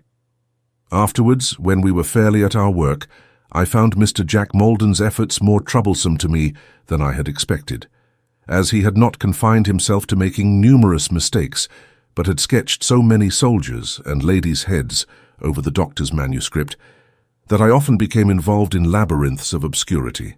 The doctor was quite happy in the prospect of our going to work together on that wonderful performance, and we settled to begin next morning at 7 o'clock. We were to work 2 hours every morning and 2 or 3 hours every night, except on Saturdays, when I was to rest. On Sundays, of course, I was to rest also, and I considered these very easy terms. Our plans being thus arranged to our mutual satisfaction, the doctor took me into the house to present me to Mrs. Strong, whom we found in the doctor's new study, dusting his books, a freedom which he never permitted anybody else to take with those sacred favourites. They had postponed their breakfast on my account, and we sat down to table together. We had not been seated long when I saw an approaching arrival in Mrs. Strong's face before I heard any sound of it. A gentleman on horseback came to the gate, and leading his horse into the little court with the bridle over his arm, as if he were quite at home, tied him to a ring in the empty coach-house wall, and came into the breakfast parlour, whip in hand.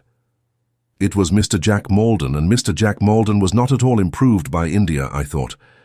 I was in a state of ferocious virtue, however, as to young men who were not cutting down trees in the forest of difficulty, and my impression must be received with due allowance. "Mr. Jack," said the Dr. Copperfield. Mr. Jack Maldon shook hands with me, but not very warmly, I believed, and with an air of languid patronage at which I secretly took great umbrage. But his languor altogether was quite a wonderful sight, except when he addressed himself to his cousin Annie. "Have you breakfasted this morning, Mr. Jack?" said the doctor. "I hardly ever take breakfast, sir," he replied, with his head thrown back in an easy chair. "I find it bores me." "Is there any news today?" inquired the doctor. "Nothing at all, sir," replied Mr. Maldon. "There's an account about the people being hungry and discontented down in the north, but they are always being hungry and discontented somewhere." The doctor looked grave, and said, as though he wished to change the subject, "Then there's no news at all, and no news, they say, is good news." "There's a long statement in the papers, sir, about a murder," observed Mr. Maldon.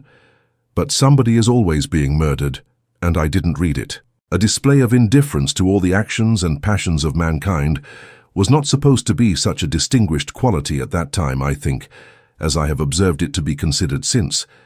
I have known it very fashionable indeed. I have seen it displayed with such success that I have encountered some fine ladies and gentlemen who might as well have been born caterpillars. Perhaps it impressed me the more then, because it was new to me, but it certainly did not tend to exalt my opinion of, or to strengthen my confidence in Mr. Jack Maldon. "I came out to inquire whether Annie would like to go to the opera tonight," said Mr. Maldon, turning to her. "It's the last good night there will be this season, and there's a singer there whom she really ought to hear. She is perfectly exquisite. besides which she is so charmingly ugly, relapsing into languor. The doctor, ever pleased with what was likely to please his young wife, turned to her and said, "You must go, Annie. You must go." "I would rather not," she said to the doctor. "I prefer to remain at home. I would much rather remain at home." Without looking at her cousin, she then addressed me and asked me about Agnes and whether she should see her, and whether she was not likely to come that day, and was so much disturbed that I wondered how even the doctor, buttering his toast, could be blind to what was so obvious.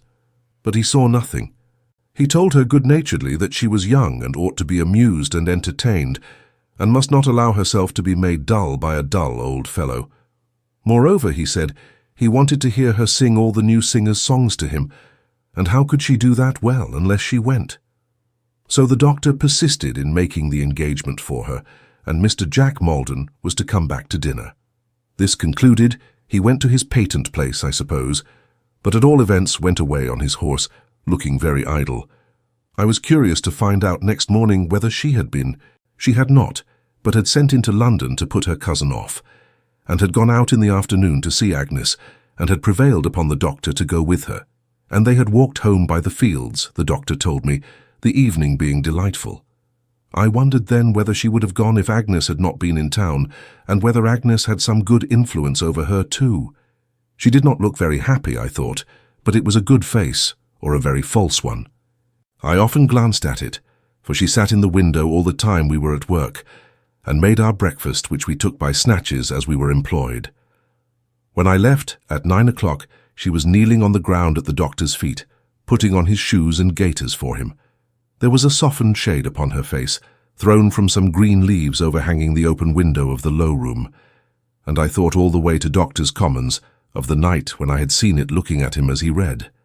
I was pretty busy now, up at 5 in the morning and home at 9 or 10 at night, but I had infinite satisfaction in being so closely engaged, and never walked slowly on any account, and felt enthusiastically that the more I tired myself, the more I was doing to deserve Dora.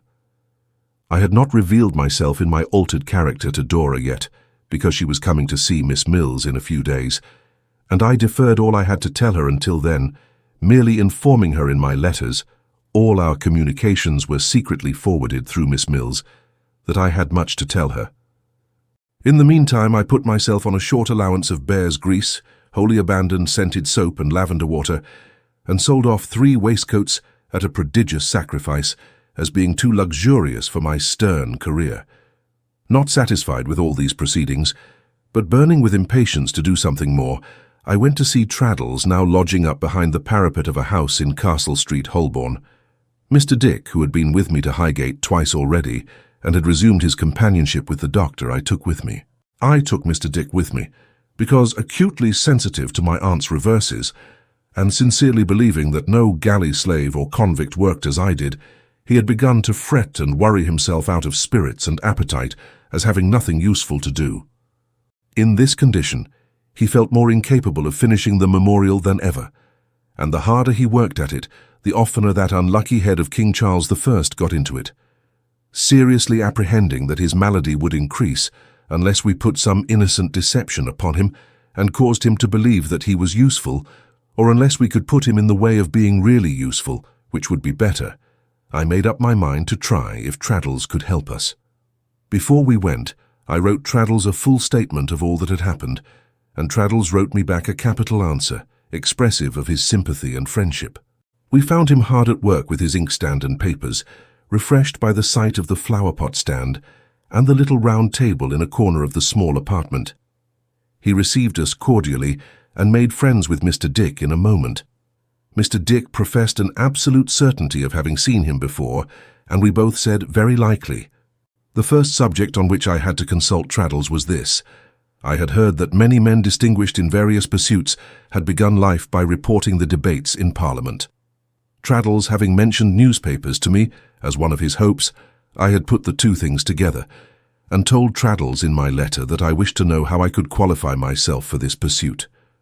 Traddles now informed me, as the result of his inquiries, that the mere mechanical acquisition necessary, except in rare cases, for thorough excellence in it, that is to say, a perfect and entire command of the mystery of shorthand writing and reading, was about equal in difficulty to the mastery of 6 languages, and that it might perhaps be attained by dint of perseverance in the course of a few years.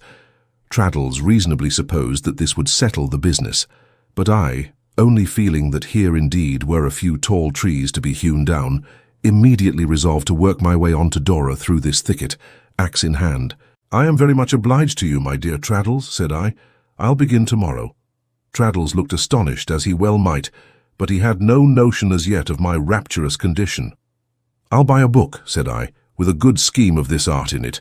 I'll work at it at the Commons, where I haven't half enough to do. I'll take down the speeches in our court for practice. Traddles, my dear fellow, I'll master it." "Dear me," said Traddles, opening his eyes, "I had no idea you were such a determined character, Copperfield." I don't know how he should have had, for it was new enough to me. I passed that off and brought Mr. Dick on the carpet. "You see," said Mr. Dick wistfully, "if I could exert myself, Mr. Traddles, if I could beat a drum or blow anything." Poor fellow! I have little doubt he would have preferred such an employment in his heart to all others. Traddles, who would not have smiled for the world, replied composedly, "But you are a very good penman, sir. You told me so, Copperfield." "Excellent," said I. And indeed he was. He wrote with extraordinary neatness. "Don't you think," said Traddles, "you could copy writing, sir, if I got them for you?" Mr. Dick looked doubtfully at me. Trotwood?" I shook my head. Mr. Dick shook his and sighed. "Tell him about the memorial," said Mr. Dick. I explained to Traddles that there was a difficulty in keeping King Charles I out of Mr. Dick's manuscripts, Mr. Dick in the meanwhile looking very deferentially and seriously at Traddles and sucking his thumb. "But these writings, you know, that I speak of are already drawn up and finished," said Traddles after a little consideration. "Mr. Dick has nothing to do with them. Wouldn't that make a difference, Copperfield? At all events, wouldn't it be well to try?" This gave us new hope. Traddles and I laying our heads together apart, while Mr. Dick anxiously watched us from his chair, we concocted a scheme in virtue of which we got him to work next day, with triumphant success. On a table by the window in Buckingham Street, we set out the work Traddles procured for him, which was to make I forget how many copies of a legal document about some right-of-way, and on another table we spread the last unfinished original of the great memorial. Our instructions to Mr. Dick were that he should copy exactly what he had before him, without the least departure from the original, and that when he felt it necessary to make the slightest allusion to King Charles I, he should fly to the memorial. We exhorted him to be resolute in this, and left my aunt to observe him. My aunt reported to us afterwards that at first he was like a man playing the kettle drums, and constantly divided his attentions between the two, but that, finding this confuse and fatigue him, and having his copy there plainly before his eyes, he soon sat at it in an orderly business-like manner, and postponed the memorial to a more convenient time. In a word, although we took great care that he should have no more to do than was good for him, and although he did not begin with the beginning of a week, he earned by the following Saturday night 10 shillings and 9 pence, and never while I live shall I forget his going about to all the shops in the neighbourhood to change this treasure into sixpences, or his bringing them to my aunt arranged in the form of a heart upon a waiter, with tears of joy and pride in his eyes. He was like one under the propitious influence of a charm, from the moment of his being usefully employed, and if there were a happy man in the world, that Saturday night, it was the grateful creature who thought my aunt the most wonderful woman in existence, and me the most wonderful young man. "No starving now, Trotwood," said Mr. Dick, shaking hands with me in a corner. "I'll provide for her, sir." And he flourished his 10 fingers in the air, as if they were 10 banks. I hardly know which was the better pleased, Traddles or I. "It really," said Traddles suddenly, taking a letter out of his pocket and giving it to me, "put Mr. Micawber quite out of my head." The letter, Mr. Micawber never missed any possible opportunity of writing a letter, was addressed to me, "By the kindness of T. Traddles, Esquire, of the Inner Temple." It ran thus: "My dear Copperfield, you may possibly not be unprepared to receive the intimation that something has turned up. I may have mentioned to you on a former occasion that I was in expectation of such an event.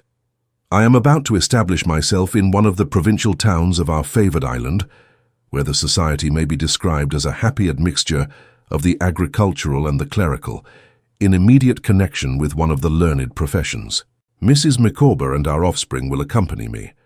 Our ashes at a future period will probably be found commingled in the cemetery attached to a venerable pile for which the spot to which I refer has acquired a reputation, shall I say from China to Peru. In bidding adieu to the modern Babylon, where we have undergone many vicissitudes, I trust not ignobly Mrs. Micawber and myself cannot disguise from our minds that we part. It may be for years, and it may be forever, with an individual linked by strong associations to the altar of our domestic life. If on the eve of such a departure you will accompany our mutual friend, Mr. Thomas Traddles, to our present abode, and there reciprocate the wishes natural to the occasion, you will confer a boon on one who is ever yours, Wilkins Micawber. I was glad to find that Mr. Micawber had got rid of his dust and ashes, and that something really had turned up at last. Learning from Traddles that the invitation referred to the evening then wearing away, I expressed my readiness to do honour to it, and we went off together to the lodging which Mr. Micawber occupied as Mr. Mortimer, and which was situated near the top of the Gray's Inn Road. The resources of this lodging were so limited that we found the twins, now some 8 or 9 years old, reposing in a turn-up bedstead in the family sitting-room, where Mr. Micawber had prepared, in a wash-hand-stand jug, what he called a brew of the agreeable beverage for which he was famous. I had the pleasure on this occasion of renewing the acquaintance of Master Micawber, whom I found a promising boy of about 12 or 13, very subject to that restlessness of limb which is not an unfrequent phenomenon in youths of his age. I also became once more known to his sister, Miss Micawber, in whom, as Mr. Micawber told us, her mother renewed her youth like the phoenix. "My dear Copperfield," said Mr. Micawber, "yourself and Mr. Traddles find us on the brink of migration, and will excuse any little discomforts incidental to that position." Glancing round as I made a suitable reply, I observed that the family effects were already packed, and that the amount of luggage was by no means overwhelming. I congratulated Mrs. Micawber on the approaching change. "My dear Mr. Copperfield," said Mrs. Micawber, "of your friendly interest in all our affairs I am well assured. My family may consider it banishment if they please, but I am a wife and mother, and I never will desert Mr. Micawber." Traddles, appealed to by Mrs. Micawber's eye, feelingly acquiesced. "That," said Mrs. Micawber, "that at least is my view, my dear Mr. Copperfield and Mr. Traddles, of the obligation which I took upon myself when I repeated the irrevocable words, 'I am a take thee, Wilkins.' I read the service over with a flat candle on the previous night, and the conclusion I derived from it was that I never could desert Mr. Micawber. And," said Mrs. Micawber, "though it is possible I may be mistaken in my view of the ceremony, I never will." "My dear," said Mr. Micawber a little impatiently, "I'm not conscious that you are expected to do anything of the sort." "I am aware, my dear Mr. Copperfield," pursued Mrs. Micawber, "that I am now about to cast my lot among strangers, and I am also aware that the various members of my family, to whom Mr. Micawber has written in the most gentlemanly terms, announcing that fact, have not taken the least notice of Mr. Micawber's communication. Indeed, I may be superstitious," said Mrs. Micawber, "but it appears to me that Mr. Micawber is destined never to receive any answers whatever to the great majority of the communications he writes. I may augur from the silence of my family that they object to the resolution I have taken, but I should not allow myself to be swerved from the path of duty, Mr. Copperfield, even by my papa and mamma, were they still living. I expressed my opinion that this was going in the right direction. It may be a sacrifice," said Mrs. Micawber, "to immure oneself in a cathedral town, but surely, Mr. Copperfield, if it is a sacrifice in me, it is much more a sacrifice in a man of Mr. Micawber's abilities." "Oh, you are going to a cathedral town," said I. Mr. Micawber, who had been helping us all out of the wash-hand-stand jug, replied, "To Canterbury. In fact, my dear Copperfield, I have entered into arrangements by virtue of which I stand pledged and contracted to our friend Heep to assist and serve him in the capacity of and to be his confidential clerk." I stared at Mr. Micawber, who greatly enjoyed my surprise. "I am bound to state to you," he said with an official air, "that the business habits and the prudent suggestions of Mrs. Micawber have in a great measure conduced to this result. The Gauntlet, to which Mrs. Micawber referred upon a former occasion, being thrown down in the form of an advertisement, was taken up by my friend Heep and led to a mutual recognition. "Of my friend Heep," said Mr. Micawber, "who is a man of remarkable shrewdness, I desire to speak with all possible respect. My friend Heep has not fixed the positive remuneration at too high a figure, but he has made a great deal in the way of extrication from the pressure of pecuniary difficulties, contingent on the value of my services, and on the value of those services I pin my faith. Such address and intelligence as I chance to possess," said Mr. Micawber, boastfully disparaging himself with the old genteel air, "will be devoted to my friend Heep's service. I have already some acquaintance with the law, as a defendant on civil process, and I shall immediately apply myself to the commentaries of one of the most eminent and remarkable of our English jurists. I believe it is unnecessary to add that I allude to Mr. Justice Blackstone." These observations, and indeed the greater part of the observations made that evening, were interrupted by Mrs. Micawber's discovering that Master Micawber was sitting on his boots, or holding his head on with both arms as if he felt it loose, or accidentally kicking Traddles under the table, or shuffling his feet over one another, or producing them at distances from himself apparently outrageous to nature, or lying sideways with his hair among the wine-glasses, or developing his restlessness of limb in some other form incompatible with the general interests of society, and by Master Micawber's receiving those discoveries in a resentful spirit.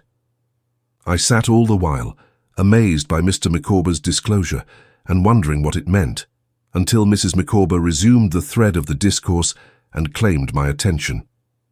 "What I particularly request Mr. Micawber to be careful of is," said Mrs. Micawber, "that he does not, my dear Mr. Copperfield, in applying himself to this subordinate branch of the law, place it out of his power to rise ultimately to the top of the tree. I am convinced that Mr. Micawber, giving his mind to a profession so adapted to his fertile resources and his flow of language, must distinguish himself. Now, for example, Mr. Traddles," said Mrs. Micawber, assuming a profound air, "a judge, or even say a chancellor. Does an individual place himself beyond the pale of those preferments by entering on such an office as Mr. Micawber has accepted?" "My dear," observed Mr. Micawber, but glancing inquisitively at Traddles too, "we have time enough before us for the consideration of those questions." "Micawber," she returned, "no. Your mistake in life is that you do not look forward far enough. You are bound, in justice to your family, if not to yourself, to take in at a comprehensive glance the extremest point in the horizon to which your abilities may lead you." Mr. Micawber coughed and drank his punch with an air of exceeding satisfaction, still glancing at Traddles as if he desired to have his opinion. "Why, the plain state of the case, Mrs. Micawber," said Traddles, mildly breaking the truth to her. "I mean the real prosaic fact, you know." "Just so," said Mrs. Micawber. "My dear Mr. Traddles, I wish to be as prosaic and literal as possible on a subject of so much importance." "Is," said Traddles, "that this branch of the law, even if Mr. Micawber were a regular solicitor—" "Exactly so," returned Mrs. Micawber. "Wilkins, you are squinting and will not be able to get your eyes back." "Has nothing," pursued Traddles, "to do with that. Only a barrister is eligible for such preferments, and Mr. Micawber could not be a barrister without being entered at an inn of court as a student for 5 years. "Do I follow you?" said Mrs. Micawber, with her most affable air of business. "Do I understand, my dear Mr. Traddles, that at the expiration of that period, Mr. Micawber would be eligible as a judge or chancellor?" "He would be eligible," returned Traddles, with a strong emphasis on that word. "Thank you," said Mrs. Micawber. "That is quite sufficient. If such is the case, and Mr. Micawber forfeits no privilege by entering on these duties, my anxiety is set at rest. I speak," said Mrs. Micawber, "as a female necessarily, but I have always been of opinion that Mr. Micawber possesses what I have heard my papa call, when I lived at home, the judicial mind. And I hope Mr. Micawber is now entering on a field where that mind will develop itself and take a commanding station.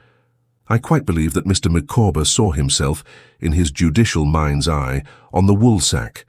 He passed his hand complacently over his bald head, and said with ostentatious resignation, "My dear, we will not anticipate the decrees of fortune. If I am reserved to wear a wig, I am at least prepared externally, in allusion to his baldness, for that distinction. I do not," said Mr. Micawber, "regret my hair, and I may have been deprived of it for a specific purpose. I cannot say. It is my intention, my dear Copperfield, to educate my son for the church. I will not deny that I should be happy, on his account, to attain to eminence." "For the church," said I, still pondering between whiles on Uriah Heep. "Yes," said Mr. Micawber. "He has a remarkable head voice and will commence as a chorister. Our residence at Canterbury and our local connection will, no doubt, enable him to take advantage of any vacancy that may arise in the cathedral corps." On looking at Master Micawber again, I saw that he had a certain expression of face, as if his voice were behind his eyebrows, where it presently appeared to be on his singing us, as an alternative between that and bed, the woodpecker tapping. After many compliments on this performance, we fell into some general conversation, and as I was too full of my desperate intentions to keep my altered circumstances to myself, I made them known to Mr. and Mrs. Micawber. I cannot express how extremely delighted they both were by the idea of my aunt's being in difficulties, and how comfortable and friendly it made them. When we were nearly come to the last round of the punch, I addressed myself to Traddles and reminded him that we must not separate without wishing our friends health, happiness, and success in their new career. I begged Mr. Micawber to fill us bumpers, and proposed the toast in due form, shaking hands with him across the table and kissing Mrs. Micawber to commemorate that eventful occasion. Traddles imitated me in the first particular, but did not consider himself a sufficiently old friend to venture on the second. "My dear Copperfield," said Mr. Micawber, rising with one of his thumbs in each of his waistcoat pockets, "the companion of my youth, if I may be allowed the expression, and my esteemed friend Traddles, if I may be permitted to call him so, will allow me, on the part of Mrs. Micawber, myself, and our offspring, to thank them in the warmest and most uncompromising terms for their good wishes. It may be expected that on the eve of a migration, which will consign us to a perfectly new existence," Mr. Micawber spoke as if they were going 500,000 miles, "I should offer a few valedictory remarks to two such friends as I see before me. But all that I have to say in this way I have said. Whatever station in society I may attain, through the medium of the learned profession of which I am about to become an unworthy member, I shall endeavour not to disgrace, and Mrs. Micawber will be safe to adorn. Under the temporary pressure of pecuniary liabilities, contracted with a view to their immediate liquidation, but remaining unliquidated through a combination of circumstances, I have been under the necessity of assuming a garb from which my natural instincts recoil. I allude to spectacles, and possessing myself of a cognomen to which I can establish no legitimate pretensions. All I have to say on that score is that the cloud has passed from the dreary scene, and the god of day is once more high upon the mountain tops. On Monday next, on the arrival of the 4 o'clock afternoon coach at Canterbury, my foot will be on my native heath.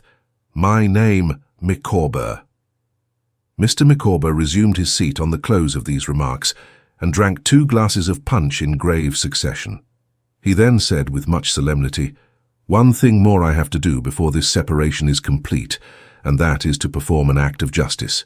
My friend Mr. Thomas Traddles has, on 2 several occasions, put his name, if I may use a common expression, to bills of exchange for my accommodation. On the first occasion, Mr. Thomas Traddles was left, let me say in short, in the lurch. The fulfilment of the second has not yet arrived.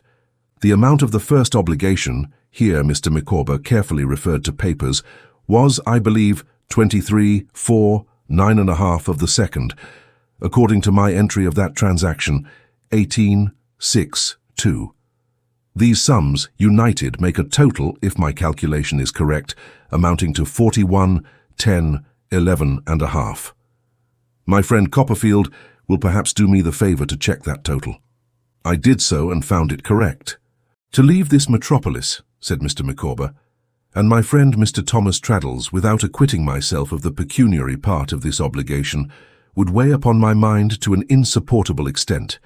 I have, therefore, prepared for my friend Mr. Thomas Traddles, and I now hold in my hand a document which accomplishes the desired object. I begged to hand to my friend Mr. Thomas Traddles my IOU for 41, 10, 11 and a half, and I am happy to recover my moral dignity and to know that I can once more walk erect before my fellow man. With this introduction, which greatly affected him, Mr. Micawber placed his IOU in the hands of Traddles, and said he wished him well in every relation of life. I am persuaded not only that this was quite the same to Mr. Micawber as paying the money, but that Traddles himself hardly knew the difference until he had had time to think about it. Mr. Micawber walked so erect before his fellow man on the strength of this virtuous action that his chest looked half as broad again when he lighted us downstairs. We parted with great heartiness on both sides, and when I had seen Traddles to his own door and was going home alone, I thought, among the other odd and contradictory things I mused upon, that slippery as Mr. Micawber was, I was probably indebted to some compassionate recollection he retained of me as his boy-lodger for never having been asked by him for money. I certainly should not have had the moral courage to refuse it, and I have no doubt he knew that, to his credit be it written, quite as well as I did. Chapter 37. A Little Cold Water. My new life had lasted for more than a week, and I was stronger than ever in those tremendous practical resolutions that I felt the crisis required. I continued to walk extremely fast, and to have a general idea that I was getting on.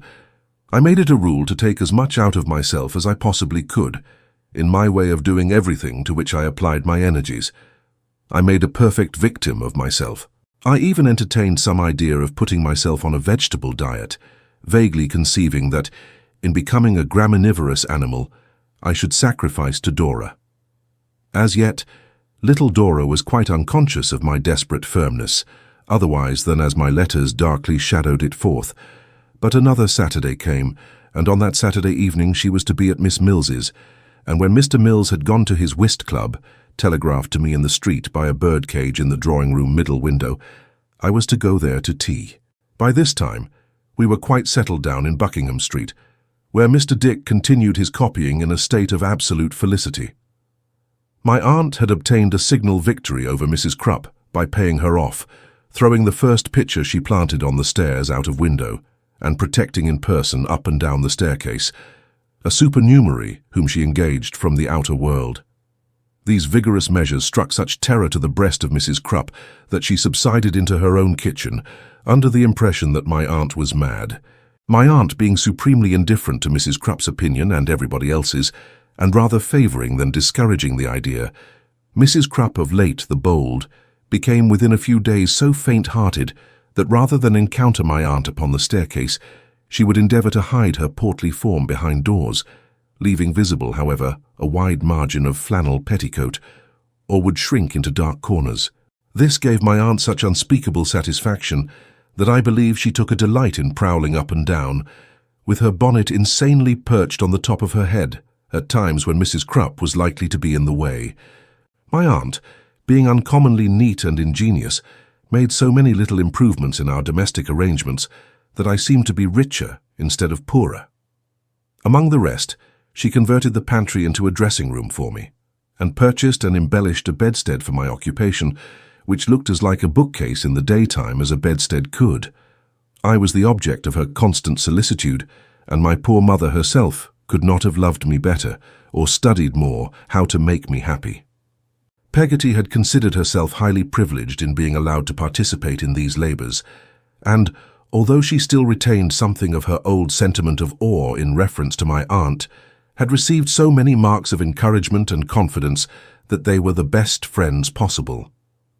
But the time had now come, I am speaking of the Saturday when I was to take tea at Miss Mills's, when it was necessary for her to return home and enter on the discharge of the duties she had undertaken in behalf of Ham. "So goodbye, Barkis," said my aunt, "and take care of yourself. I'm sure I never thought I could be sorry to lose you." I took Peggotty to the coach office and saw her off. She cried at parting, and confided her brother to my friendship as Ham had done. We had heard nothing of him since he went away that sunny afternoon. "And now, my own dear Davy," said Peggotty, "if while you're apprentice you should want any money to spend, or if when you're out of your time, my dear, you should want any to set you up, and you must do one or other or both, my darling, Who has such a good right to ask leave to lend it you as my sweet girl's own old stupid me? I was not so savagely independent as to say anything in reply, but that if ever I borrowed money of anyone, I would borrow it of her. Next to accepting a large sum on the spot, I believe this gave Peggotty more comfort than anything I could have done. "And, my dear," whispered Peggotty, "tell the pretty little angel that I should so have liked to see her, only for a minute. And tell her that before she marries my boy, I'll come and make your house so beautiful for you if you'll let me." I declared that nobody else should touch it, and this gave Peggotty such delight that she went away in good spirits. I fatigued myself as much as I possibly could in the Commons all day by a variety of devices, and at the appointed time in the evening repaired to Mr. Mills's street. Mr. Mills, who was a terrible fellow to fall asleep after dinner, had not yet gone out, and there was no birdcage in the middle window. He kept me waiting so long that I fervently hoped the club would fine him for being late. At last he came out, and then I saw my own Dora hang up the birdcage and peep into the balcony to look for me, and run in again when she saw I was there, while Jip remained behind to bark injuriously at an immense butcher's dog in the street who could have taken him like a pill. Dora came to the drawing-room door to meet me, and Jip came scrambling out, tumbling over his own growls, under the impression that I was a bandit, and we all three went in, as happy and loving as could be. I soon carried desolation into the bosom of our joys. Not that I meant to do it, but that I was so full of the subject, by asking Dora, without the smallest preparation, if she could love a beggar.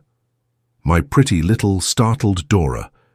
Her only association with the word was a yellow face and a nightcap, or a pair of crutches, or a wooden leg, or a dog with a decanter stand in his mouth, or something of that kind, and she stared at me with the most delightful wonder.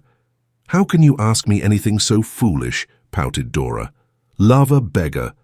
"Dora, my own dearest," said I am a beggar." "How can you be such a silly thing," replied Dora, slapping my hand, "as to sit there telling such stories? I'll make Jip bite you." Her childish way was the most delicious way in the world to me, but it was necessary to be explicit, and I solemnly repeated, "Dora, my own life, I am your ruined David." "I declare I'll make Jip bite you," said Dora, shaking her curls, "if you are so ridiculous." But I looked so serious that Dora left off shaking her curls and laid her trembling little hand upon my shoulder, and first looked scared and anxious, then began to cry. That was dreadful. I fell upon my knees before the sofa, caressing her and imploring her not to rend my heart. But for some time poor little Dora did nothing but exclaim, "Oh dear, and oh, she was so frightened, and where was Julia Mills? And oh, take her to Julia Mills and go away, please," until I was almost beside myself. At last, after an agony of supplication and protestation, I got Dora to look at me with a horrified expression of face, which I gradually soothed until it was only loving, and her soft, pretty cheek was lying against mine. Then I told her, with my arms clasped round her, how I loved her so dearly and so dearly, how I felt it right to offer to release her from her engagement, because now I was poor, how I never could bear it or recover it if I lost her, how I had no fears of poverty if she had none, my arm being nerved and my heart inspired by her, how I was already working with a courage such as none but lovers knew, how I had begun to be practical and look into the future, how a crust well earned was sweeter far than a feast inherited, and much more to the same purpose, which I delivered in a burst of passionate eloquence, quite surprising to myself, though I had been thinking about it day and night, ever since my aunt had astonished me. "Is your heart mine still, dear Dora?" said I rapturously, for I knew by her clinging to me that it was. "Oh, yes," cried Dora. "Oh, yes, it's all yours. Oh, don't be dreadful." I dreadful to Dora. "Don't talk about being poor and working hard," said Dora, nestling closer to me. "Oh, don't. My dearest love," said I, "the crust well earned." "Oh, yes, but I don't want to hear any more about crusts," said Dora, "and Jip must have a mutton chop every day at 12 or he'll die." I was charmed with her childish, winning way. I fondly explained to Dora that Jip should have his mutton chop with his accustomed regularity. I drew a picture of our frugal home, made independent by my labour, sketching in the little house I had seen at Highgate, and my aunt in her room upstairs. "I am not dreadful now, Dora," said I tenderly. "Oh, no, no," cried Dora, "but I hope your aunt will keep in her own room a good deal, and I hope she's not a scolding old thing." If it were possible for me to love Dora more than ever, I'm sure I did. But I felt she was a little impracticable. It damped my newborn ardour to find that ardour so difficult of communication to her. I made another trial. When she was quite herself again, and was curling Jip's ears as he lay upon her lap, I became grave and said, "My own, may I mention something?" "Oh, please don't be practical," said Dora coaxingly, "because it frightens me so." "Sweetheart," I returned, "there is nothing to alarm you in all this. I want you to think of it quite differently. I want to make it nerve you and inspire you, Dora." "Oh, but that's so shocking," cried Dora. "My love, no. Perseverance and strength of character will enable us to bear much worse things." "But I haven't got any strength at all," said Dora, shaking her curls. "Have I, Jip? Oh, do kiss Jip, and be agreeable." It was impossible to resist kissing Jip when she held him up to me for that purpose, putting her own bright, rosy little mouth into kissing form as she directed the operation, which she insisted should be performed symmetrically, on the centre of his nose. I did as she bade me, rewarding myself afterwards for my obedience, and she charmed me out of my graver character for I don't know how long. "But Dora, my beloved," said I, at last resuming it, "I was going to mention something." The judge of the prerogative court might have fallen in love with her, to see her fold her little hands and hold them up, begging and praying me not to be dreadful any more. "Indeed, I am not going to be, my darling," I assured her. "But Dora, my love, if you will sometimes think, not despondingly, you know, far from that, but if you will sometimes think, just to encourage yourself, that you are engaged to a poor man." "Don't, pray don't," cried Dora. "It's so very dreadful." "My soul, not at all," said I cheerfully. "If you will sometimes think of that and look about now and then at your papa's housekeeping and endeavour to acquire a little habit, of accounts, for instance." Poor little Dora received this suggestion with something that was half a sob and half a scream. "It would be so useful to us afterwards," I went on, "and if you would promise me to read a little cookery book that I would send you, it would be so excellent for both of us." "For our path in life, my Dora," said I, warming with the subject, "is stony and rugged now, and it rests with us to smooth it. We must fight our way onward. We must be brave. There are obstacles to be met, and we must meet and crush them." I was going on at a great rate with a clenched hand and a most enthusiastic countenance, but it was quite unnecessary to proceed. I had said enough. I had done it again. Oh, she was so frightened. Oh, where was Julia Mills? Oh, take her to Julia Mills and go away, please. So that, in short, I was quite distracted and raved about the drawing-room. I thought I had killed her this time. I sprinkled water on her face. I went down on my knees. I plucked at my hair. I denounced myself as a remorseless brute and a ruthless beast. I implored her forgiveness. I besought her to look up. I ravaged Miss Mills's workbox for a smelling bottle, and in my agony of mind applied an ivory needle case instead, and dropped all the needles over Dora. I shook my fists at Jip, who was as frantic as myself. I did every wild extravagance that could be done, and was a long way beyond the end of my wits when Miss Mills came into the room. "Who has done this?" exclaimed Miss Mills, succouring her friend. I replied, "I, Miss Mills, I have done it. Behold the destroyer," or words to that effect, and hid my face from the light in the sofa cushion. At first Miss Mills thought it was a quarrel, and that we were verging on the desert of Sahara, but she soon found out how matters stood, for my dear affectionate little Dora, embracing her, began exclaiming that I was a poor labourer, and then cried for me and embraced me, and asked me would I let her give me all her money to keep, and then fell on Miss Mills's neck, sobbing as if her tender heart were broken. Miss Mills must have been born to be a blessing to us.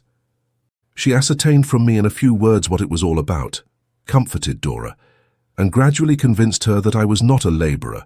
From my manner of stating the case, I believe Dora concluded that I was a navigator, and went balancing myself up and down a plank all day with a wheelbarrow, and so brought us together in peace.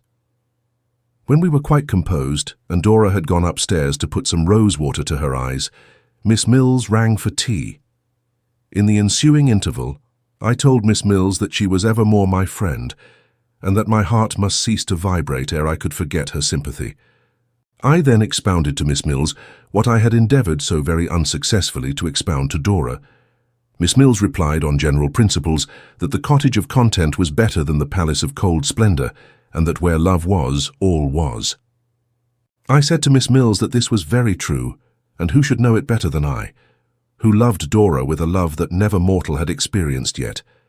But on Miss Mills observing, with despondency, that it were well indeed for some hearts if this were so, I explained that I begged leave to restrict the observation to mortals of the masculine gender. I then put it to Miss Mills to say whether she considered that there was or was not any practical merit in the suggestion I had been anxious to make concerning the accounts, the housekeeping, and the cookery book. And Miss Mills, after some consideration, thus replied, "Mr. Copperfield, I will be plain with you. Mental suffering and trial supply in some natures the place of years, and I will be as plain with you as if I were a lady abbess. No, the suggestion is not appropriate to our Dora. Our dearest Dora is a favourite child of nature. She is a thing of light and airiness and joy. I am free to confess that if it could be done, it might be well, but—" And Miss Mills shook her head. I was encouraged by this closing admission on the part of Miss Mills to ask her whether, for Dora's sake, if she had any opportunity of luring her attention to such preparations for an earnest life, she would avail herself of it. Miss Mills replied in the affirmative so readily that I further asked her if she would take charge of the cookery book, and if she ever could insinuate it upon Dora's acceptance without frightening her, undertake to do me that crowning service. Miss Mills accepted this trust too, but was not sanguine, and Dora returned, looking such a lovely little creature that I really doubted whether she ought to be troubled with anything so ordinary. And she loved me so much and was so captivating, particularly when she made Jip stand on his hind legs for toast, and when she pretended to hold that nose of his against the hot teapot for punishment because he wouldn't, that I felt like a sort of monster who had got into a fairy's bower when I thought of having frightened her and made her cry. After tea we had the guitar, and Dora sang those same dear old French songs about the impossibility of ever on any account leaving off dancing la la la, la la la, until I felt a much greater monster than before. We had only one check to our pleasure, and that happened a little while before I took my leave, when, Miss Mills chancing to make some allusion to tomorrow morning, I unluckily let out that, being obliged to exert myself now, I got up at 5 o'clock. Whether Dora had any idea that I was a private watchman, I'm unable to say, but it made a great impression on her, and she neither played nor sang any more. It was still on her mind when I bade her adieu, and she said to me, in her pretty coaxing way, as if I were a doll, I used to think, "Now don't get up at 5 o'clock, you naughty boy, it's so nonsensical." "My love," said I have work to do." "But don't do it," returned Dora. "Why should you?" It was impossible to say to that sweet little surprised face, otherwise than lightly and playfully, that we must work to live. "Oh, how ridiculous!" cried Dora. "How shall we live without Dora?" said I.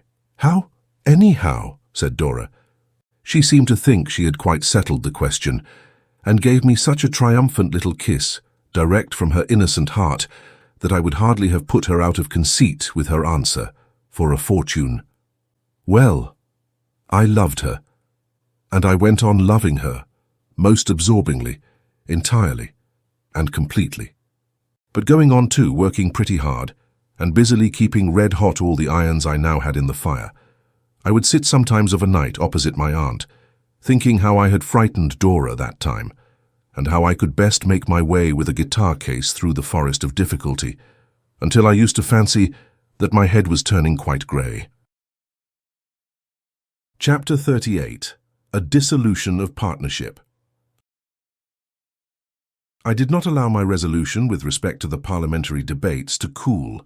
It was one of the irons I began to heat immediately, and one of the irons I kept hot and hammered at, with a perseverance I may honestly admire. I bought an approved scheme of the noble art and mystery of stenography, which cost me 10 and 6pence, and plunged into a sea of perplexity that brought me, in a few weeks, to the confines of distraction. The changes that were rung upon dots, which in such a position meant such a thing, and in such another position something else entirely different, The wonderful vagaries that were played by circles, the unaccountable consequences that resulted from marks like flies' legs, the tremendous effects of a curve in a wrong place not only troubled my waking hours, but reappeared before me in my sleep. When I had groped my way blindly through these difficulties and had mastered the alphabet, which was an Egyptian temple in itself, there then appeared a procession of new horrors called arbitrary characters, the most despotic characters I have ever known, who insisted, for instance, that a thing like the beginning of a cobweb meant expectation, and that a pen and ink skyrocket stood for disadvantageous. When I had fixed these wretches in my mind, I found that they had driven everything else out of it. Then, beginning again, I forgot them. While I was picking them up, I dropped the other fragments of the system. In short, it was almost heartbreaking. It might have been quite heartbreaking, but for Dora, who was the stay and anchor of my tempest-driven bark. Every scratch in the scheme was a gnarled oak in the forest of difficulty, and I went on cutting them down, one after another, with such vigour that in 3 or 4 months I was in a condition to make an experiment on one of our crack speakers in the Commons. Shall I ever forget how the crack speaker walked off from me before I began and left my imbecile pencil staggering about the paper as if it were in a fit? This would not do, it was quite clear. I was flying too high and should never get on, so I resorted to Traddles for advice, who suggested that he should dictate speeches to me at a pace and with occasional stoppages adapted to my weakness. Very grateful for this friendly aid, I accepted the proposal. And night after night, almost every night for a long time, we had a sort of private parliament in Buckingham Street after I came home from the doctor's. I should like to see such a parliament anywhere else. My aunt and Mr. Dick represented the government or the opposition, as the case might be, and Traddles, with the assistance of Enfield's speakers or a volume of parliamentary orations, thundered astonishing invectives against them.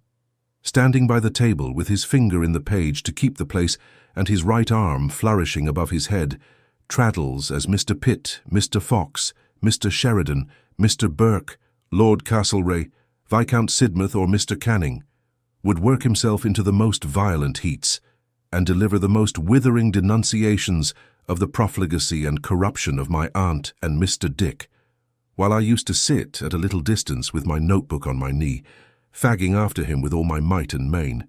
The inconsistency and recklessness of Traddles were not to be exceeded by any real politician. He was for any description of policy in the compass of a week, and nailed all sorts of colours to every denomination of mast. My aunt, looking very like an immovable Chancellor of the Exchequer, would occasionally throw in an interruption or two, as here, or no, or oh, when the text seemed to require it, which was always a signal to Mr. Dick, a perfect country gentleman, to follow lustily with the same cry. But Mr. Dick got taxed with such things in the course of his parliamentary career, and was made responsible for such awful consequences, that he became uncomfortable in his mind sometimes. I believe he actually began to be afraid he really had been doing something, tending to the annihilation of the British Constitution and the ruin of the country. Often and often we pursued these debates until the clock pointed to midnight and the candles were burning down. The result of so much good practice was that by and by I began to keep pace with Traddles pretty well, and should have been quite triumphant if I had had the least idea what my notes were about. But, as to reading them after I had got them, I might as well have copied the Chinese inscriptions of an immense collection of tea chests, or the golden characters on all the great red and green bottles in the chemists' shops. There was nothing for it but to turn back and begin all over again. It was very hard, but I turned back, though with a heavy heart, and began laboriously and methodically to plod over the same tedious ground at a snail's pace, stopping to examine minutely every speck in the way on all sides, and making the most desperate efforts to know these elusive characters by sight wherever I met them. I was always punctual at the office, at the doctor's too, and I really did work, as the common expression is, like a cart horse. One day when I went to the Commons as usual, I found Mr. Spenlow in the doorway looking extremely grave and talking to himself. As he was in the habit of complaining of pains in his head, he had naturally a short throat, and I do seriously believe he overstarched himself. I was at first alarmed by the idea that he was not quite right in that direction, but he soon relieved my uneasiness. Instead of returning my good morning with his usual affability, he looked at me in a distant, ceremonious manner and coldly requested me to accompany him to a certain coffee-house, which in those days had a door opening into the commons, just within the little archway in St. Paul's churchyard. I complied, in a very uncomfortable state, and with a warm shooting all over me, as if my apprehensions were breaking out into buds. When I allowed him to go on a little before, on account of the narrowness of the way, I observed that he carried his head with a lofty air that was particularly unpromising, and my mind misgave me that he had found out about my darling Dora. If I had not guessed this on the way to the coffee-house, I could hardly have failed to know what was the matter when I followed him into an upstairs room and found Miss Murdstone there, supported by a background of sideboard, on which were several inverted tumblers sustaining lemons, and 2 of those extraordinary boxes, all corners and flutings, for sticking knives and forks in, which happily for mankind are now obsolete. Miss Murdstone gave me her chilly fingernails and sat severely rigid. Mr. Spenlow shut the door, motioned me to a chair and stood on the hearthrug in front of the fireplace. "Have the goodness to show Mr. Copperfield," said Mr. Spenlow, "what you have in your reticule, Miss Murdstone." I believe it was the old identical steel-clasped reticule of my childhood that shut up like a bite. Compressing her lips in sympathy with the snap, Miss Murdstone opened it, opening her mouth a little at the same time, and produced my last letter to Dora, teeming with expressions of devoted affection. "I believe that is your writing, Mr. Copperfield," said Mr. Spenlow. I was very hot, and the voice I heard was very unlike mine when I said, "It is, sir." "If I am not mistaken," said Mr. Spenlow, as Miss Murdstone brought a parcel of letters out of her reticule, tied round with the dearest bit of blue ribbon. "Those are also from your pen, Mr. Copperfield."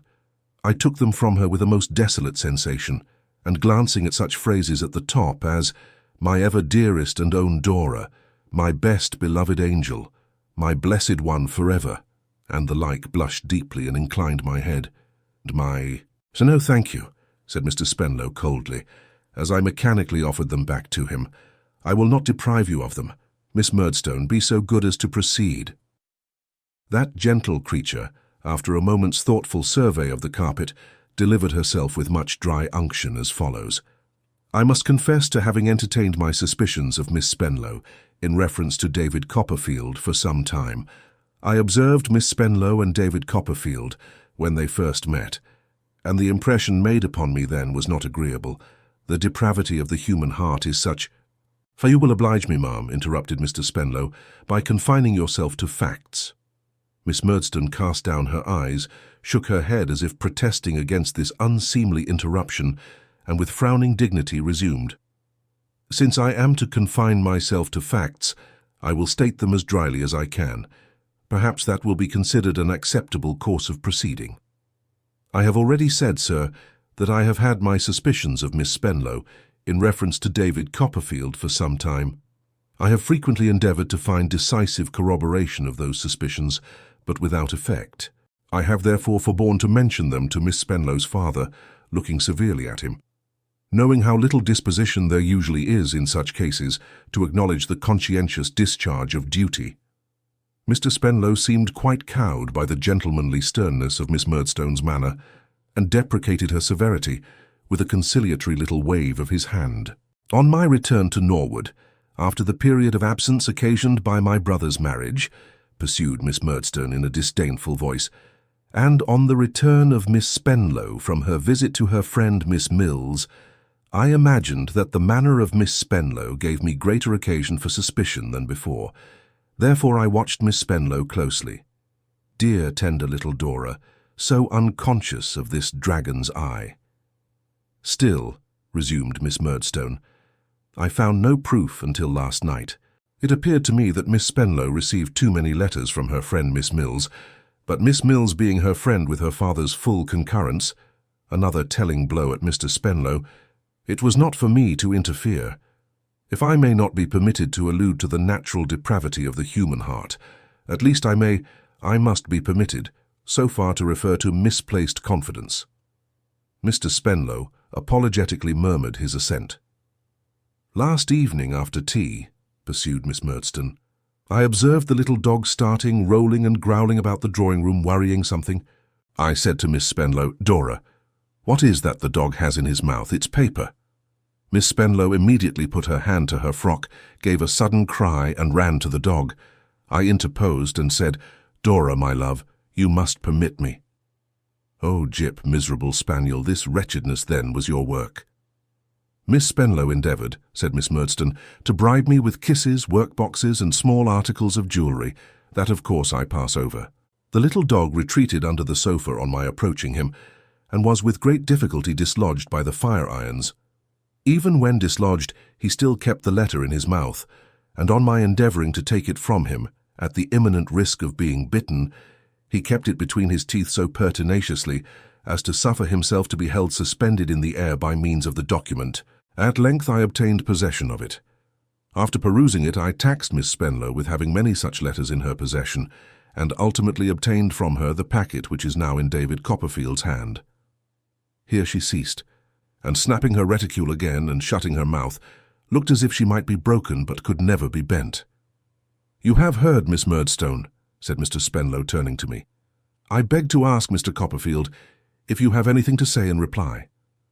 The picture I had before me, of the beautiful little treasure of my heart, sobbing and crying all night, of her being alone, frightened and wretched, then of her having so piteously begged and prayed that stony-hearted woman to forgive her, of her having vainly offered her those kisses, workboxes and trinkets, of her being in such grievous distress, and all for me, very much impaired the little dignity I had been able to muster. I am afraid I was in a tremulous state for a minute or so, though I did my best to disguise it. "There is nothing I can say, sir," I returned, "except that all the blame is mine. Dora—" "Miss Spenlow, if you please," said her father, majestically. "Was induced and persuaded by me," I went on, swallowing that colder designation, "to consent to this concealment, and I bitterly regret it." "You are very much to blame, sir," said Mr. Spenlow, walking to and fro upon the hearthrug, and emphasizing what he said with his whole body instead of his head, on account of the stiffness of his cravat and spine. "You have done a stealthy and unbecoming action, Mr. Copperfield.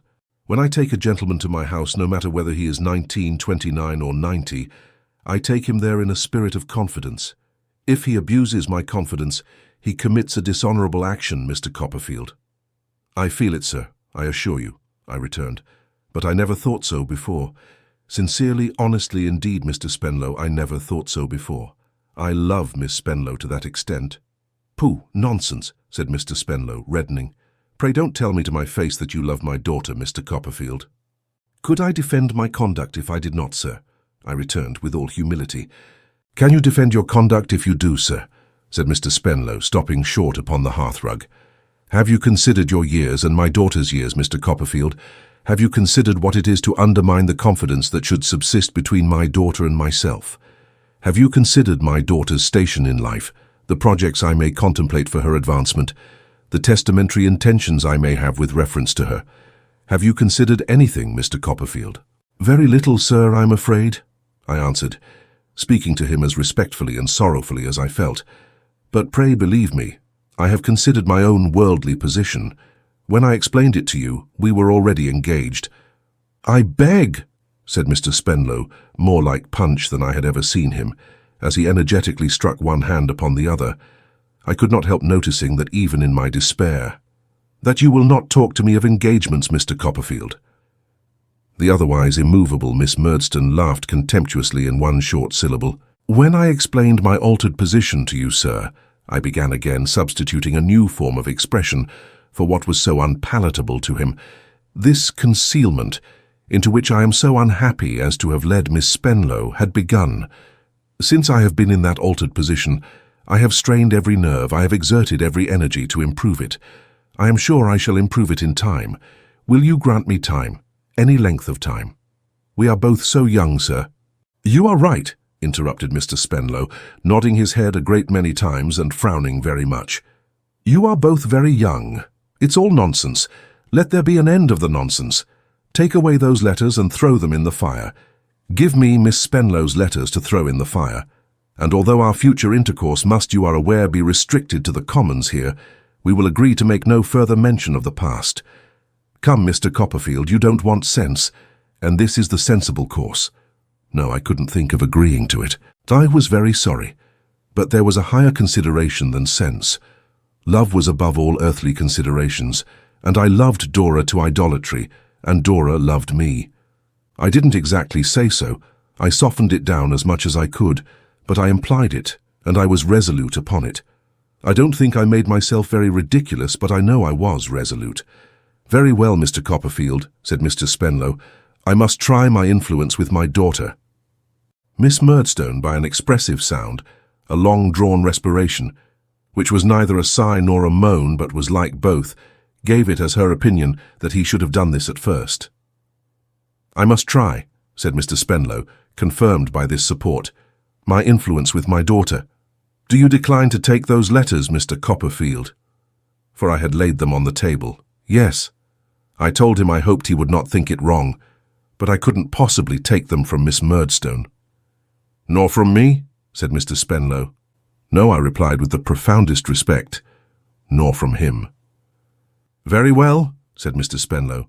A silence succeeding, I was undecided whether to go or stay. At length I was moving quietly towards the door, with the intention of saying that perhaps I should consult his feelings best by withdrawing, when he said, with his hands in his coat pockets, into which it was as much as he could do to get them, and with what I should call upon the whole a decidedly pious air, "You are probably aware, Mr. Copperfield, that I am not altogether destitute of worldly possessions, and that my daughter is my nearest and dearest relative." I hurriedly made him a reply to the effect that I hoped the error into which I had been betrayed by the desperate nature of my love did not induce him to think me mercenary too. "I don't allude to the matter in that light," said Mr. Spenlow. "It would be better for yourself and all of us if you were mercenary, Mr. Copperfield. I mean, if you were more discreet and less influenced by all this youthful nonsense. No, I merely say with quite another view, you are probably aware I have some property to bequeath to my child." "I certainly suppose so." "And you can hardly think," said Mr. Spenlow, "having experience of what we see in the commons here every day, of the various unaccountable and negligent proceedings of men in respect of their testamentary arrangements, of all subjects, the one on which perhaps the strangest revelations of human inconsistency are to be met with, but that mine are made?" I inclined my head in acquiescence.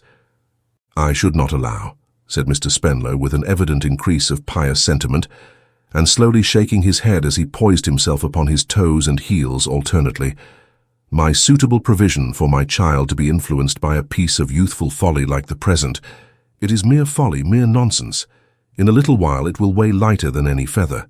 But I might, if this silly business were not completely relinquished altogether, be induced in some anxious moment to guard her from, and surround her with protections against, the consequences of any foolish step in the way of marriage. Now, Mr. Copperfield, I hope that you will not render it necessary for me to open, even for a quarter of an hour, that closed page in the book of life, and unsettle, even for a quarter of an hour, grave affairs long since composed."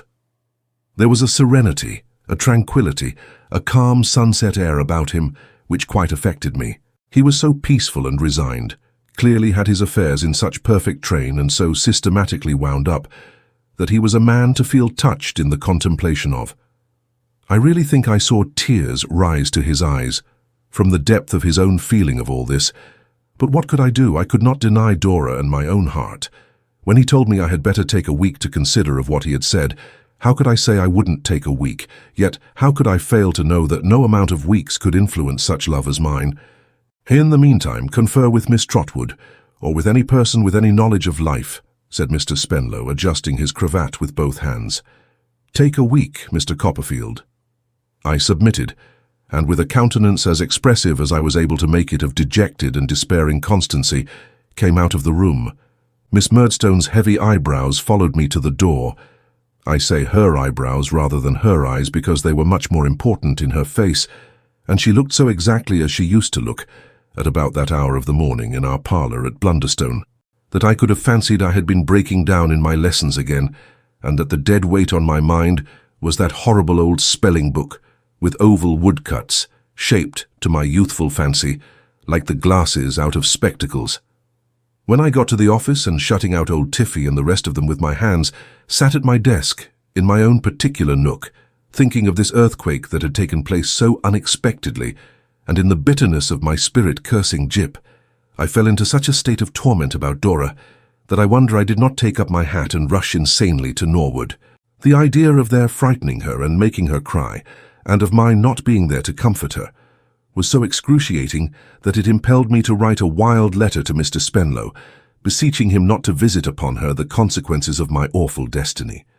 I implored him to spare her gentle nature, not to crush a fragile flower, and addressed him generally, to the best of my remembrance, as if instead of being her father he had been an ogre or the dragon of Wantley.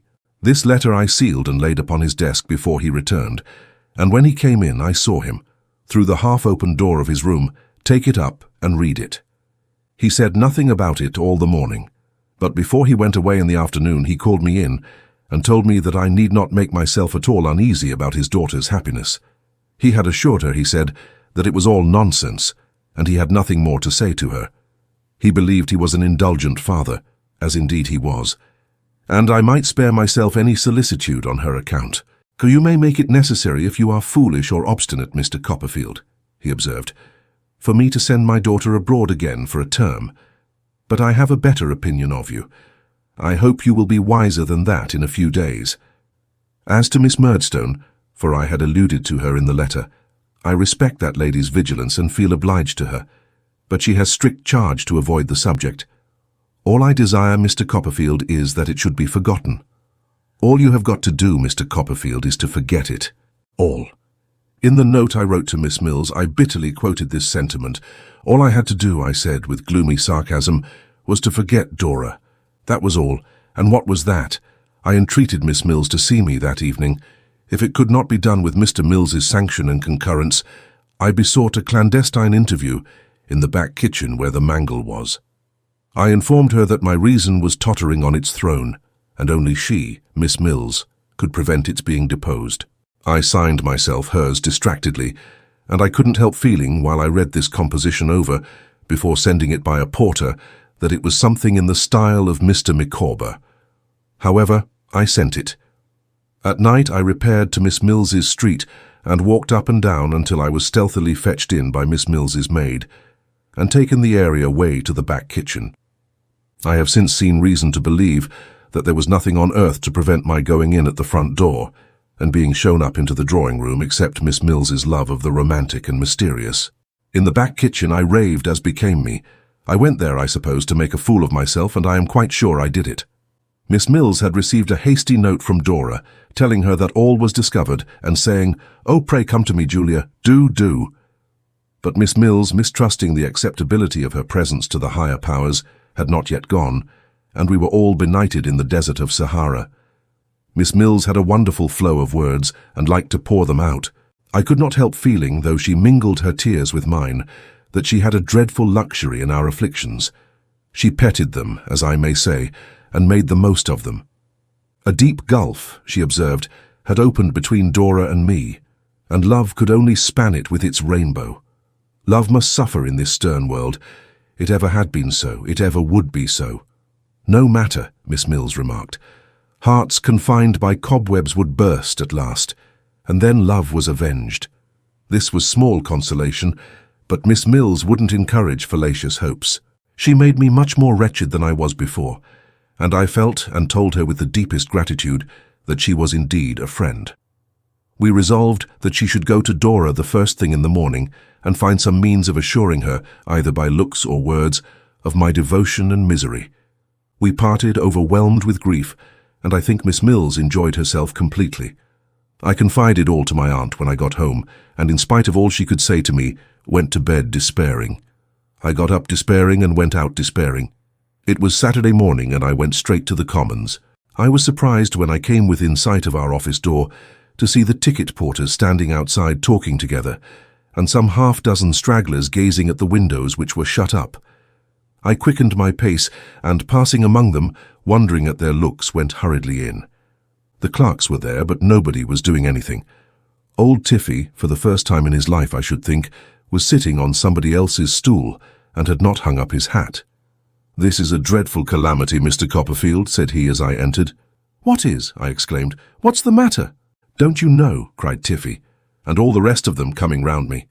"No," said I, looking from face to face. "Mr. Spenlow," said Tiffy. "What about him?" "Dead." I thought it was the office reeling, and not I, as one of the clerks caught hold of me. They sat me down in a chair, untied my neckcloth, and brought me some water. I have no idea whether this took any time. "Dead?" said I. "He dined in town yesterday and drove down in the phaeton by himself," said Tiffy, "having sent his own groom home by the coach, as he sometimes did, you know." "Well?" "The phaeton went home without him. The horses stopped at the stable gate. The man went out with a lantern, nobody in the carriage." "Had they run away?" "They were not hot," said Tiffy, putting on his glasses. "No hotter, I understand, than they would have been, going down at the usual pace. The reins were broken, but they had been dragging on the ground. The house was roused up directly, and 3 of them went out along the road. They found him a mile off." "More than a mile off, Mr. Tiffy," interposed a junior. "Was it?" "I believe you are right," said Tiffy. "More than a mile off, not far from the church, lying partly on the roadside and partly on the path upon his face.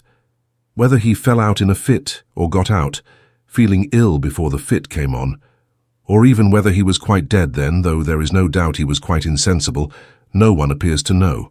If he breathed, certainly he never spoke. Medical assistance was got as soon as possible, but it was quite useless." I cannot describe the state of mind into which I was thrown by this intelligence. The shock of such an event happening so suddenly, and happening to one with whom I had been in any respect at variance, the appalling vacancy in the room he had occupied so lately, where his chair and table seemed to wait for him, and his handwriting of yesterday was like a ghost, the indefinable impossibility of separating him from the place, and feeling, when the door opened, as if he might come in, the lazy hush and rest there was in the office, and the insatiable relish with which our people talked about it, and other people came in and out all day, and gorged themselves with the subject. This is easily intelligible to anyone. What I cannot describe is how in the innermost recesses of my own heart I had a lurking jealousy even of death, how I felt as if its might would push me from my ground in Dora's thoughts, how I was, in a grudging way I have no words for, envious of her grief, how it made me restless to think of her weeping to others or being consoled by others, how I had a grasping, avaricious wish to shut out everybody from her but myself, and to be all in all to her at that unseasonable time of all times. In the trouble of this state of mind, not exclusively my own, I hope, but known to others, I went down to Norwood that night, and finding from one of the servants, when I made my inquiries at the door, that Miss Mills was there, got my aunt to direct a letter to her, which I wrote. I deplored the untimely death of Mr. Spenlow most sincerely, and shed tears in doing so. I entreated her to tell Dora, if Dora were in a state to hear it, that he had spoken to me with the utmost kindness and consideration, and had coupled nothing but tenderness, not a single or reproachful word, with her name. I know I did this selfishly, to have my name brought before her, but I tried to believe it was an act of justice to his memory. Perhaps I did believe it. My aunt received a few lines next day in reply, addressed outside to her, within to me. Dora was overcome by grief, and when her friend had asked her should she send her love to me, had only cried, as she was always crying, "Oh, dear papa! Oh, poor papa!" But she had not said no, and that I made the most of. Mr. Jorkins, who had been at Norwood since the occurrence, came to the office a few days afterwards. He and Tiffy were closeted together for some few moments, and then Tiffy looked out at the door and beckoned me in. "Oh," said Mr. Jorkins, "Mr. Tiffy and myself, Mr. Copperfield, are about to examine the desks, the drawers, and other such repositories of the deceased, with the view of sealing up his private papers, and searching for a will. There is no trace of any elsewhere. It may be as well for you to assist us, if you please." I had been in agony to obtain some knowledge of the circumstances in which my Dora would be placed, as in whose guardianship and so forth, and this was something towards it. We began the search at once, Mr. Jorkins unlocking the drawers and desks, and we all taking out the papers. The office papers we placed on one side and the private papers, which were not numerous, on the other. We were very grave, and when we came to a stray seal or pencil case or ring or any little article of that kind which we associated personally with him, we spoke very low. We had sealed up several packets, and were still going on dustily and quietly, when Mr. Jorkins said to us, applying exactly the same words to his late partner as his late partner had applied to him, "Mr. Spenlow was very difficult to move from the beaten track. You know what he was. I am disposed to think he had made no will." "Oh, I know he had," said I. They both stopped and looked at me. "On the very day when I last saw him," said I, "he told me that he had, and that his affairs were long since settled." Mr. Jorkins and old Tiffy shook their heads with one accord. "That looks unpromising," said Tiffy. "Very unpromising," said Mr. Jorkins. "Surely you don't doubt—" I began. "My good Mr. Copperfield," said Tiffy, laying his hand upon my arm and shutting up both his eyes as he shook his head. "If you had been in the Commons as long as I have, you would know that there is no subject on which men are so inconsistent and so little to be trusted." "Why, bless my soul, he made that very remark," I replied persistently. "I should call that almost final," observed Tiffy. "My opinion is, no will." It appeared a wonderful thing to me, but it turned out that there was no will. He had never so much as thought of making one, so far as his papers afforded any evidence, for there was no kind of hint, sketch, or memorandum of any testamentary intention whatever. What was scarcely less astonishing to me was that his affairs were in a most disordered state. It was extremely difficult, I heard, to make out what he owed, or what he had paid, or of what he died possessed. It was considered likely that for years he could have had no clear opinion on these subjects himself. By little and little it came out that, in the competition on all points of appearance and gentility then running high in the Commons, he had spent more than his professional income, which was not a very large one, and had reduced his private means, if they ever had been great, which was exceedingly doubtful, to a very low ebb indeed. There was a sale of the furniture and lease at Norwood, and Tiffy told me, little thinking how interested I was in the story, that paying all the just debts of the deceased and deducting his share of outstanding bad and doubtful debts due to the firm, he wouldn't give £1,000 for all the assets remaining. This was at the expiration of about 6 weeks. I had suffered tortures all the time, and thought I really must have laid violent hands upon myself when Miss Mills still reported to me that my broken-hearted little Dora would say nothing when I was mentioned, but, "Oh, poor papa! Oh, dear papa!" Also, that she had no other relations than 2 aunts, maiden sisters of Mr. Spenlow, who lived at Putney, and who had not held any other than chance communication with their brother for many years. Not that they had ever quarrelled, Miss Mills informed me, but that having been, on the occasion of Dora's christening, invited to tea when they considered themselves privileged to be invited to dinner, they had expressed their opinion in writing that it was better for the happiness of all parties that they should stay away, since which they had gone their road and their brother had gone his. These 2 ladies now emerged from their retirement and proposed to take Dora to live at Putney. Dora, clinging to them both and weeping, exclaimed, "Oh yes, aunts, please take Julia Mills and me and Jip to Putney." So they went, very soon after the funeral. How I found time to haunt Putney I am sure I don't know, but I contrived by some means or other to prowl about the neighbourhood pretty often. Miss Mills, for the more exact discharge of the duties of friendship, kept a journal, and she used to meet me sometimes on the common and read it, or, if she had not time to do that, lend it to me. How I treasured up the entries, of which I subjoin a sample. Monday, my sweet D, still much depressed, headache, called attention to J as being beautifully sleek. D fondled J associations thus awakened, opened floodgates of sorrow, rush of grief admitted. Are tears the dewdrops of the heart? J. M. Tuesday, D weak and nervous, beautiful in pallor. Do we not remark this in Moon likewise? J. M. D, J. M. and J took airing in carriage. J looking out of window and barking violently at dustman occasioned smile to overspread features of D. Of such slight links is chain of life composed. J. M. Wednesday, D comparatively cheerful, sang to her as congenial melody, Evening Bells. Effect not soothing but reverse. D. Inexpressibly affected. Found sobbing afterwards in own room. Quoted verses respecting self and young gazelle, ineffectually. Also referred to patience on monument, Chi Y on monument, J.M. Thursday, D. Certainly improved. Better night, slight tinge of damask revisiting cheek. Resolved to mention name of D.C. introduced same cautiously in course of airing. D. Immediately overcome. Oh dear, dear Julia, oh I have been a naughty and undutiful child. Soothed and caressed. Drew ideal picture of D.C. on verge of tomb. D. Again overcome. Oh, what shall I do? What shall I do? Oh, take me somewhere. Much alarmed, fainting of D and glass of water from public house. Poetical affinity. Checkered sign on doorpost. Checkered human life. Alas, J.M. Friday.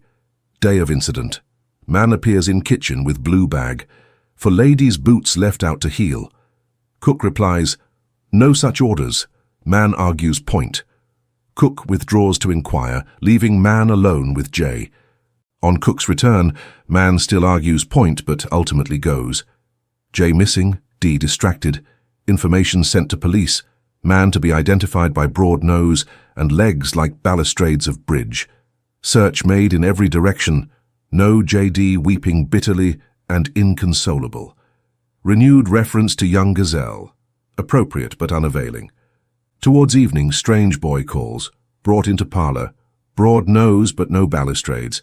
Says he wants £1 and knows a dog. Declines to explain further, though much pressed. Pound being produced by D takes Cook to Little House, where J alone tied up to leg of table. Joy of D who dances round J while he eats his supper. Emboldened by this happy change, mention D.C. upstairs. D weeps afresh, cries piteously, oh, don't. It is so wicked to think of anything but poor papa. Embraces J and sobs herself to sleep. Must not D.C. confine himself to the broad pinions of time? J.M. Miss Mills and her journal were my sole consolation at this period. To see her, who had seen Dora but a little while before, to trace the initial letter of Dora's name through her sympathetic pages, to be made more and more miserable by her, were my only comforts. I felt as if I had been living in a palace of cards, which had tumbled down, leaving only Miss Mills and me among the ruins.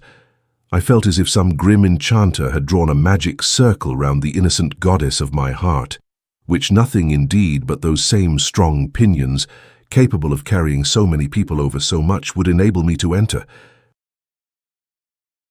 Chapter 39. Wickfield and Heep. My aunt, beginning, I imagine, to be made seriously uncomfortable by my prolonged dejection, made a pretence of being anxious that I should go to Dover to see that all was working well at the cottage, which was let, and to conclude an agreement with the same tenant for a longer term of occupation. Janet was drafted into the service of Mrs. Strong, where I saw her every day.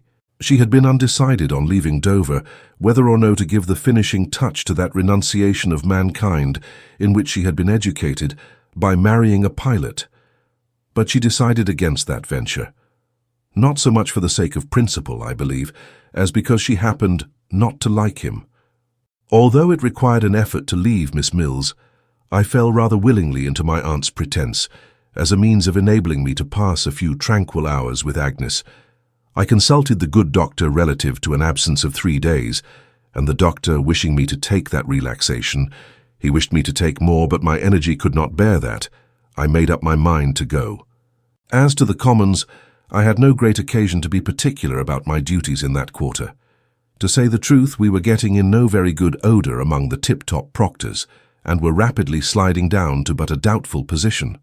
The business had been indifferent under Mr. Jorkins, before Mr. Spenlow's time, and although it had been quickened by the infusion of new blood and by the display which Mr. Spenlow made, still it was not established on a sufficiently strong basis to bear, without being shaken, such a blow as the sudden loss of its active manager.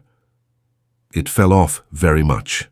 Mr. Jorkins, notwithstanding his reputation in the firm, was an easy-going, incapable sort of man, whose reputation out of doors was not calculated to back it up. I was turned over to him now, and when I saw him take his snuff and let the business go, I regretted my aunt's £1,000 more than ever. But this was not the worst of it. There were a number of hangers-on and outsiders about the Commons, who, without being proctors themselves, dabbled in common form business and got it done by real proctors, who lent their names in consideration of a share in the spoil. And there were a good many of these too.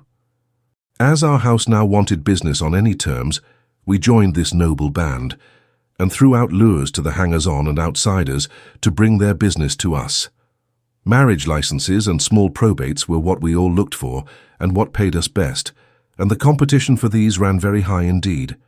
Kidnappers and inveiglers were planted in all the avenues of entrance to the Commons, with instructions to do their utmost to cut off all persons in mourning and all gentlemen with anything bashful in their appearance, and entice them to the offices in which their respective employers were interested, which instructions were so well observed that I myself, before I was known by sight, was twice hustled into the premises of our principal opponent.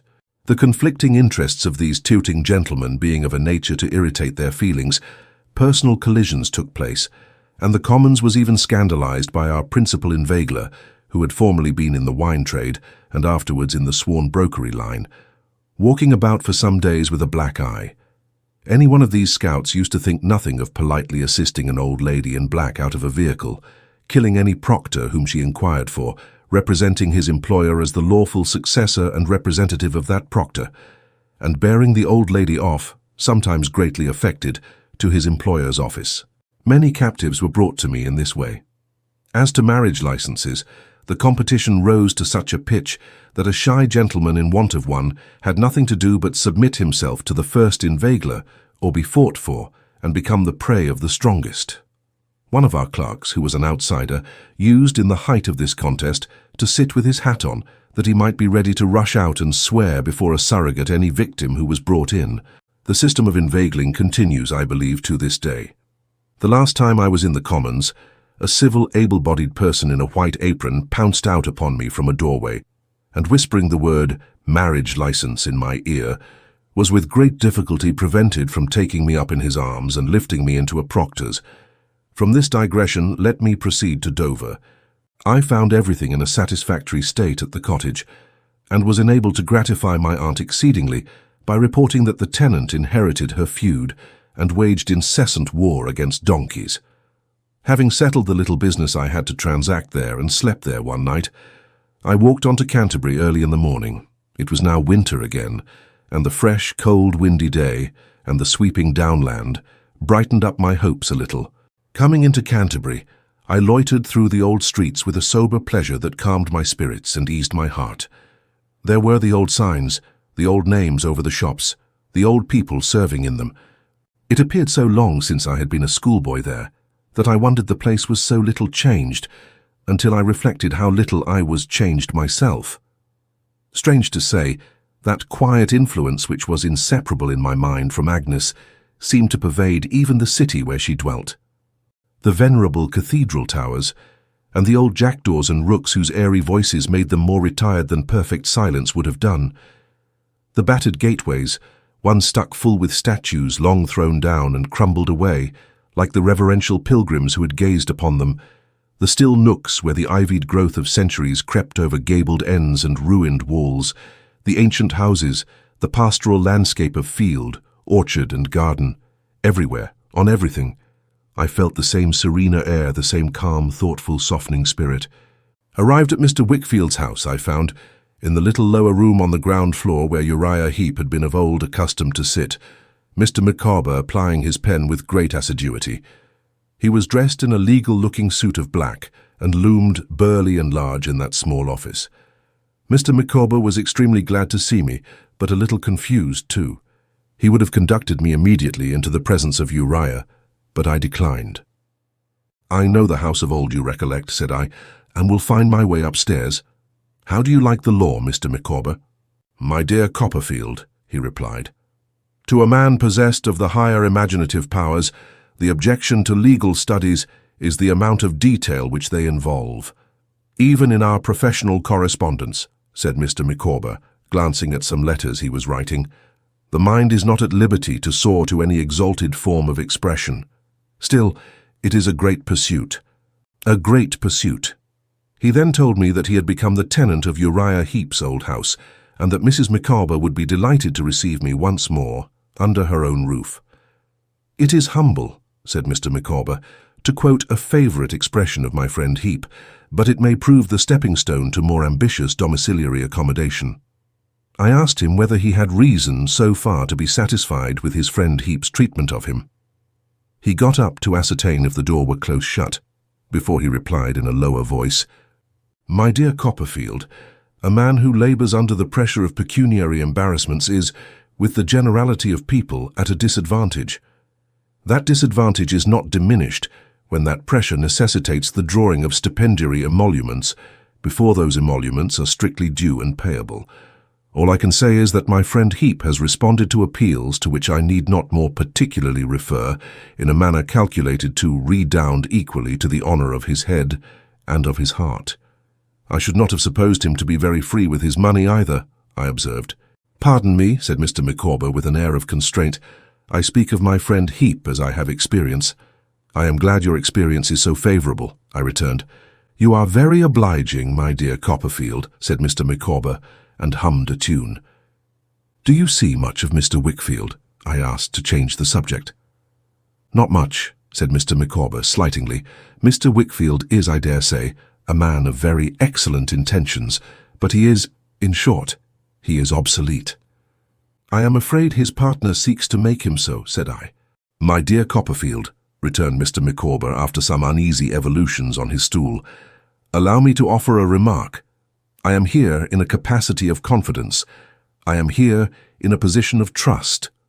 The discussion of some topics, even with Mrs. Micawber herself, so long the partner of my various vicissitudes, and a woman of a remarkable lucidity of intellect, is, I am led to consider, incompatible with the functions now devolving on me. I would therefore take the liberty of suggesting that in our friendly intercourse, which I trust will never be disturbed, we draw a line. On one side of this line," said Mr. Micawber, representing it on the desk with the office ruler, "is the whole range of the human intellect, with a trifling exception. On the other is that exception, that is to say, the affairs of Messrs. Wickfield and Heep, with all belonging and appertaining thereunto. I trust I give no offence to the companion of my youth in submitting this proposition to his cooler judgment." Though I saw an uneasy change in Mr. Micawber, which sat tightly on him as if his new duties were a misfit, I felt I had no right to be offended. My telling him so appeared to relieve him, and he shook hands with me. "I am charmed, Copperfield," said Mr. Micawber. "Let me assure you, with Miss Wickfield. She is a very superior young lady, of very remarkable attractions, graces and virtues. Upon my honour," said Mr. Micawber, indefinitely kissing his hand and bowing with his genteelest air, "I do homage to Miss Wickfield." "Hem." "I am glad of that, at least," said I. "If you had not assured us, my dear Copperfield, on the occasion of that agreeable afternoon we had the happiness of passing with you, that D was your favourite letter," said Mr. Micawber, "I should unquestionably have supposed that A had been so. We have all some experience of a feeling that comes over us occasionally, of what we are saying and doing having been said and done before, in a remote time, of our having been surrounded, dim ages ago, by the same faces, objects, and circumstances, of our knowing perfectly what will be said next as if we suddenly remembered it. I never had this mysterious impression more strongly in my life than before he uttered those words. I took my leave of Mr. Micawber for the time, charging him with my best remembrances to all at home. As I left him, resuming his stool and his pen, and rolling his head in his stock to get it into easier writing order, I clearly perceived that there was something interposed between him and me, since he had come into his new functions, which prevented our getting at each other as we used to do, and quite altered the character of our intercourse. There was no one in the quaint old drawing-room, though it presented tokens of Mrs. Heep's whereabouts. I looked into the room still belonging to Agnes, and saw her sitting by the fire, at a pretty old-fashioned desk she had, writing. My darkening the light made her look up. What a pleasure to be the cause of that bright change in her attentive face, and the object of that sweet regard and welcome. "Ah, Agnes," said I when we were sitting together side by side, "I have missed you so much lately." "Indeed," she replied. "Again, and so soon."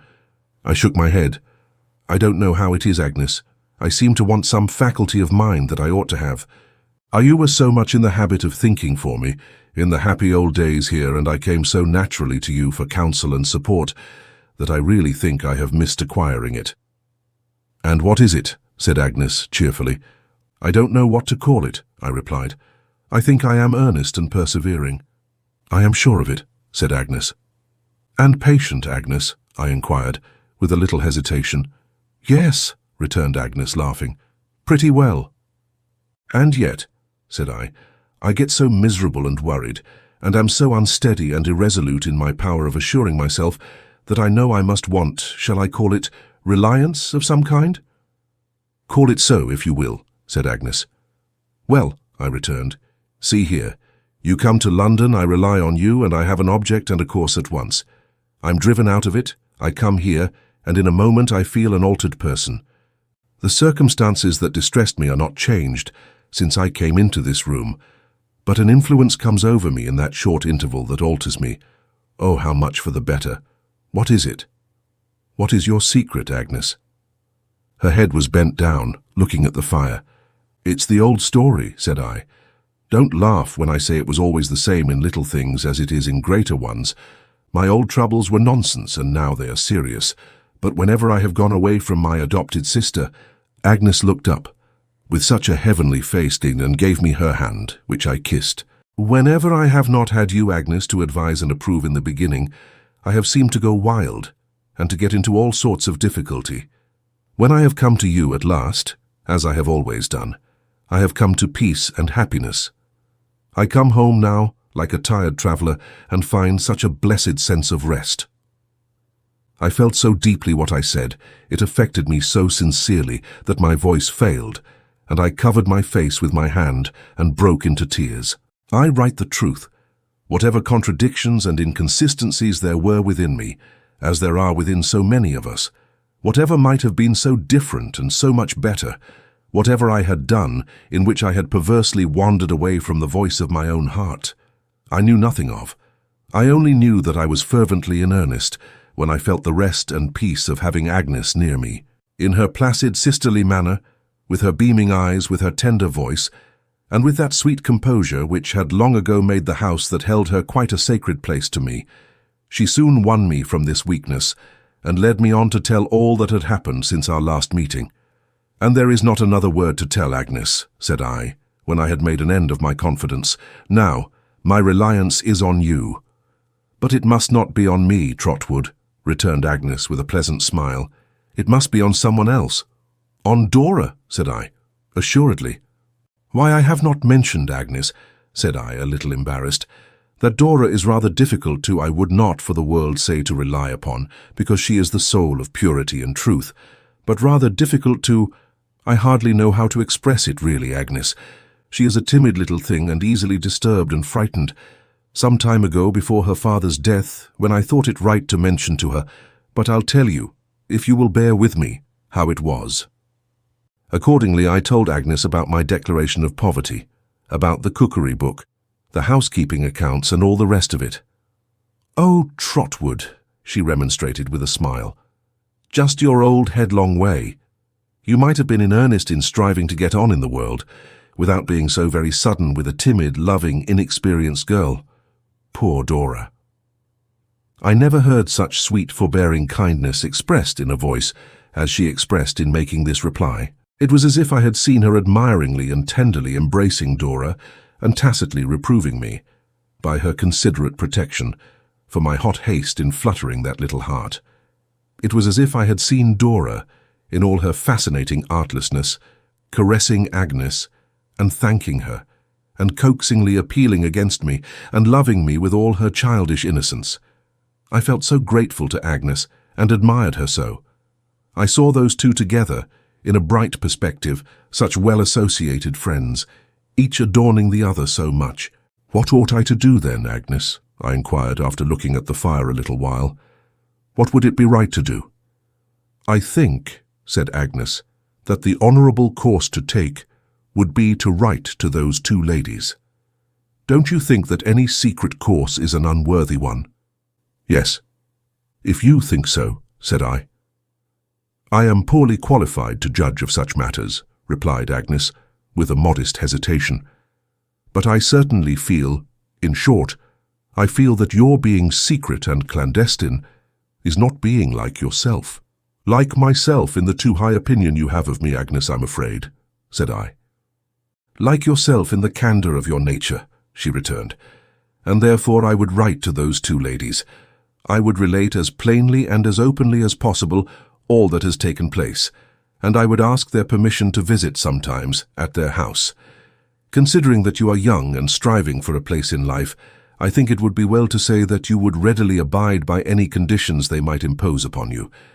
I would entreat them not to dismiss your request without a reference to Dora, and to discuss it with her when they should think the time suitable.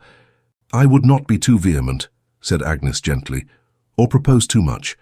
I would trust to my fidelity and perseverance, and to Dora.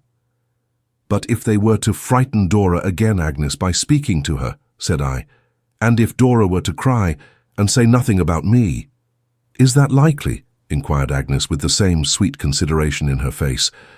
God bless her, she is as easily scared as a bird, said I. It might be.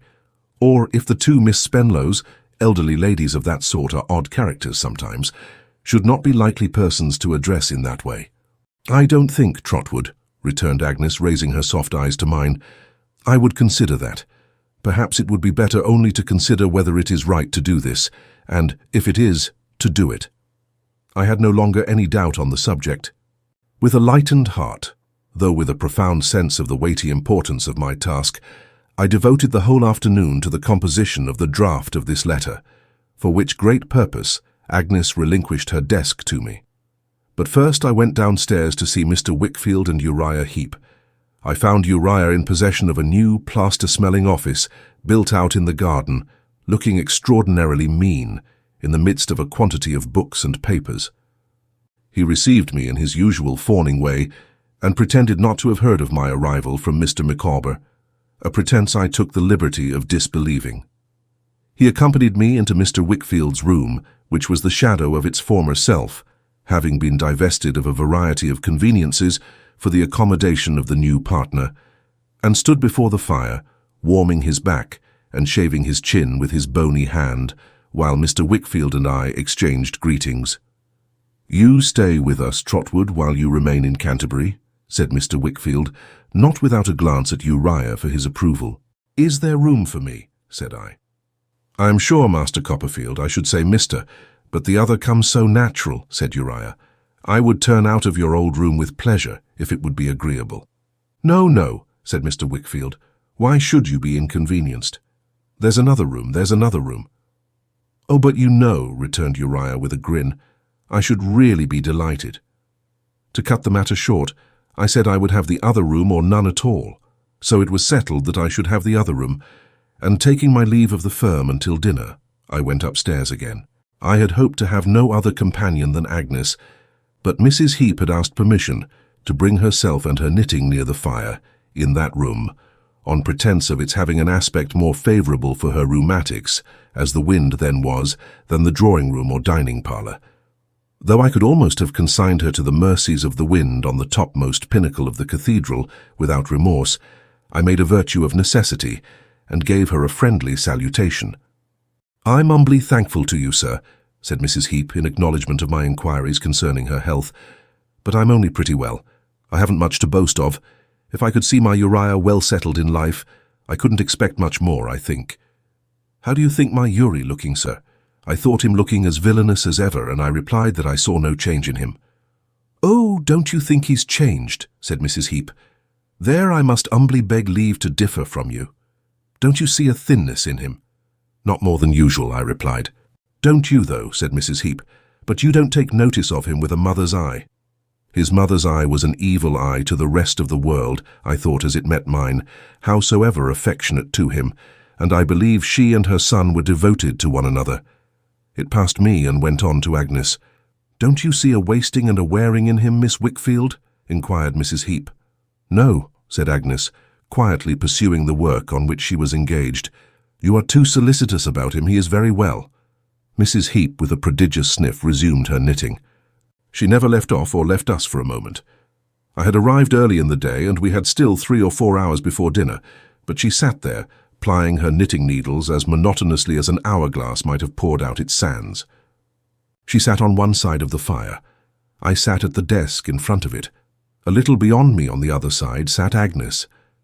Whensoever, slowly pondering over my letter, I lifted up my eyes, and meeting the thoughtful face of Agnes, saw it clear and beam encouragement upon me. With its own angelic expression, I was conscious presently of the evil eye passing me, and going on to her, and coming back to me again, and dropping furtively upon the knitting.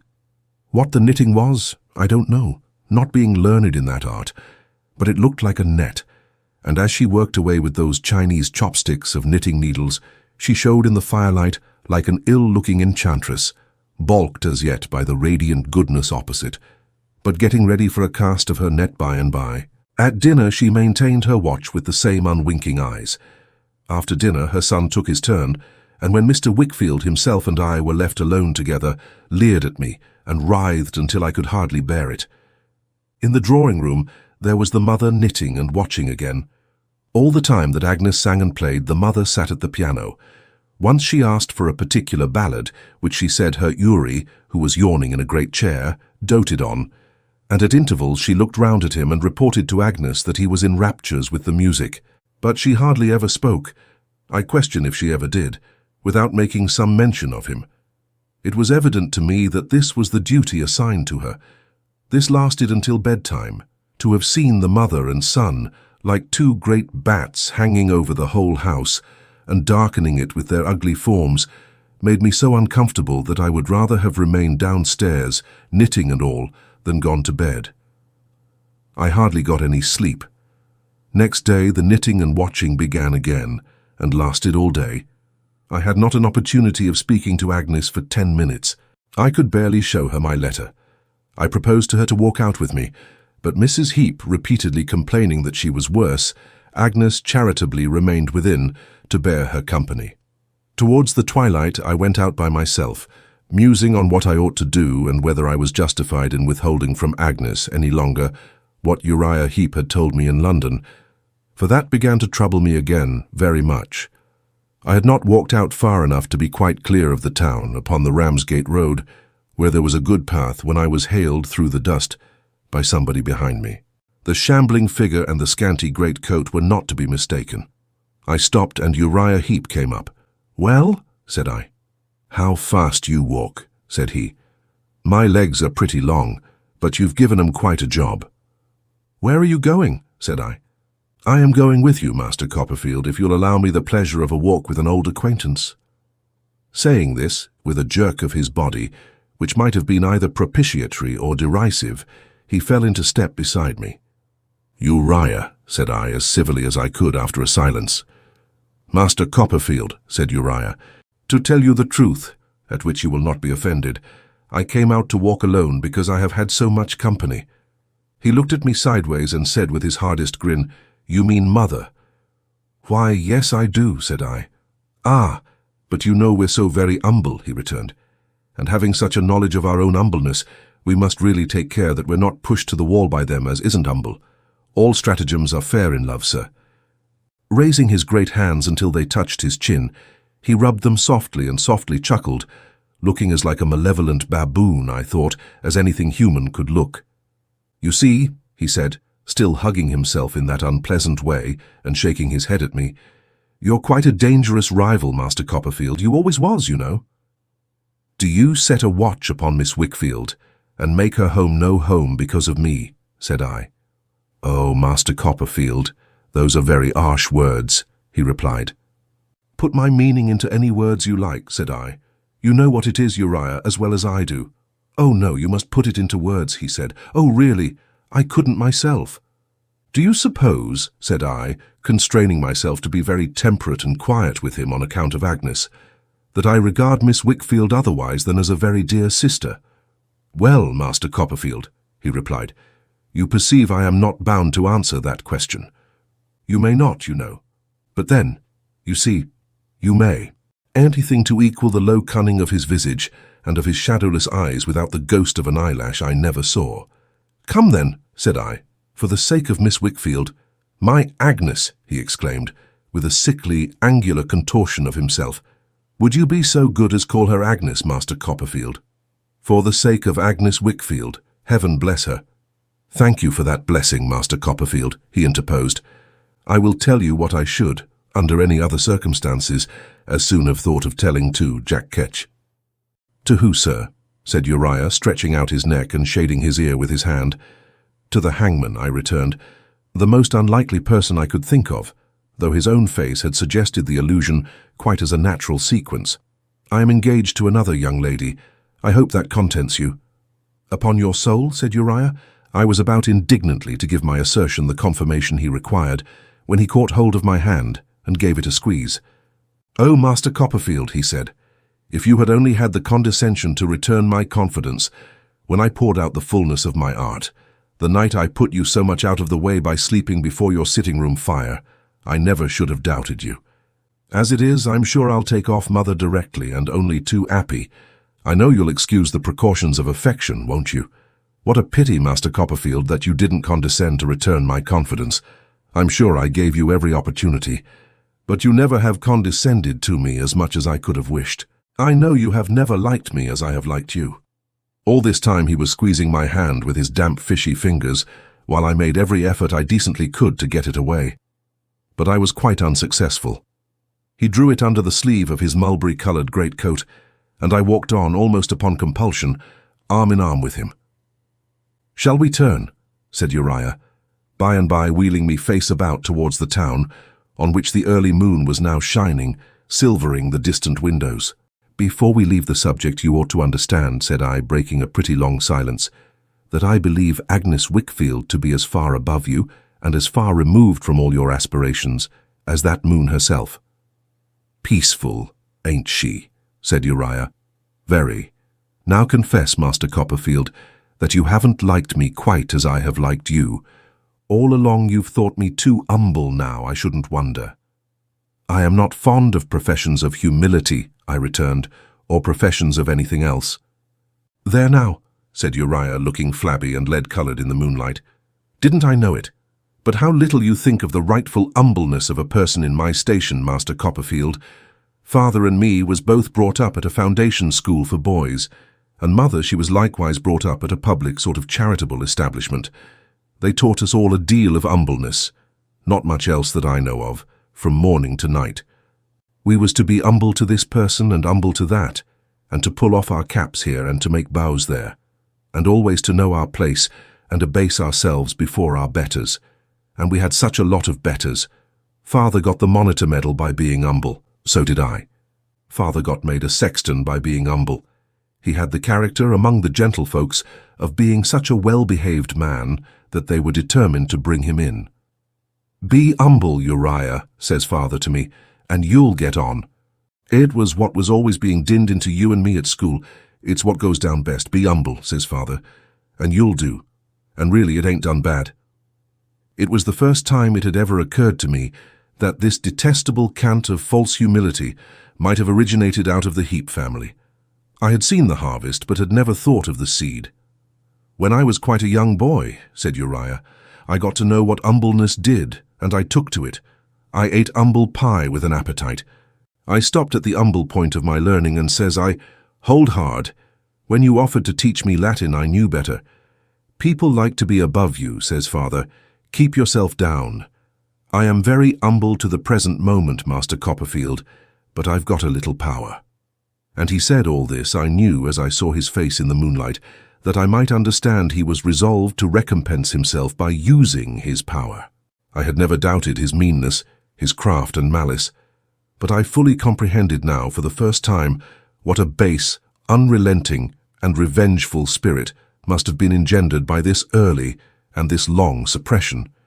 His account of himself was so far attended with an agreeable result that it led to his withdrawing his hand in order that he might have another hug of himself under the chin. Once apart from him, I was determined to keep apart, and we walked back side by side, saying very little more by the way. Whether his spirits were elevated by the communication I had made to him, or by his having indulged in this retrospect, I don't know, but they were raised by some influence. He talked more at dinner than was usual with him, asked his mother, off duty from the moment of our re-entering the house, whether he was not growing too old for a bachelor, and once looked at Agnes so that I would have given all I had for leave to knock him down. When we three males were left alone after dinner, he got into a more adventurous state. He had taken little or no wine, and I presume it was the mere insolence of triumph that was upon him, flushed perhaps by the temptation my presence furnished to its exhibition. I had observed yesterday that he tried to entice Mr. Wickfield to drink, and interpreting the look which Agnes had given me as she went out, had limited myself to 1 glass, and then proposed that we should follow her. I would have done so again today, but Uriah was too quick for me. "We seldom see our present visitor, sir," he said, addressing Mr. Wickfield, sitting such a contrast to him at the end of the table, "and I should propose to give him welcome in another glass or 2 of wine, if you have no objections. Mr. Copperfield, your health and happiness." I was obliged to make a show of taking the hand he stretched across to me, and then, with very different emotions, I took the hand of the broken gentleman, his partner. "Come, fellow partner," said Uriah, "if I may take the liberty. Now suppose you give us something or another appropriate to Copperfield. I pass over Mr. Wickfield's proposing my aunt, his proposing Mr. Dick, his proposing Doctor's Commons, his proposing Uriah, his drinking everything twice, his consciousness of his own weakness, the ineffectual effort that he made against it, the struggle between his shame in Uriah's deportment and his desire to conciliate him, the manifest exultation with which Uriah twisted and turned and held him up before me. It made me sick at heart to see, and my hand recoils from writing it. "Come, fellow partner," said Uriah at last.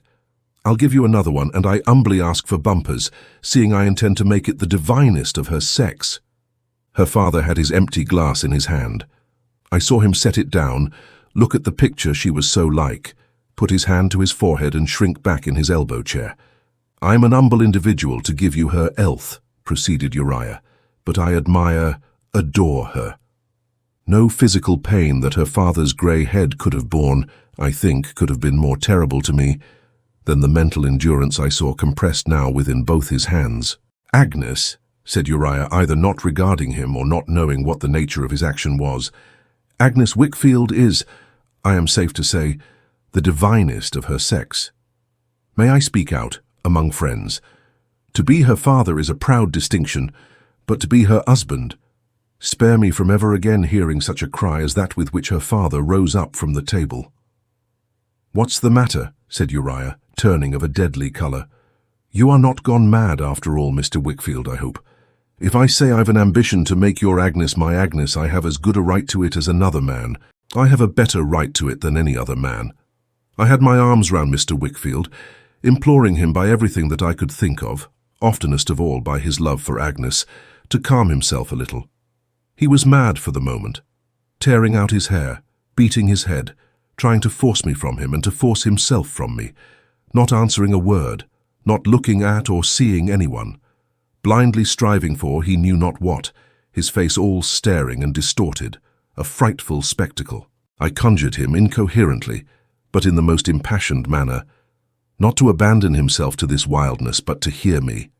I besought him to think of Agnes, to connect me with Agnes, to recollect how Agnes and I had grown up together, how I honoured her and loved her, how she was his pride and joy. I tried to bring her idea before him in any form. I even reproached him with not having firmness to spare her the knowledge of such a scene as this. I may have effected something, or his wildness may have spent itself, but by degrees he struggled less and began to look at me, strangely at first, then with recognition in his eyes. At length he said, "I know, Trotwood, my darling child and you. I know. But look at him." He pointed to Uriah, pale and glowering in a corner, evidently very much out in his calculations and taken by surprise. "Look at my torturer," he replied. "Before him I have step by step abandoned name and reputation, peace and quiet, house and home. And I have kept your name and reputation for you, and your peace and quiet and your house and home too," said Uriah, with a sulky, hurried, defeated air of compromise. "Don't be foolish, Mr. Wickfield. If I have gone a little beyond what you were prepared for, I can go back, I suppose. There's no harm done. I looked for single motives in everyone, said Mr. Wickfield, and I was satisfied I had bound him to me by motives of interest. But see what he is. Oh, see what he is. You had better stop him, Copperfield, if you can, cried Uriah with his long forefinger pointing towards me. He'll say something presently, mind you. He'll be sorry to have said afterwards, and you'll be sorry to have heard. I'll say anything, cried Mr. Wickfield with a desperate air. Why should I not be in all the world's power if I am in yours? Mind, I tell you, said Uriah, continuing to warn me. If you don't stop his mouth, you're not his friend. Why shouldn't you be in all the world's power, Mr. Wickfield? Because you have got a daughter. You and me know what we know, don't we? Let sleeping dogs lie. Who wants to rouse them? I don't. Can't you see I'm as humble as I can be? I tell you, if I've gone too far, I'm sorry. What would you have, sir? Oh, Trotwood, Trotwood, exclaimed Mr. Wickfield, wringing his hands. What I have come down to be since I first saw you in this house. I was on my downward way then, but the dreary, dreary road I have traversed since. Weak indulgence has ruined me. Indulgence in remembrance and indulgence in forgetfulness. My natural grief for my child's mother turned to disease. My natural love for my child turned to disease. I have infected everything I touched. I have brought misery on what I dearly love. I know, you know. I thought it possible that I could truly love one creature in the world and not love the rest. I thought it possible that I could truly mourn for one creature gone out of the world and not have some part in the grief of all who mourned. Thus the lessons of my life have been perverted. I have preyed on my own morbid, coward heart, and it has preyed on me. Sordid in my grief, sordid in my love, sordid in my miserable escape from the darker side of both. Oh, see the ruin I am, and hate me, shun me. He dropped into a chair and weakly sobbed. The excitement into which he had been roused was leaving him. Uriah came out of his corner. I don't know all I have done in my fatuity, said Mr. Wickfield, putting out his hands, as if to deprecate my condemnation. He knows best, meaning Uriah Heep, for he has always been at my elbow whispering me. You see the millstone that he is about my neck. You find him in my house, you find him in my business. You heard him but a little time ago. What need have I to say more? You haven't need to say so much, nor half so much, nor anything at all, observed Uriah, half defiant and half fawning. You wouldn't have took it up so, if it hadn't been for the wine. You'll think better of it tomorrow, sir. If I have said too much or more than I meant, what of it? I haven't stood by it. The door opened and Agnes, gliding in without a vestige of colour in her face, put her arm round his neck and steadily said, Papa, you are not well. Come with me. He laid his head upon her shoulder, as if he were oppressed with heavy shame, and went out with her. Her eyes met mine for but an instant, yet I saw how much she knew of what had passed. I didn't expect he'd cut up so rough, Master Copperfield, said Uriah, but it's nothing. I'll be friends with him tomorrow. It's for his good. I'm humbly anxious for his good. I gave him no answer, and went upstairs into the quiet room where Agnes had so often sat beside me at my books. Nobody came near me until late at night. I took up a book and tried to read. I heard the clock strike 12 and was still reading without knowing what I read when Agnes touched me. You will be going early in the morning, Trotwood. Let us say goodbye now. She had been weeping, but her face then was so calm and beautiful. Heaven bless you, she said, giving me her hand. Dearest Agnes, I returned, I see you ask me not to speak of tonight, but is there nothing to be done? There is God to trust in, she replied. Can I do nothing, I, who come to you with my poor sorrows? And make mine so much lighter, she replied. Dear Trotwood, no. Dear Agnes, I said, it is presumptuous for me, who am so poor in all in which you are so rich, goodness, resolution, all noble qualities, to doubt or direct you. But you know how much I love you and how much I owe you. You will never sacrifice yourself to a mistaken sense of duty, Agnes. More agitated for a moment than I had ever seen her, she took her hands from me and moved a step back. Say you have no such thought, dear Agnes, much more than sister. Think of the priceless gift of such a heart as yours, of such a love as yours. Oh, long, long afterwards, I saw that face rise up before me with its momentary look, not wondering, not accusing, not regretting, Oh, long, long afterwards, I saw that look subside, as it did now, into the lovely smile with which she told me she had no fear for herself. I need have none for her, and parted from me by the name of brother, and was gone. It was dark in the morning when I got upon the coach at the inn door. The day was just breaking when we were about to start, and then, as I sat thinking of her, came struggling up the coach side through the mingled day and night Uriah's head. "Copperfield," said he in a croaking whisper as he hung by the iron on the roof, "I thought you'd be glad to hear before you went off that there are no squares broke between us. I've been into his room already, and we've made it all smooth. Why, though I'm humble, I'm useful to him, you know, and he understands his interest when he isn't in liquor. What an agreeable man he is, after all, Master Copperfield." I obliged myself to say that I was glad he had made his apology. "Oh, to be sure," said Uriah. "When a person's humble, you know, what's an apology? So easy. I suppose," with a jerk, "you have sometimes plucked a pear before it was ripe, Master Copperfield." "I suppose I have," I replied. "I did that last night," said Uriah, "but it'll ripen yet. It only wants attending to. I can wait." Profuse in his farewells, he got down again as the coachman got up. For anything I know, he was eating something to keep the raw morning air out, but he made motions with his mouth as if the pear were ripe already, and he was smacking his lips over it. Chapter 40. The Wanderer. We had a very serious conversation in Buckingham Street that night about the domestic occurrences I have detailed in the last chapter. My aunt was deeply interested in them and walked up and down the room with her arms folded for more than 2 hours afterwards. Whenever she was particularly discomposed, she always performed one of these pedestrian feats, and the amount of her discomposure might always be estimated by the duration of her walk. On this occasion she was so much disturbed in mind as to find it necessary to open the bedroom door and make a course for herself, comprising the full extent of the bedrooms from wall to wall. And while Mr. Dick and I sat quietly by the fire, she kept passing in and out along this measured track at an unchanging pace with the regularity of a clock pendulum. When my aunt and I were left to ourselves by Mr. Dick's going out to bed, I sat down to write my letter to the two old ladies. By that time she was tired of walking and sat by the fire with her dress tucked up as usual, but instead of sitting in her usual manner, holding her glass upon her knee, she suffered it to stand neglected on the chimney-piece, and resting her left elbow on her right arm and her chin on her left hand, looked thoughtfully at me. As often as I raised my eyes from what I was about, I met hers. "I am in the lovingest of tempers, my dear," she would assure me with a nod, "but I am fidgeted and sorry." I had been too busy to observe, until after she was gone to bed, that she had left her night mixture, as she always called it, untasted on the chimney-piece. She came to her door with even more than her usual affection of manner when I knocked to acquaint her with this discovery, but only said, "I have not the heart to take it, Trot, tonight," and shook her head, and went in again.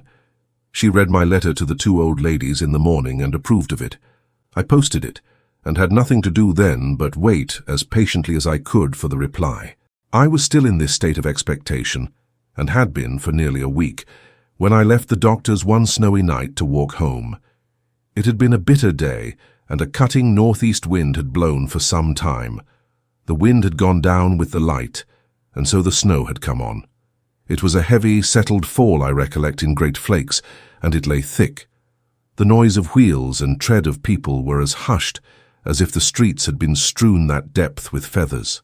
My shortest way home, and I naturally took the shortest way on such a night, was through St. Martin's Lane. Now the church which gives its name to the lane stood in a less free situation at that time, there being no open space before it, and the lane winding down to the Strand. As I passed the steps of the portico, I encountered at the corner a woman's face. It looked in mine, passed across the narrow lane, and disappeared. I knew it. I had seen it somewhere, but I could not remember where. I had some association with it that struck upon my heart directly, but I was thinking of anything else when it came upon me, and was confused. On the steps of the church there was the stooping figure of a man who had put down some burden on the smooth snow to adjust it. My seeing the face and my seeing him were simultaneous. I don't think I had stopped in my surprise, But in any case, as I went on, he rose, turned, and came down towards me. I stood face to face with Mr. Peggotty. Then I remembered the woman. It was Martha to whom Emily had given the money that night in the kitchen. Martha Endell, side by side with whom he would not have seen his dear niece, Ham had told me, for all the treasures wrecked in the sea. We shook hands heartily. At first neither of us could speak a word. "Massa Davy," he said, gripping me tight. "It do my heart good to see you, sir. Well met, well met." "Well met, my dear old friend," said I. "I had my thoughts a coming to make inquiration for you, sir, tonight," he said, "but knowing as your aunt was living along with you, for I've been down yonder, Yarmouth way, I was afeard it was too late. I should have come early in the morning, sir, afore going away." "Again?" said I. "Yes, sir," he replied patiently, shaking his head. "I'm away tomorrow." "Where were you going now?" I asked. "Well," he replied, shaking the snow out of his long hair, "I was a-going to turn in somewheres. In those days there was a side entrance to the stable-yard of the Golden Cross, the inn so memorable to me, in connection with his misfortune, nearly opposite to where we stood. I pointed out the gateway, put my arm through his, and we went across. 2 or 3 public rooms opened out of the stable-yard, and looking into one of them and finding it empty, and a good fire burning, I took him in there. When I saw him in the light, I observed not only that his hair was long and ragged, but that his face was burnt dark by the sun. He was greyer, the lines in his face and forehead were deeper, and he had every appearance of having toiled and wandered through all varieties of weather. But he looked very strong, and like a man upheld by steadfastness of purpose, whom nothing could tire out. He shook the snow from his hat and clothes, and brushed it away from his face, while I was inwardly making these remarks. As he sat down opposite to me at a table, with his back to the door by which we had entered, he put out his rough hand again and grasped mine warmly. "I'll tell you, Massa Davy," he said. "We're all I've been, and what all we've heard. I've been fur, and we've heard little, but I'll tell you. I rang the bell for something hot to drink. He would have nothing stronger than ale, and while it was being brought, and being warmed at the fire, he sat thinking. There was a fine, massive gravity in his face I did not venture to disturb. When she was a child, he said, lifting up his head soon after we were left alone, she used to talk to me a deal about the sea, and about them coasts where the sea got to be dark blue, and to lay a-shining and a-shining in the sun. I thought odd times as her father being drowned made her think on it so much. I don't know, you see, but maybe she believed or hoped he had drifted out to them parts where the flowers is always a-blowing, and the country bright. It is likely to have been a childish fancy, I replied. When she was lost, said Mr. Peggotty, I knowed in my mind as he would take her to them countries. I knowed in my mind as he'd have told her wonders of 'em, and how she was to be a lady there, and how he got her to listen to him fussed along a setch like. When we see his mother, I knowed quite well as I was right. I went across channel to France and landed there, as if I'd fell down from the sky. I saw the door move, and the snow drift in. I saw it move a little more, and a hand softly interposed to keep it open. I found out an English gentleman as was in authority, said Mr. Peggotty, and told him I was a-going to seek my niece. He got me them papers as I wanted fur to carry me through, I don't rightly know how they're called, and he would have give me money, but that I was thankful to have no need on. I thank him kind for all he done, I'm sure. I've wrote afore you, he says to me, and I shall speak to many as will come that way, and many will know you, fur distant from here, when you're a-travelling alone. I told him, best as I was able, what my gratitude was, and went away through France. Alone and on foot, said I. Mostly afoot, he rejoined. Sometimes in carts along with people going to market, sometimes in empty coaches, many mile a day afoot, and often with some poor soldier or another, travelling to see his friends. I couldn't talk to him, said Mr. Peggotty, nor he to me, but we was company for one another too along the dusty roads. I should have known that by his friendly tone. When I come to any town, he pursued, I found the inn and waited about the yard till someone turned up, someone mostly did, as knowed English. Then I told how that I was on my way to seek my niece, and they told me what manner of gentlefolks was in the house, and I waited to see any as seemed like her, going in or out. When it warn't Emily, I went on Agan.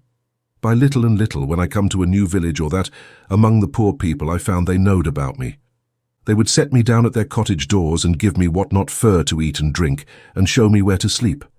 And many a woman, Massa Davy, as has had a daughter of about Emily's age, I've found awaiting for me at our Saviour's cross outside the village, fur to do me simlar kindnesses. Some has had daughters as was dead, and God only knows how good them mothers was to me. It was Martha at the door. I saw her haggard, listening face distinctly. My dread was lest he should turn his head and see her too. They would often put their children, particular their little girls, said Mr. Peggotty, upon my knee, and many a time you might have seen me sitting at their doors when night was coming in, a'most as if they'd been my darling's children. Oh, my darling. Overpowered by sudden grief, he sobbed aloud. I laid my trembling hand upon the hand he put before his face. "Thank ye, sir," he said. "Don't take no notice." No. In a very little while he took his hand away and put it on his breast, and went on with his story. "They often walked with me," he said, "in the morning, maybe a mile or two upon my road. And when we parted, and I said, 'I'm very thankful to you. God bless you,' they always seemed to understand and answered pleasant. At last I come to the sea. It warn't hard, you may suppose, for a seafaring man like me to work his way over to Italy. When I got there, I wandered on as I had done afore. The people was just as good to me, and I should have gone from town to town, maybe the country through, but that I got news of her being seen among them Swiss mountains yonder. One as knowed his servant see 'em there, all three, and told me how they travelled and where they was. I made for them mountains, Massa Davy, day and night. Ever so fur as I went, ever so fur the mountains seemed to shift away from me. But I come up with 'em, and I crossed 'em. When I got nigh the places I had been told of, I began to think within my own self, what shall I do when I see her? The listening face, insensible to the inclement night, still drooped at the door, and the hands begged me, prayed me not to cast it forth. "I never doubted her," said Mr. Peggotty. "No, not a bit. Only let her see my face, only let her hear my voice, only let my standing still afore her bring to her thoughts the home she had fled away from, and the child she had been. And if she had growed to be a royal lady, she'd have fell down at my feet. I knowed it well. Many a time in my sleep had I heard her cry out, 'Uncle,' and seen her fall like death afore me. Many a time in my sleep had I raised her up and whispered to her, 'Emily, my dear, I am come fur to bring forgiveness and to take you home.'" He stopped and shook his head, and went on with a sigh. "He was nowt to me now. Emily was all. I bought a country dress to put upon her, and I knowed that once found she would walk beside me over them stony roads, go where I would, and never, never leave me more. To put that dress upon her, and to cast off what she wore, to take her on my arm again and wander towards home, to stop sometimes upon the road and heal her bruised feet and her worse bruised heart, was all that I thought of now. I don't believe I should have done so much as look at him, but Massa Davy, it warn't to be, not yet. I was too late, and they was gone. I couldn't learn. Some said here, some said there. I travelled here and I travelled there, but I found no Emily, and I travelled home." "How long ago?" I asked. "A matter of 4 days," said Mr. Peggotty. "I sighted the old boat arter dark, and the light a-shining in the window.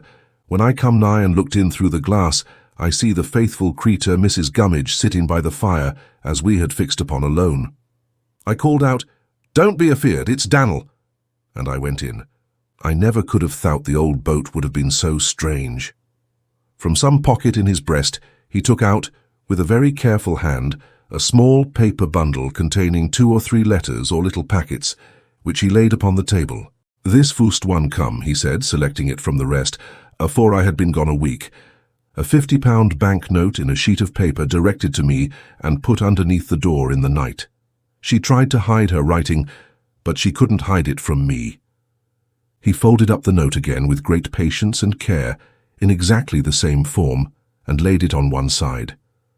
"This come to Mrs. Gummidge," he said, opening another, 2 or 3 months ago." After looking at it for some moments, he gave it to me, and added in a low voice, "Be so good as read it, sir." I read as follows: "Oh, what will you feel when you see this writing, and know it comes from my wicked hand? But try, not for my sake, but for Uncle's goodness, try to let your heart soften to me, only for a little time. Try, pray do, to relent towards a miserable girl, and write down on a bit of paper whether he is well, and what he said about me before you left off ever naming me among yourselves, and whether, of a night, when it is my old time of coming home, you ever see him look as if he thought of one he used to love so dear. Oh, my heart is breaking when I think about it. I am kneeling down to you, begging and praying you not to be as hard with me as I deserve, as I well know I deserve, but to be so gentle and so good as to write down something of him and to send it to me. You need not call me little. You need not call me by the name I have disgraced. But oh, listen to my agony and have mercy on me, so far as to write me some word of uncle, never to be seen in this world by my eyes again. Dear, if your heart is hard towards me, justly hard, I know. But listen, if it is hard, dear, ask him I have wronged the most, him whose wife I was to have been, before you quite decide against my poor prayer, if he should be so compassionate as to say that you might write something for me to read. I think he would. Oh, I think he would. If you would only ask him, for he always was so brave and so forgiving. Tell him then, but not else, that when I hear the wind blowing at night, I feel as if it was passing angrily from seeing him and uncle, and was going up to God against me. Tell him that if I was to die tomorrow, and oh, if I was fit, I would be so glad to die. I would bless him and uncle with my last words and pray for his happy home with my last breath. Some money was enclosed in this letter also, £5. It was untouched like the previous sum, and he refolded it in the same way.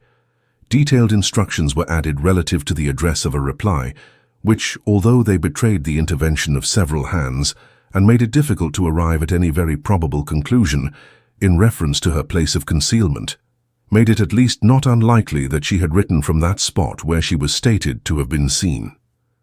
What answer was sent? I inquired of Mr. Peggotty. Mrs. Gummidge, he returned. Not being a good scholar, sir, Ham kindly drawed it out and she made a copy on it. They told her I was gone to seek her, and what my parting words was.